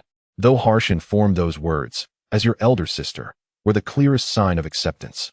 Hearing each phrase land like a gentle hammer upon her heart, Jiang Zhaoyue felt not a shred of grievance. only a warm, surging tide of belonging. She knew without doubt they had truly accepted her. Tears brimming, she nodded firmly. Yes, since none object. Su Lang watched the harmonious scene unfold, his heart settling with quiet certainty. With a decisive sweep of his arm, he declared, "Then what are we waiting for? Better today than tomorrow. Let it be tonight." No formal matchmakers. No bridal crown or crimson gown. Within this humble wooden cottage beneath the vast heavens, and before their assembled wives, they performed the simplest and most solemn ritual of marriage. Su Lang guided the still-dazed Jiang Zhaoyue to kneel beside him at the center of the room. First bow to heaven and earth. Together they bowed deeply toward the starless night beyond the door. Second bow to our elders. Su Lang turned to Hua Yorong and the others, flashing a broad grin. Hua Yorong's cheeks flushed, but she accepted the bow with serene grace. They were the elders of this household. Mutual bow as husband and wife. Su Lang turned to face Jiang Zhaoyue. At the moment their foreheads gently touched, Jiang Zhaoyue could no longer hold back. The scalding tears streamed down her cheeks. She felt the fierce warmth radiating from his brow, the unyielding strength behind it. And in that instant, a profound, unprecedented sense of belonging flooded her soul. From this day forward, this place would be her home. This man, her sky. The very moment their ritual concluded, foreheads touching, the system's chime erupted in Su Lang's mind like thunder from the ninth heaven. Ding! Host has successfully wed the destined maiden imperial bloodline of the Zhao dynasty, triggering an SS Steer special reward. Ding! Jiang Zhaoyue's affinity score locked at initial value 80. Congratulations! Host has claimed the Celestial Empress gift pack. Su Lang's heart lurched violently. An SS Steer reward. Initial affinity of 80. Well now, did I just marry a wife? No. I've brought home a walking mountain of gold. Before he could even catch his breath from the euphoria, the system spoke again. Reward 1 storage space upgrade. Capacity increased 100-fold. Current volume 100 cubic meters. Boom. A seismic jolt reverberated through Su Lang's consciousness. His awareness plunged into the system's storage realm, where the cramped 10 cubic meter chamber, once crammed with jerky grain and weapons, had exploded into a cavernous expanse rivaling half a basketball court. Vast. Utterly breathtakingly vast. Not only could he stockpile winter provisions for his entire family, he could easily store food for every villager in Day Village and still have room to spare. Now at last, no more lingering worries. Yet this was only the beginning. Reward 2 Dragon Chi Body Refinement. Through union with Imperial Bloodline, host receives Divine Dragon Chi Infusion. Physical constitution doubled. Current constitution 16 times that of an ordinary human. The moment the announcement ended, a searing torrent of energy far more intense than any prior enhancement erupted from within him. Fierce and blazing, like molten gold, it surged through his limbs, bones, and cells, scouring and tempering every fiber of his being with relentless force. Su Lang felt as though he'd been cast into a roaring alchemical furnace. He clenched his fists hard. Crack, crack. His knuckles popped like snapping beans, and an explosive surge of raw power flooded his entire body. 16-fold constitution. It felt like far more. He sensed something new stirring deep inside. Dragon Chi Infusion. What was this? The subtle changes within his body remained elusive for now. But Su Lang knew with absolute certainty his destiny, or perhaps his very fate seal, had undergone a cataclysmic transformation. How intriguing. A fierce burning excitement flared in Su Lang's eyes. Husband. Hua Yorong, noticing his sudden stillness and shifting expression, murmured softly, concern lacing her voice. All is well. Su Lang snapped back to the present, feeling the terrifying, boundless power coursing through his veins. Gazing upon his radiant wives and the newlywed peerless princess beside him, his heart burned with fierce warmth. He grinned, revealing gleaming white teeth. One precious moment of spring night is worth 1,000 pieces of gold. Hua Yorong and Murong Yenran exchanged knowing glances, and both broke into mischievous smiles. Without further ado, they swept forward gently but insistently, guiding the blushing, near-fainting Jiang Zhaoyue, half-pushed, half-carried, into the prepared bridal chamber, the master bedroom. Little sister Zhaoyue, tonight you must serve your husband well. We've waited long enough. Tonight your husband shall be most tender. With a soft thud, the door closed behind them. Inside the room, Su Lang stood utterly alone. He felt the riverine torrent of power surging through his body, and gazed at the tightly shut door, a primal heat rising from his soul straight to his crown. A wedding night lit by candlelight, amplified by a 16-fold constitution. Tonight might well prove fatal. He wondered, just how much could little Zhaoyue endure? The night was deep and dark as ink. Only less than 2 hours remained until dawn. Inside the master bedroom, the red candles flickered, casting light upon a pair of stunning individuals. Su Lang sat on the edge of the bed, gazing at the breathtaking princess who had just been half pushed and half invited in by Hua Yurong and the others. Jiang Zhaiyue lowered her head, nervously twisting the hem of her clothes. The clean silk dress she had just changed into could not conceal her current awkwardness and unease. The dirt on her body had long been carefully wiped clean, and her sprained ankle had been meticulously bandaged by Hua Yurong with ointment, yet her stunningly beautiful face still bore the pallor of having survived a calamity along with deep exhaustion. Having spent the entire night in fear within the deep mountains, and then having fled for so long, her spirit and strength had already been drained to the limit. Seeing her exhausted appearance, the wicked fire that had surged within Su Lang, due to his enhanced physique, was unexpectedly calmed significantly. He reached out, gently embracing her slightly trembling, fragrant shoulder. "Can you still hold on?" Jiang Zhaiyue shivered, slowly lifting her head. Her eyes, shimmering like water, gazed at him under the candlelight, and she stubbornly nodded. She bit her pale lips, her voice as soft as a mosquito's buzz, yet imbued with a sense of determined resolve. "Today is a good day for my husband and me. My sisters have all fulfilled their duties as wives. I must also." After saying this, it seemed she had exhausted all her strength, her beautiful face turning crimson as she awkwardly pressed her soft red lips forward. Cold, soft, with a hint of youthful shyness and trembling. Su Lang's heart stirred, and he turned the passive into the active by tightly embracing her. After a passionate exchange, Su Lang looked at the breathtaking beauty in his arms, who had already fallen asleep from exhaustion, her eyes still glistening with traces of tears, and felt a wave of tenderness in his heart. He understood that with his current physique, which was 16 times stronger than an ordinary person's, if he were to indulge, he could probably keep this pampered princess in bed for 3 days and nights. Yet looking at her tired yet satisfied sleeping face, he ultimately chose to be gentle. 1 drop of blood was enough. There would be plenty of time in the future. He gently wiped away the tear stains from the corner of her eyes, adjusted his position to make her more comfortable, then held her tightly in his arms and closed his eyes. Outside the house, the cold wind howled. Inside, they had a peaceful night's sleep. The next day, as dawn broke, there was already movement in the wooden house. Hua Yurong, Yanran Xiazhua, and Li Xiuji all woke up very early. They tacitly did not disturb the two in the master bedroom, quietly starting a busy day. Li Qinghuan and Li Qingyao, the 2 sisters, had already boiled hot water and cooked fragrant rice porridge. "Let's eat first. When my husband and sister Jiang Zhaiyue wake up, we can make more." Hua Yurong spoke. After finishing breakfast, Xia Zhuruo bounced to the backyard with a small wooden bucket. In the backyard, there was a gray rabbit that had given birth to a litter of fluffy bunnies. After these days of careful feeding, the bunnies were slowly growing up and looked adorable. Murong Yinran wielded a hatchet, chopping the firewood stacked in the yard into even pieces, neatly stacking them. She practiced martial arts, so while she wasn't as strong as a man, her strikes were precise, each slice clean and efficient. Hua Yurong and Li Xiuji carried water buckets into the newly cultivated vegetable garden beside the yard. The twin sisters tidied up the bowls and chopsticks and came to help. After their careful tending, this land, which the villagers thought impossible to grow anything in the cold autumn, was now a sight of delightful green. "Xiuji, look."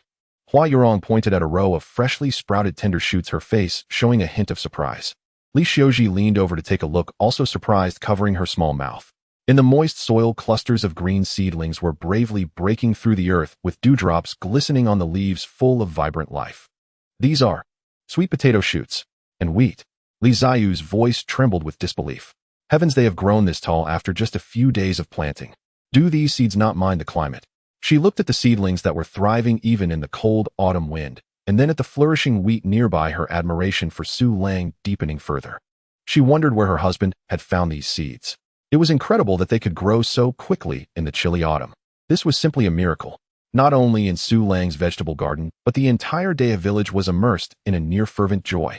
Those villagers who had exchanged seeds with Su Lang were overjoyed to find that the sweet potatoes and wheat seeds they had planted according to Su Lang's instructions had all sprouted with vibrant green shoots.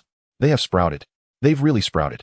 An old farmer knelt on the ridge of his field, looking at the patch of hopeful green, with tears streaming down his face, and he bowed heavily towards Su Lang's wooden house. "Lang Gu is truly a living bodhisattva, a celestial being descended from heaven to save us.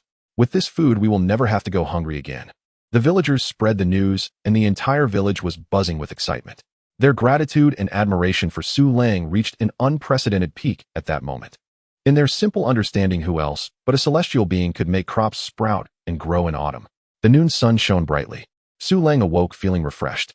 His physique, 16 times stronger than the average person, was indeed extraordinary. Even after just 2 hours of sleep, he felt as energetic as if he could punch a cow to death. He glanced at Jiang Ziyu still fast asleep beside him. Her stunning sleeping face was serene and peaceful, resembling a child unaware of the world. Su Lang smiled, gently tucking the blanket around her before getting up to dress. As soon as he stepped out of the master bedroom, he saw Zhang Chaoyue anxiously waiting in the courtyard, pacing back and forth like an ant on a hot pan. Lang Gu, you finally woke up. Upon seeing Su Lang, Zhang Chaoyue rushed over like he had seen a savior. What happened? Is it urgent? Su Lang raised an eyebrow at his appearance. More urgent than a fire on my eyebrows. Zhang Chaoyue wiped the sweat from his forehead, lowering his voice and speaking nervously.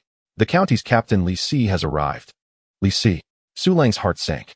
This captain, Li Si, was known for only appearing when there was something significant to discuss. What does he want? He said. He came to check the population in the village. Zhang Chaoyue's voice grew even quieter. He wants to see if the wives sent by the government have settled down and if there are any pregnancies. Checking the population. Su Lang nodded. This was a normal procedure. However, he sensed something was off. The court was in chaos, and how could a county captain have the leisure to care about such trivial matters in the countryside? Moreover, Zhang Chaoyue swallowed hard, his expression becoming even more peculiar and tense. He also brought a painting and is asking around the village about it. A painting? Yes, a painting. Zhang Chaoyue nodded heavily. He leaned close to Su Lang's ear and said in a voice barely audible to the two of them, word by word, the painting is of a woman. I took a sneak peek, and the person in the painting seems to be your new arrival. Zhang Chaoyue. Su Lang's pupils suddenly constricted. Li Si, the constable. He was asking around the village, showing Jiang Ziyu's portrait. A cold chill shot up his spine, instantly reaching the crown of his head. Trouble had finally come knocking. Moreover, it came faster and more directly than he had anticipated. He forced himself to calm down, looking at Zhang Chaoyue's pale face from nervousness, and asked in a deep voice, what did the villagers say? No one said anything. Zhang Chaoyue's voice trembled, but there was a hint of relief and fear in his tone. Lang Gu, you can rest assured. Who in our village hasn't benefited from your kindness? Even if Constable Li Si is just asking, nobody would betray you even if a knife were held to their necks. My father was the first to say that the village is full of rough women who fled from disasters, and they have never seen such a beautiful fairy in the painting. Everyone echoed his words, saying they hadn't seen her. Zhang Chaoyue wiped cold sweat from his brow and continued, everyone could tell that Constable Li Si's demeanor indicated this matter is not simple. All the people in the village who held a grudge against you, like Xiao Dahu and Han Xiaoqiang, are dead. Who else would not remember your kindness? They all said they hadn't seen her and sent me to find you for a solution. Su Lang felt a slight breath of relief in his heart. Thankfully, there were no traitors in the village. As long as the people of Dehe village stand united, hiding a Jiang Zhaoyue would not be difficult. But this incident also served as a wake-up call for him. It indicated that the influence of Jiang Ziyu's imperial uncles had begun to seep outward. This was no longer a matter of the underworld like the Black Wind stronghold. This was a struggle within the court. Where is he? Su Lang asked. He's still in the village, drinking tea in the village chief's courtyard. Alright, I'll go meet him. Su Lang patted Zhang Chaoyue's shoulder, signaling him to be at ease. He adjusted his clothing, his face showing no signs of panic, and walked steadily towards the village chief's house. In the courtyard of the village chief's house, Li Si was impatiently sipping a bowl of coarse tea. Beside him were 7 or 8 constables with waist knives, all with proud expressions, looking at the tattered villagers around them with disdain. When Su Lang's figure appeared at the courtyard gate, Li Si's face, which was filled with impatience, instantly broke into a smile. Fourth brother. Su Lang greeted him with a smile. Oh, little brother, you finally came. Li Si quickly stood up, welcoming him warmly and patting Su Lang's arm affectionately. Fourth brother, what brings you here? You didn't give me a heads up so I could prepare some food and drink. Su Lang responded cheerfully, as if they were long-lost brothers. After some pleasantries, Li Si dismissed those around them, pulling Su Lang aside. The smile on his face faded, replaced by a mysteriously serious expression. He cautiously took out the scroll from his bosom and slowly unfurled it. Little brother, I came today under a secret order from above to handle a very important task. He lowered his voice, pointing to the stunningly beautiful woman in the painting, and asked, have you seen this woman? Su Lang's gaze fell upon the painting. The artist's skill was exceptional, almost capturing 7 or 8 parts of Jiang Zhaoyue's essence, especially that innate pride and nobility which leapt off the page. He remained calm internally, but a hint of astonishment and confusion appeared on his face. I haven't seen her.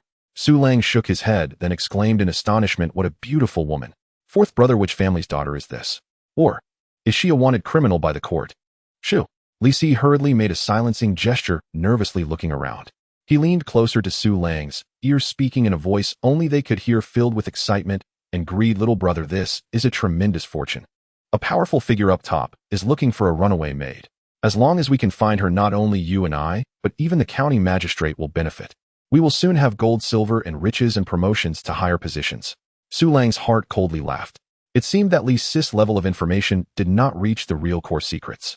He only knew that this was an opportunity for wealth and glory, but he had no idea that the woman in the painting was the great princess of Deqian, capable of stirring the world's turmoil. This would be easy to handle. Su Lang kept his composure, shifting the topic and revealing a hint of distress on his face. Fourth brother, speaking of women, I actually have a troublesome matter and would like to ask for your help. Oh, little brother, do not hesitate to speak. Li Si patted his chest, taking it upon himself. As you know, some days ago, I led people to eliminate the Black Wind stronghold. As soon as Su Lang said this, Li Si's expression changed instantly, and a trace of genuine awe appeared in his eyes. From the stronghold, I rescued more than a dozen kidnapped virtuous women. They are now settled in the village, but as you know, the government has limited quotas for brides, and many of them still have no place to go. Can you arrange for them to stay in the village for now, and we can find them good families later? Oh, I thought it was a big deal. Li Si relaxed upon hearing this, bursting into laughter. He had already checked on those women. None of them included the person he was looking for. A small matter. Little brother, your eradication of the Black Wind stronghold is indeed a great service to the people. The county magistrate has praised you several times, saying you possess the courage of 1,000 men. It's a pity you have no interest in an official career, otherwise I would have to give up this constable position for you. Li Si readily agreed, his attitude towards Su Lang growing even closer. A man who could single-handedly take down dozens of bandits was not someone he could afford to offend. He must maintain a good relationship. As for the woman in the painting, since the entire village claimed they had not seen her, it was likely true. Li Si and his subordinates pretended to take a stroll around the village, finally leaving reluctantly under the warm farewell of Su Lang and the villagers. In the wooden house, the atmosphere became extremely tense. After Su Lang recounted the entire situation to the women, their hearts sank. Hua Yurong, Murong, Yinran, and the others all wore faces filled with worry. Jiang Ziyu's face, which had just regained a hint of color, now appeared as pale as paper devoid of any blood. Her delicate body trembled, her pearly teeth biting down hard on her lip, her nails nearly digging into her flesh. She knew that this huge trouble of hers had ultimately implicated everyone. After a long silence, she suddenly raised her head. Her usually cold and proud eyes were now filled with determination and the tragic resolve of facing death. I will not drag everyone down. Her voice was hoarse and trembling. If I truly can't hide this anymore, I will go out myself and will never implicate you. What nonsense are you talking? Murong Yinran was the first to shout sharply, grabbing Jiang Zoya's icy hand, her phoenix eyes wide with anger. We are family. If you say such things again, don't blame me for being rude as your elder sister. Yes, Sister Xiaoyue, your husband is so powerful, he must have a way. Xia Zeruo's eyes were also red as she tightly held her other hand. Hua Yurong gently embraced her, softly patting her back. We are family. Watching this scene, Su Lang felt warmth in his heart. He stepped forward forcefully, pulling the still trembling beauty out of Hua Yurong's embrace to face him. He grasped her delicate chin, forcing her to look up. Listen carefully. Su Lang's voice was not loud, but it carried an undeniable force and dominance. My wife cannot be taken away without my consent, not even by the King of Heaven. This statement was incredibly arrogant, yet it was also overwhelmingly domineering. Jiang Zhaoyue was completely stunned. She stared blankly at the man before her, looking into his astonishingly bright eyes in the darkness as her heart, which had been cold with fear and despair, was instantly filled with a warm current. This man, for her, dared to disregard even the future emperor. She had not chosen the wrong person. Ding. Jiang Zoyu's favorability 20. Current favorability 100, completely devoted. Ding. Favorability has reached full value, triggering special bond reward Destiny Phoenix Body. Destiny Phoenix Body, after merging with the host, it can slowly improve the purity of the host's dragon chi and can nurture offspring with innate dragon veins. Congratulations, the host has obtained God-level equestrian skills. Congratulations, the host has obtained Chaotic Annihilation Spear Technique Beginner. Congratulations, the host has obtained Steel Silver Dragon Spear. Wow, it's no wonder she is the great princess of Deqian. The rewards are so generous. Su Lang's heart trembled, and before he could examine these rewards in detail, Hua Yurong, Murong, Yinran Xiaovo, and Li Xiuji, the four women, looked at Su Lang's imposing figure, their eyes shining with admiration, filled with unprecedented safety and pride. In November, the sky had turned piercingly cold. The north wind cut across the face like a knife. The temperature hinted that snow was imminent. Heavy snowfall could seal the mountains at any moment, making it nearly impossible to venture into the mountains for hunting. Though there was an abundance of food in Su Lang's space, it could not be conjured out of thin air. There had to be a reason. Su Lang looked around his wooden house warm as spring. The newly built heated bed burned brightly, filling the room with the aroma of food and the pleasant scent of the women. After experiencing life-and-death crises and the panic of identity exposure, Jiang Zhaoyue had completely changed. No longer the spoiled princess who threw tantrums and needed to be coaxed, she had become exceptionally quiet and compliant. She quietly helped Hua Yurong tidy the house, clumsily learning from the Li Qingwan sisters how to wash vegetables and light the fire. Though she often fumbled, a hint of earthly warmth had emerged in her usually cold eyes. Su Lang found her cautious demeanor amusing, but said nothing. Before it snows, I'll take Shi and the others into the mountains again. Su Lang walked into the thatched cottage and looked at the 7 half-grown boys who were engrossed in their meal. Lu Shitu and Zhuzi were at the age of growth, their appetites astonishingly large like gluttons. Are you full, eh? Su Lang asked, observing their ravenous eating. Full, Brother Lang. Lu Shitu wiped his mouth and stood straight. If you're full, don't just sit there. Grab your gear and come with me into the mountains. Into the mountains, eh? The 7 boys were taken aback. What? Are you scared? Su Lang raised an eyebrow. Not scared. We're excited. There isn't much meat left at home. We were waiting for Brother Lang to say something and take us hunting. Brother Lang, let's grab our gear. Zhuzi shouted, first excitement gleaming in his eyes. The other boys quickly became energized, puffing out their chests. Since the last time they followed Su Lang to take down the Black Wind stronghold and personally dealt with those horse bandits, their inherent bravery had been thoroughly awakened. They were no longer the beggars who could only wait for death at the village entrance. They were Brother Lang's soldiers. Soon the 7 boys were fully armed. They held weapons captured from the Black Wind stronghold. Though somewhat old, they were all polished to a shine. Especially Lu Shitu, who had meticulously cleaned the broadsword Su Lang had gifted him, making it gleam brilliantly. Let's go. Seeing the excited boys, Su Lang's mood was also lifted. These 7 were his core team. As they re-entered the perilous, deep mountains, the mindset of the 7 boys had changed completely. They were no longer the newbies who would tremble at the sight of a wild boar. The eyes of those who had killed were different from those who had not. In their gazes, the innocence of childhood had dimmed, replaced by a vigilance and ferocity akin to wolf cubs.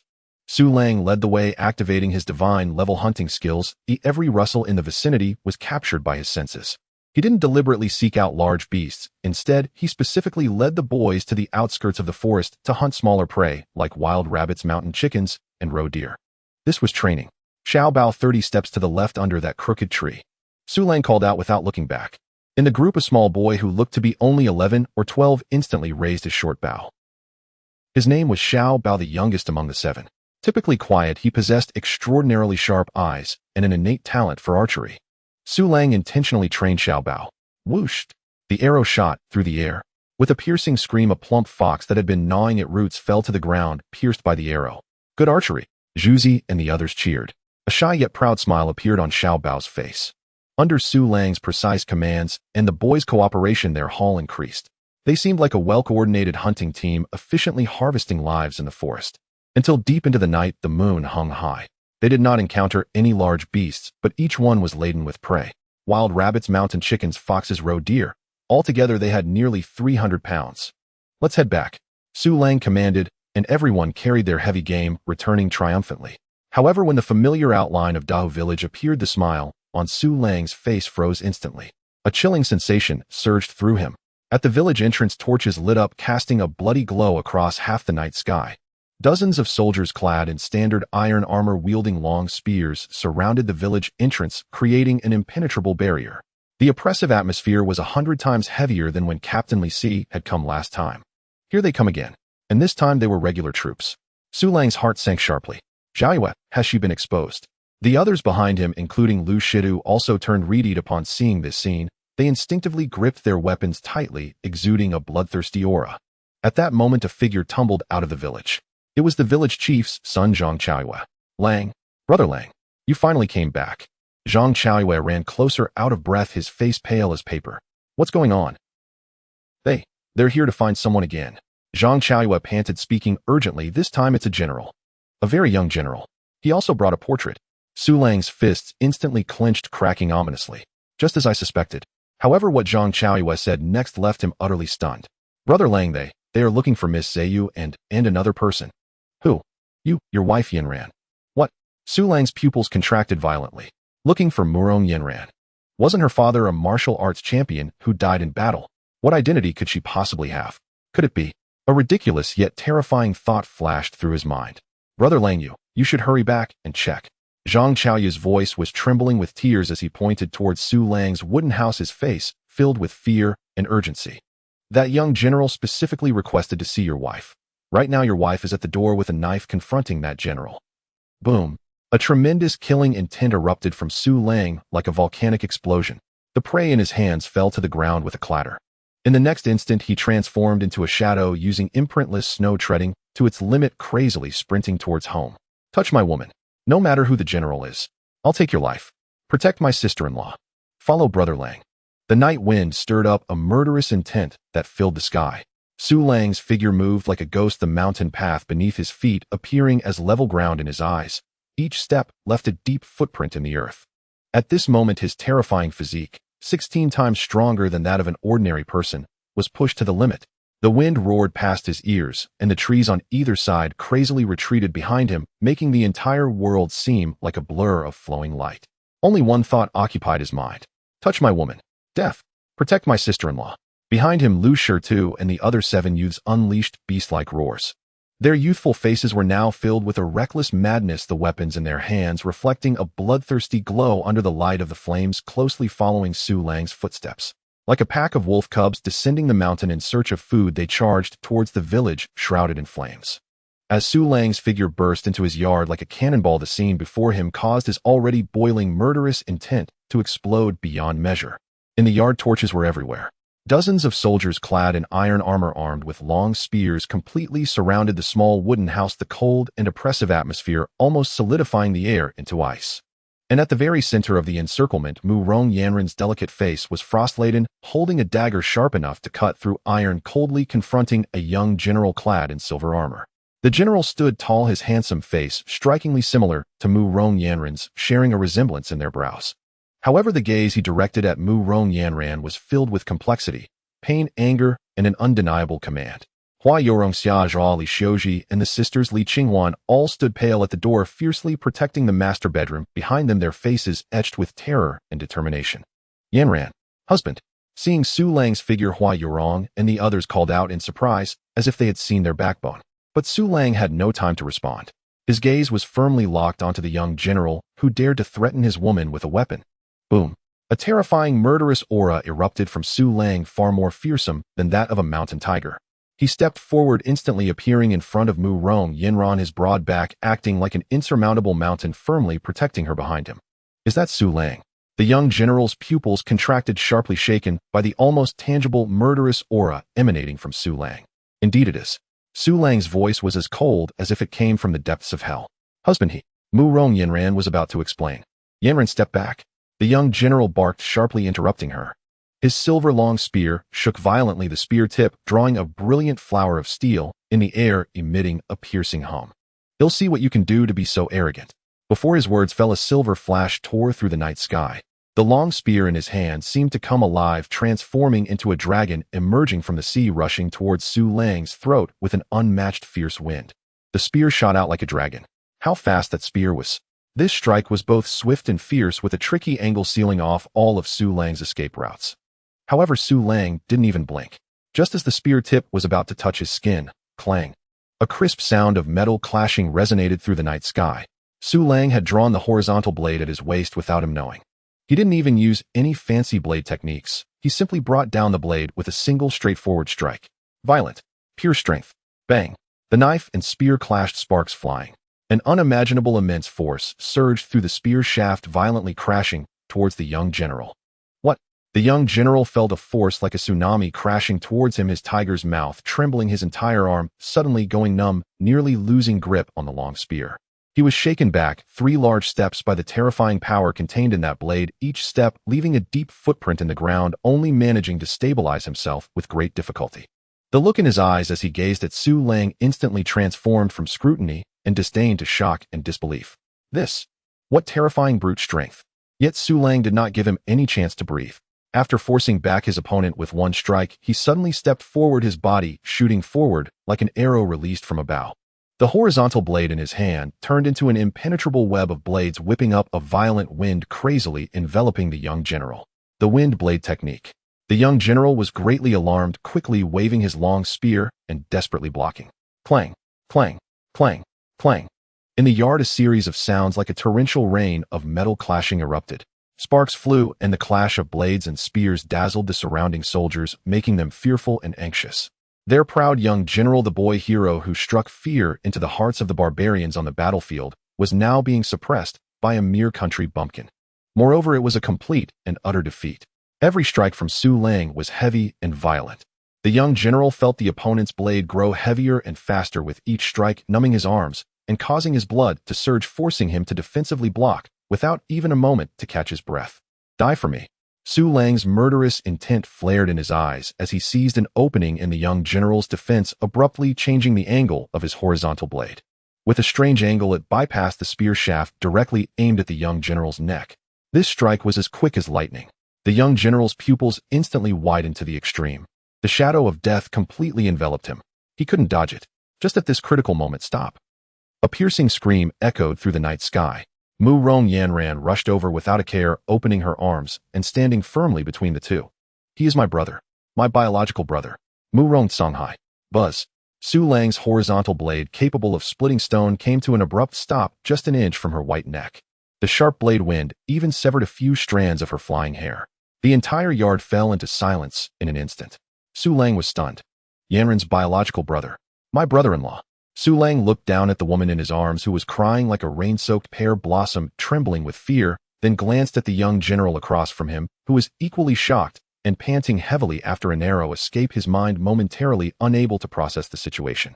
What the hell is going on? Brother. Mu Rong Yanran turned around, looking at her brother, tears streaming down her face. Mu Rong Songhai looked at his long-lost sister, and then at the dazed brother-in-law who had nearly struck him down, his expression filled with complexity. He had truly walked a narrow escape from the gates of hell. It turned out he had not died on the battlefield years ago, but had been severely injured and fallen unconscious. When he woke up, he made his way back to the capital and was appointed as a young general due to his military achievements. For all these years, he had been secretly investigating his sister's whereabouts. Eventually, he discovered from a dusty government document that his sister had been treated as a refugee and promised to this remote Dahu village. Thus, he rushed over, seizing the opportunity under the pretext of searching for a princess. Unlike the captain, Li Si, Mu Rong Songhai was aware of Jiang Zoya's identity. But he never expected that upon their first meeting, he would almost be sent away by his own brother-in-law with a single strike. Knowing the other party's identity, Su Lang's murderous intent gradually receded. He sheathed his blade, and the atmosphere in the scene finally eased. But before he could say anything, Mu Rong Songhai stepped forward, pulling Mu Rong Yanran behind him, and looked at Su Lang with eyes full of scrutiny and icy detachment. Considering that you have looked after my sister relatively well, I won't hold the earlier matter against you. His voice carried an inherent pride and an undeniable command. However, my sister Mu Rong Kanghai's noble lineage cannot possibly marry a country bumpkin like you. Furthermore, she cannot share one husband with so many women. Yinran, come with brother. The air in the courtyard seemed to have frozen. The command, Yinran, come with your brother, weighed heavily on everyone's heart. However, Mu Rong Yanran bit her lip tightly, standing still, unmoving. She did not look at Su Lang, but raised her head to face her older brother, whom she had not seen for many years, yet remained familiar. Brother, I will not go. Her voice was not loud, but it was exceptionally firm. Mu Rong Kanghai's brow instantly furrowed, a hint of displeasure and confusion appearing on his handsome face. Yinran, are you confused? Look at where this is. Look at him. He pointed at Su Lang, his tone full of contempt and disgust. A mud-legged peasant who can't even fill his stomach, relying on brute strength to dominate the village and mingling with a bunch of women. You are my Mu Rong Kanghai's sister, the successor of a martial champion. Your place is in the general's mansion in the capital among the noble families, not in this dilapidated wooden house where the roof leaks. What do you intend to do going back with him? To continue being his plaything? These harsh and malicious words were like sharp knives brutally stabbing into Mu Rong Yanran's heart. Her delicate body trembled, her pretty face instantly turning pale. Yes, in the eyes of others, and in the eyes of her lofty general brother, wasn't she just a plaything occupied by a rural villager? But she took a deep breath, and within her phoenix eyes, which usually held a hint of heroism, a stubborn flame ignited. Brother, you are mistaken. She slowly shook her head, her gaze sweeping over the sisters in the courtyard who cared for her, finally landing on Su Lang's broad and sturdy back. In the past, I also looked down on him. I found him rude, lecherous, a country bumpkin who had never seen the world. But her voice began to tremble slightly, carrying an unrecognized profound sense of reliance and tenderness. Yet when I was about to starve to death, he gave me a hot meal. When I was surrounded by bandits waiting hopelessly to die, he descended from the heavens like a god, saving my life.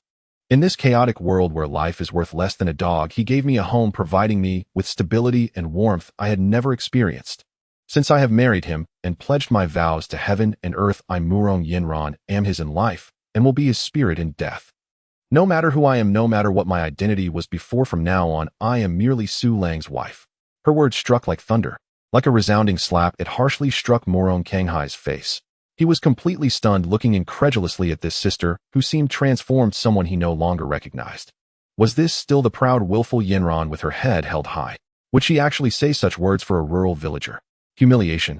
An endless sense of humiliation surged to the top of his head. Confused. You are simply bewitched. Murong Songhai exploded in anger, losing the grace befitting a general, and stepped forward, grabbing Murong Yanran's wrist, intending to forcibly drag her away. Today, even if I have to tie you up, I will bring you back to the capital. Ah! Murong Yanran cried out in pain. However, before Murong Songhai could exert force, a large hand, like an iron claw, shot out, like lightning, firmly gripping his wrist. It was Su Lang. He had turned around at some point, and the face that always bore a hint of mockery now held only a chilling intent to kill. Did you not hear what my wife said? His voice was flat, but hit Murong Kanghai's heart like a heavy hammer. Let go. Murong Songhai shouted angrily, straining his wrist to try to break free. But Su Lang's hand was like an immovable mountain, steadfast and unyielding. Instead, Su Lang's grip slowly tightened. Crack! A sound of a joint dislocating rang out, clear and sharp. Ugh! A sharp pain shot through, and Murong Kanghai grunted, cold sweat instantly beading on his forehead, causing him to involuntarily release Murong Yanran's hand. Su Lang took the opportunity to pull Murong Yanran behind him, using his body to completely shield her from her enraged brother.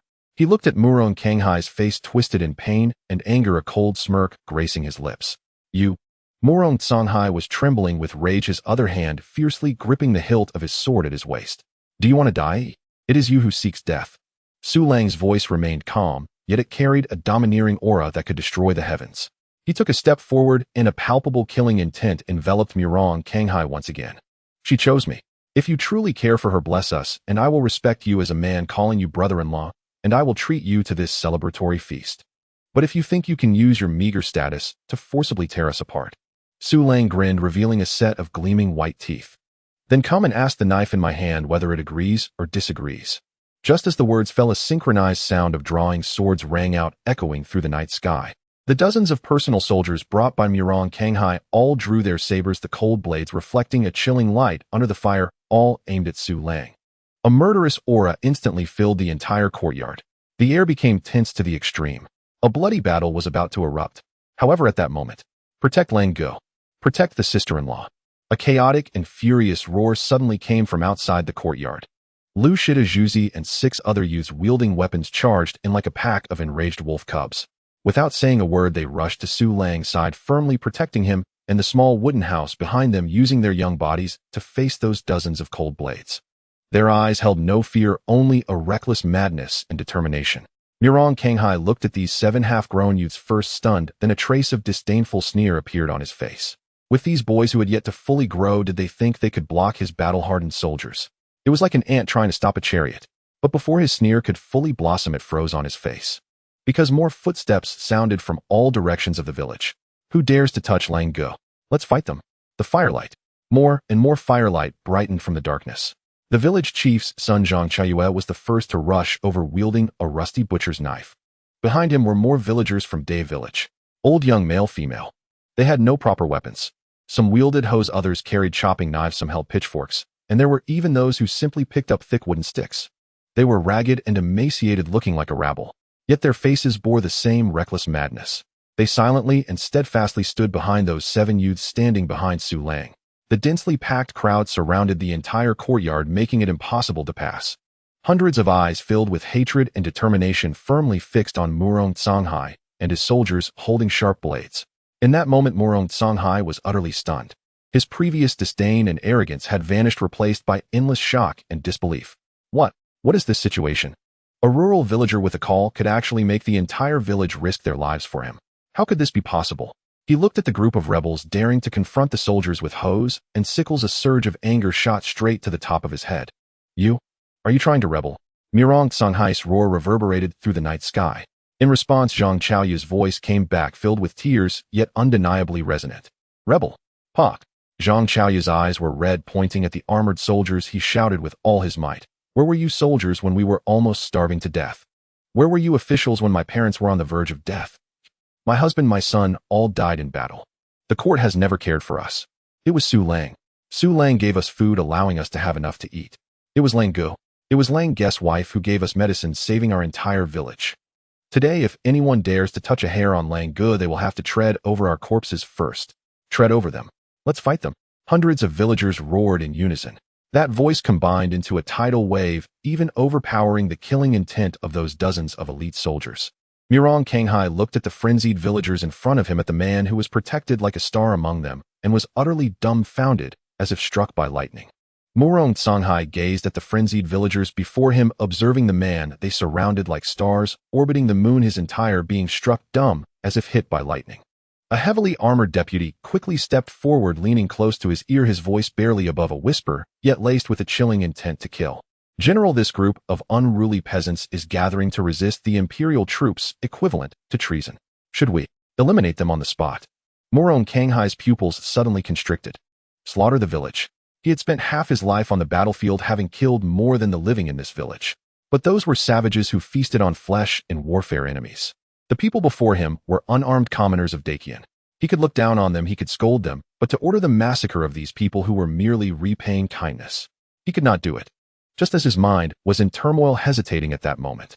Swish! A cold light suddenly brightened under the flames. It was Murong Yanran. Unbeknownst to him, she had broken free from Su Lang's protection, the dagger in her hand resolutely pressed against her white neck. The sharp blade instantly sliced through her delicate skin, oozing a strand of glaring blood. Brother. Her voice was piercing and desperate, like a cuckoo weeping blood. This matter started because of me, Murong Yanran. If you truly want to force them, truly want to turn this place into a river of blood, then step over your sister's corpse first. I, Murong Yanran, today shall atone with my death. This scene left everyone present stunned. Yanran. No. Hua Yurong and Xia Zhirua let out terrified screams, nearly collapsing to the ground. Yanran. Li Qinghuan and Li Qinjiao, the pair of twin sisters, were even more frightened, their faces turning pale, tears streaming down. Behind them in the main bedroom, beneath the wooden planks leading to the cellar, Jiang Ziyu was curled up in the darkness, completely unaware of the shocking upheaval outside. Su Lang's heart tightened. He wanted to rush forward, but the cold dagger made him hesitate, not daring to make any sudden movements. Yanran, put down the knife. The first to break down was Murong Songhai. He looked at the red mark on his sister's neck, at the resolute determination in her eyes that preferred to shatter than to yield, and this general, who was decisive in battle, felt a primal fear for the first time. His voice hoarse, he shouted angrily to his personal guards behind him, "Put away your weapons." With a clatter, dozens of guards did not dare to disobey, all simultaneously sheathing their weapons. Seeing this, Su Lang immediately turned back and sternly commanded the group of enraged villagers and youths behind him, "Step back. Put your weapons away." Although Lu Shitu and Zhang Cheyu were filled with reluctance, they did not dare to disobey Su Lang's order. An impending bloody massacre was temporarily quelled under Murong Yanran's desperate gamble. The atmosphere in the courtyard remained heavy, suffocating. Murong Kanghai stared fiercely at Su Lang, his gaze as if wanting to devour him alive. What exactly did you feed her to make her like this? He could not understand why his proud sister, like a phoenix, would be willing to give up her life for such a man. He took a deep breath, trying for one last effort. Yanran, wake up. He has so many women around him, he doesn't truly love you. You are just one of many women he has.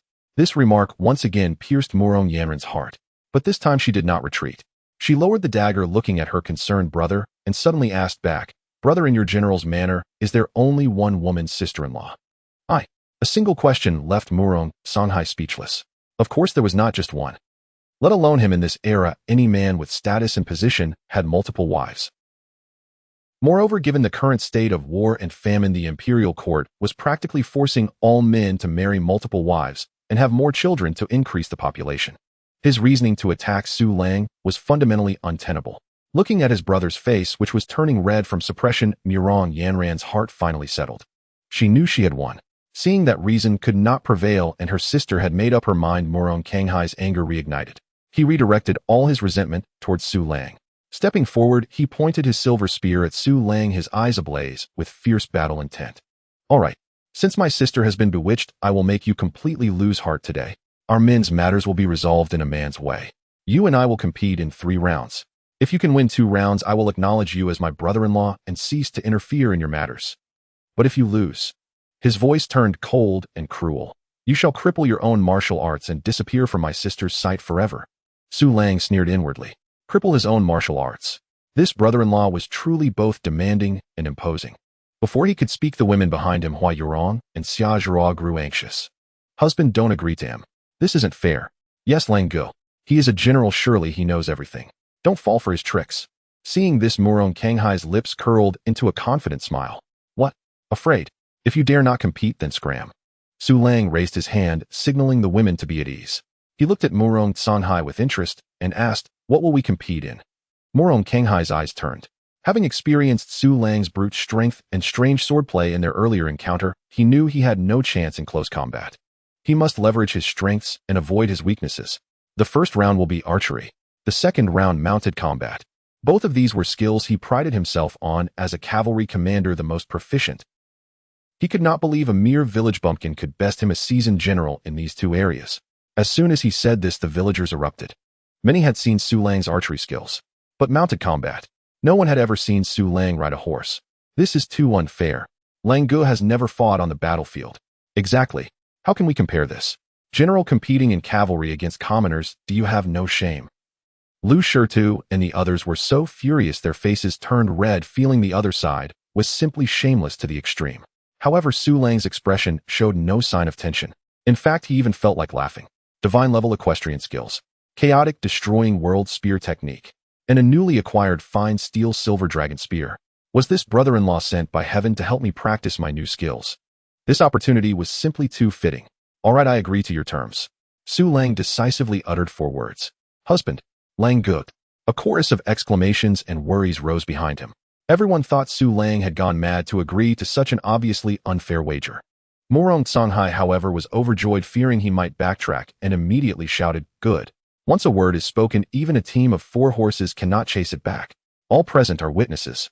He seemed to envision the scene of Su Lang's miserable defeat, taking his sister away triumphantly. At this moment, Xia Zhira, who had been quiet for a while, timidly raised her small hand and asked a question that concerned everyone. Then, what will the 3rd round be? As soon as the words fell, Su Lang and Murong Songhai nearly simultaneously looked at each other and spoke the same line in unison. There will be no 3rd round, because I will win the first 2 rounds. The atmosphere in the courtyard turned uncanny as both men spoke the same words simultaneously. There will be no 3rd round, because I shall win both rounds. One was a battle-hardened general, his declaration rooted in absolute confidence in his mastery. The other a reclusive woodsman whose origins remained shrouded in mystery. Yet his words carried a brazen, inexplicable authority that compelled belief. Murong Songhai let out a cold snort, his disdain unmasked and undisguised. A rustic fool, utterly ignorant of heaven's height and earth's depth. He saw no need for further words. With a low commanding voice, he ordered his aide-de-camp, bring the bow. Set up the target. Yes, General. Obeying instantly, the aide directed 2 elite guards to carry a thick wooden target swiftly toward the courtyard's outer edge. They did not stop near the courtyard. They marched precisely 150 paces outward before planting the target before a massive tree, so broad it required 2 men to encircle it. That distance already exceeded the effective range of ordinary archers. Night deepened, torchlight flickered.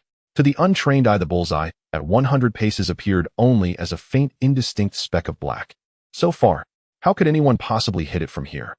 This is sheer bullying. It's not a contest. It's deliberate humiliation. The villagers of Deha village erupted in outrage, indignant, convinced the general had sunk to unforgivable depths of shamelessness. Hua Yorong, Li Xiuji, and the other young women clutched their hearts, their faces drained of color, gazing at Su Lang with breathless tension. Only Xia Zhira's clear, luminous eyes still shimmered with unwavering, blind devotion.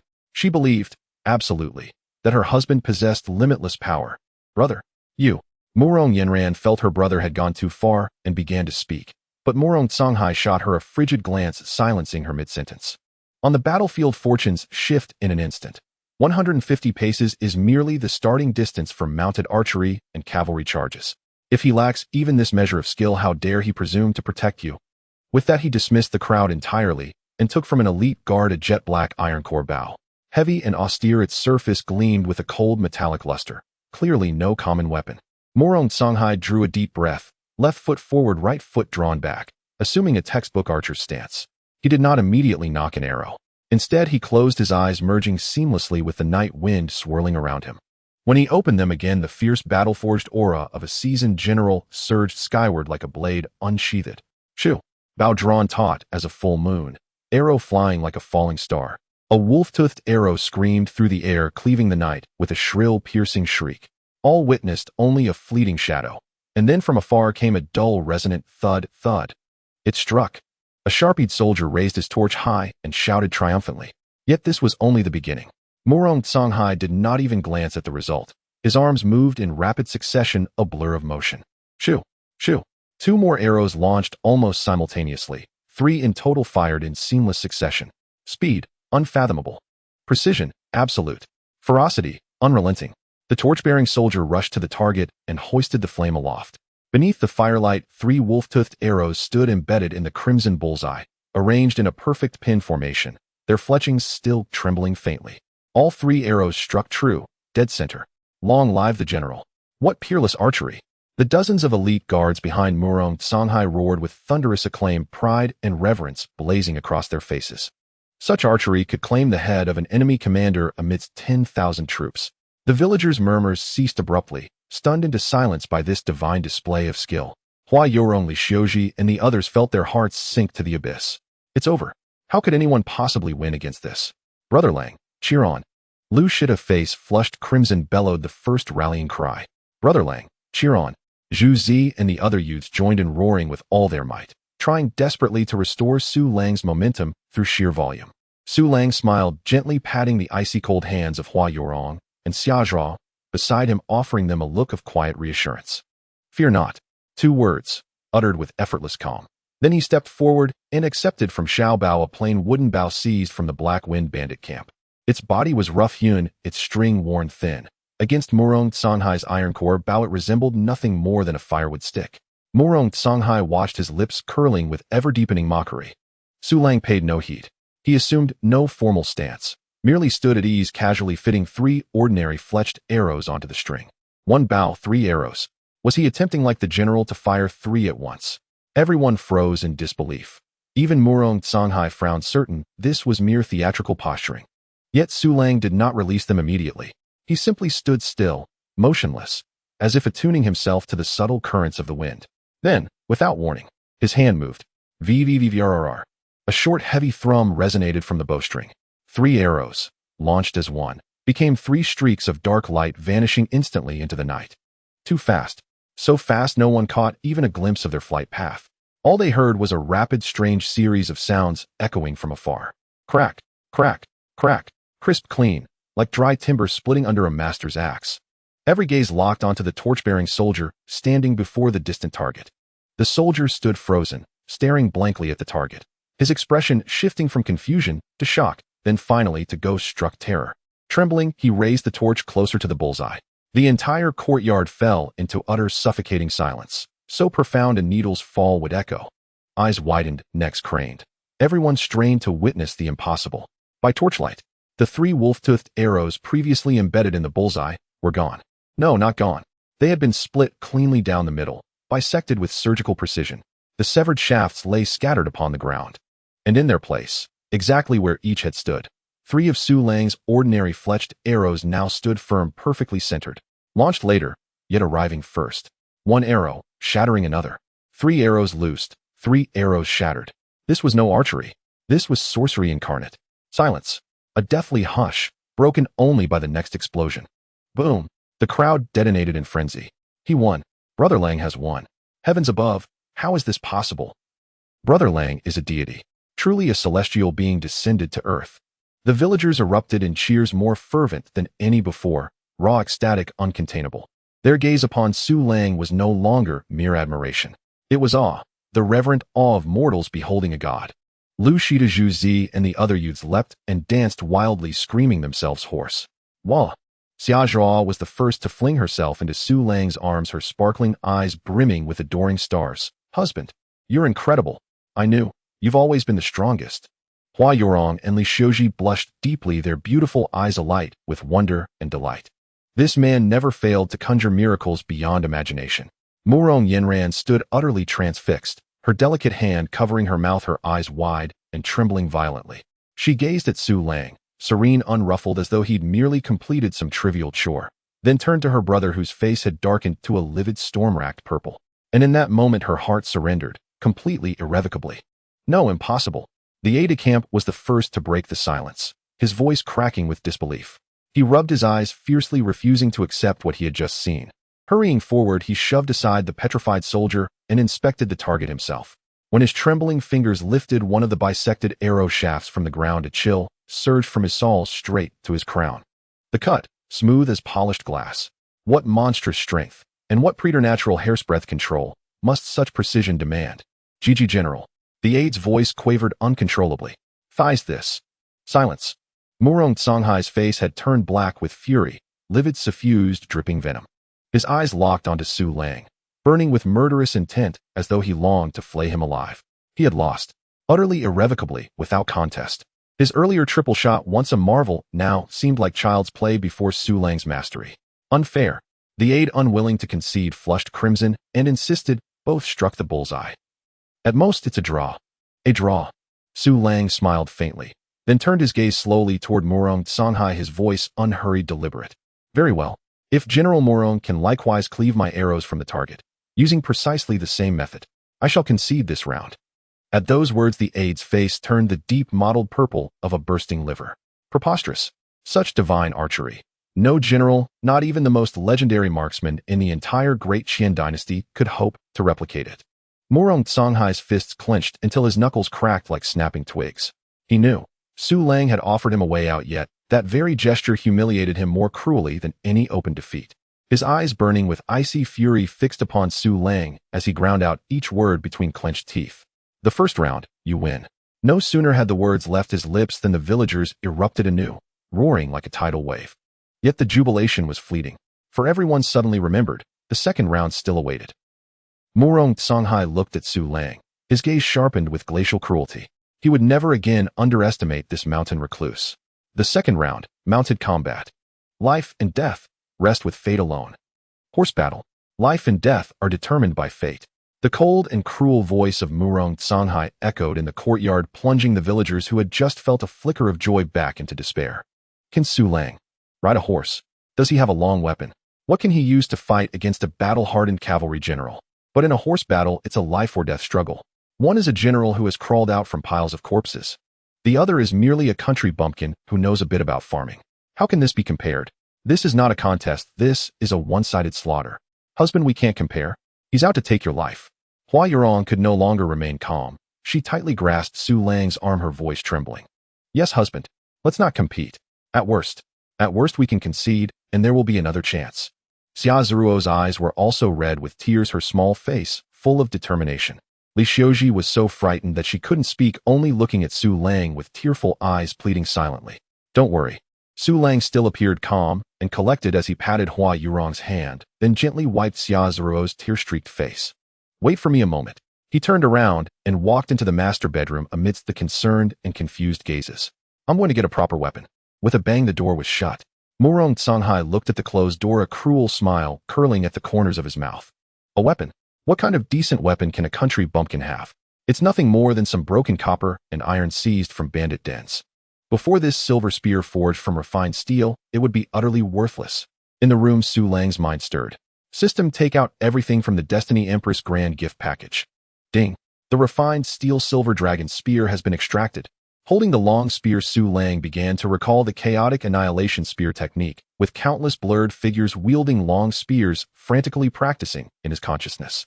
Whether stabbing, thrusting, sweeping, or slashing, every move exuded a terrifying aura capable of annihilating heaven and earth.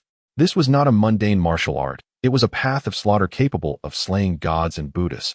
Moments later, Su Lang returned to his senses, looking at the silver dragon spear in his hand. The spear shaft was entwined with a vividly lifelike silver dragon, its mouth wide open, exhaling a razor-sharp blade. What a fine spear! Su Lang praised inwardly, a surge of heroism welling up within him. He weighed the long spear in his hand, feeling the surging power within him and the unparalleled spear technique in his mind, a smile of cunning growing at the corner of his mouth. Brother-in-law, you are practically delivering your own head to me. He pushed open the door and walked back out. As he appeared before everyone holding the refined steel-silver dragon spear, the entire courtyard fell silent. Everyone's eyes were drawn to the dazzling silver spear in his hand. So beautiful. The sleek spear shaft, the imposing dragon patterns, the razor-sharp blade. This was not an ordinary weapon. It was a divine artifact belonging only in the heavens. This is... Murong Songhai's pupils constricted suddenly, and the confident smile on his face froze instantly. He stared fixedly at the long spear in Su Lang's hand, his eyes filled with shock and disbelief. With his keen eyesight, he could tell at a glance that this spear was no ordinary item. Whether in terms of material or craftsmanship, it far surpassed the general's sidearm he took pride in. How could this be possible? A country bumpkin, where did he get such a divine weapon? Su Lang seemed oblivious to his ghostly expression, casually slamming the spear against the ground, producing a dull thud. He murmured to himself, softly lamenting, "Ah, this spear seized from the Black Wind Fortress was too heavy, and I never had the chance to use it. Today it can finally come in handy." This remark caused all the villagers to display expressions of realization. So it was a treasure from the Black Wind Fortress. That made sense. Only Murong Songhai was roaring madly inside. Nonsense. How could that bunch of ragtag thieves from the Black Wind Fortress possess such a divine weapon? You must be kidding. Just then Lu Shitu led a jet-black steed from the backyard. That horse was the most magnificent among those Su Lang had seized from the Black Wind Fortress, which he named Big Black. Though it couldn't compare to the armored warhorses brought by Murong Songhai, it was still a spirited and untamed steed. Lang Gu, be careful. Lu Shitu handed over the reins, worry etched in his eyes. It's fine. Su Lang patted his shoulder and mounted the horse. His movements were fluid and graceful, as if he were not riding for the first time, but rather a knight who had spent a lifetime alongside warhorses. Murong Songhai watched his skilled mounting, and an ominous premonition grew stronger within him. Both men said nothing as they led their horses out of the courtyard and into the wide, threshing ground outside the village. Dozens of soldiers held torches, illuminating the area as bright as day. The villagers and Su Lang's wives stood at a distance at the courtyard entrance, each one anxious and tense, their hearts in their throats. Xia Zhao and Li Xiuji were already so nervous that tears brimmed in their eyes, their hands clasped together, constantly praying for Su Lang. Hua Yurong forced herself to remain calm, but her slightly trembling fingertips betrayed her inner unease. Only Murong Yanran stared intently at the two men in the arena, one hand secretly gripping the dagger at her waist. She had made up her mind. As long as Su Lang was in danger, she would charge forward without hesitation, even if it meant sacrificing her own life to save his. In the arena, a chilling aura enveloped the area. The general will surely win. Kill that brat. The soldiers were in high spirits, believing their general had only been careless in archery earlier. In a true life-and-death horse battle, even 10 Su Langs tied together would not be a match for the general. Murong Songhai took a deep breath, forcibly suppressing the unease in his heart. He gazed at the man on the inferior horse wielding the divine weapon, and his killing intent boiled once more. No matter what encounters you have, in the face of absolute strength and experience, everything is but an illusion. Kill. A roar erupted. Murong Songhai clamped his legs against the horse's belly, urging his steed, which neighed and shot forward like an arrow, a black flash racing towards Su Lang. The long spear in his hand was held level before him, the spear tip glinting coldly in the firelight, aimed straight at Su Lang's heart. This was the simplest and deadliest cavalry charge on the battlefield, relentless with no regard for life or death. However, facing this thunderous strike, Su Lang seemed oblivious, remaining seated on his horse, unmoving. As the spear tip was about to pierce his chest, "Husband!" Lang Gu, Hua Yurong, and the others along with Lu Shitu let out a desperate scream. At this critical moment, Su Lang finally moved. He slightly tilted his body, sliding off the horse's back at an incredible angle. Swish! Murong Songhai's determined thrust grazed his nose narrowly, missing its target as the two horses flashed past each other. Murong Songhai, missing his strike, immediately flicked his wrist, turning the spear from a thrust to a sweep, sending a whistling wind towards Su Lang's back. This move was as fast as a thunderclap. However, Su Lang's movements were even quicker. During his dodge, he even had the leisure to perform a flourish. He supported himself with one hand on the saddle, twisting in midair, his feet tracing a beautiful arc as he flipped from one side of the horse to the other. The entire motion was graceful and elegant, filled with a captivating beauty. Good! A voice rang out, first applauding. The villagers erupted in thunderous applause. Su Lang landed steadily on the horse's back, feeling the innate connection with Big Black and the unique sensation of unity brought by his divine riding skills, his heart brimming with satisfaction. Indeed, it feels great. The warm-up is over. It's time to get serious. What? Murong Songhai's pupils instantly dilated to their utmost limit. He felt as though a silver light exploded before him, a terrifying gun intent, so domineering that it seemed ready to tear apart the heavens and the earth, completely enveloping him. He had no time to think, relying solely on his combat instincts to brace the spear in his hands against his chest, desperately attempting to block. A deafening clash of metal rang through the skies. Sparks flew. Murong-Songhai only felt an overwhelming force, like a tidal wave transmitting from the opponent's spear tip, causing his hands to bleed from the impact. His entire arm instantly lost all sensation. The warhorse beneath him let out a mournful whinny, shaken by this terrifying force, stumbling back 7 or 8 steps, almost collapsing to the ground. One strike. Just one strike. The outcome was already decided. The villagers, the women, the soldiers. Everyone was left dumbfounded and silent by this overwhelmingly powerful blow. They stared at the man standing proudly in the center, holding the silver spear, as if a divine being had descended. Their minds blank. Murong-Songhai gasped for air, looking at his trembling right hand, which could barely hold the spear. Then he glanced at the man opposite him, who was utterly unharmed, and even had no sign of exertion, his face filled with shock and despair. He lost. Again he lost. And it was just one move. This time the defeat was more thorough and decisive than the last. Su Lang did not give him any chance to catch his breath. He turned his horse around, raising the silver spear once more. This time the spear tip was aimed directly at Murong-Songhai's throat. The cold, murderous intent made Murong-Songhai freeze. The second round is over. Su Lang's voice was calm, yet it felt like the final judgment. You lost. These 3 words struck down like 3 invisible mountains, crushing all of Murong-Songhai's pride and dignity. The threshing ground was eerily silent. Only the crackling sound of the burning torches could be heard. Murong-Songhai sat dazed on his horse. The pain in his hands was nothing compared to the shock and humiliation within. He looked down at his slightly bent and deformed silver spear, and then at the man opposite him, who hadn't even broken a sweat. His mind was blank. What on earth is this monster? Mastery of archery is one thing, but this spear technique, this power, it was beyond what any mortal could possess. He recalled the words he had confidently declared not long ago in the courtyard. There won't be a third round, because I will win both rounds. At this moment, those words felt like a resounding slap to his face, painfully stinging. It was too humiliating. It was as if he had deliberately offered his face for others to slap with their shoes. His personal guards behind him were all petrified. They looked at their general's disheveled appearance, their mouths agape, eyes nearly popping out.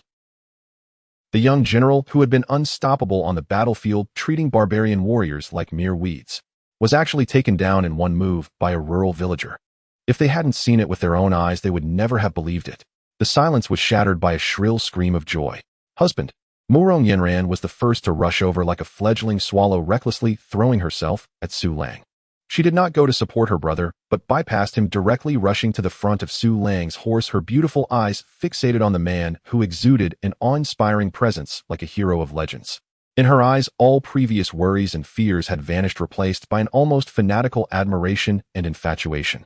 She was the daughter of a martial general, inherently drawn to strength. At this moment, Su Lang appeared in her eyes 1,000 times more dazzling than any royal or noble. If he donned armor, he would be the epitome of a legendary hero. Ding. Detected Murong Yanran's favorability 40. Current favorability 200. Deeply rooted emotions. Wow, big brother-in-law's assist is impressive. Even the proud Murong Yanran added 40 points to her favorability in one go. So awesome. No wonder he's the real brother when it comes to benefits he delivers. Su Lang was secretly pleased, having no time to check the specific rewards. However, he maintained a calm expression, simply dismounting and securely catching Murong Yanran, who had lunged at him. We won. Husband won. Xia Zhira and Hua Yurong also came running, crying and laughing, surrounding Su Lang. Whoa, husband, you scared me to death. I knew it. Husband is the best. Ding. Hua Yurong's favorability 20. Current favorability 200. Ding. Xia Zhiruo's favorability 20. Current favorability 210. Ding. Li Ziyuzi's favorability 20. Current favorability 195. The women chattered excitedly, tears of joy replacing the previous extreme fear. The villagers behind them erupted into thunderous cheers. The only regret Su Lang felt was that the twins' favorability hadn't increased. It seemed he needed to find time to win over the pair of sisters. Brother Lang is mighty. Brother Lang is a deity. The entire Dao village was in an uproar. In stark contrast to the joy and excitement, here Murong-Songhai and his personal guards appeared utterly silent and desolate.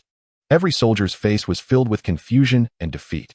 Su Lang comforted the women in his arms, but his gaze passed through the crowd, landing on the disheartened big brother-in-law.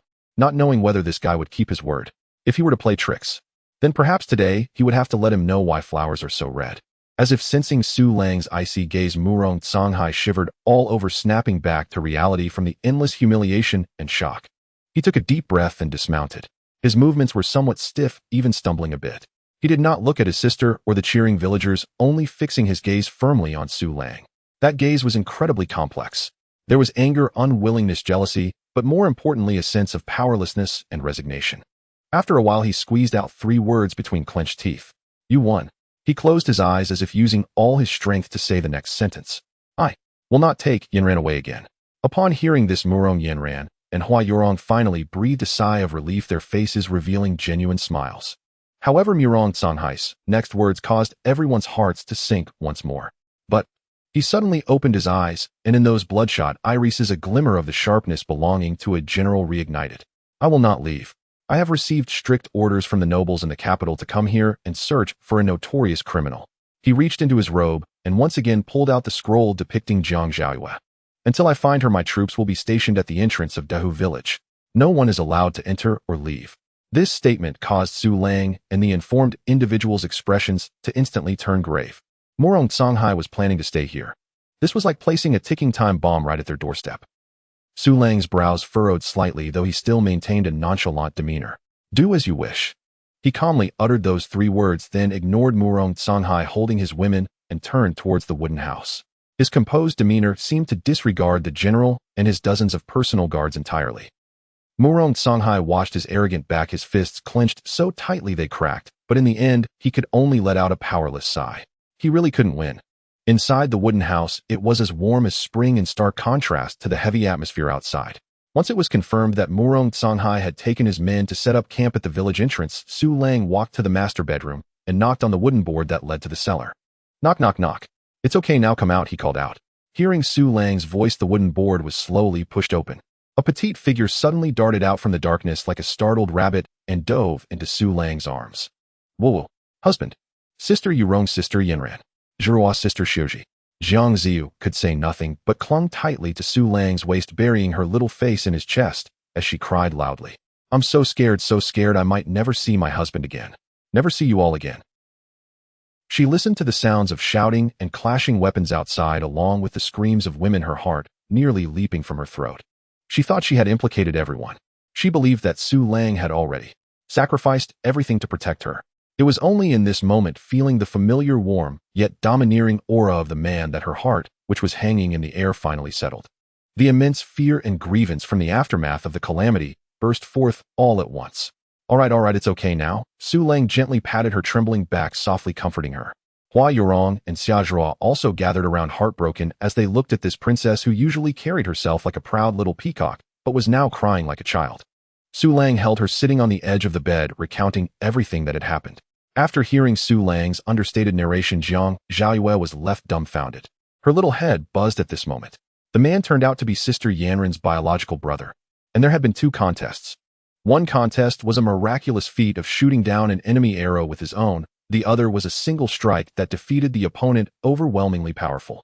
That was a general who struck fear into the hearts of the barbarians on the battlefield. And just like that, her own husband had effortlessly crushed him. She lifted her head, her tearful eyes gazing at the man before her. That face, always carrying a hint of nonchalance, now appeared more towering and reliable than ever in her eyes. For her sake, and for Sister Yanran's, he dared to confront the soldiers and risk his life against the general. This man, he was not just boasting, he truly possessed the strength to disregard even the highest authority. Her heart, once cold from fear and despair, was once again filled with a scorching warmth, even more intense and surging than before. Ding. Jiang Zhaoyue's favorability 30. Current favorability 130, wholeheartedly devoted. All right, everyone stop crying, or you'll turn into little raccoons. Su Lang reached out his finger and gently scratched the tip of her nose, which was still wet with tears. None of you are allowed to hang your heads in sorrow.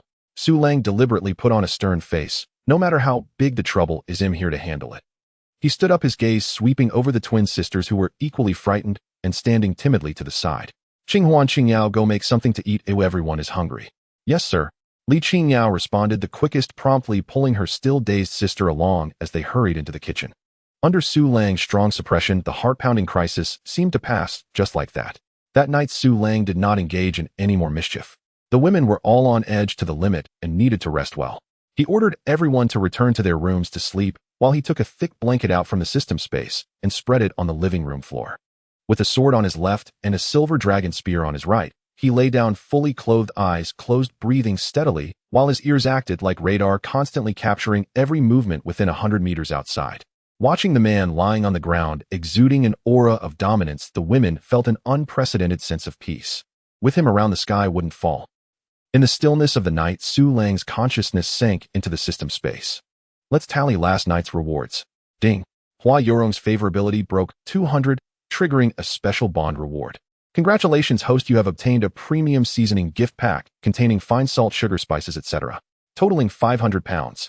Congratulations, host, you have obtained a variety of high-quality medicinal materials totaling 300 pounds. Congratulations, host, you have obtained 300 pounds of refined lard, 500 pounds of high-quality cured meat. Ding. Murong Yinran's favorability broke 200, triggering a special bond reward. Congratulations, host, you have obtained Furious Wind Blade Technique Mastery.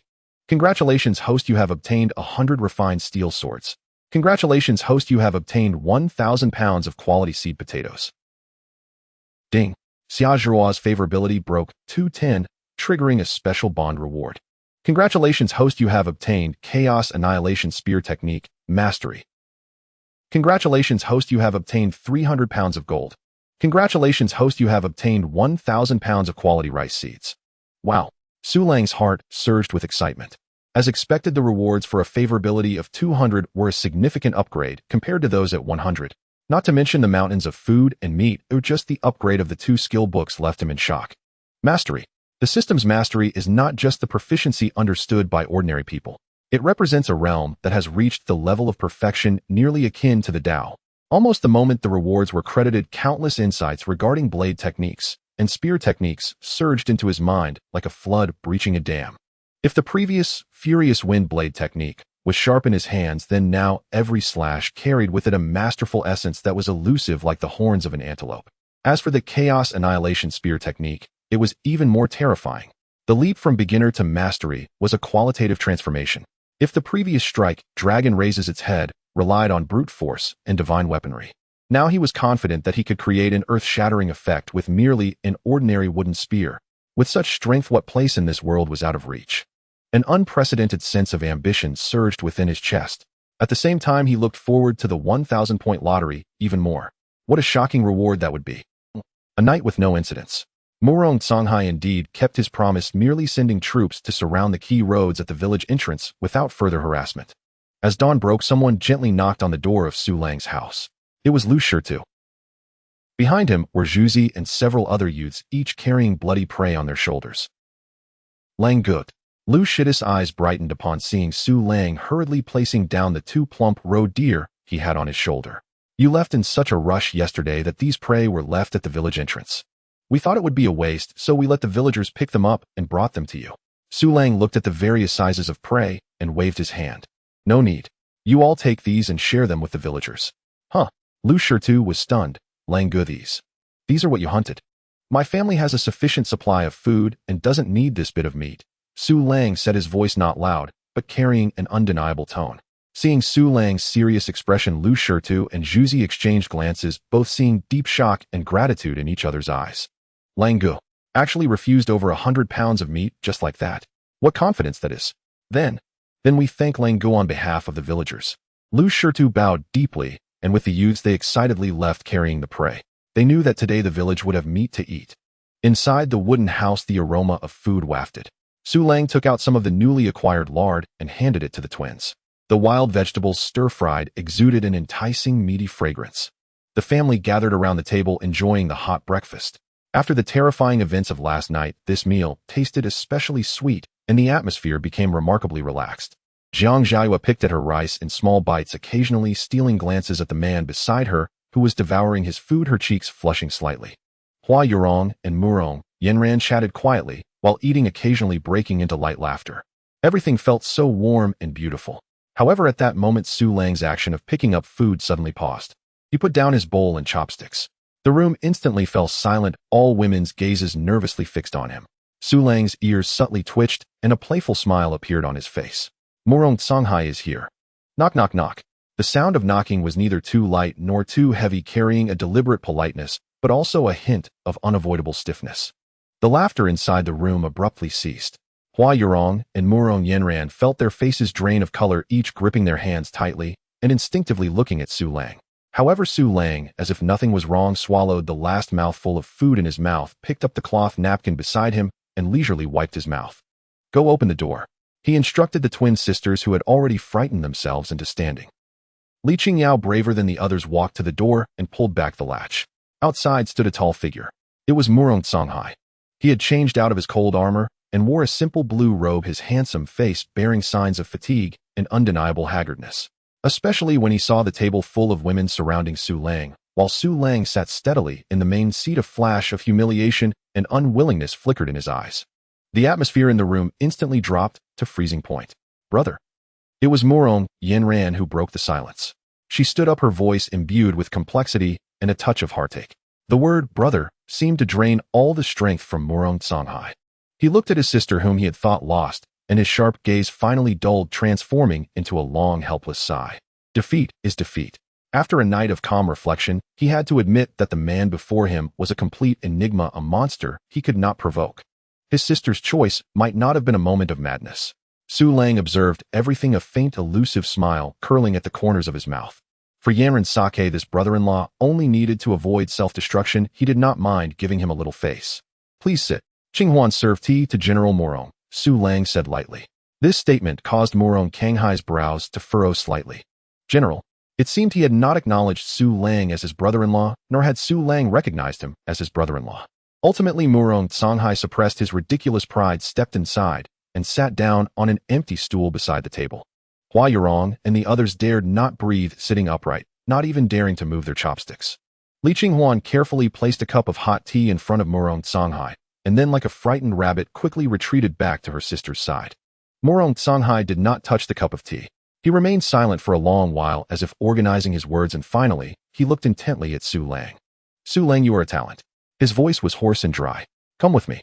Staying in this desolate place will only bury you. As long as you are willing to come with me, I guarantee you will be conferred a title and serve as a general, bringing glory to your family. He threw out his biggest bait. In his view, this was a temptation that no man could refuse. However, Su Lang merely picked up the teacup, gently blew on the floating tea leaves, and didn't even raise his eyelids. Not interested. Those simple 3 words left Murong Kanghai's prepared speech stuck in his throat. His face darkened, and he said unhappily, why? A man should achieve greatness in chaotic times. Do you want to spend your life as a village chief mingling with a group of women? Su Lang finally lifted his head. He looked at Murong Songhai and smiled. General Murong, you are mistaken. If now there were enemies invading and the barbarian tribes were knocking at the gates asking me, Su Lang, to defend my home and country, I would enlist without hesitation, wrapped in my horse's hide, without any regrets. But now, Su Lang's smile turned somewhat cold. Now it is your princes who are fighting each other for that dragon throne, causing the common people to be displaced and starving everywhere. You recruit me not to defend the homeland, but to let the masters behind you step on the corpses of their own people to take that position. Huh. I have no interest in fighting such a war. His words resonated powerfully. Like an invisible heavy hammer, it struck hard at Murong Kanghai's heart. He was completely stunned, mouth agape, unable to utter a single word. Indeed, he had never considered these things. Born into a military family, loyalty to the emperor and serving the country was a belief ingrained in his bones. When the emperor passed away among the princes, the Prince Jing had a reputation for virtue, thus it was only natural for him to serve Prince Jing. Yet Su Lang's words felt like a sharp knife, tearing away the glitzy exterior of loyalty and righteousness, exposing the bloody truth of power struggles beneath. I serve Prince Jing. Prince Jing is benevolent and virtuous. If he ascends the throne, it will surely be a blessing for the people. Murong Songhai instinctively defended himself, but his voice no longer bore the firmness of before. Su Lang sneered inwardly. How good can a usurper be? If he were truly benevolent, he wouldn't be hunting for a defenseless princess across the land. However, he found no need to voice these thoughts. Paths diverged, they could not plot together. Watching Murong Kanghai's flushed face, Su Lang knew his words had planted a thorn in his heart. That was enough. The atmosphere once again fell into an awkward silence.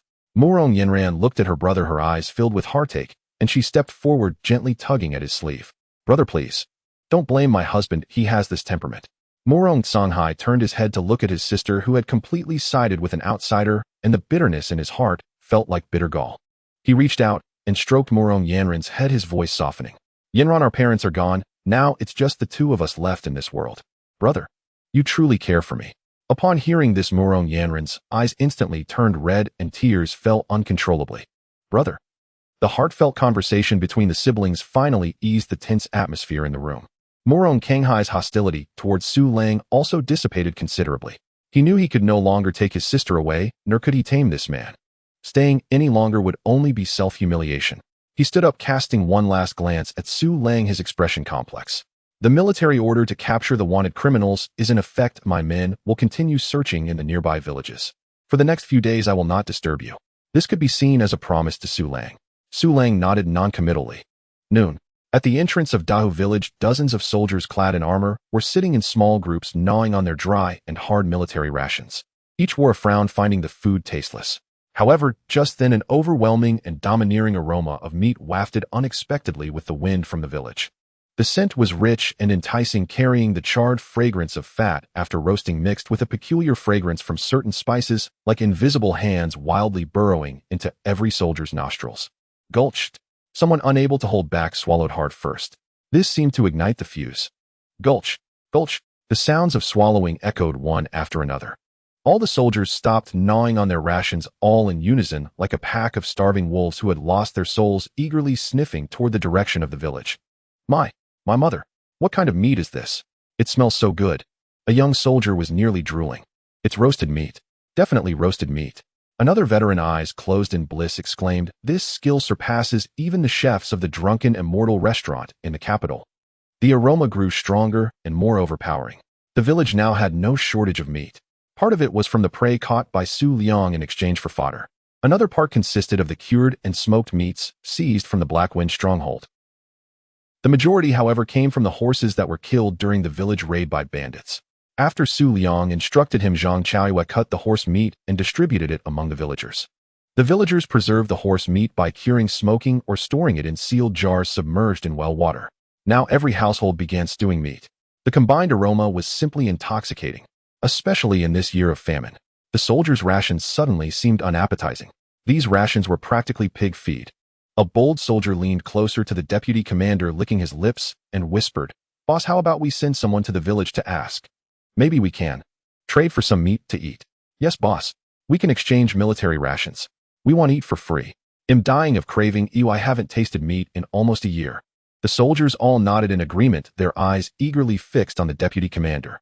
The deputy himself was also terribly tempted and hesitated whether to ask the general for permission. Just then a cold voice rang out behind them. Who dares to go? Murong Songhai had quietly appeared behind them, his handsome face covered in frost. Who dares to go? They'll break their legs right now. The furious shout rendered all the soldiers instantly silent, their heads bowed, too afraid to speak. Murong Kanghai's gaze passed over them, looking towards the village where smoke curled upwards and the scent of meat wafted abundantly. His heart was filled with mixed emotions. He knew that this was Su Liang's doing. This man was not only powerful in martial arts, but also possessed such skills to make the entire village enjoy sumptuous food. Inside the wooden house, the atmosphere had long since returned to warmth. As Murong Songhai left, Su Liang walked to the master bedroom and knocked on the wooden board covering the cellar. Jiayue, come out, Murong Songhai has left. The board was pushed open, revealing Jiang Ziya's tear-streaked face. Upon seeing Su Liang, she could no longer hold back and leaped into his arms, starting to cry again. Husband, it's all my fault. I've brought trouble to everyone. The young girl felt genuinely guilty, believing herself to be a calamity that brought misfortune wherever she went. Su Liang, both amused and helpless, held her, feeling her trembling body. He reached out and pinched her collagen-rich face, deliberately adopting a serious expression. All right, stop crying. If you really feel guilty, don't just talk about it. Su Liang's gaze swept across her, mischief glinting in his eyes as a smile crept onto his lips. Tonight, put in some extra effort and strive to give the Su family an heir soon to spread our branches. A pair of twins would be even better. Huh. Zhang Jiayue instantly forgot her tears, her pretty face turning as red as a ripe apple. She looked up, her big, watery eyes filled with embarrassment and disbelief. This scoundrel of a husband. Even now he was still thinking about such things. Husband. Hua Yurong and Murong Yanran also blushed, teasing him with a mix of shyness and amusement. The atmosphere in the room instantly shifted from tense to flirtatious and relaxed. Seeing the bashful expressions of the women, Su Liang felt a surge of joy in his heart. However, jokes aside, serious matters still needed to be addressed. His smile gradually faded, and he became serious. All right, everyone sit down or I have something important to discuss. Upon seeing his serious expression, the women immediately put away their playful thoughts, sitting upright and gazing at him with tension. Su Liang's gaze swept over each woman present. Hua Yurong's tenderness, Xia Zuruo's admiration, Murong Yanren's infatuation, Li Ziyu's dependence, Jiang Ziya's shyness, and the obedience of the twin sisters. These were all his women family he vowed to protect with his life. Today's events are merely the beginning. Su Liang's voice was low and serious. Murong Songhai is backed by Prince Jing, and now several princes are fighting for the dragon throne. They must be at each other's throats by now. At such a time, what do they lack the most? Soldiers. People. I can assert that it won't be long before the court, or rather those princes will begin large-scale conscription. When that time comes, Dahu village will be at the forefront. Murong Kanghai has witnessed Su Liang's strength, and during conscription, he will definitely come looking for Su Liang again. These words caused all the women's faces to instantly turn pale. Conscription. In this era, for ordinary commoners, those two words were almost synonymous with death. 9 out of 10 would not return. Just as Su Liang said, if it were to defend one's home and country, as men they had no choice but to do so. But now it was to assist those princes in fighting for the throne. The nature and significance were entirely different. Then, what should we do? Xia Zuruo's face turned pale with fear, tightly gripping Su Liang's arm. Wherever my husband goes, we will go. Hua Yurong was the first to voice her support, her eyes filled with determination. Yes, we will all follow our husband. Life is yours and death is your ghost. Murong Yanran and Li Xiuji also spoke up without a hint of hesitation. Even the twin sisters mustered their courage and said softly yet firmly, "We will follow our Lord for a lifetime." Seeing their faces filled with trust and resolve warmed Su Liang's heart. This was the attitude he wanted. Rest assured, I have long thought of a way out. Su Liang stood up and walked to the window, gazing towards the distant, unending black mountains. The sweet potatoes and wheat we planted before will be ready to harvest in a few days at most. A domineering smile curled at the corners of his mouth. Once we finish harvesting this batch of crops, I will take you all along with the entire Dahu village and move away. Move away. Where to move? Zhang Zhaoyue instinctively asked. Su Liang turned his head, his gaze intense as he slowly pronounced a place name. Heifeng Stronghold. What? Aside from Hua Yurong, who was already aware, the other women were all stunned. Heifeng Stronghold. That den of bandits. Husband, do you mean? Murong Yanran was the first to react, her beautiful phoenix eyes glimmering with shock and a hint of excitement. Su Liang grinned, revealing a set of pearly white teeth. In troubled times, to survive, one cannot be a lamb led to slaughter. Since the world doesn't provide us with a way to live, we will carve out our own path. We will seize the mountain and become kings. Boom. These 4 words exploded in the minds of all the women like thunder. Seizing the mountain and becoming kings. This was treason. It was a capital offense of exterminating families. Yet for some reason, when spoken from Su Liang's lips, it carried an impassioned fervor that felt completely justified. Indeed, the authorities could not be relied upon, and the court was untrustworthy. Rather than waiting to be conscripted and treated as cannon fodder, why not take control of their own fate? I agree. Murong Yanran was the first to step forward, her face flushed with excitement. A true man should act like this. She had the blood of a military general flowing in her veins. Compared to tilling the land in the village, the idea of seizing the mountain and contending against the world thrilled her. I also agree. Whatever my husband does, I support. Xia Zuruo raised her small hand, her eyes sparkling with excitement. The others also nodded in agreement. By this man's side, they seemed to have grown accustomed to such madness, and wanted to join Su Liang in that madness. Life belongs to Su Liang. Death is Su Liang's ghost. In the following days, the winds were calm and the waves were still. Murong Songhai and his soldiers searched through several nearby villages, but after finding nothing, they chose not to linger any longer. On the morning of his departure, he returned alone once more. This time he did not enter the house, but called out to Murong Yanran at the gate. The 2 siblings stood outside the courtyard, gazing at each other in silence. Brother, are you leaving? Eventually, it was Murong Yanran who broke the silence, her voice somewhat choked. Murong Songhai nodded. He reached out, wanting to pat his sister's head like he used to in their childhood, but his hand froze in midair. Looking at his sister, who now belonged entirely to another man, his heart was filled with mixed emotions. Yanran, take care of yourself. 1,000 words were reduced to this one pale and powerless sentence. Don't worry, my husband treats me very well. Murong Yanran bit her lip, her eyes turning red. Murong Songhai fell silent for a moment, then pulled out a heavy piece of gold from his bosom and placed it in her hand. Take this money. In the future, if you encounter any difficulties, send someone to the prefecture to reach me. Brother. Murong Yanran clutched the pouch of money as tears finally streamed down her face. She knew this might be the last time they would see each other. After she followed Su Lang to Hafing Mountain, one would be a general of the court and the other a bandit. When they met again, it would likely be on the battlefield. Murong Songhai watched his sister weep, his heart aching like a knife, yet he could only harden his heart and turn away. I am leaving. He did not look back, but walked briskly towards the village entrance. His silhouette appeared desolate and lonely. Murong Yanran stood still, watching her brother's figure vanish into the morning mist, tears falling like rain. Su Lang stood under the eaves, taking in the entire scene. Then he walked over to Murong Yanran, embracing this valiant, yet still fragile woman in his arms. Until the sound of the soldiers' hooves completely disappeared into the distance, Su Lang's gaze instantly sharpened like a knife. It is time to act. After comforting Murong Yanran, Su Lang strode out of the courtyard, heading directly towards the village chief's house. As he walked, he called out to the villagers he encountered, his voice deep and commanding.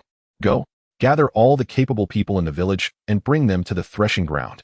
Tell them I have something of great importance to announce. Moments later, the threshing ground of Dahu village was filled with dozens of villagers. Everyone was whispering among themselves, speculating about what major event had occurred. Su Lang, with an expressionless face, stepped onto a stone platform used for drying grain. His gaze, sharp as lightning, swept over every perplexed and confused face below. Suddenly, the entire threshing ground fell silent. All eyes were focused on this man who appeared godlike.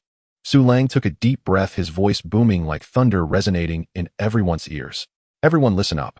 From today onward, gather all your belongings. Take all your food with you. In 3 days, I will lead you all away from here. Leaving here. These 4 words struck like a thunderclap in every villager's mind. The threshing ground instantly fell into a dead silence.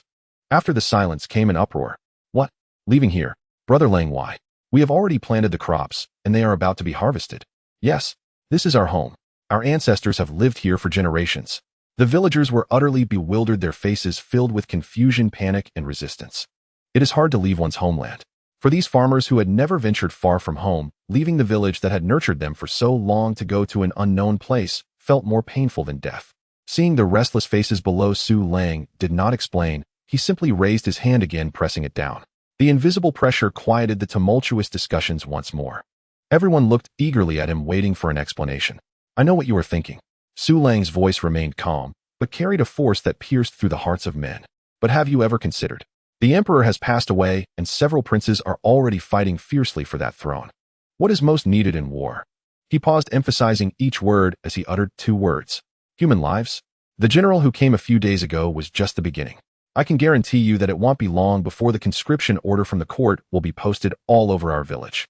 At that time, you, your sons, your husbands, any able-bodied men aged 13 to 60 will not escape. Boom. If the earlier shock was merely startling, now it was chilling terror. Conscription. These 2 words crashed like 2 cold mountains, pressing down on every villager's heart. They had not been without experience. A few years ago, when De Chien went to war against Bei Man, dozens of young men from the village were conscripted, but in the end, only one returned, and he had lost a leg. That bloody memory is the everlasting pain of Dahu village. Brother Lang. Is this really true? Villager Zhang Dafu asked, his voice trembling. I never lie. Su Lang's gaze sharpened. Now there are 2 paths before you. The first path is to stay here, wait for the government's conscription order, and then be taken away as cannon fodder, fighting for princes whose names you do not even know against their own brothers. If you are lucky, perhaps you can survive and even rise in rank, bringing glory to your ancestors. If you are unlucky, you will die without a corpse to collect. His voice was cold and cruel, tearing apart all false illusions. The second path. Su Lang grinned, revealing a set of white teeth. Follow me. Go to the mountains. To Hafing Mountain. We will take our own land and become kings. If the court does not give us a way to live, we will carve out our own path. If the government does not care about our lives, we will govern ourselves. They will label us as thieves, as bandits, as rebels. I do not care. I only ask you this. Su Lang's voice suddenly rose like rolling thunder. Do you want to be a dog that can be slaughtered at any time for those princes, or do you want to stand tall with me, Su Lang, and enjoy meat and wine freely? That speech resonated loudly. The entire threshing ground fell silent. All the villagers were completely captivated by Su Lang's audacious, yet irresistibly tempting words. To take the mountain and become king. This was rebellion. But Su Lang was right. In this world, being a compliant citizen also leads to death. Being a soldier also leads to death. Since they are all heading towards death, why not follow Brother Lang and live a life of splendor? Damn it. A furious curse shattered the silence. It was Zhang Chaoyue.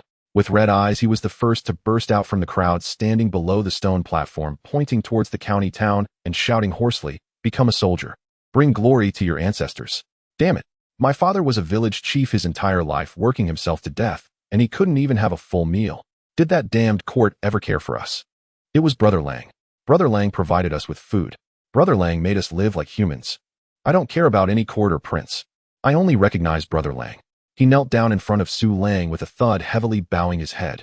"Brother Lang, from today onward my life as Zhang Chaoyue belongs to you. Wherever you want me to go, I will never go the other way. I will follow you. To take the mountain and become king, we will follow Brother Lang."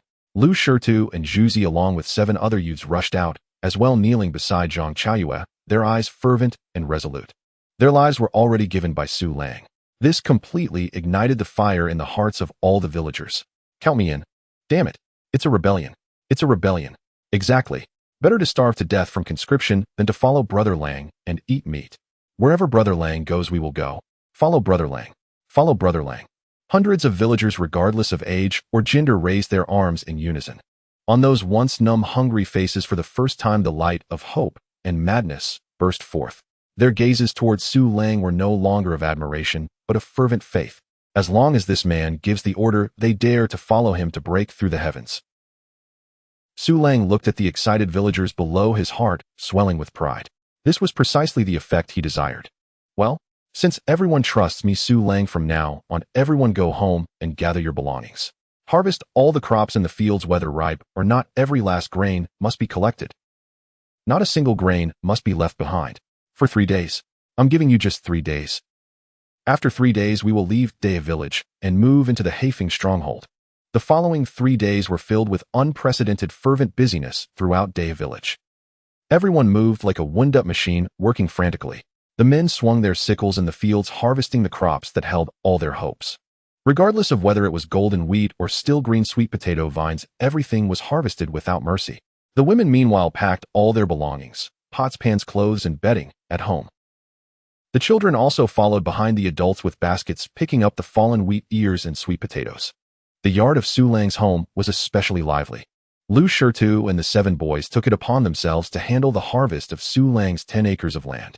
Hua Yurong and Li Xiuji were not idle either, bringing along the twin sisters to categorize and pack everything in their home.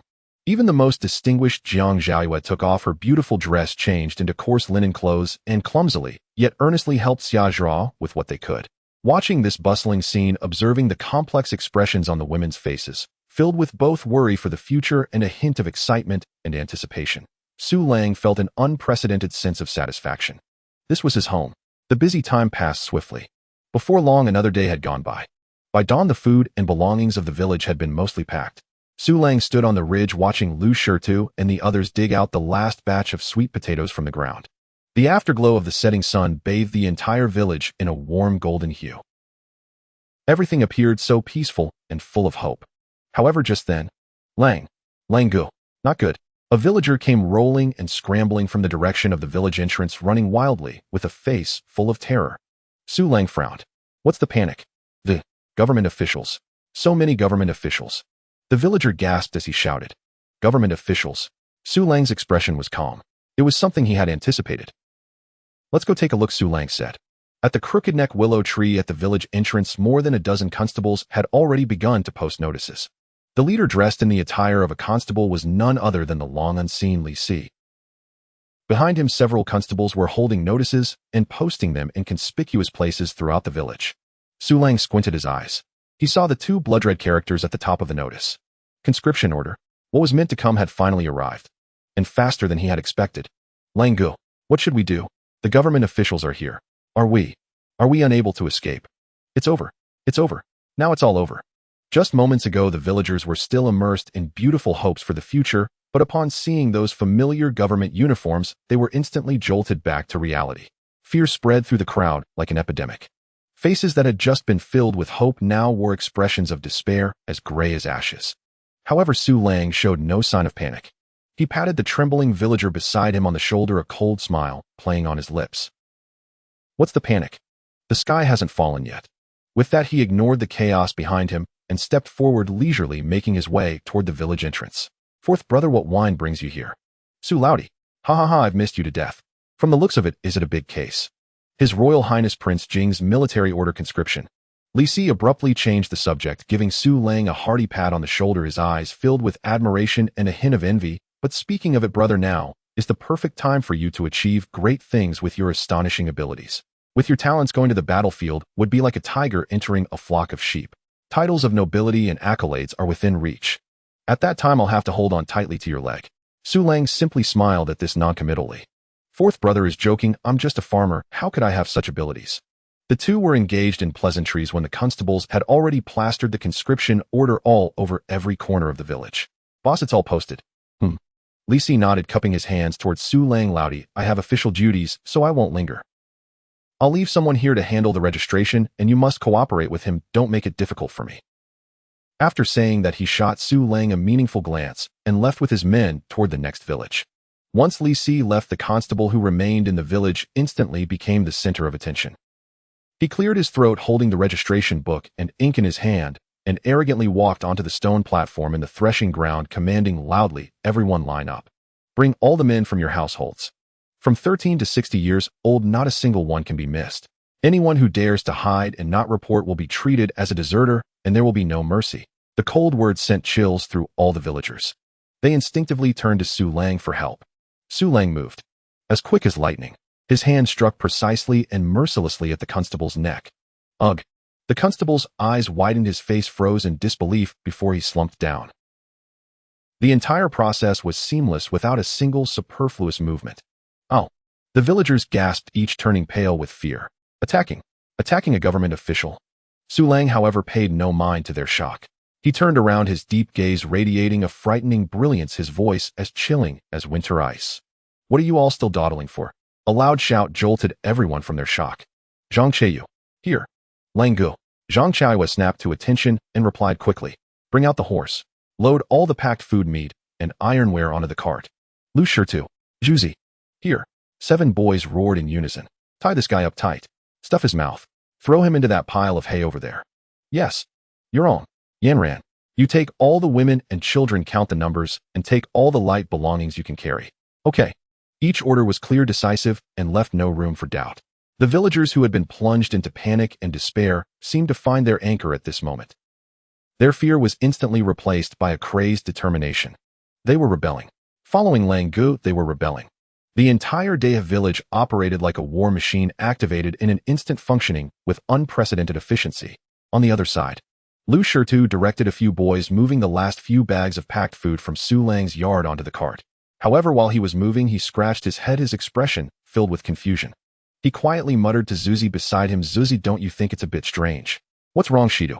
The grains harvested from Lang Ji's 10 acres of land I saw with my own eyes piled up like a small mountain. But look now, in this yard, including what we just loaded onto the cart, there's barely even one cart. That mountain of grain just vanished into thin air. Not just him. Hua Yorong and Murong Yanran stood behind Su Lang, looking at the not-so-exaggerated cart, their beautiful eyes equally filled with confusion and worry. They knew how much grain Su Lang had stored, enough for the entire family to eat for a year. But now there was only this little bit. Could it be that in the urgency of the situation, they weren't able to transport it all? Everyone's hearts were filled with questions, but given the urgency of the situation, they couldn't afford to search for where the grain had gone. Su Lang took in everyone's expressions. He did not explain. He merely cast a casual glance at the cart filled with all the belongings, and the corners of his mouth lifted into an unnoticed playful curve. Could you imagine my warehouse? He had already stored the vast majority of the grain into his system space. Let's go. Su Lang's gaze swept over the crowd, looking toward the distant black mountains that loomed like slumbering beasts. Set off. Su Lang said no more, pointing his spear forward. With a single command, the vast troop, like a yellow dragon, left the village where they had lived for generations, slowly making their way toward the unknown Black Mountains. The journey was long and bumpy, lasting several hours. Due to the presence of the elderly and children, they took breaks several times. Shitujuzai, you two stand guard and keep watch around. Even during the breaks, Su Lang did not let down his guard. Understood. The 7 young men dispersed with their weapons. Before night fell, the troop finally arrived before the towering gates of the Black Wind stronghold. Everyone was utterly shocked by the fortress, which was built in such a defensible manner. This was no bandit lair, it was simply a military stronghold that was easy to defend and hard to attack. with its tall stone walls, sturdy arrow towers, and the only treacherous path leading to the stronghold. Even someone unfamiliar with military tactics could tell this was a prime location. My heavens, are we going to live here from now on? This place, even if the officials come, they won't be able to reach us. The villagers erupted in waves of astonishment, their previous anxiety and unease instantly replaced by an unprecedented sense of security. Seeing the excited faces of his fellow villagers, Su Lang was filled with grand aspirations. Before he could make arrangements, the village chief's son Zhang Cheiyue had already squeezed out of the crowd with an old ledger. Dear villagers, please listen to me. He stood on a high stone shouting at the top of his lungs. Brother Lang has already given instructions. I have registered all the houses in the stronghold. Families with many members, including the elderly and children, will be prioritized for the largest stone houses, allocated by household. The rest, the young and strong, will first stay in wooden houses and tents. There will definitely be enough space. Later we will work together to build even better houses. Of course, those staying in tents can receive a pound of meat to eat in the next 2 days. His voice was loud and clear, arranging accommodations for every household in an orderly manner. This kid is quite talented. Su Lang nodded in satisfaction, saving him a lot of trouble. Naturally, the largest stone house was reserved for Su Lang. That had once been the residence of the leader of the Black Wind stronghold, not only the largest in size, but also in the best location, and the furnishings inside were all ready. Under Zhang Chaoyu's organized direction, the villagers quickly found their new homes. As night fell, the entire Black Wind stronghold lit up with warm bonfires. The smoke from cooking curled up, and the aroma of food mixed together, dispelling the chill of the mountains. The children chased and played in the broad square of the stronghold, while the adults gathered together excitedly, discussing their future lives. Su Lang stood on the balcony of his new home on the second floor, overlooking this land that belonged to him, watching the faces that had reignited hope, feeling a surge of mixed emotions. From this day forth, he was no longer alone. The lives of over 300 people were now tied to his. Pressure is also a source of motivation. In the room, the candlelight flickered. The women had already prepared hot water ready to assist Su Lang in bathing and changing. After a long day, they bore a hint of fatigue on their faces, yet in their beautiful eyes a glow of peace and satisfaction sparkled. Su Lang changed into a clean set of everyday clothes, gazing at the 5 stunning beauties before him, each with their own charm, of fire igniting in his heart. He pulled the closest Xiaozhuo into his embrace, his large hand mischievously wandering over her body. Husband. Xiaozhuo instantly went limp, her pretty face turning as red as if it could bleed. Su Lang's gaze, like a tiger surveying his territory, slowly swept over Hua, Yurong Murong Yinran, and Li Xiuji, finally landing on the proud princess who was pretending to tidy the bedding, too shy to look at him. These past few days have been filled with battles and relocations. You all have worked hard and been frightened. His voice carried a hint of hoarse magnetism. Tonight, I shall reward you all well. A wicked smile curled at the corner of his mouth, and with his other hand, he directly pulled Zhang Xiaoyue over, pressing her tightly against him. Especially you, Xiaoyue. Su Lang's lips were almost brushing against her blushing face, which was filled with embarrassment and anger. Having come to my Su family for so long, we haven't had a deep discussion about life through the night. Tonight we must have a good chat. You rogue. Scoundrel. Let go of me. Zhang Xiaoyue was both shy and angry, struggling symbolically for a moment, only to find herself already soft and unable to muster any strength. Hua Yurong and Murong Yanran also had their pretty faces flushed, their beautiful eyes filled with spring, lowering their heads, not daring to speak, but their slightly trembling eyelashes betrayed their inner anticipation. The night was still long. In another slightly smaller stone house connected to the main house, the twin sisters lay on a bed. In the dead of night, there was not a sound from next door. The younger sister Li Qingyao tossed and turned, unable to sleep, and poked her sister beside her. Sister, this stone wall is too thick. I can't hear anything. She complained softly, her tone carrying an inexplicable sense of loss. The wooden house was better back then. The elder sister Li Qinghuan instantly flushed, both shy and angry, pinching her younger sister on the waist. You mischievous little brat, what nonsense are you talking about? Go to sleep. Li Qingyao stuck out her tongue and obediently closed her eyes. A night of refreshment. The next morning, Su Lang felt invigorated, filled with boundless energy. With a 16-fold physique, he was invincible. One man had left 5 women in disarray. Looking at the several women beside him, each one radiated with health, their skin so tender it seemed one could squeeze water from it, their eyes and brows carrying a lazy and alluring charm. The twin sisters had already prepared a sumptuous breakfast. The family gathered around the table, the atmosphere warm and enchanting.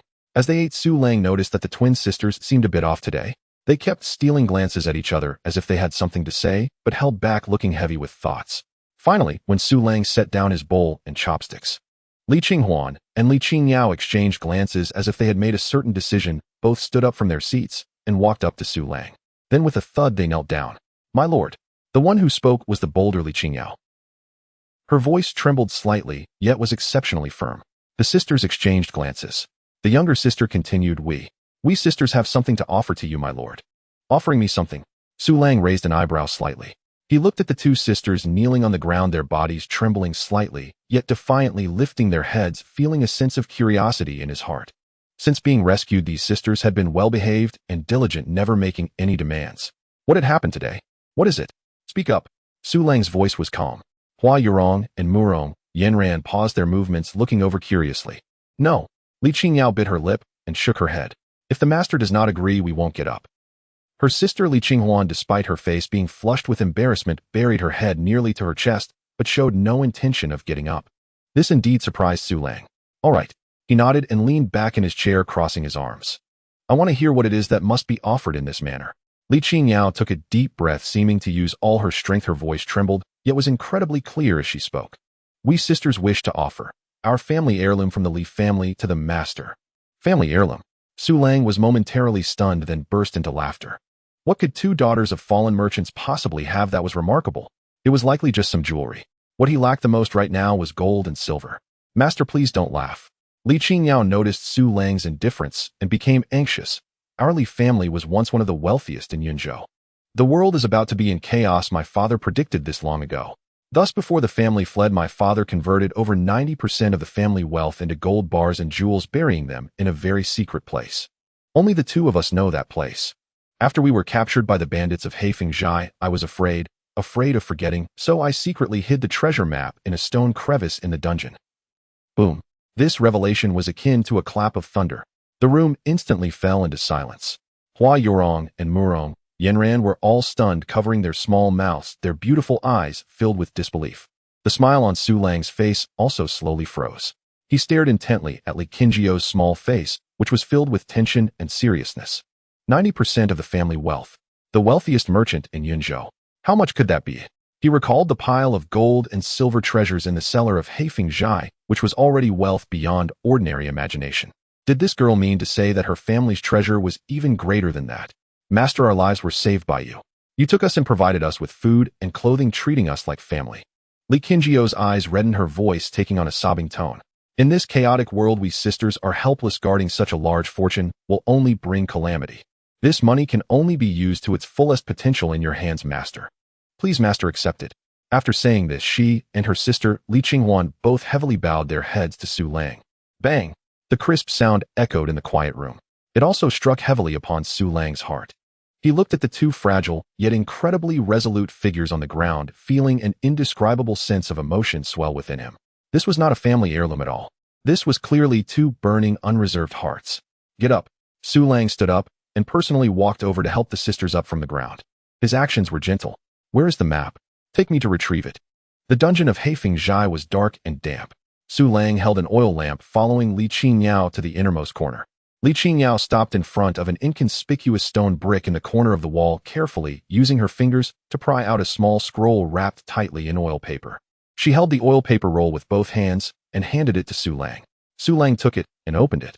Inside was a piece of high-quality sheepskin on which a seemingly complex map was drawn with special ink marked with many symbols he couldn't understand. Is this place far from here? Su Lang asked.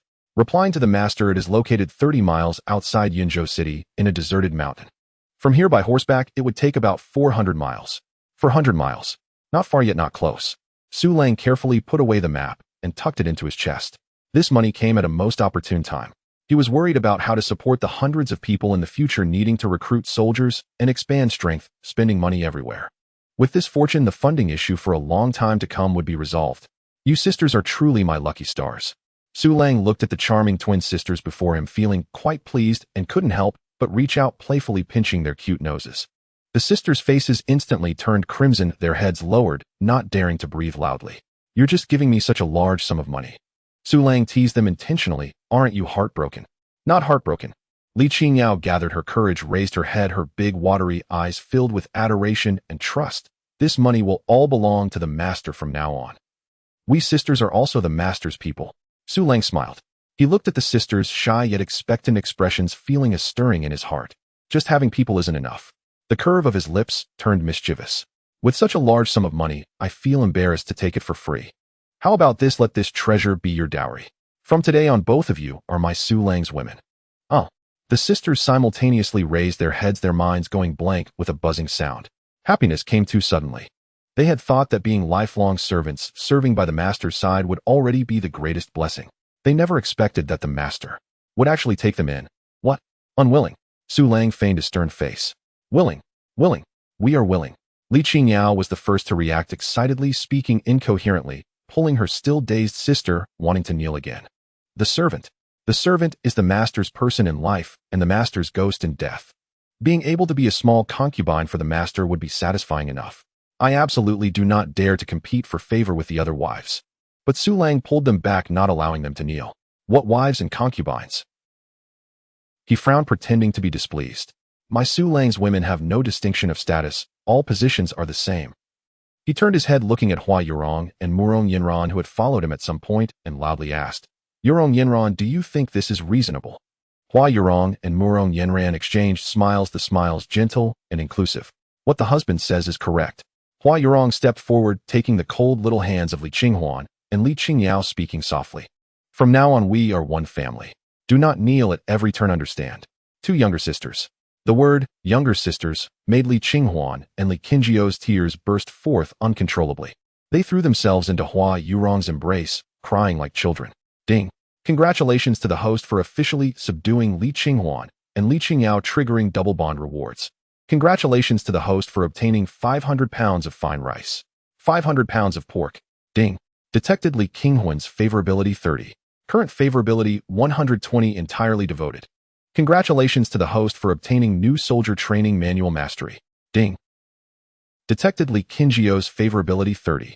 Current favorability 120, entirely devoted. Congratulations to the host for obtaining the art of war mastery. A series of system prompt sounds echoed wildly in Su Lang's mind. Damn. Su Lang's heart surged with tumultuous waves. New soldier training manual. The art of war. And they're all mastery level. This system really doesn't intend to let him be a stable mountain king. It was forcing him to charge toward that dragon throne. Take the two newly acquired charming wives and the priceless treasure map back to the main house. Su Lang's mood could not settle for a long time. He sat in a chair, his consciousness immersed in his mind. The two skill books he had just obtained transformed into two massive torrents of information madly surging into his awareness. New recruit training manual mastery, from the selection of recruits' physical training and discipline in formation to the techniques of using various basic weapons and even the tactics of squad cooperation. Everything was deeply imprinted in his mind like a brand. Now, even with his eyes closed, he could train a group of unarmed farmers into a disciplined elite force within 3 months. And that book, The Art of War Mastery, was even more terrifying. Planning combat strategies, troop formations, and military momentum. The 13 essential principles of warfare played out in his mind like countless classic battle simulations. It felt as if he had personally experienced grand wars, transforming from an observer into a master tactician, a commander of unparalleled prowess. If the previous Su Lang was merely a brash man with overwhelming strength, now he possessed the true capital to become a regional overlord and hunt for power across the world. Husband. Husband. Hua Yurong's gentle call pulled Su Lang back from his profound realization to reality. He opened his eyes to see a series of concerned, beautiful faces. The twin sisters, just brought into the room, stood shyly to the side, their tear-streaked faces still wet, yet their eyes could not hide their joy and happiness. I'm fine. Su Lang smiled his smile, now carrying a confidence and dominance never seen before. From today on, our family has 2 new members. He scanned the women. In the future, Qinghuan and Qinjiao will be your younger sisters. No one is allowed to bully them, understood? Understood, husband. Xia Zhuo responded sweetly. We will cherish them. Murong Yinran and Li Xiuji also nodded with smiles. In this household, Hua Yurong was undoubtedly the matriarch, gentle and virtuous, managing everything in an orderly manner, earning the respect of everyone. With 2 more rightful younger sisters now, they were undoubtedly delighted. Looking at the room filled with beauties of all shapes and colors, all of whom were devoted to him. Su Lang's heart swelled with ambition. With such a wise wife and beautiful concubines, what more could he desire? All right, everyone, stop standing around. Su Lang rose, gesturing broadly. Today is our first day in the new home, and it's a double celebration, so we must celebrate well. Go get our best cured meat. The previous conditions at home were poor, But now it's different. We must celebrate. Euron, go check how much wine is left in the Black Wind Village's storeroom. Gather everyone. Today we won't return until we're drunk. Yes, my lord. Yes, husband. The women chirped, and the stone house was instantly filled with laughter and joy. Night fell again. In the square of Black Wind Village, a bonfire blazed brighter than yesterday. Su Lang generously took the wild boar meat he had captured along with his hidden cured meat and distributed it to all the villagers. With 7 wives now, increasing his favorability was effortless. Thus Su Lang felt no pain in spending food. Over 300 villagers surrounded the bonfire, devouring meat and drinking soup with happiness and satisfaction radiating on everyone's faces. This was the most sumptuous and reassuring meal they had ever had in their lives. Su Lang had his reasons for doing this. Only stability and happiness would make everyone dependent on Black Wind Village and follow him unwaveringly. It would also quell their longing for home. After several rounds of drinks and dishes had been served, Zhang Chaiyue, holding a bowl filled with horse meat soup, blushed as he approached Su Lang. Lang gooked. He knelt with a thud, raising the bowl high above his head. I Zhang Chaiyue, am clumsy with words. I represent all 300 villagers of Daya Village. No, Black Wind Village, to toast you with this bowl. From now on our lives are yours.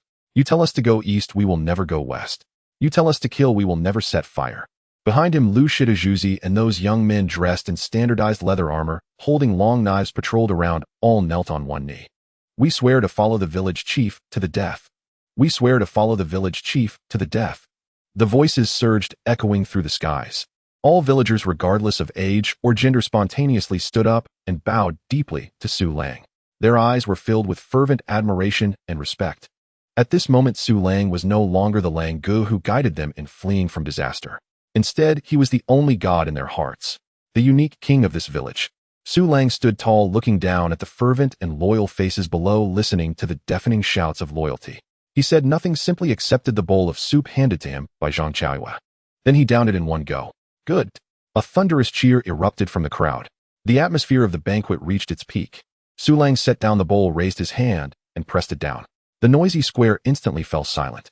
Everyone's gaze focused on him, waiting for their new king to give the first command.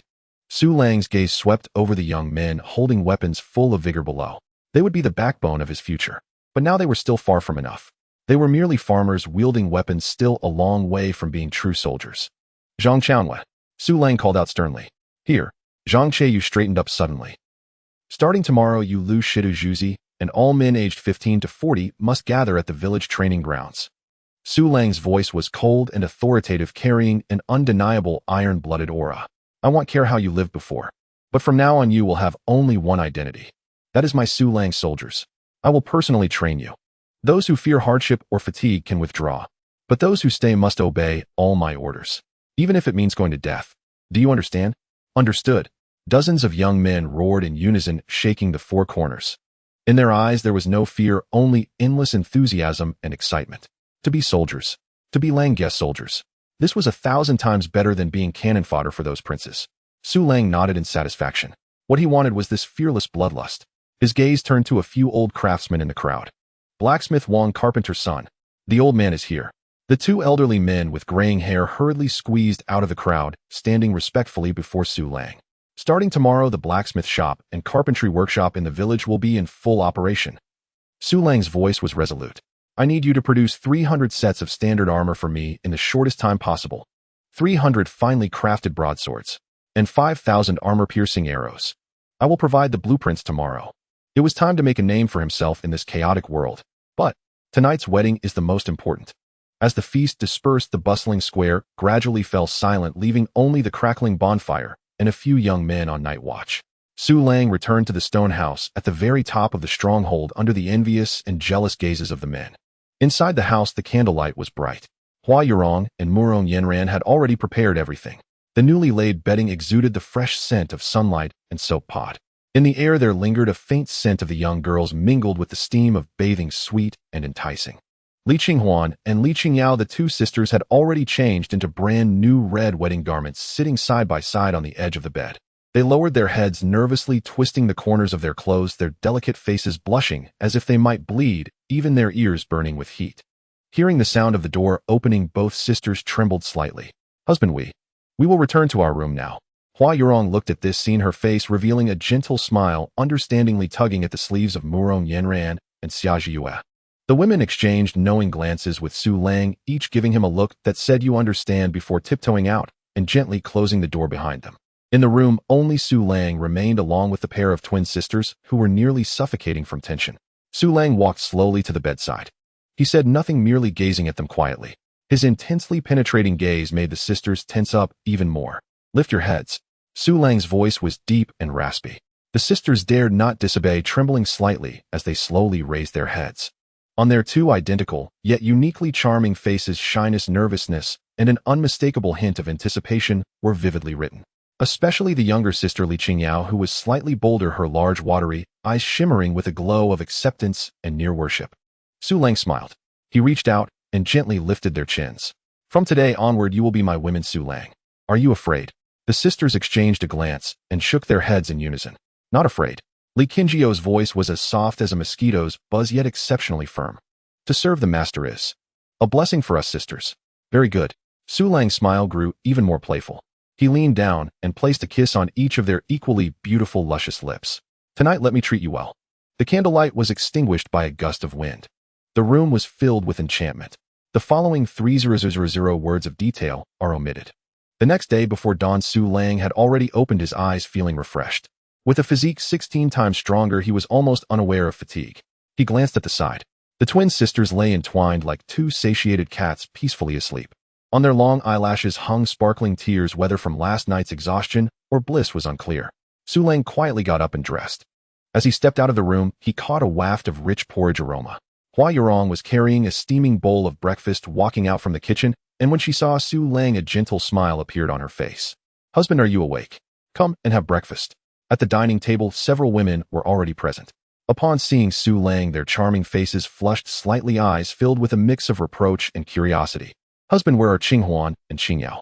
Xiaojiu couldn't help but ask softly. They are exhausted. Oh, let them sleep a little longer.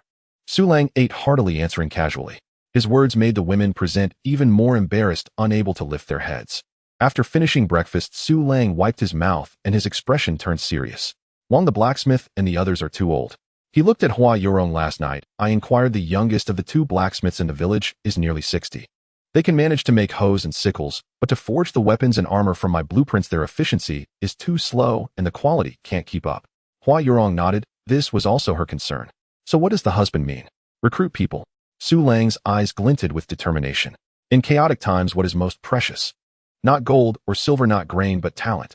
Especially skilled artisans. He stood up, walked to the door, and waved to Zhang Qiaoyue and Lu Shidu, who were patrolling outside. You two come here. Brother Lang. The two hurriedly ran over. I have a task for you. Take a few people along with enough food and dried meat and go to Omping County. Omping County. Zhang Qiaoyue was taken aback. That's right. Su Lang nodded. Go to the county town and fetch all the blacksmiths, carpenters, leatherworkers. Any artisans you can find and bring them to the stronghold. Tell them that coming to my Heifeng stronghold not only provides meals and lodging, but every meal will include meat, and there will be wages every month.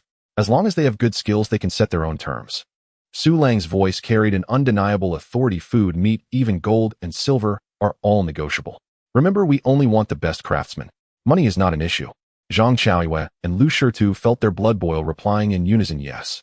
Brother Lang, we will ensure the task is completed. After sending the two away, Su Lang arrived at the training ground of the stronghold. Dozens of young men were already waiting according to his requirements. Looking at this group, although they were spirited, they stood awkwardly, their formation disorganized. Su Lang's brow slightly furrowed. A ragtag bunch. However, it didn't matter. With his new soldier training manual proficient, he was confident he could turn even the worst soldiers into wolf cubs within 3 months. Everyone listen up. Su Lang's voice boomed like thunder, ringing in everyone's ears. From now on, forget your identities as farmers. Here you will have only one name, and that is soldier. My words are military orders. Anyone who dares to disobey will face military law. The following afternoon, the entire training ground echoed with Su Lang's cold reprimands and the painful cries of the new soldiers. By evening, the first day's training concluded. Su Lang looked at the group of new soldiers who lay on the ground exhausted like dead dogs, nodding in satisfaction. Returning to the stone house, several women had already prepared dinner. Seeing them in their thin clothing, Su Lang felt a twinge in his heart. Winter is fast approaching. It was time to prepare some decent winter clothes for his women. Wild boar and bear skins were too coarse, unsuitable for intimate garments. He needed to get something better. Perhaps fox fur, or something even finer. Also, the warehouse was stocked with cured meat. Su Lang wanted to hunt some game to treat the ladies to a taste of something fresh. After all, since the ladies were so understanding, he should treat them well in return. You all eat first, I will step out for a moment. Su Lang picked up the silver dragon spear and longbow hanging on the wall and turned to walk out of the mountain. Husband, it's almost dark. Where are you going? Hua Yurong asked with concern. I'm going to get you all some winter clothes. Su Lang's voice came from afar, filled with a hint of laughter. With a man and a spear, his figure quickly disappeared into the twilight of the deep mountains. This time his target was very clear. He headed straight for the deep mountains. With his god-tier hunting skills and physique far beyond the ordinary, Su Lang moved through the complex forest as if walking on flat ground. The sky had completely darkened. In the forest, occasional howls of unknown wild beasts echoed, creating an eerie and terrifying atmosphere. Yet Su Lang felt no fear. His ears, like radar, captured every sound around him. Suddenly, he stopped in his tracks. Not far ahead from the bushes came a faint sound of bones being crushed. A rich smell of blood wafted through the wind. Su Lang's eyes narrowed instantly. He quietly parted the branches before him. Under the moonlight, a gigantic tiger, exaggerated in size, was crouched over the carcass of a disemboweled deer, feasting heartily. Its vibrant fur glistened under the moonlight, giving off a glossy sheen. Its muscular build radiated explosive power. It was the same mountain lord that had once forced him and Zhang Xiaowei up a tree, too terrified to come down. What a narrow road for old enemies. Last time with Xiaowei around, I couldn't take anything from the space and was forced to climb a tree by you. This time allow me to show you what Su Lang fighting a tiger truly means. Su Lang's lips slowly curled into a cold, excited smile. He gradually took the longbow off his back and casually tossed it to the ground. For dealing with a creature of this caliber, the bow and arrow were no longer useful. He turned his hand and grasped the cold silver dragon spear. An unprecedented fighting spirit burned wildly in his chest. The tiger seemed to sense something, suddenly raising its head, its beastly eyes like bronze bells fixed intently on Su Lang. It let out a low roar that shook the mountains, blood dripping from its fangs falling onto the ground. Su Lang grinned. It's the same mountain lord from before. Come. He shook his spear, pointing the tip directly at the tiger. His voice was not loud, but carried a dominating aura. Today I'll use your skin to make a new outfit for my wives. Roar. The deafening roar of the tiger stirred up a gust of bloody wind, sending leaves swirling through the forest. The brightly colored tiger exerted its powerful limbs, its massive body transforming into a streak of yellow and black lightning, opening its gaping mouth wide, pouncing fiercely towards Su Lang. The overwhelming pressure from its charge would terrify any ordinary hunter to the core. However, Su Lang's face showed not a hint of disturbance. Too slow. In his current 16 times enhanced dynamic vision, the mountain lord's movements appeared as if they had been slowed down countless times. At the moment the tiger's white fangs were about to touch his throat, Su Lang moved. He didn't even retreat, he merely tilted his body slightly. Whoosh! The huge body of the tiger brushed past him, almost grazing his clothing. The gust of wind it created sent his long hair flying backward. Now's the moment. Su Lang's gaze sharpened, his wrist flicking violently. The silver dragon spear in his hand, like a venomous dragon lying in wait, was drawn instantly. Chaotic destruction spear technique. There were no extravagant moves, only the simplest, most direct, and deadliest thrust. The cold spear tip, with unmatched penetrating power, pierced effortlessly through the soft abdomen of the tiger. The spear tip emerged from its body, deeply embedded into the ground behind it. Whoa! A wretched howl distorted in pain echoed throughout the entire forest. The massive body of the tiger crashed heavily to the ground, thrashing wildly in agony. Warm blood gushed forth like a spring, instantly staining the earth beneath it. Its beastly eyes, like bronze bells, fixed intently on Su Lang, filled with pain, unwillingness, and a trace of incomprehensible fear. It could not understand. Why did this seemingly unimposing human possess such terrifying power and speed? Su Lang did not give it a chance to ponder further. He flexed his arm muscles and suddenly twisted. Crack! A crisp sound as the spear directly shattered the tiger's organs. The once formidable mountain lord's body jerked violently, its massive head crashing to the ground, the light in its eyes quickly dimming. It fell completely silent. From the moment the tiger pounced to Su Lang's decisive strike, the entire process took merely a few breaths. Su Lang slowly pulled out the spear, blood dripping from the spear tip, falling drop by drop to the ground. He looked at the massive beast on the ground, feeling a wave of satisfaction in his heart. Last time I was chased up a tree by this beast, today I finally reclaimed my dignity. He stepped forward to carefully examine the tiger's skin. It was intact. Only a small, inconspicuous hole on the abdomen, which could be patched up completely undetectable. This tiger skin could certainly be made into several top-quality winter garments for my wives. His gaze fell upon the half-eaten deer carcass. The eaten parts were primarily the hindquarters. The front half of the deer meat still weighed over 100 gene, perfectly intact. Especially the pair of newly grown antlers still covered in velvet and that valuable deer tail both remained. They'll have Yurong process this later and brew a few jars of medicinal wine. With my 16 times enhanced physique and 7 beautiful wives, I need to replenish my strength. Su Lang nodded in satisfaction. He looked around, confirming that in this deep forest he was the only living soul. Having performed for so long, it was time to take a break. He focused his mind. The heavy tiger carcass weighing several hundred gene and the half-deer instantly disappeared, absorbed entirely into his system space. After finishing all this, Su Lang did not linger. With his god-tier hunting skills fully activated, the entire deep mountain transformed in his eyes into a massive treasure map filled with resource points. Wherever there were rabbit burrows, where there were flocks of mountain chickens, where there were fox dens, everything was clearly presented in his mind. Next came a one-sided frenzied slaughter. Su Lang's figure turned into a ghostly shadow within the forest. He would sometimes draw his bow and shoot, hitting sleeping birds on the treetops without fail. At other times, he would set up simple traps, capturing one nest of wild rabbits after another. When encountering alert foxes, he couldn't even be bothered to use arrows. He activated his lightness skill and arrived first, stepping on the fox's tail. In less than 3 hours, the prey in Su Lang's system space had already piled up like a mountain. Mountain chickens, wild rabbits, roe deer, foxes. All kinds of game, dazzling to behold. Upon rough calculation, it must be around 2,000 to 3,000 gene. That's enough. Any more would be a bit excessive. Su Lang stopped, contentedly orienting himself toward the Black Wind stronghold. As he approached the foot of the mountain stronghold, he found a concealed spot and stopped. The performance is about to begin. He took out a complete fierce tiger from the system space, along with over 100 mountain chickens, wild rabbits, and several plump roe deer. He used tough vines to bind these prey in batches, creating several huge bundles. Then he deliberately rolled on the ground a few times, making his clothes appear dirty and disheveled, and smeared some mud on his face. Finally, he took a deep breath and began to drag the several hundred pounds of prey step by step, laboriously moving towards the direction of the mountain stronghold. Huff, huff. As he walked, he breathed heavily, forcing a look of utter exhaustion on his face. When he reached the warning range of the stronghold, Su Lang used all his strength to shout towards the stronghold, Zhuzi. Xiao Bao, hurry, come out and help me. The voice was filled with exhaustion, yet carried an unmistakable sense of pride. At the highest arrow tower of Hefeng's stronghold, Xiao Bao was vigilantly watching the movements below.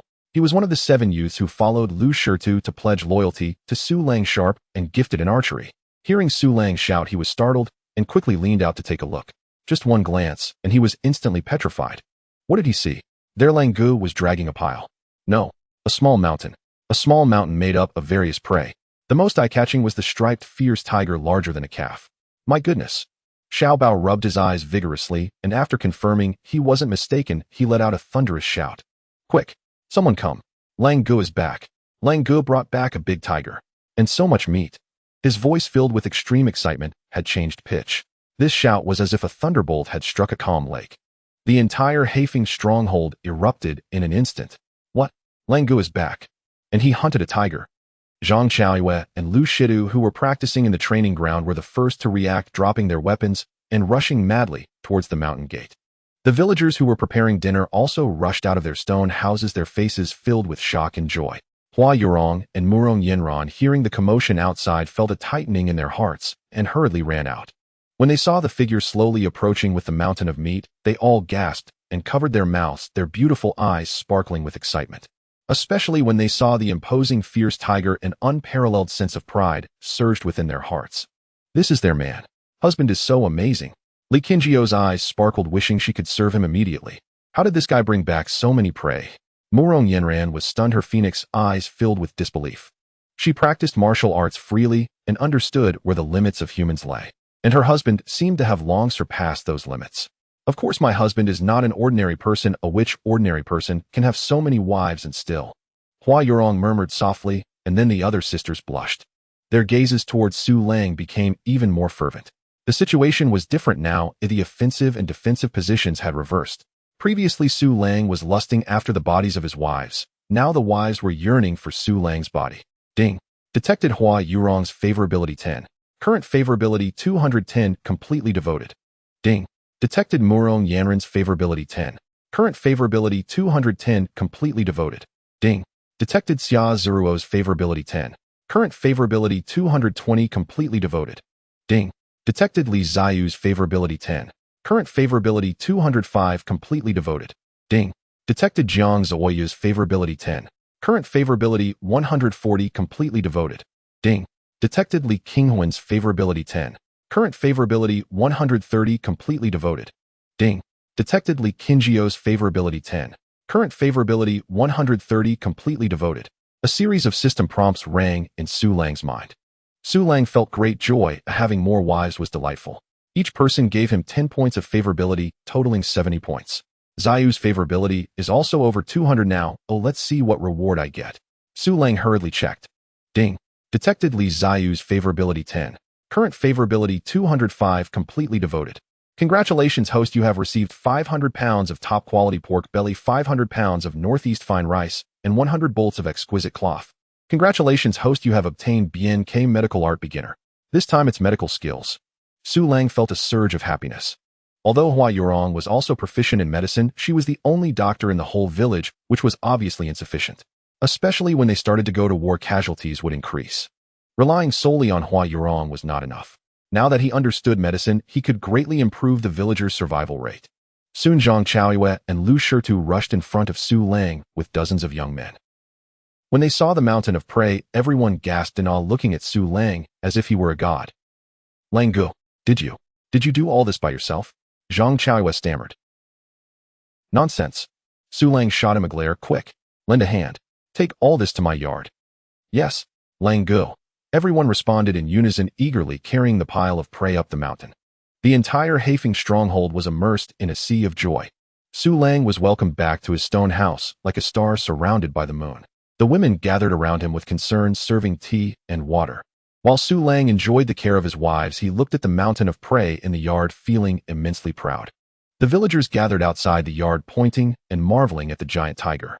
Shitu, go look at this tiger, it's truly majestic. Zuzi's eyes sparkled. Lu Shitu nodded. He was more attentive than others, stepping forward to stroke the shiny tiger's skin, feeling the aura of the king of beasts. Lu Shita's hand gently brushed over the striped tiger's skin. His fingertips felt a rough, yet smooth texture. He could sense the solid muscles beneath the fur that once held explosive power. The more he looked, the more shocked he became. The might of this mountain lord, even in death, was awe-inspiring. And there Lang Gu had actually hunted such a colossal creature from the deep mountains all by himself and dragged it back. What terrifying strength this was. All right, everyone stop crowding around. Su Lang enjoyed the hot towel brought by his wives, wiped his face, and casually tossed the towel into the basin, making a crisp sound.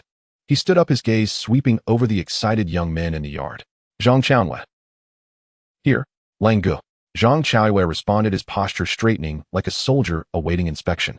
These wild rabbits, mountain chickens, and those roe deer take some people to process them. Tonight, let's treat the brothers to a feast. There will be plenty of meat. Our soldiers cannot train on an empty stomach. Yes, Lang Gu. Zhang Chaoyue replied excitedly. Meat to eat. Following Lang Gu means this kind of good fortune. By the way, Su Lang added, for this tiger, make sure to skin it completely and carefully don't damage it. The tiger meat should be divided so everyone can have a taste. As for this set of tiger bones, he paused, a mysterious smile appearing on his lips. Keep it for me, it will be of great use. Su Lang looked at Zhang Chaoyue, his voice calm, yet carrying an undeniable command. Tiger bone. This thing is a great tonic. Now that he has 7 beautiful wives, each eager for nourishment, how can he not properly care for his health to ensure fairness? Though his physique has been enhanced, he should cherish it right. He planned to use the ancient methods recorded in the BNK medical art to try making some health-boosting medicinal dishes and wines himself. Yes, Lang Gu. Zhang Chaoyue quickly responded, and then recalling something leaned closer and lowered his voice. By the way, Lang Gu, I have news regarding the recruitment. Oh, do tell. Su Lang raised an eyebrow. According to your instructions, I went to Anping County with Shitu. Zhang Chaoyue's face showed a hint of both fear and relief. We recruited a total of 4 blacksmith masters, and they brought along 6 apprentices, making it exactly 10 people. Finding carpenter masters is easier. We have a total of 22 people, including the master and apprentices. However, the county town is very chaotic right now. Zhang Chaoyue's expression became somewhat grim. Lang Gu, fortunately we left early. The outside world is truly in chaos. What do you mean? During our half-day in the county town, we witnessed several groups of soldiers under different princes' banners robbing people in the city. Anyone who looked robust was directly bound and taken away. Some families tried to hide their sons only to have them killed on the spot by those soldiers. They even set fire to houses. Zhang Chaoyu's voice trembled. They not only robbed people, but also grain. The dried meat we brought was almost taken by a patrol of soldiers. Had we not run fast, who knows? All of this was within Su Lang's expectations. As the princes vie for supremacy, lives are lost, and wealth is burned. When order collapses, what difference is there between official soldiers and bandits? In fact, they are even more terrifying than bandits. Because they wear the skin of officials, their acts of murder and arson become justified. This is human nature. Su Lang's lips curled into a cold, cruel smile. In this chaotic world, people like him find the best stage. Since it has already descended into chaos, it is imperative to seize the time and forge one's own power. Night. Upon returning to the stone house, a rich aroma of liquor mixed with medicinal herbs greeted him. Hua Yurong carefully placed the processed tiger bone and deer whip into a large ceramic jar, then poured in clear, strong liquor. Husband, I have already prepared this tiger bone liquor according to ancient methods. Seeing Su Lang return, she smiled gently, a charming blush appearing on her cheeks. But this liquor is extremely potent. It must be consumed carefully and not too much. Her hesitant demeanor warmed Su Lang's heart. Truly, his Yurong wife understands him well. Sir, you must be tired from training the soldiers and hunting today. Li Qinghuan and her sister Li Qingyao approached with a basin of hot water. Without waiting for a word, they squatted down to wash Su Lang's feet. Their identical, beautiful faces were filled with concern and admiration. Su Lang did not refuse, graciously enjoying the sister's service, while on the other side Xiaohua and Li Xiuji diligently massaged his back and legs. Murong Yanran and Zhang Zhaoyue, although not participating, kept their beautiful eyes fixed on him, filled with curiosity and scrutiny. Surrounded by a group of stunningly beautiful women caring for him. This life he wouldn't trade for an emperor's. Night.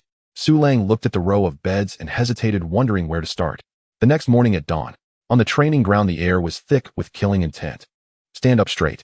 Haven't you eaten? Formation. Formation. Even pigs stand better than you.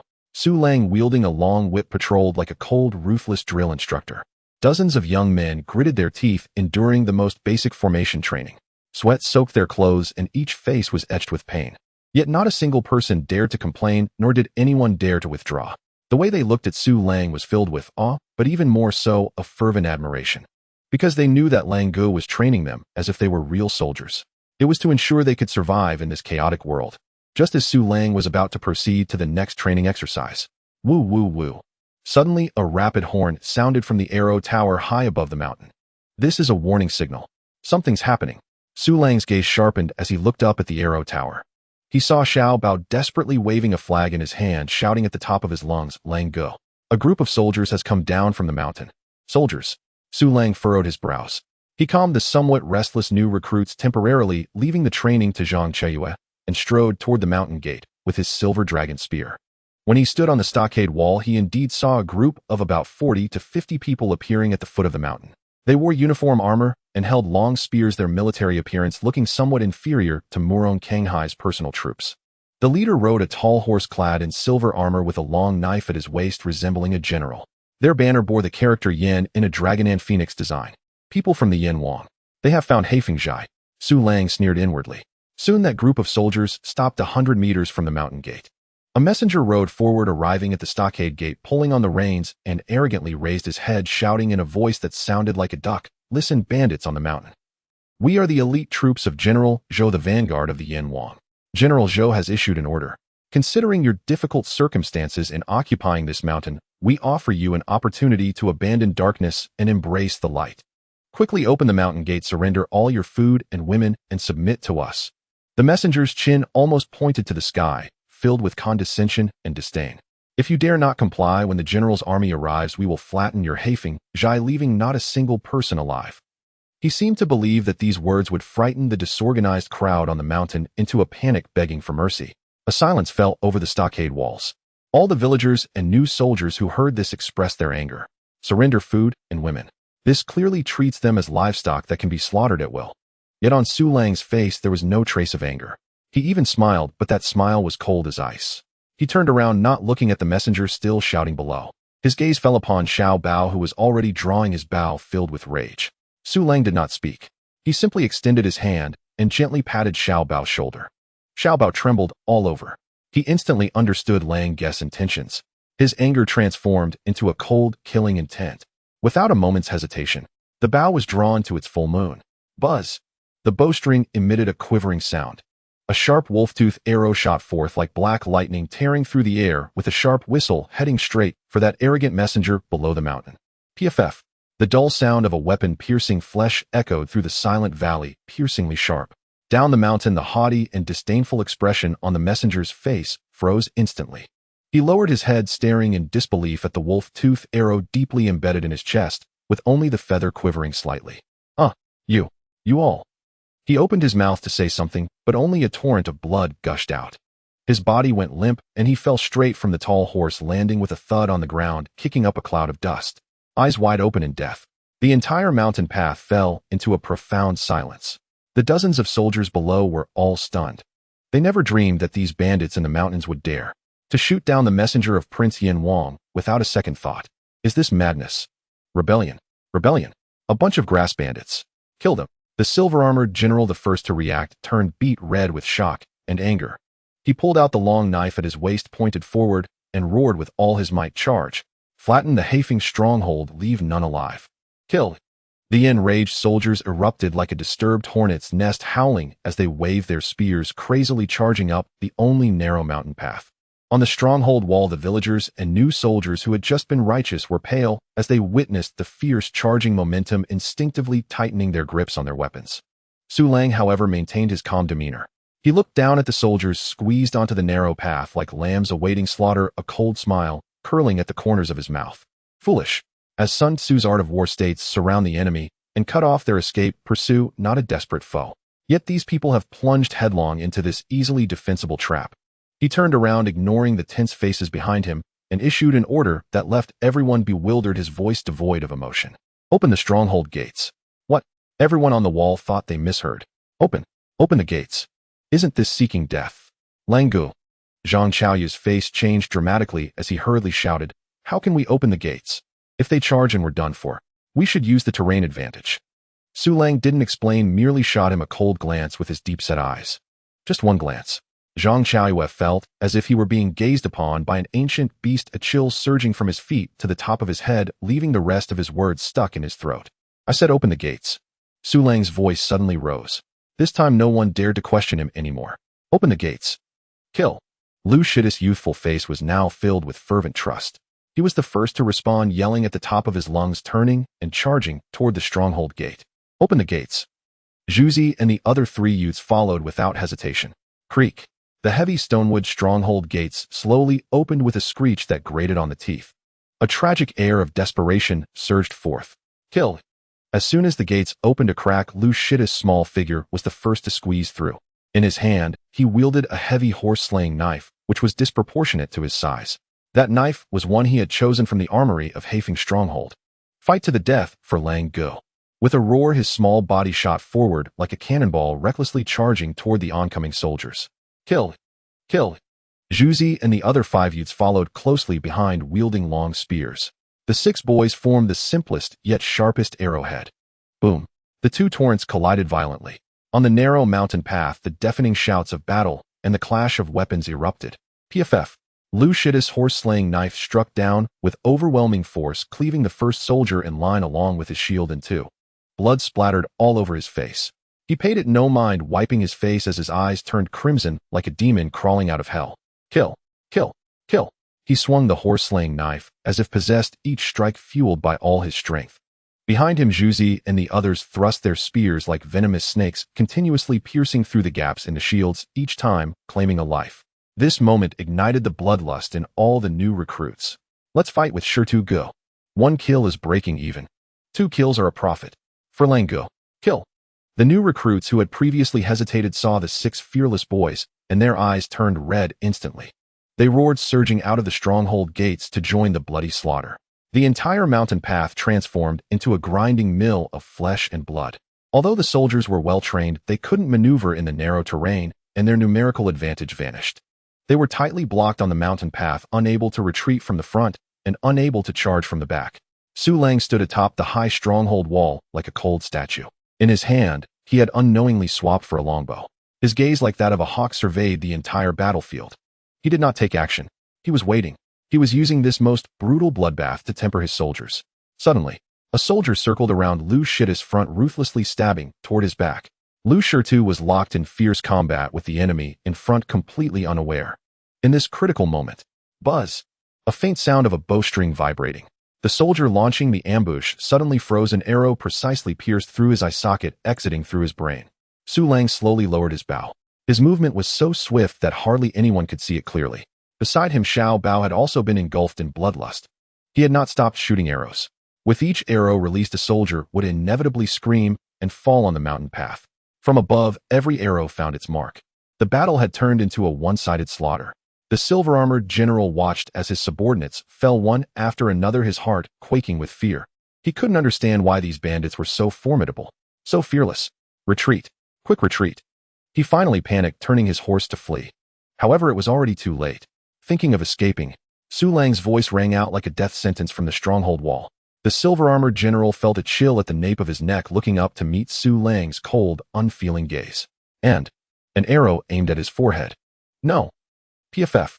The arrow whistled through the air. A single shot sealed his throat. With the commander dead, the remaining soldiers completely crumbled. They discarded their armor and weapons, crying out as they fled down the mountain. Leave none alive.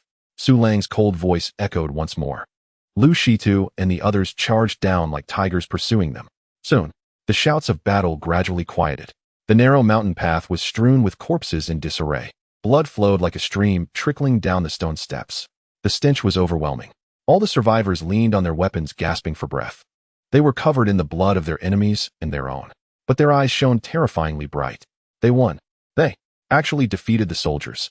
Su Lang slowly descended from the stronghold wall, approaching them. Everyone instinctively straightened their backs, gazing at their king with eyes mixed with admiration, awe, and fervor. Well done. Su Lang's voice was very calm. He walked in front of Lu Shi, looking at the boy covered in blood, yet still tightly gripping his horse-slaying knife, and patted his shoulder. Then his gaze swept over everyone. Strip them of their armor and weapons. From now on, these will be ours. Oh. The crowd erupted into thunderous cheers of survival. Don't celebrate too early. Su Lang's voice was like a bucket of cold water, instantly dousing everyone's excitement. He pointed at the corpses on the ground, his voice cold. This time they underestimated us and stumbled into a dead end. Next time they come, they won't be so foolish. If you want to survive and allow your women and children to peacefully eat and drink here, you must be fiercer than today. More ruthless. Su Lang's voice grew heavier with each word, like a hammer striking hard at everyone's hearts. Did you understand? Understood. Dozens of men who had just experienced bloodshed shouted in unison with all their might. Their voices merged into a resounding wave that echoed throughout the valley. The smell of blood still lingers in the air. On the mountain path, the corpses have been dragged to the side, but the dark red stains seeping into the crevices of the stone steps cannot be washed away. After the cheers, under the leadership of Zhang Cheiyue, everyone excitedly and awkwardly stripped the armor and weapons from the corpses. This was their first time taking a life with their own hands, and also their first time claiming their own spoils of war. Each face bore a mix of relief from surviving and an indescribable exhilaration. Su Lang stood to the side, watching quietly. This victory was within his expectations. However, the performance of these new recruits, especially those young men like Lu Shi, had exceeded his expectations. That fierce, fearless spirit was the hallmark of a born soldier. Lang Gut. Lu Shi ran over, dragging a broadsword that was taller than himself, his excitement palpable. The sword was taken from the silver-armored general that Su Lang had shot down with an arrow. The blade was heavy, gleaming with a chilling light, clearly crafted from refined steel. This sword is heavy. I like it. Lu Shi's small face, smeared with blood and soot, looked like a little tomcat, but his eyes shone with incredible brightness. Su Lang nodded. This kid's innate strength paired with this heavy sword was indeed a perfect match. Zhuzi. Su Lang called out again. Here, Lang Gu. Zhuzi came running over, holding a uniquely shaped snake spear, its head curved like a snake and incredibly sharp. You move quickly, and this snake spear is tricky, it suits you. And you Xiao Bao. Su Lang's gaze fell on the still vigilant, slender figure atop the arrow tower. He casually tossed the silver-armored general's longbow up. Catched. Xiao Bao caught it steadily, and when he saw the bow in his hands, he almost jumped down from the arrow tower in excitement. It was a composite bow made of high-quality ironwood and cow horn with animal bones embedded in the limbs.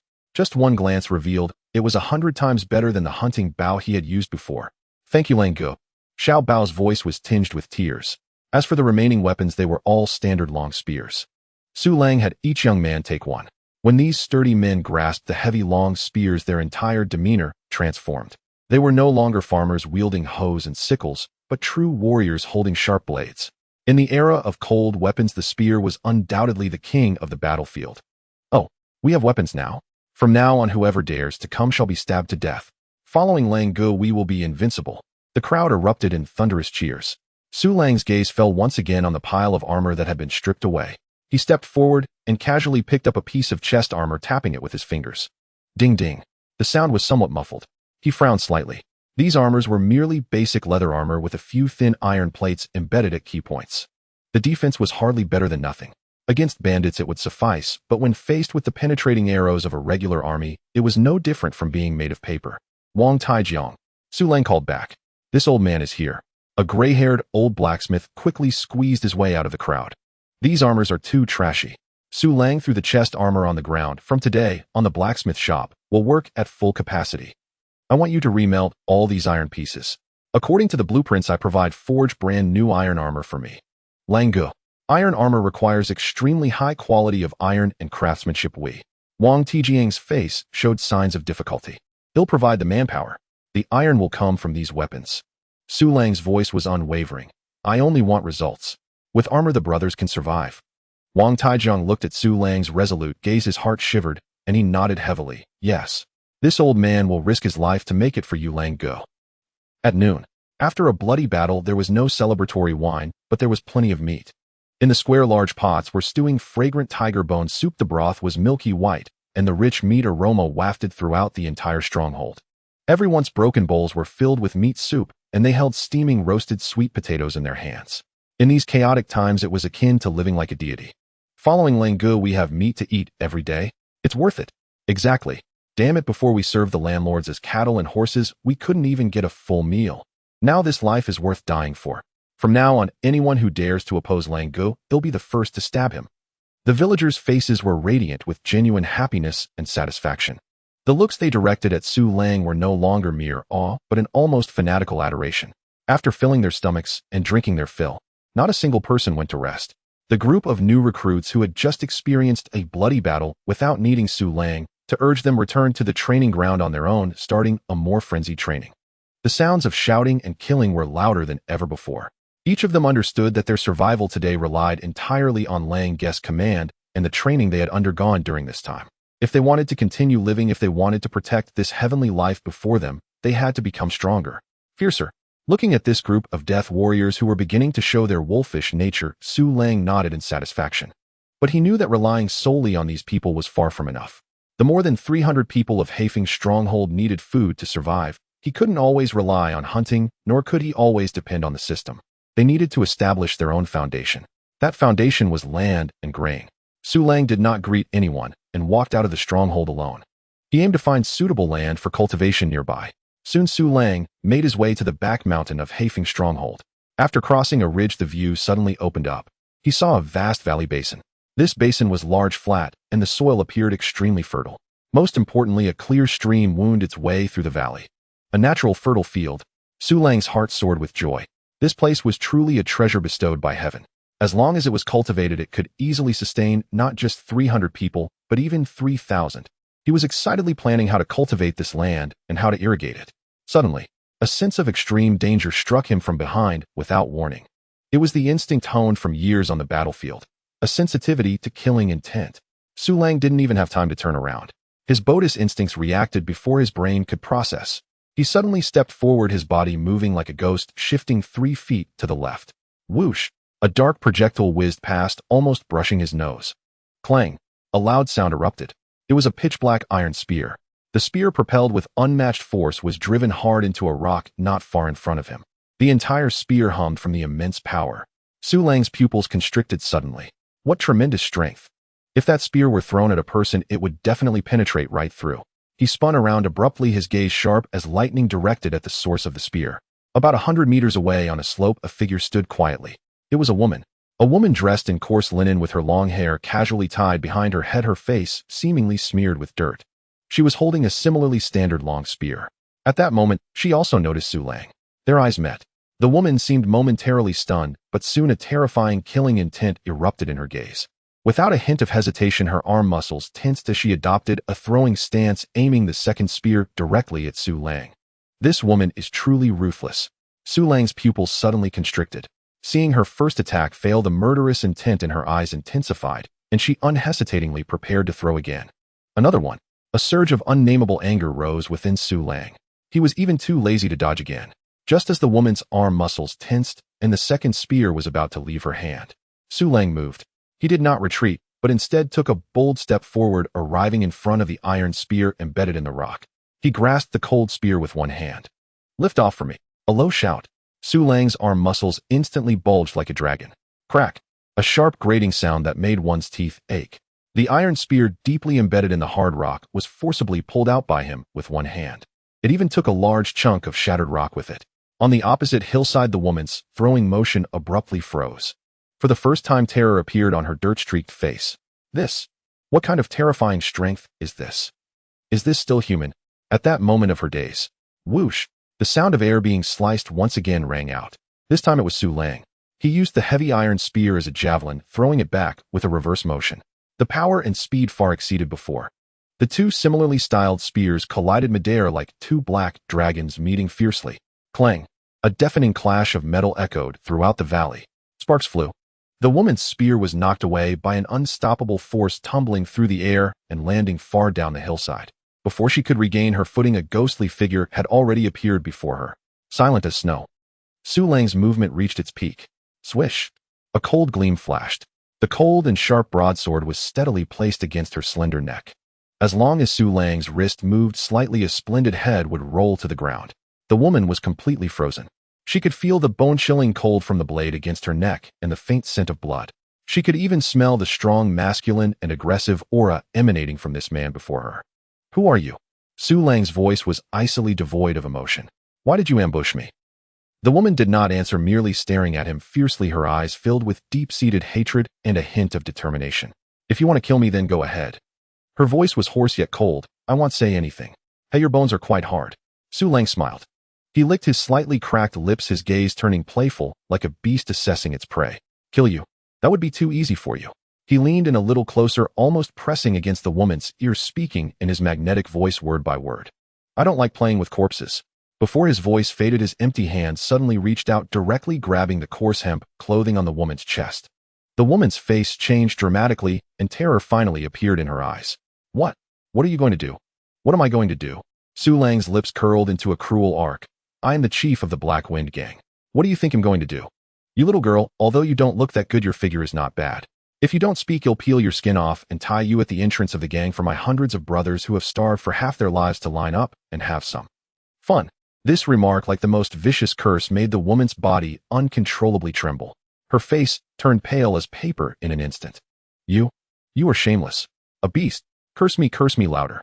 Su Lang's smile grew increasingly wicked. "My brothers like fiery temperaments like yours. You." A flicker of extreme humiliation and despair flashed in the woman's eyes. In the next second, she suddenly thrust her neck forward, intentionally crashing towards Su Lang's blade. "Better to shatter like jade than to remain whole like tile." Su Lang raised an eyebrow. She really is a fierce woman. But how could he let her have her way? Just as the blade was about to cut through her throat, Su Lang twisted his wrist, withdrawing the broadsword half an inch. At the same time, his other hand moved like lightning, delivering a precise chop to the back of her neck. Bang! The woman let out a muffled groan, her body going limp and about to fall. Su Lang, however, caught her, letting her lean against him. Rip! A crisp sound of fabric tearing. Su Lang's broadsword sliced directly, creating a huge tear in her shoulder clothing. A large expanse of delicate snow-white skin and her exquisite collarbone were suddenly exposed to the air. "I don't have the patience to waste time with you." Su Lang's cold voice, like a demon's whisper, echoed in her ear. "This is your last chance." The delicate body in his arms trembled violently. The chilling killing intent and the coolness from her shoulder completely shattered her last psychological defense. Humiliating tears streamed down her dirty cheeks. "I will tell you. I will tell you." Her voice was filled with a sob full of endless despair. "My name is Yu. I am the prince's servant. I heard that the last place the princess appeared was near the Black Wind Gang. I came to find the princess." "You knew? The princess?" Su Lang's heart stirred. Could it be? Which princess? "The princess of Great Qianjiang Zhao Yu." Yu gritted her teeth, enunciating each word. "No way. She's really Jiang Zhaoyu's maid." Su Lang was left speechless. After he wiped out the Black Wind Gang, Jiang Zhaoyu was rescued by him, and now he had become the new master of the Black Wind Gang. This maid came looking for her now. What an impressive efficiency. Yet she is indeed loyal. How can you prove it?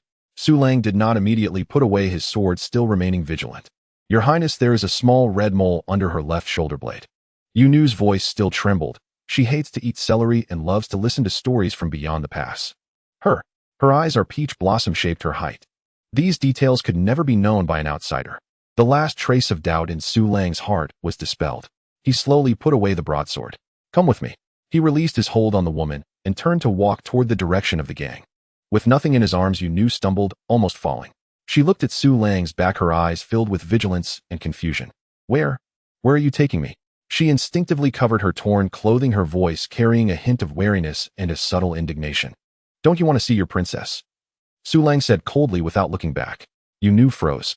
He knows where the princess is. Could it be? Could it be that the princess has fallen into the hands of these bandits? The thought of such a possibility made Yu Nu's heart sink to the bottom. She looked at Su Lang's back, her eyes as if they were trying to devour him alive. What have you done to the princess? I warn you, if you dare to touch even a hair on the princess, I won't let you go even in death. Also, you want to take me back to the gang. Let me tell you, I would rather die then. Su Lang stopped, turned around, and looked at her with a gaze of disbelief. Shut up, I have no interest in your looks at all. He looked Yu Nu up and down, his mouth curling into a blatant expression of disdain. Though Yu Nu's face was dirty, her figure and features were not bad. Cleaned up, she could be considered a little beauty. But in front of Su Lang, surrounded by stunning women, she indeed paled in comparison. Yu Nu trembled with rage at his words, her pretty face flushed red. No one had ever dared to comment on her looks like that. Yet she could not refute him, because this man was too powerful. Don't you want to see the princess? Su Lang was too lazy to waste more words with her. Keep up. After saying that, he turned and walked toward the direction of the Black Wind gang. Yu Nu stood still, watching his receding figure, glancing at the gang's direction, her eyes filled with struggle and hesitation.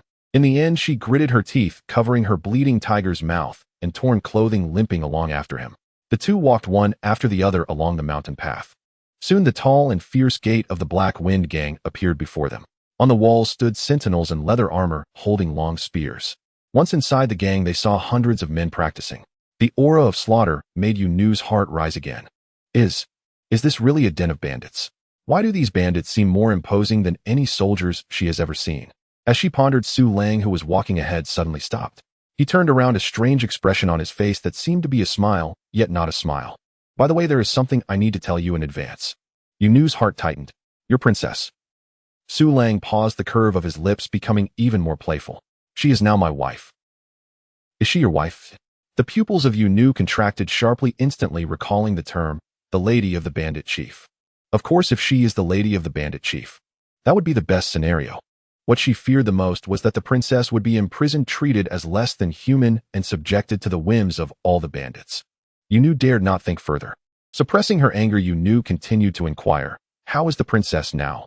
Quite well, Su Lang replied nonchalantly. Quite well. Yu Nu was taken aback. She looked at Su Lang's face, which wore a mischievous smile tinged with a hint of pride, sending a chill straight from her feet to the crown of her head. What a quite well. Those 3 words coming from the mouth of a mountain bandit, accompanied by his previous, shamelessly rogue statements. How could the princess, a peerless beauty of noble birth, possibly be in a good situation in the hands of such a beast? In an instant, countless unbearable images flashed through Yu Nu's mind. Her body trembled violently from the extreme anger. Her eyes, which had just stopped shedding tears, turned crimson in an instant. Within them burned a flame of hatred fierce enough to incinerate everything. She stared fiercely at Su Lang. Her gaze could not help but wish to swallow him whole and turn him to ash. Beast, once I see the princess and confirm her safety, I, Yu Nu, will risk my life to ensure that you, the wicked scoundrel, suffer 1,000 cuts. Su Lang took in her expression, filled with murderous intent. However, he felt elated within. This little maid was quite loyal and rational. Of course, she was also quite ruthless. Su Lang could not be bothered to engage further with her. He turned and continued towards the bandit stronghold. Yu Nu gritted her teeth, enduring the excruciating pain in her hands and neck as she limped closely after him. She had to see the princess with her own eyes. Soon the two arrived at the entrance of the stronghold. Brother Lang is back. The sentinels on the wall saw Su Lang and immediately bowed respectfully, their eyes filled with fervent admiration. Yu Nu's heart sank again. The discipline within this bandit den was surprisingly strict. This man held absolute authority here. This made her plan to rescue the princess seem even more bleak. Passing through the gate, a bustling scene unfolded before her eyes. In the training ground, dozens of young men were sweating profusely as they practiced their battle cries echoing. In the distance, the rhythmic sounds of blacksmithing rang out, smoke curled into the air, and a faint aroma of meat wafted. Villagers came and went, though dressed simply, they all wore expressions of peace and satisfaction. Is this really a bandit den? Yu was completely bewildered. Everything here was entirely different from her imagined scene of plunder and chaos. Just as she was in a daze, she arrived in front of the stone house at the top of the stronghold. "Husband, you're back. Husband, aren't you tired?" The door opened and two identical charming young girls greeted her with bright smiles, one on each side, affectionately trying to link arms with Su Lang. "Husband." Yu's pupils trembled again. This wicked scoundrel actually had two such beautiful ladies of the bandit chief. And judging by their expressions of happiness and admiration, they were clearly willing. Yu's heart sank little by little. "Good girls," Su Lang smiled, reaching out to pat the two ladies' backs, his gaze shifting past the twin sisters and into the room. His smile turned more playful. "Zhao Yue, look who I brought you." The mention of Zhao Yue made Yu shudder. She suddenly looked up, peering past the two girls at the interior of the house. There, a girl dressed in a light yellow dress, graceful and slender, was walking out. The girl had skin whiter than snow, bright eyes and white teeth. Her long black hair simply styled her face, holding a hint of healthily rosy glow from being well taken care of. That face was the very one Yu had been longing for day and night, a face etched deeply into her heart. "Princess Jiang Zhaoyu." Their eyes met. At that moment, time seemed to stand still. Jiang Zhaoyu stared at the ragged, dirt-streaked figure at the door, momentarily stunned. Then her beautiful phoenix eyes widened, instantly filled with disbelief. "You knew." A trembling call seemed to trigger some switch. Thud. Yu could no longer hold herself up, her knees buckled, and she knelt heavily on the ground. "Princess." All the accumulated grievances, worries, fears, and longings from countless days and nights exploded at this moment. The maid finally found you." Large teardrops rolled down her dirty face, washing out two clear streaks of tears. She cried like a child. "You knew." Jiang Zhaoyu's eyes also turned red. Lifting her skirt, she quickly ran out and tightly embraced Yu, who was kneeling on the ground. The two of them held each other and cried, weeping uncontrollably. Nearby, Hua Yurong and Mu Rong Yen ran along with a few others, watched this touching scene, their eyes also turning red. Only Su Lang leaned against the doorframe, arms crossed, wearing a calm smile that seemed to convey, "Everything is under control." After crying for a long time, their emotions gradually settled. Jiang Zhaoyu helped Yu to her feet, holding her icy hand and looking at the wounds and tattered clothes on her body with concern. "You? How did you end up like this? Where have you been all these days?" Yu couldn't care less about herself. She suddenly grasped Jiang Zhaoyu's hand, pulling her aside, lowering her voice, and urgently asked, her tone laced with tears, "Princess, are you all right?" As she asked, she anxiously scanned Jiang Zhaoyu from head to toe, her eyes filled with worry. "That wicked scoundrel. Did he do anything to you?" Although she kept her voice low, everyone present could hear her. The twin sisters and Xia Jiruo all exchanged strange glances. Mu Rong Yen even rolled her eyes. This girl really has no idea about her husband's prowess. Jiang Zhaoyu's delicate face turned bright red, as if she could bleed. She stomped her foot in embarrassment and shot a glare at the man still enjoying the show nearby. Then, turning serious, she addressed Yu. "Yu, do not be rude. He is not a wicked scoundrel." Jiang Zhaoyu took a deep breath, as if making a major decision. She straightened her already curvaceous figure and clearly stated word by word, "This is my husband, Su Lang." Boom. Yu's mind buzzed as if a thunderclap had struck. The princess calling this scoundrel her husband was one thing, but how could she say it so shyly, so naturally? It sounded as if it were perfectly justified. The expression on Yu's face was extraordinary. From urgency and worry to shock and daze, finally to utter blankness. She opened her mouth, glancing at the princess, who looked shy yet contained a hint of happiness and sweetness, then turning to Su Lang, who wore an innocent expression of, "See, I told you I wasn't lying." The worldview at this moment completely collapsed. Yu was stunned for a while before finally regaining her voice. She cautiously confirmed Jiang Zhaoyu's condition, once more finding her indeed unharmed, her complexion even better than when she was in the palace, which finally relieved her. However, what followed was a deeper confusion. "What on earth is going on, Your Highness? Let's talk inside first." Hua Yurong gently approached, taking Yu's hand. "Sister, you still have injuries. Let me help you treat them first."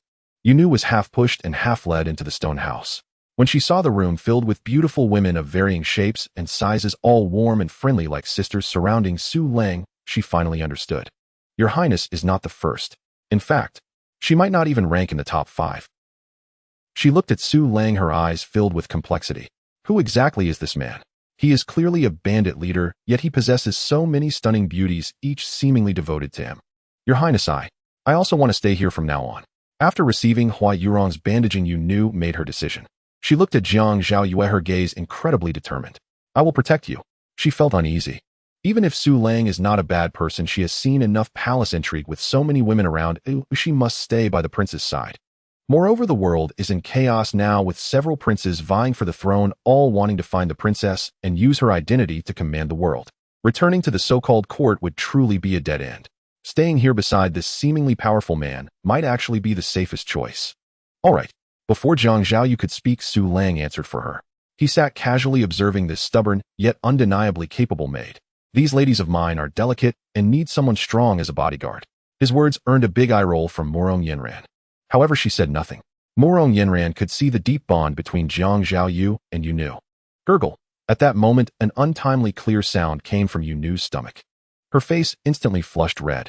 These past few days in search of the princess, she had endured the elements and had hardly eaten a proper meal. Xiaozhi, go prepare some food for Sister Yu Nu. Hua Yurong said understandingly. Soon a bowl of steaming meat porridge and a few golden roasted sweet potatoes were placed in front of Yu Nu. Smelling the enticing aroma, Yu Nu could no longer care about etiquette and began to wolf down the food.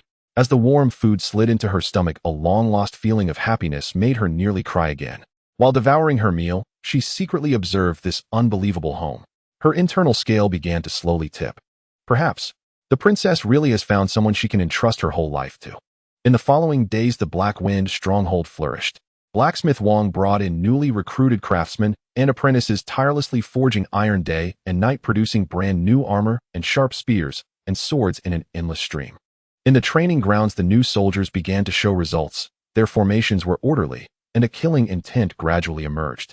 Especially Lu Shirtu and several other boys under Su Lang's personal guidance, their martial skills progressed by leaps and bounds, already faintly displaying the aura of fierce warriors.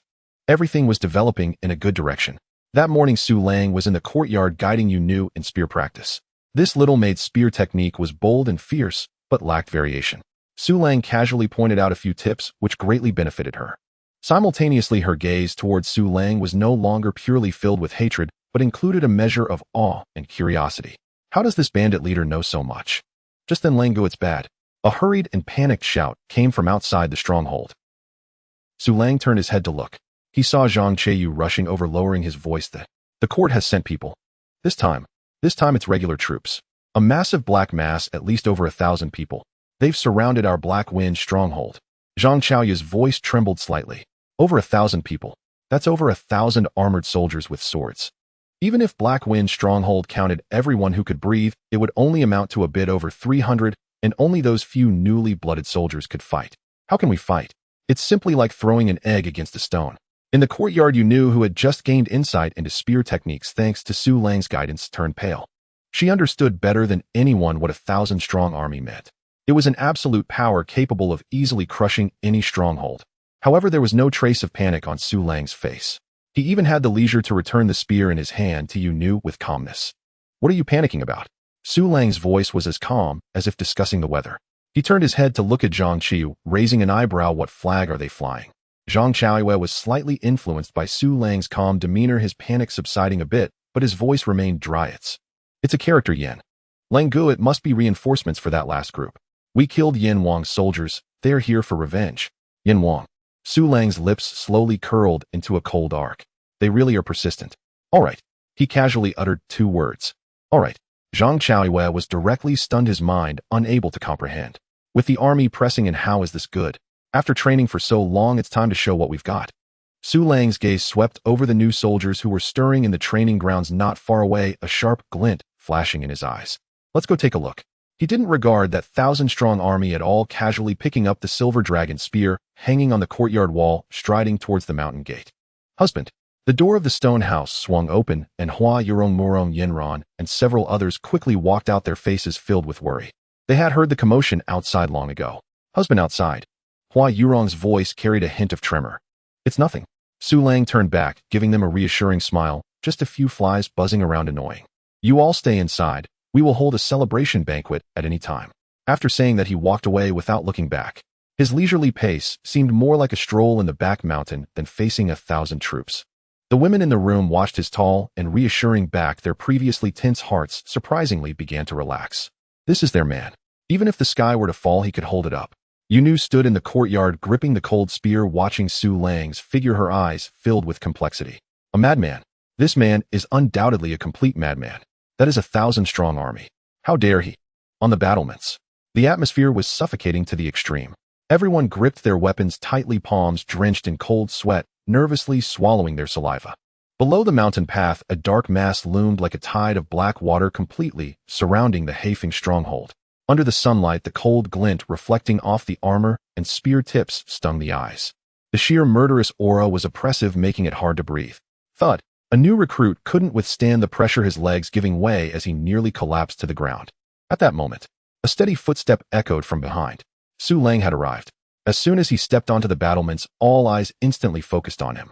The faces filled with fear and unease seemed to find a solid anchor upon seeing Su Lang's overly calm expression instantly settling down. Brother Lang. Lu Shirtu and Zhuzi approached, their faces pale, yet their eyes burned with a fierce determination for battle. Su Lang said nothing, merely patted their shoulders before walking to the very front of the battlements. His gaze traversed the dark mass of people below, landing on the front lines of the army. There stood several tall spears, each spear topped with a bloody, unseeing human head. These heads had various hairstyles, their faces twisted in agony, clearly the bandit leaders from the nearby hills. In these chaotic times, Hefeng stronghold was not the only den of bandits. A warning to others. Such a classic yet tiresome tactic. Su Lang's gaze finally landed on a general atop a black warhorse in the center of the army. He was a burly man with a thick beard, clad in heavy iron armor, his eyes sharp like an eagle, exuding a potent aura of slaughter only honed in the sea of corpses and rivers of blood. At a glance, he was a seasoned warrior. The bearded general remained silent, merely gazing indifferently at Su Lang on the battlements, as if looking at a corpse. Beside him, a young general who appeared to be his deputy urged his horse a few steps forward, his face revealing unabashed arrogance and contempt. He pointed with his whip at the bloody heads, his voice echoing throughout the valley. Bandits on the mountain, listen up. Do you see these heads? Heihu Mountain, Bailang Ridge, Duanhuan Pass. This is the fate of all who dare defy the will of His Majesty the Flame King. General Zhou has decided to show mercy, granting you one last opportunity. The deputy's voice suddenly rose, filled with a condescending tone. Immediately open the stronghold gates, surrender all your food, and women, bind your hands, and kneel to submit. Or perhaps you may spare your miserable lives becoming slaves in our army. If you dare resist. Once my army breaks through the stronghold, this place will be flattened. All the men will be executed. All women will be turned into military prostitutes. Not a single soul will be spared. These vicious words turned the faces of everyone on the battlements a shade of ashen blue. Anger, humiliation, and that uncontrollable fear. Everyone's gaze instinctively turned towards Su Lang. However, Su Lang's face showed no hint of anger. He even let out a faint smile. Once again, it was about food and women. Can't they come up with some fresh words? This same routine is making me sick to my stomach. He turned away, ignoring the deputy still shouting below. His gaze fell on the side where Xiao Bao was. Xiao Bao was tightly gripping the iron bow, his small face tense, his body trembling slightly from anger and anxiety. Xiao Bao, Su Lang spoke up. Yais, Brother Lang. Xiao Bao jolted awake. Are you afraid? Su Lang's voice was soft and gentle. To say he wasn't afraid would be a lie. After all, there were over 1,000 of them. But fear does not mean one cannot face it, nor does it mean one cannot draw their sword. After fear comes courage. Xiao Bao paused for a moment, then with all his might shook his head vigorously, puffed out his chest, and shouted, I'm not afraid. Following Brother Lang, I'm not afraid to die. Very good. Su Lang nodded in satisfaction. He turned again, facing the dark army below. The deputy saw that there was no reaction from the battlements, thinking that this group of bandits had been frightened silly, his disdain deepening. A bunch of fools. Aren't you going to kneel? At that moment, Su Lang moved. He stepped forward, standing on the edge of the battlement. The mountain wind rustled his clothes and long hair. He slowly raised the silver dragon spear in his hand, not pointing it at the enemy, but casually resting it on his shoulder. The entire motion was filled with nonchalance and disdain. He did not roar or bellow. Instead, in a very calm, even somewhat lazy tone, he spoke. His voice was not loud, yet it carried a unique, penetrating power, clearly reaching the ears of everyone in the army below. Who gave you the audacity? Su Lang's gaze fell on the arrogant deputy, the corners of his mouth curling up slightly, revealing a cold, yet playful smile. To speak to me like this, say. Xiao Bao, shoot him in the mouth. Xiao Bao, shoot him in the mouth. The moment the words fell, Virum. A sound much deeper and more powerful than an ordinary bowstring resonated. In Xiao Bao's eyes there was no trace of tension. Lang guessed command was his heaven. Drawing the bow to full moon he released. The terrifying power of the iron-framed bow erupted in an instant. A jet-black wolf fang arrow like a bolt of vengeful lightning tore through the air, emitting a piercing shriek that made one's teeth ache. Down the mountain the vice-general's arrogance had not yet dissipated. He had not even reacted. The next second, the black lightning accurately shot into the vice-general's open mouth. The immense penetrating force directly burst out from the back of his head. It sent a spray of hot red and white brain matter. The vice-general's body stiffened abruptly on horseback. The spark in his eyes was instantly swallowed by endless darkness. Bang! The corpse fell straight from the horse, crashing to the ground silent. The entire scene was dead silent. The thousands of soldiers below were all stunned. Their vice-general, just like that, died, shot through the head by a single arrow. Were these bandits really that audacious? On the stockade wall, those new recruits who had just been frightened to the point of trembling upon seeing this scene first froze, and then a surge of hot blood rushed from their feet to the top of their heads. Good. Someone unknown who was the first to roar out. Lang Gu is mighty. Xiao Bao is mighty.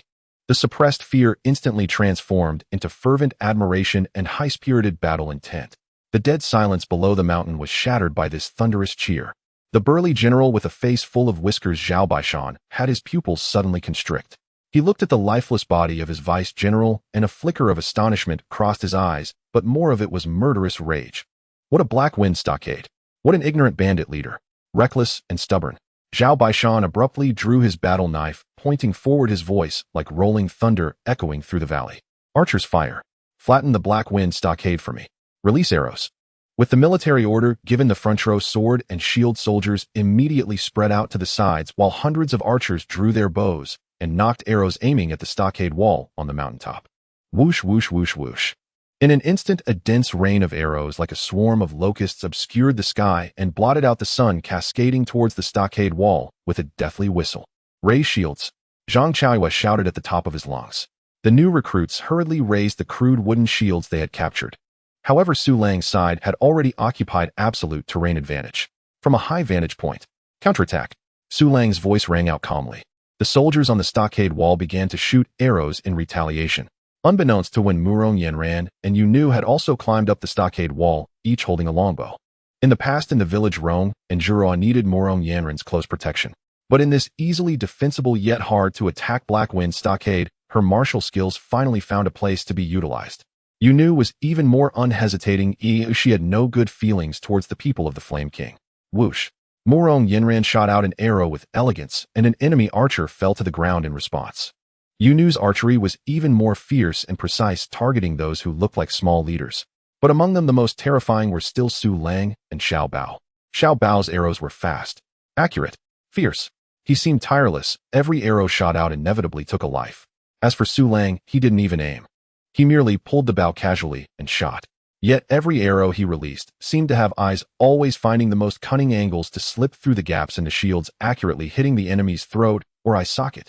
For a moment, arrows rained down from the stockade wall, but the casualty ratio revealed a shocking one-sidedness.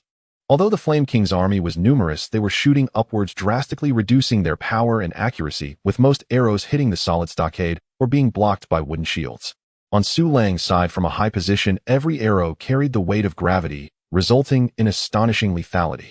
In just one round of shooting, on the mountain path, over 100 corpses had fallen with wails of agony, rising one after another. Meanwhile, on the Black Wind stockade side, only a few unfortunate souls were grazed by stray arrows, with none severely injured. Zhao Baishan looked at the scene before him, his face turning ashen. Having fought countless battles, he had never fought such a frustrating fight. The enemy's arrows were too accurate. Especially that bandit leader, he was simply a monster. At that moment, he felt an extreme sense of danger locking onto him.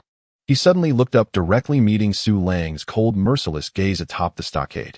Su Lang had already targeted him. Raise shields. Protect the general. Zhao Baishan's personal guards reacted swiftly, immediately raising several heavy iron shields high, protecting him securely. Cling, cling, cling. Several arrows struck the iron shields, creating sparks, but failing to penetrate. Su Lang's strength was indeed great, but the bows and arrows were ordinary. They simply could not pierce the shields. Seeing this, Su Lang put down his bow. He casually picked up a heavy standard spear from a nearby new recruit. Amidst the astonished gazes of everyone, he held the spear with one hand, the muscles in his arm bulging like a coiling dragon. With 16 times the physical strength, his power erupted fully. "Break for me!" With a low shout, the spear in his hand was hurled like a javelin, fiercely thrown out. Whoosh! The spear transformed into a black shadow, producing a terrifying shriek as it tore through the air, spinning down towards the iron shield below. Zhao Baishan, hiding behind the shield, only heard an unprecedented shriek, a warning bell ringing loudly in his heart. The next second, clang! A deafening roar. Like a battering ram, it crashed violently against the city gate. Crack! The several shields made of fine iron shattered as if made of paper in an instant. The soldiers holding the shields had their arms directly broken. "Ah!" They screamed in agony. The thrown spear, after shattering the shields, retained its momentum, directly nailing a shield-bearing personal guard to the ground along with his armor. The tremendous force directly tore a gaping hole in the entire shield formation. Zhao Baishan and his personal guards were all thrown into disarray by this terrifying shockwave. "Now is the time. Xiao Bao, here!" Shooting him. No need for more words. A glint of light flashed in Xiao Bao's eyes, and the 3 arrows he had prepared instantly flew out. 3 arrows in quick succession. Uft, uft, uft. Caught off guard, Zhao Baishan could only dodge the vital points as his left shoulder was instantly pierced by 3 wolf fang arrows. Blood instantly stained his armor. Ugh!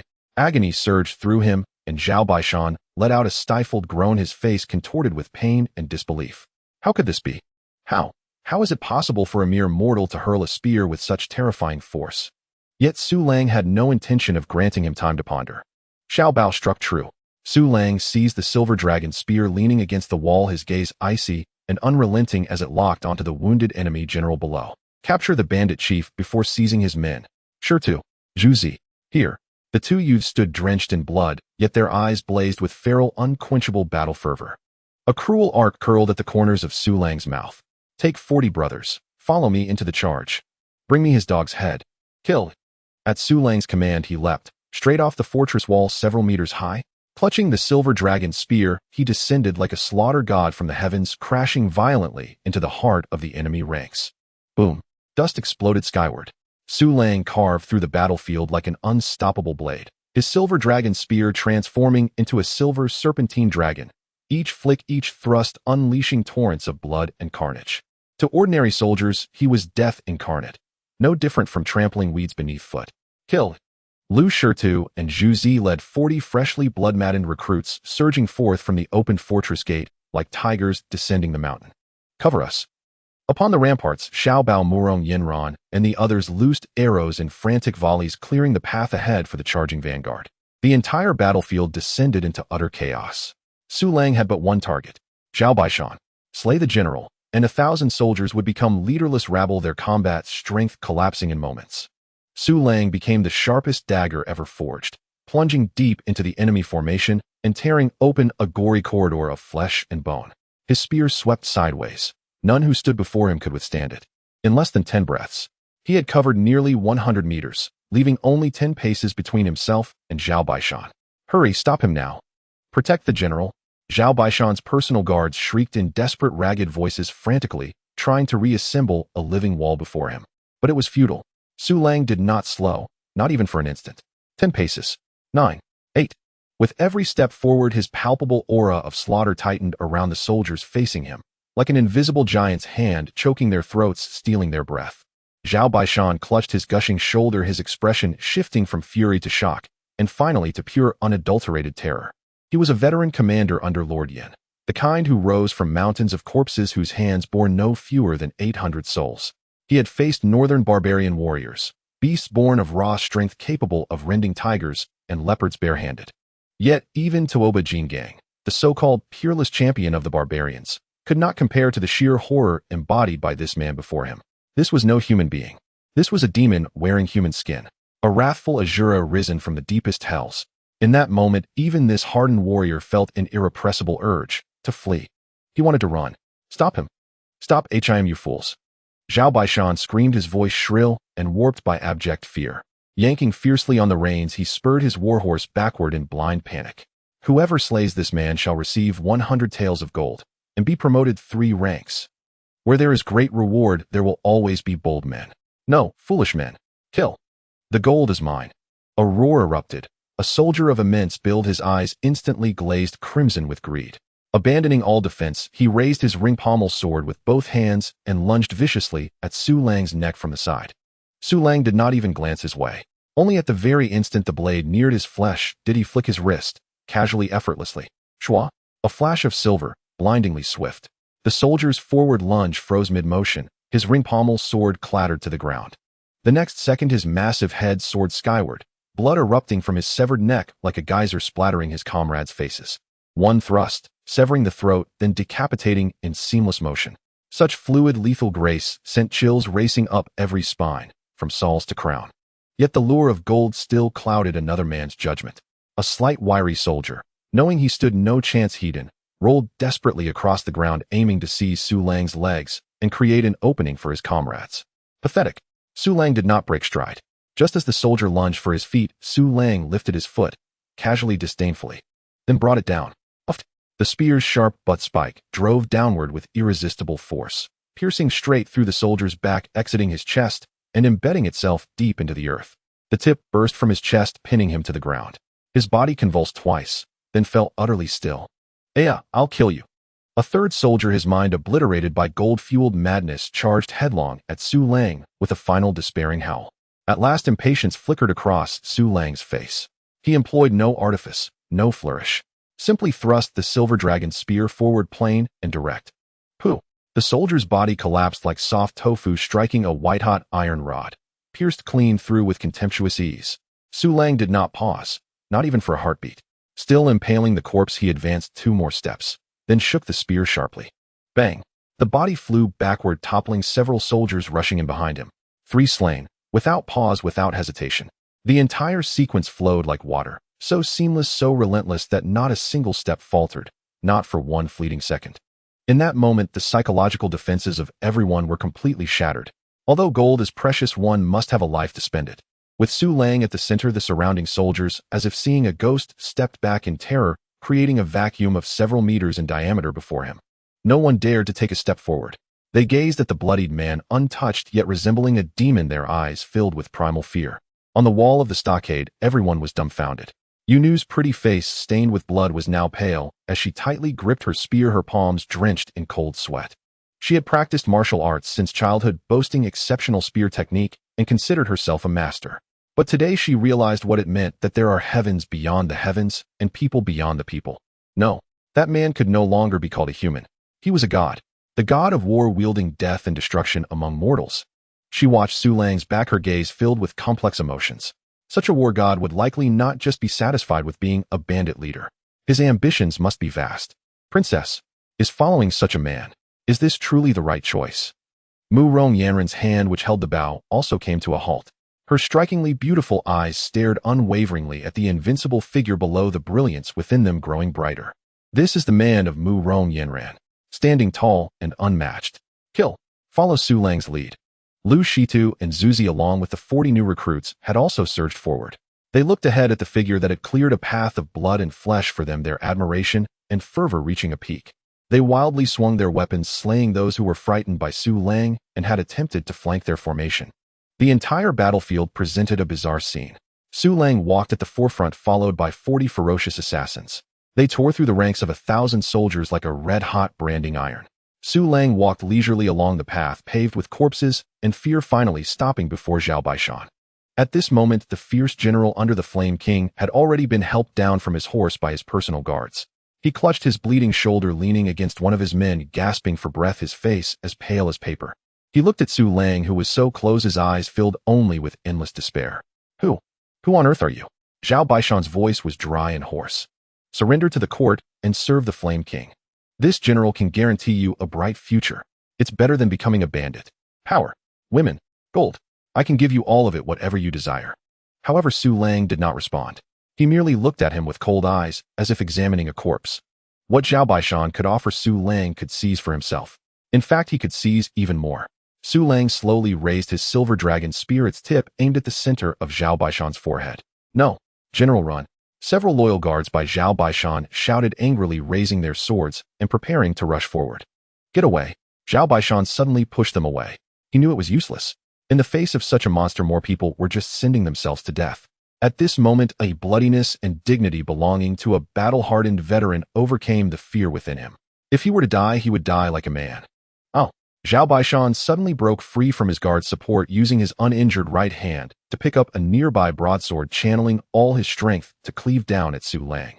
This strike gathered all his life's cultivation, infused with a will to die, roaring forth. However, in Su Lang's eyes, it was far too slow. It was slow enough to resemble a farcical play. Just as the blade of the broadsword was about to descend, Su Lang moved. A silver flash of lightning struck first. PFF. There was no earth-shattering collision, only the dull sound of a sharp weapon piercing flesh. Zhao Baishan's movement halted abruptly. He widened his eyes in disbelief and looked down. The silver spear had, he knew not when, pierced through his sturdy neck. The cold spear tip emerged from the back of his neck. Ugh! He wanted to say something, but all that escaped his throat was the sound of air leaking. Strength ebbed away from his body like a retreating tide. The broadsword in his hand fell to the ground with a clatter. Su Lang's expression showed no change. He merely flicked his wrist gently. The silver dragon spear emitted a faint hum. Swish! A massive bloodied head adorned with a bristly beard shot into the sky, trailing a stream of unwilling blood, tracing a sorrowful parabolic arc in the air. Bang! Finally, it landed heavily at the feet of the soldiers, who were already completely stunned. The eyes, still wide open in death, were filled with fear and confusion. Decapitation successful. In that moment, the entire battlefield fell into an eerie silence. All eyes were fixed on the severed head rolling on the ground. Their general is dead. In the next second, the general is dead. General Zhao is dead. It was unknown who was the first to let out a desperate scream. That scream was like a spark igniting the entire powder keg in an instant. The commander has fallen. The soul of this army was completely shattered. Run. A devil. He is a devil. Over 1,000 soldiers. No, there are no longer over 1,000 being killed. Several hundred soldiers completely collapsed. They dropped their helmets and armor, crying for their fathers and mothers, no longer caring about military discipline or formation, like a herd of frightened sheep turning tail and fleeing madly down the mountain. The defeat was as overwhelming as a mountain collapse. Leave none alive. Su Lang's cold voice, like the decree of death, echoed once more. Kill. Lu Shitu and the others let out a thunderous roar like tigers descending the mountain, pursuing the enemy. A bloody chase battle commenced. Su Lang did not pursue. He slowly walked to the headless corpse of Zhao Baishan, pulled the still upright silver dragon spear from the ground, and casually planted it into the earth beside him. Then he bent down, casually picking up the unblinking head as if it were a stone.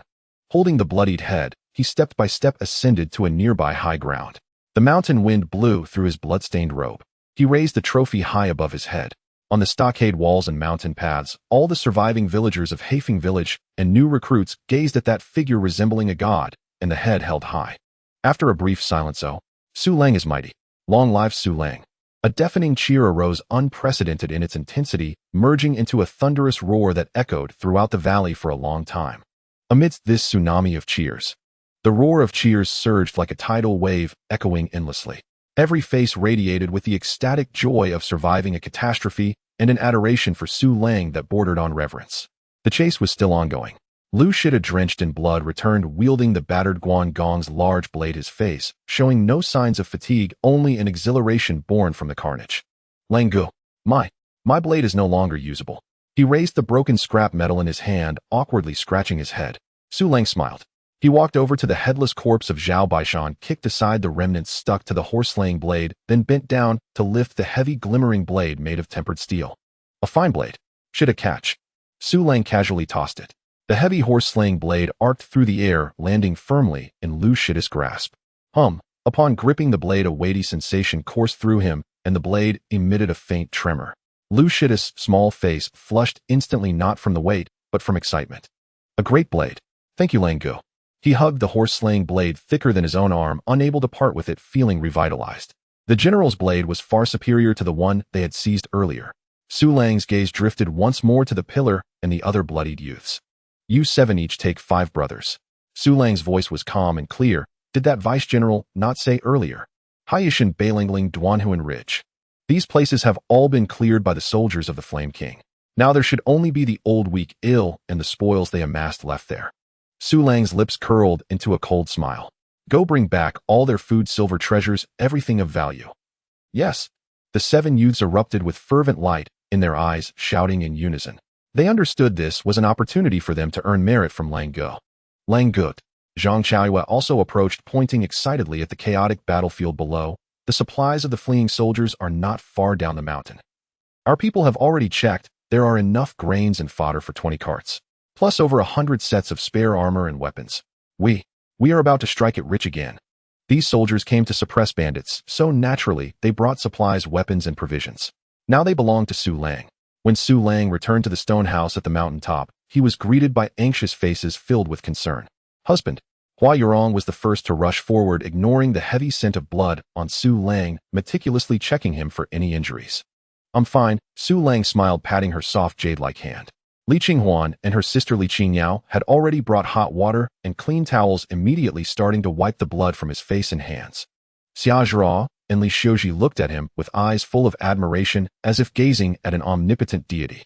Sister Yinran, are you all right? Li Xiuji asked with concern. Mirong Yanran shook her head, as she had only been shooting arrows from atop the city wall and hadn't a drop of blood on her. You knew was the same. Jiang Ziyu stood quietly beside her, though she said nothing. Her beautiful eyes betrayed her astonishment and admiration. Especially Yu Nu, standing in the corner of the room, gazing at the man surrounded by beautiful women. Her expression was filled with complex emotions. Was this man really just a bandit leader? After calming a few of his delicate wives, Su Lang's mind sank into the system. Ding! Detected Hua Yurong's favorability 10. Current favorability 280, completely devoted. Ding! Detected Murong Yanran's favorability 10. Current favorability 260, completely devoted. Ding! Detected Xia Ziruo's favorability 10. Current favorability 290, completely devoted. Ding! Detected Li Ziyuzi's favorability 10. Current favorability 245, completely devoted. Ding! Detected Jiang Ziyu's favorability 10. Current favorability 190, completely devoted. Ding! Detected Li Qinghuan's favorability 10. Current favorability 180, completely devoted. Ding! Detected Li Qinjiu's favorability 10. Current favorability 180, completely devoted. During this time, Su Lang had gained quite a bit of favorability from his wives. Adding to what he received just now, Hua Yurong, Murong Yanran, and Xia Zhira were all nearing 300. Jiang Zhaoyue and the twins were also close to 200. Li Xiuji was stuck at 245, but that wasn't important. What mattered was that the system rewards could come at any moment. Su Lang felt filled with anticipation. He stepped out of the stone house and called out to Zhang Cheyu, who was directing everyone in cleaning the battlefield. Cheyu, tonight we will hold a celebration feast. Let's bring out the fine rice and white flour we seized. Meat for the brothers, let them eat to their fill. And bring out the wine. Let everyone enjoy a hearty meal. Got it, Langu? The entire Hefeng village erupted in jubilant cheers once more. Su Lang stood atop the village wall looking down at the excited faces below, yet he felt little joy in his heart. This time they had won, but it was a victory by chance. It relied on the advantage of terrain and his extraordinary martial prowess. However, having killed a general of the Flame King and annihilated over 1,000 of his troops, a grudge had been thoroughly established. Next time the forces sent by the Flame King would not be merely 1,000 men. It could be several thousand, or even. Su Lang was uncertain how many soldiers these princes truly commanded, but it would definitely be many times, even dozens or hundreds of times the size of Hefeng villages, mere 300 people. At that time, how could they defend with just these 300? They must quickly expand their strength, recruit soldiers, and build an army. And to recruit soldiers and build an army, vast amounts of money and supplies are needed. His gaze involuntarily drifted toward Yunzhou, the treasure map given by the twin sisters, the Li family's wealth in Yunzhou City. It was time to retrieve it. Evening. The bonfire of the celebration feast blazed brightly. The entire mountain stronghold was enveloped in the aroma of meat and the scent of wine. At that moment, they're back. Shirtu and the others have returned. Excited shouts erupted from the mountain gate. Everyone paused in their eating, looking toward the mountain gate. They saw Lu Shidajuzi and the other 7 youths returning with dozens of new recruits, slowly leading in heavily laden carts. What was in the carts? It was grain. Bags of neatly stacked grain. It was fabric. Rolls of vividly colored silk.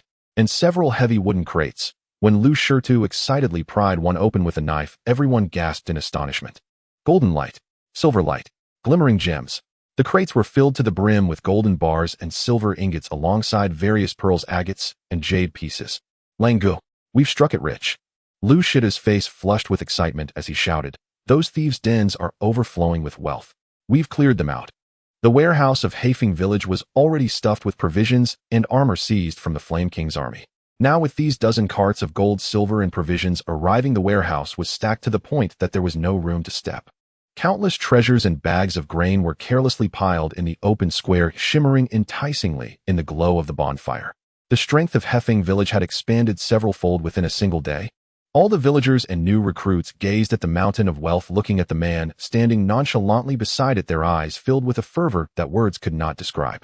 Following Lang Gu, let alone eating rice, even daily meat, would be endless. The bonfire gradually extinguished. The rich aroma of meat and the scent of wine still lingered in the air above the square of the mountain stronghold.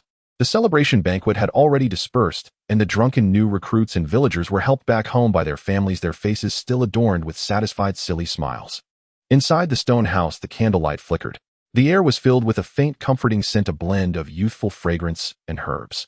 Su Lang had just finished washing up when Hua Yurong came over with a bowl of steaming medicinal soup. "Husband, this is the calming soup. You killed too much today. Drinking this will help you sleep soundly tonight." Su Lang smiled as he took the bowl and drank it in one gulp.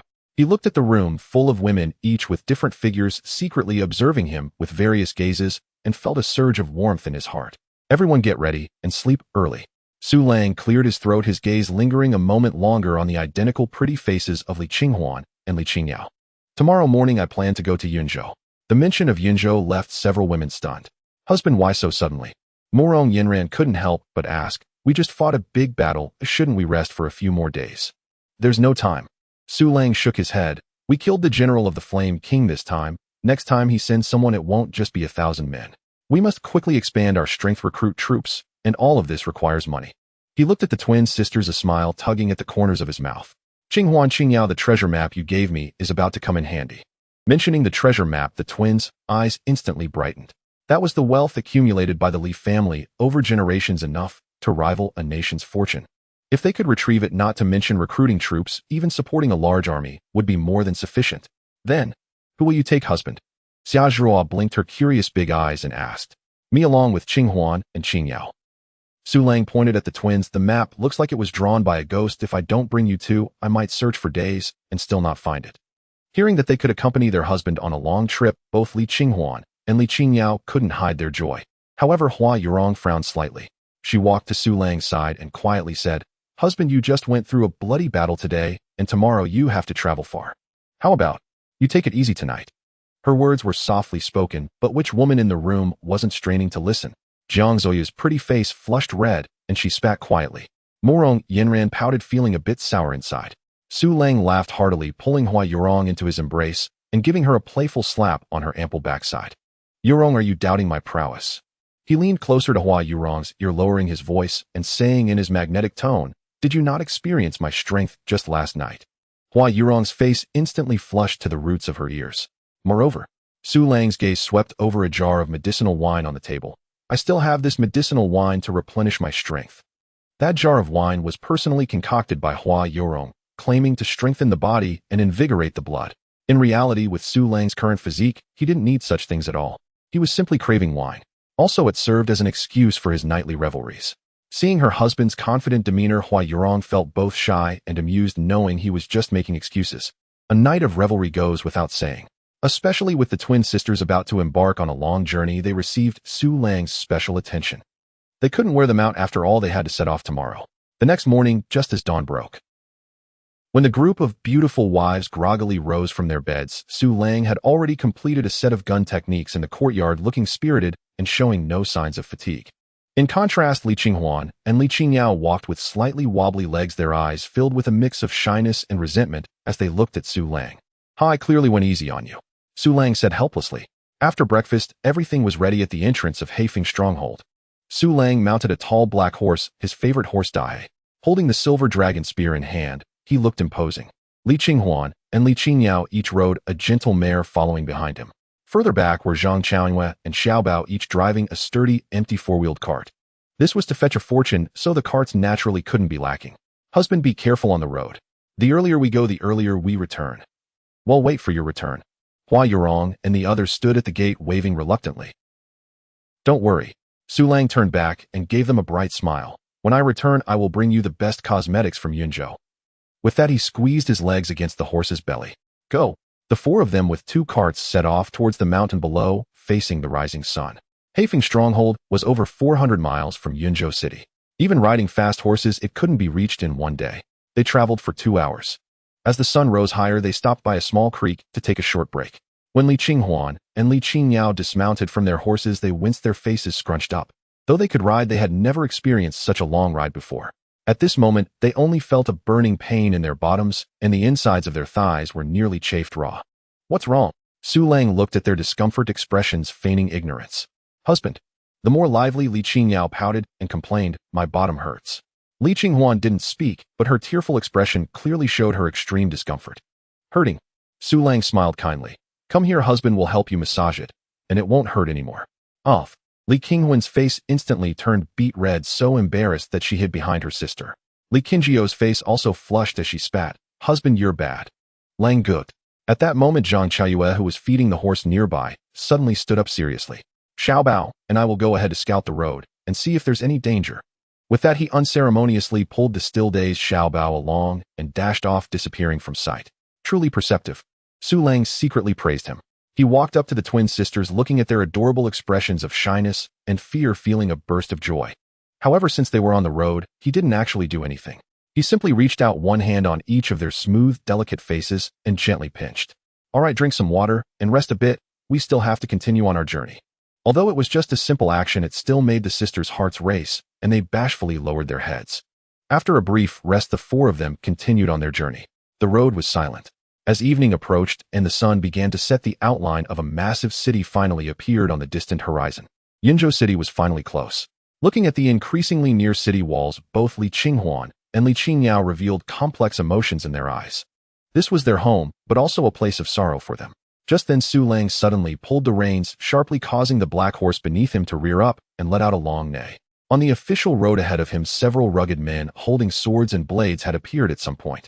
The leader, a one-eyed man, swaggered forward, grinning menacingly with a large ghost-headed knife. This mountain is mine to open, and this tree is mine to plant. If you want to pass, leave behind some road money. Once again, it was the same old story. Su Lang was almost sick of hearing it. He couldn't even be bothered to waste words on this group of lackeys, merely regarding them with the cold gaze of a man staring at the dead. These little ants dare to block my path. Big brother, those two girls look quite good. He just tried to take back and let the brothers have some fun. The gazes of the bandits shamelessly swept over Li Qinghuan and Li Qingyao, their mouths spewing filthy words. Looking for death. Su Lang coldly uttered these two words. Before the words even left his lips, he had already moved. Charge. The black horse dashed out like a bolt of black lightning. The silver dragon spear in his hand traced a cold arc in the twilight of the setting sun. The smirk on the face of the one-eyed leader had yet to fade when a line of blood appeared at his throat. He covered his neck in disbelief, blood gushing out from between his fingers as he crashed to the ground. Su Lang didn't even look at him, the silver dragon spear sweeping left and right like the scythe of death. Two more heads flew up into the sky. The remaining bandits were completely stunned. In less than 3 seconds, they didn't even see the other party's movements clearly before 3 of their brothers were dead. Demon. Devil. They screamed in terror, turning to flee. But it was already too late. Su Lang, like a tiger entering a flock of sheep, crushed them with ease, slaying all the remaining bandits in under 3 minutes. The entire process was clean and efficient, bloody yet effective. Blood dripped from the tip of the silver dragon spear, plopping onto the dry official road. Su Lang casually flicked the blood off the spear, his movements as practiced as if he were polishing a cherished artifact. Li Qinghuan and Li Qingyao looked at the corpses scattered on the ground, their faces a bit pale, but they did not scream. Instead, they instinctively moved closer to Su Lang. Having experienced the blood and fire of Black Wind stronghold, their bravery had increased significantly. As long as this man was by their side, no matter how bloody the scene was, it brought not fear, but a sense of security. Langu, are you alright? Zhang Qianwei and Xiao Bao rushed back. When they saw the scattered bodies, they exchanged glances and saw the awe in each other's eyes. How long has it been? In the blink of an eye, 7 or 8 fierce bandits had all turned into corpses. Lang guessed strength seems to have increased again. Just a few blind little thieves. Su Lang said flatly, as if he had merely crushed a few ants. He patted the horse's head, glancing at the majestic outline of the city in the sky. Let's go into the city. Yinzhou City. Truly a stronghold of provincial level. Even amidst the chaos of war and widespread famine, the city was still bustling with activity and lively sounds. The shops on both sides of the street were lined up in rows with calls of vendors rising and falling. Although the pedestrians generally wore simple clothes, their faces were far from the numbness and despair of the refugees outside the city. However, these citizens are no longer the previous Yinzhou citizens. The previous wars left Yunzhou in ruins. I wonder how many people died. So quickly it has regained its prosperity. Looking at the familiar yet unfamiliar scenes of prosperity, both Li Qinghuan and Li Qingyao revealed complex expressions in their eyes. This was once their home. Now they couldn't even tell if their house still existed. Missing home. Su Lang reined in the horse and asked softly. No, not really. Li Qinghuan shook her head, her voice a bit downcast. Home had been lost the moment the horse bandits stormed into their courtyard. From now on, Blackwind Stronghold will be your home. Su Lang smiled, his gaze sweeping over the prosperous city, a hint of barely noticeable ambition flashing in his eyes. The prosperity of Yunzhou is only temporary. Right now it gathers people from all over the world of different races and nationalities.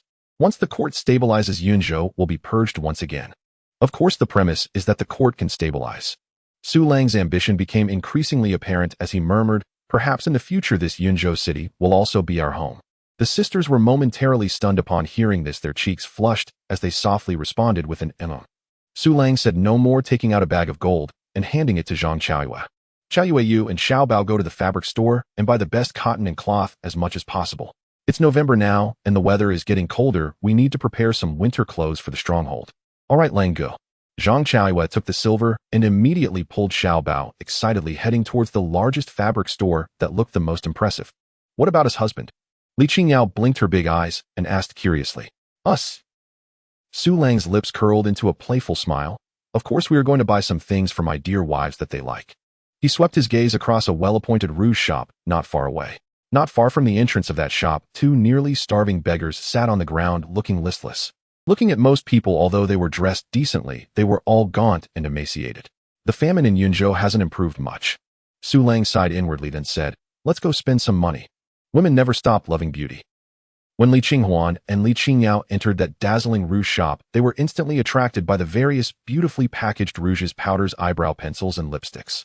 They carefully picked up a box of rouge that emitted a faint floral fragrance, their eyes shining brighter than any item in the shop. Once they were also young ladies, the treasured pearls of the Li family. It had been a long time since they had truly dressed themselves well. Take whatever you like. Su Lang leaned against the door, arms crossed with an air of grandeur. Husband, this is very expensive, Li Qinghuan said hesitantly. Money is worthless, spending it can earn more. Su Lang said nonchalantly. Moreover, does your husband look like someone who lacks money? The sisters looked at Su Lang's confident demeanor and couldn't help but chuckle. Yes, their husband was capable of repelling the forces of the Flame King. How could he lack this little money? Setting aside their worries, the sisters' spirits were thoroughly lifted. Ah, sister, look at this color of lipstick. It must be perfect for Rong Jia. And this eyebrow pencil will definitely look good on Yinran Jia. Zhuruo, my fair skin would look best with this peach blossom-colored powder. This one is perfect for Xiuji Jia. This piece of jewelry is also quite lovely. They chattered away, not only picking items for themselves, but also gathering things for several other sisters in the stronghold. Su Lang watched them with heartfelt joy, warmth filling his heart. Soon the sky began to darken.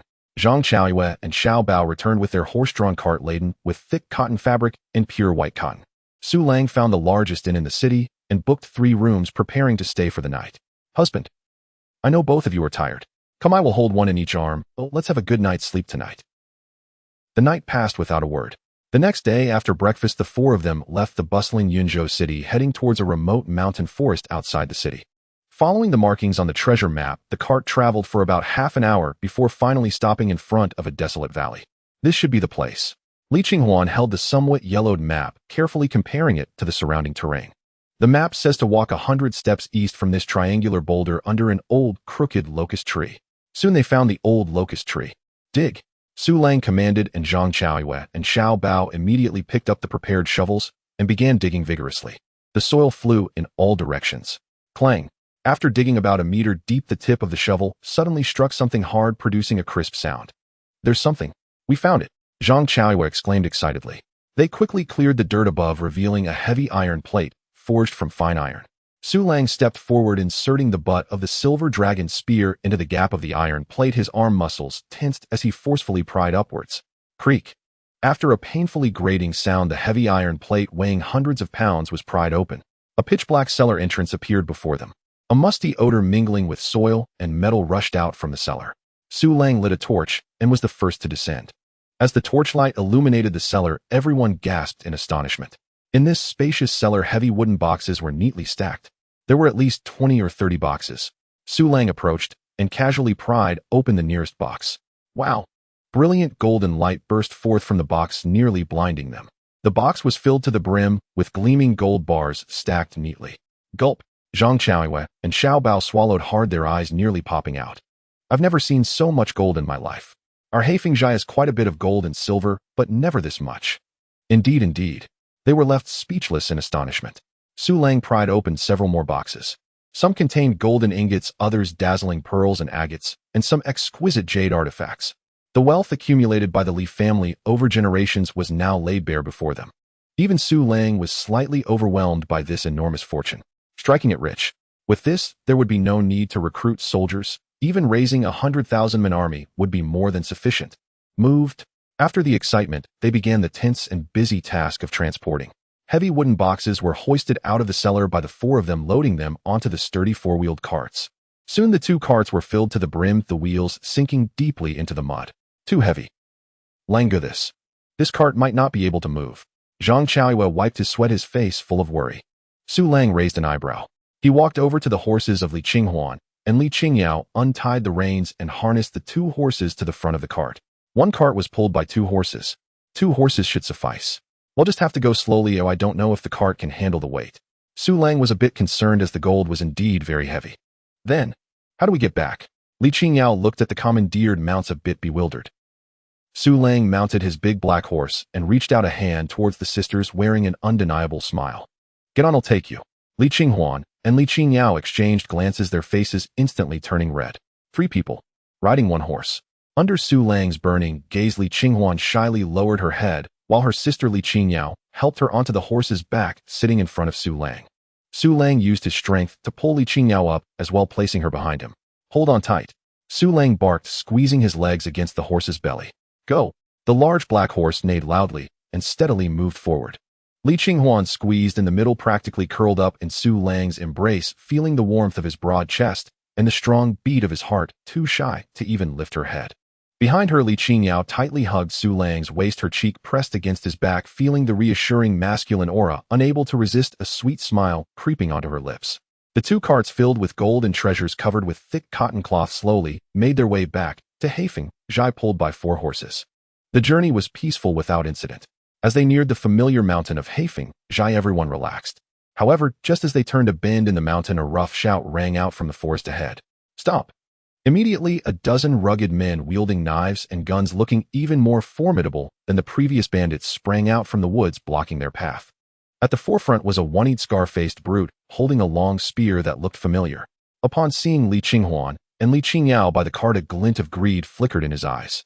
He slammed the spear onto the ground, and in an extremely arrogant tone laughed maniacally. This mountain is mine, this tree is mine. I am the new master of Heifeng Zhai, Su Lang. Just 2 days ago, I personally killed Zhao Baishan, a general under the Flame King. The scar-faced man pointed his spear at Su Lang, his eyes looking at him like a lamb to slaughter. If you're smart, leave those 2 carts and the 2 girls by your side.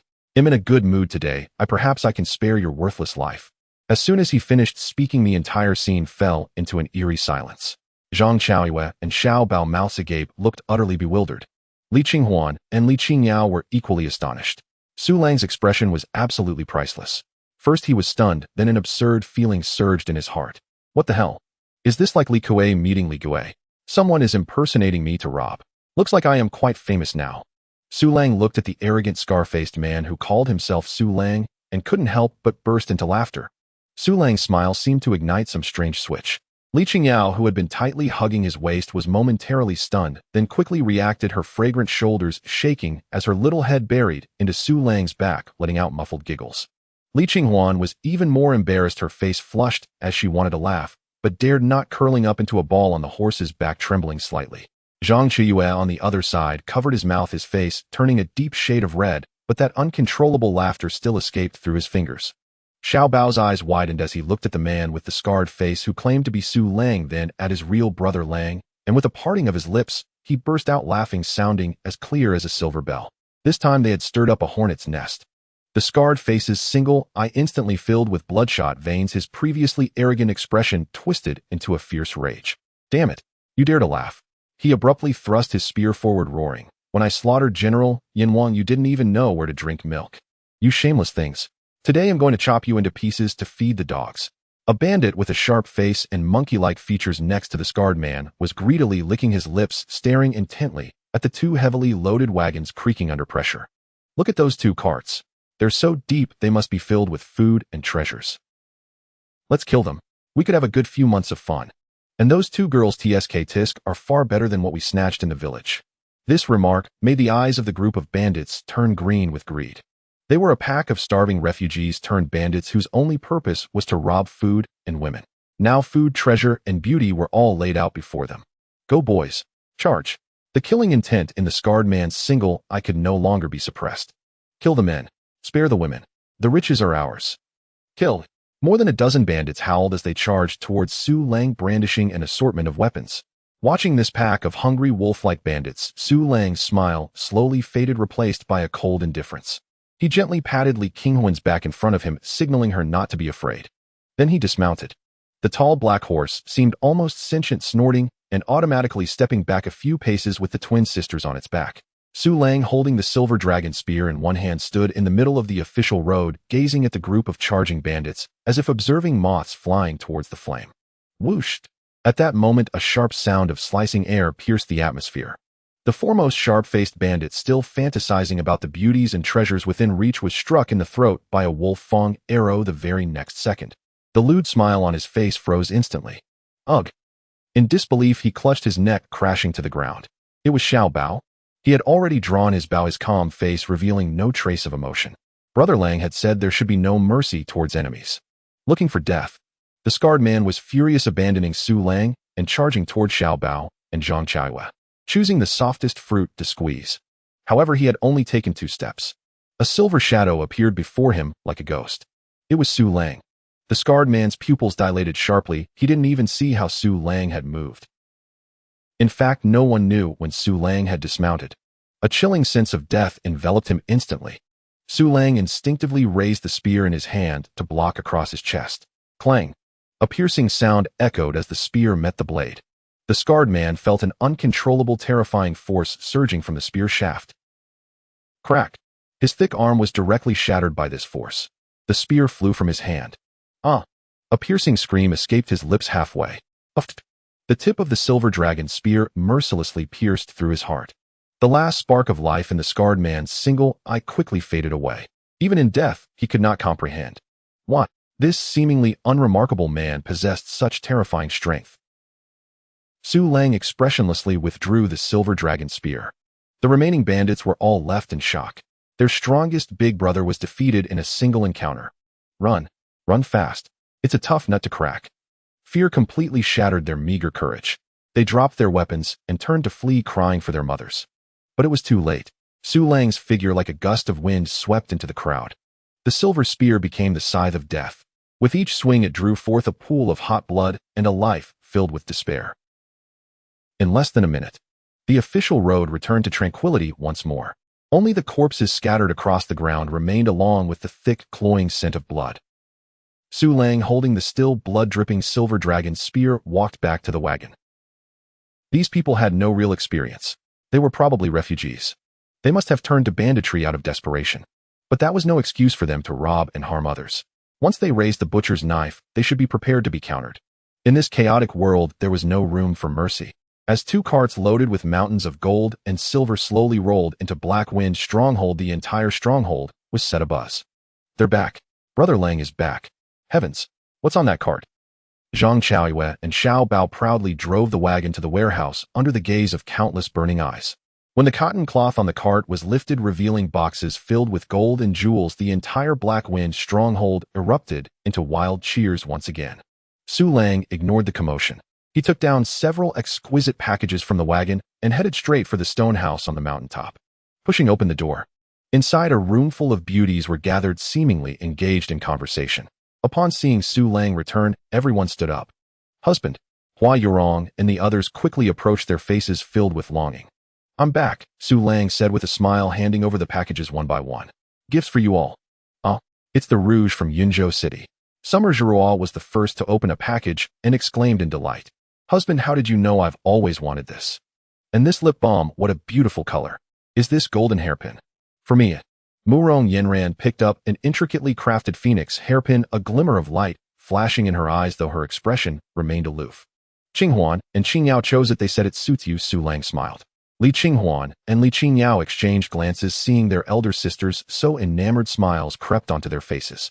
In no time, the entire stone house was filled with the cheerful laughter of women and the fragrance of various cosmetics. Zhang Zheyue, though silent, was playing with a string of translucent pearl bracelets, a slight smile at the corner of her mouth.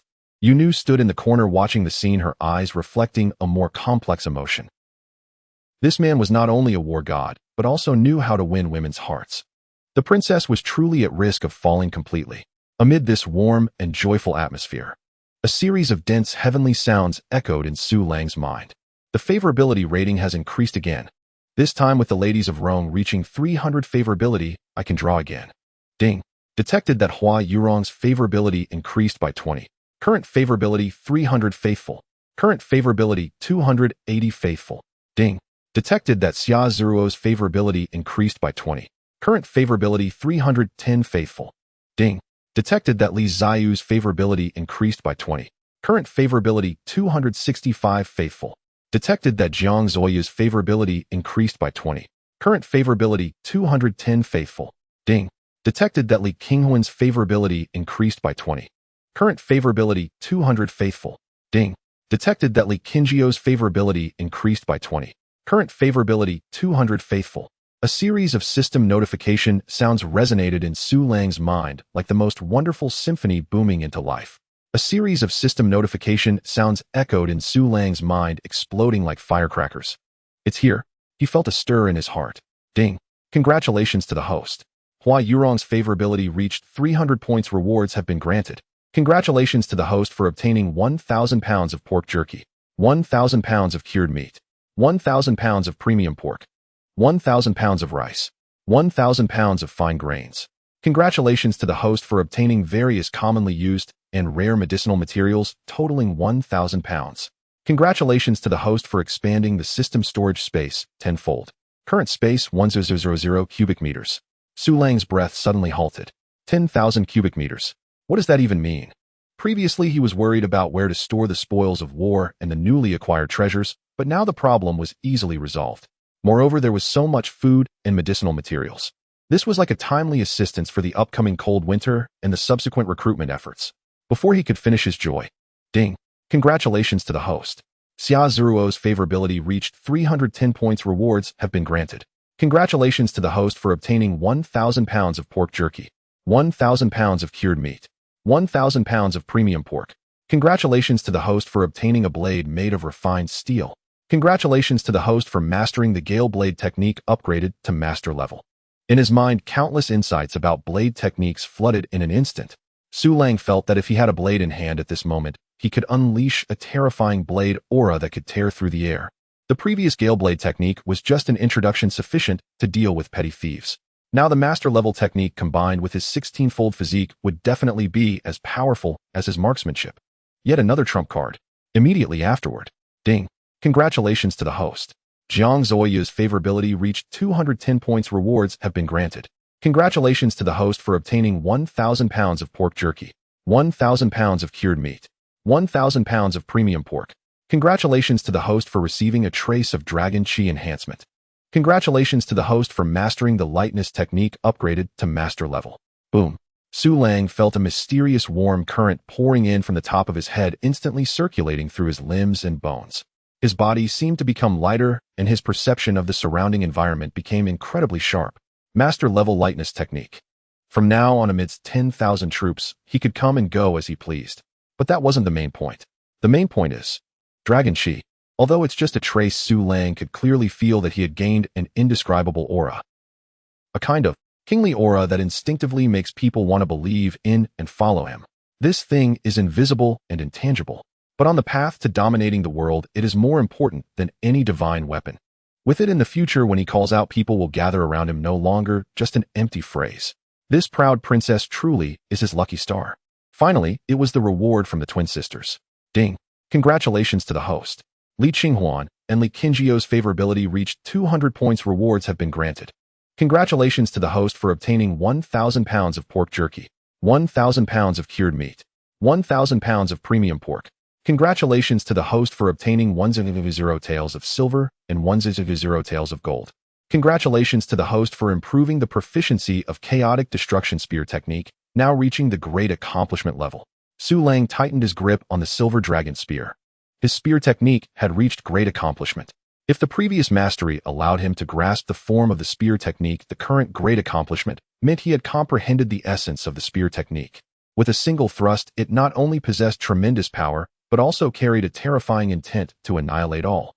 His strength surged once again. Su Lang stood still, feeling the surging power within him, and the countless insights added to his mind. The curve of his lips widened even more. This trip to Yunzhou was simply a windfall. Husband, what are you smiling about?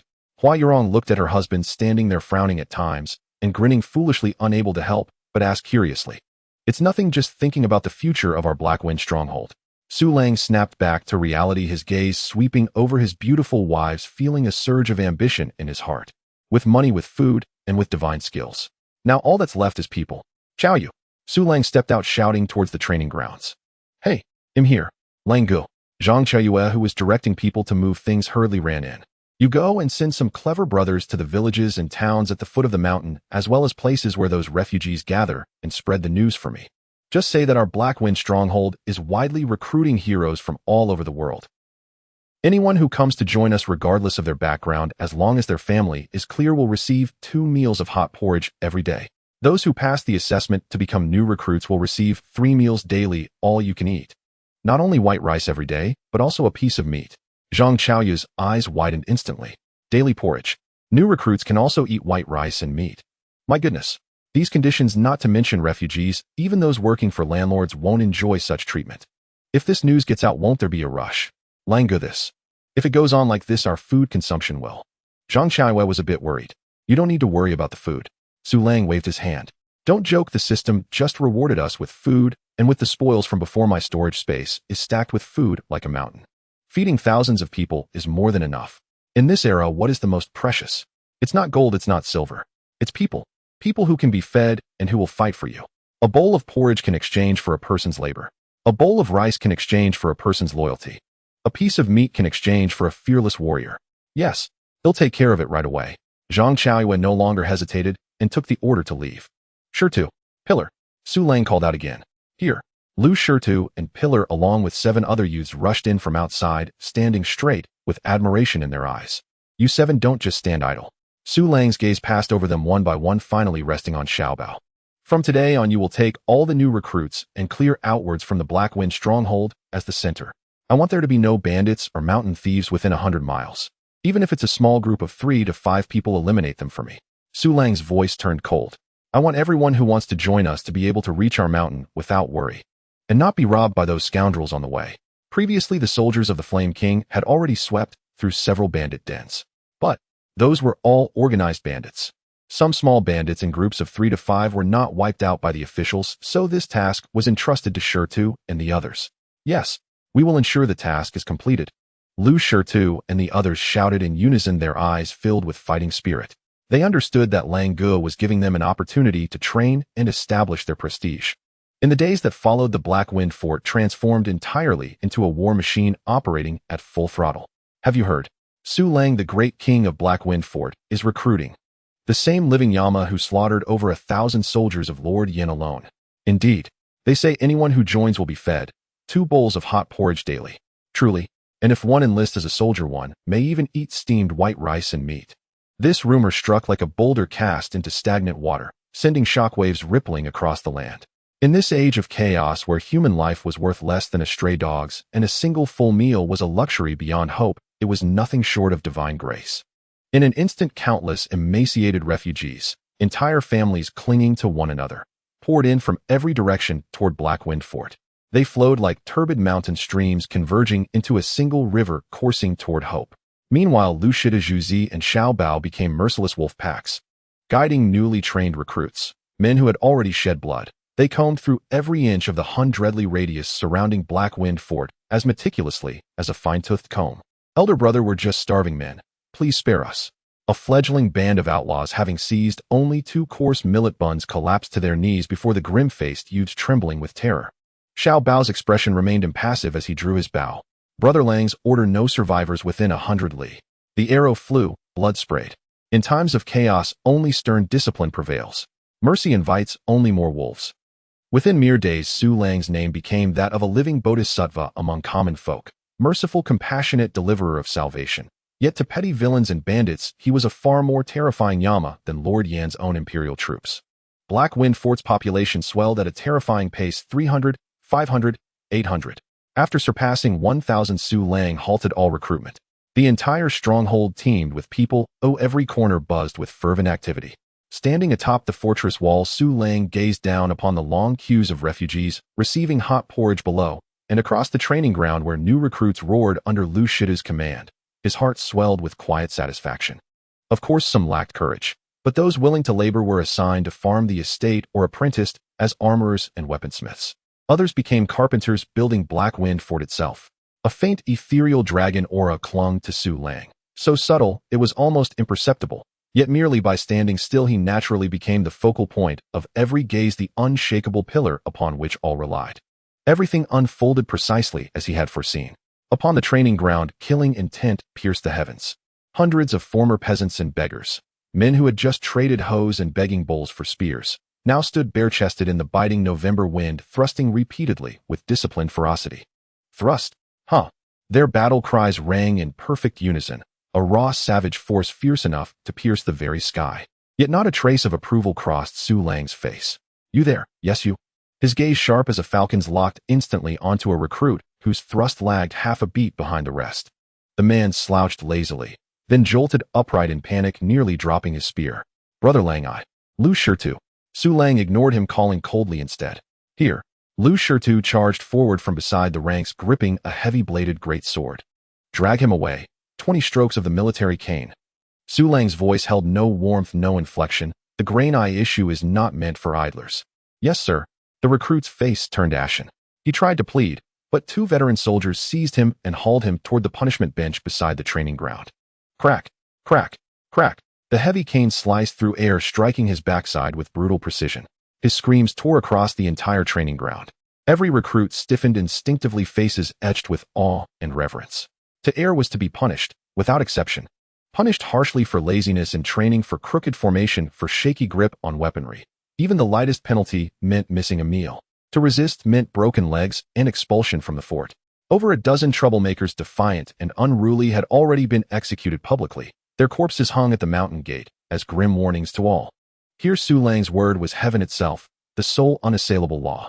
At first, all deemed him a tyrant, a living Yama. But that was only during drills. In daily life, Su Lang never abused anyone. Indeed, he often lent a hand. Gradually, they realized their bodies grew stronger. Limbs once wasted by chronic starvation now thrummed with newfound power. They learned how to grip blade and spear with lethal precision, and how to kill an enemy with minimal effort.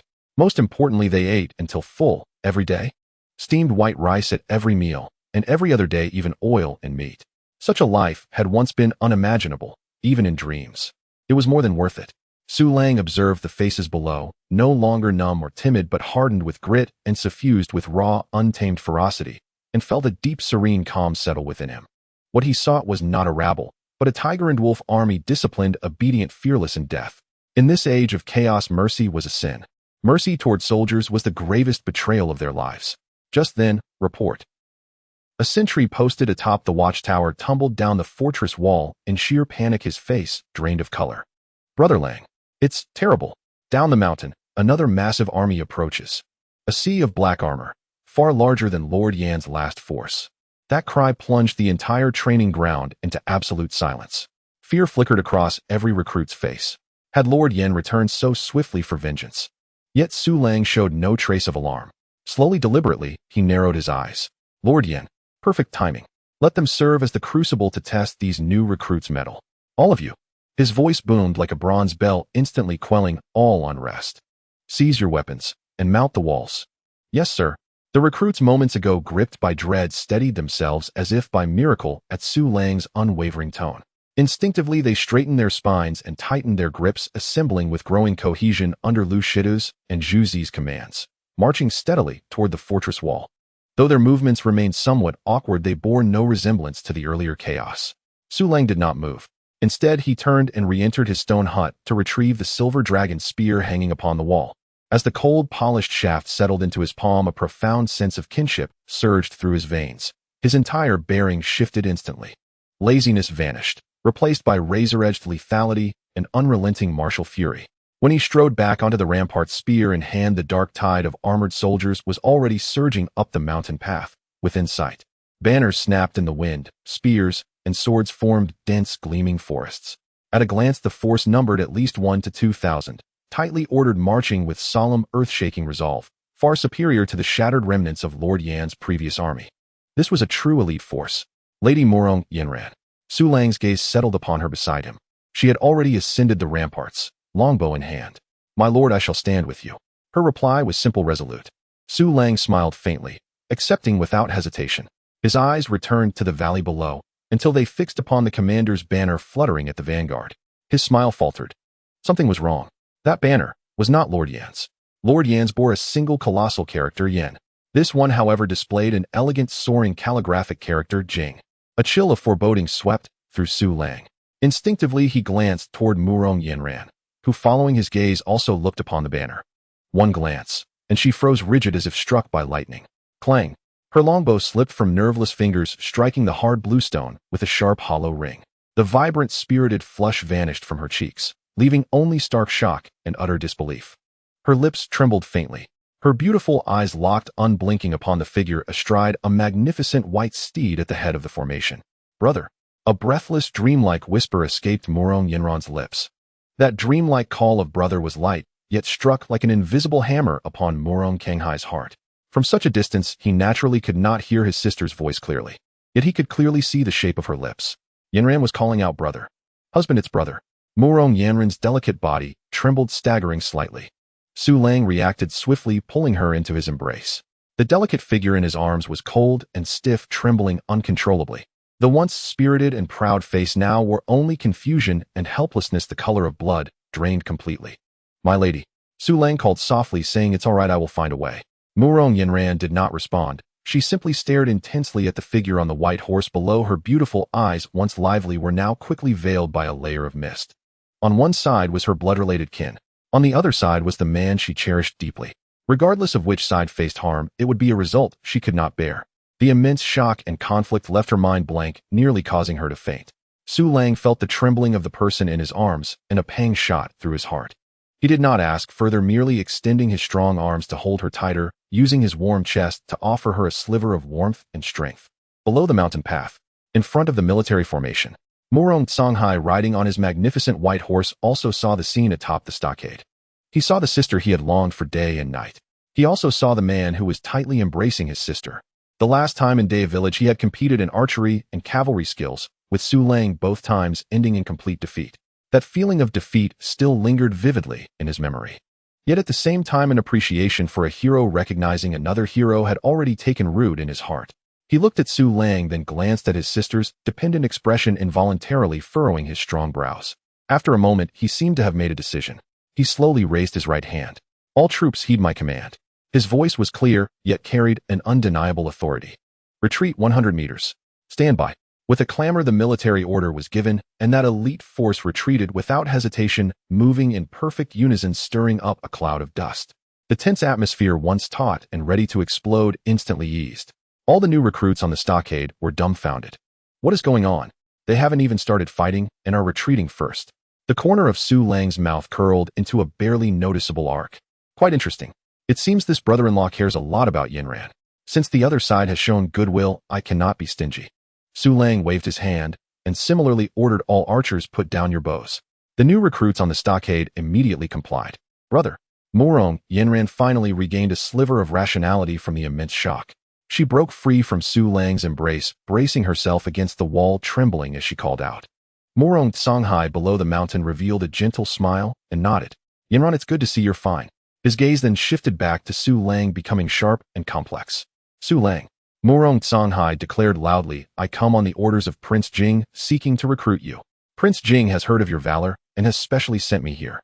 As long as you are willing to submit, Prince Jing can guarantee you a position as a general. From now on, you will shed the title of bandit, be ennobled, and bring glory to your ancestors." Isn't that 100 times better than being a bandit chief in this mountain gorge? Recruit. Su Lang laughed upon hearing this. He looked at Murong Songhai and shook his head. Brother-in-law, long time no see. The term brother-in-law made Murong Kanghai's face twitch uncontrollably. Allow me to ask you one question. Su Lang's voice suddenly rose resounding throughout the valley. What should a great general, a good man, do most importantly? Murong Songhai was momentarily taken aback, then proudly replied, naturally it is to share the burden of the ruler and protect the homeland. Well said. Su Lang clapped and laughed, yet his laughter carried a hint of desolation and sarcasm. Protect the homeland. Look at the soldiers behind you, then look at the soldiers behind me. He pointed at those new recruits on the stockade who had just looked emaciated but were now spirited. Which of them isn't a poor person driven to the brink of starvation by this damned world? Which one isn't a citizen whose family was destroyed by those so-called officials? This world does not belong to the emperor alone. It belongs to the people of the world. Whose home are you protecting in your so-called homeland defense? Whose country are you safeguarding? Is it those high and mighty lords who view human lives as mere grass? Or the countless citizens struggling to survive amidst hunger and war? Su Lang's voice was like thunder, each word striking hard against Murong Kanghai's heart. Murong Kanghai's face instantly turned pale. He opened his mouth only to find himself at a loss for words. General Murong, you are a capable general, but unfortunately too foolishly loyal. Su Lang's tone softened, yet carried an inexplicable infectious power. Your sword, your gun, should be aimed at the true enemy, not become a puppet in the royal power struggles aimed at your own kin. Rather than acting as a lackey for a tiger, you might as well stay with me in Blackwind Stronghold. Together we can sweep away this chaotic world and restore peace to the land. Let the people of this world have a full meal. This is the only way to do justice to your abilities. These words ignited the blood of all the new recruits and villagers on the stockade. Indeed, Brother Lang is right. What kind of life did they live before? What kind of life are they living now? Following Brother Lang, there is hope. The soldiers behind Murong Songhai also began to show slight agitation, their eyes revealing complex emotions. Nonsense. Murong Songhai suddenly snapped back to reality, shouting angrily, interrupting Su Lang's words. Su Lang, do not spread your wild words to confuse the masses. You want me, a dignified major general, to join you in becoming a bandit. Simply wishful thinking. His face alternated between green and white. Su Lang's words were like a sharp knife, piercing through the beliefs he had held on to for so long, leaving him feeling unprecedentedly shaken. But as a leader, my dignity and loyalty do not allow me to admit it. I ask you one last time, will you yield or not? Murong Kanghai's voice now carried an edge of hidden fear. If you remain obstinate, do not blame me for being merciless. Bandits are ultimately bandits. Sooner or later they will be ground to dust by the Imperial Army. The atmosphere once again solidified to a freezing point. At that moment, a clear and noble voice rose from behind Su Lang. Then please, General Murong, eradicate me along with them. Everyone turned to look. They saw Jiang Zhaoyue in a plain dress slowly walking up to the stockade with the support of Yunu. Though she wore no makeup, the innate nobility she exuded allowed her to stand out in the crowd, radiant and striking. Below the mountain, the moment Murong Songhai saw Jiang Zhaoyue, he seemed to be petrified, completely frozen. His eyes widened in disbelief, his expression shifting from shock to horror, finally turning into endless incredulity. He trembled, dismounted, knelt on one knee, his voice trembling. Your Highness the Princess.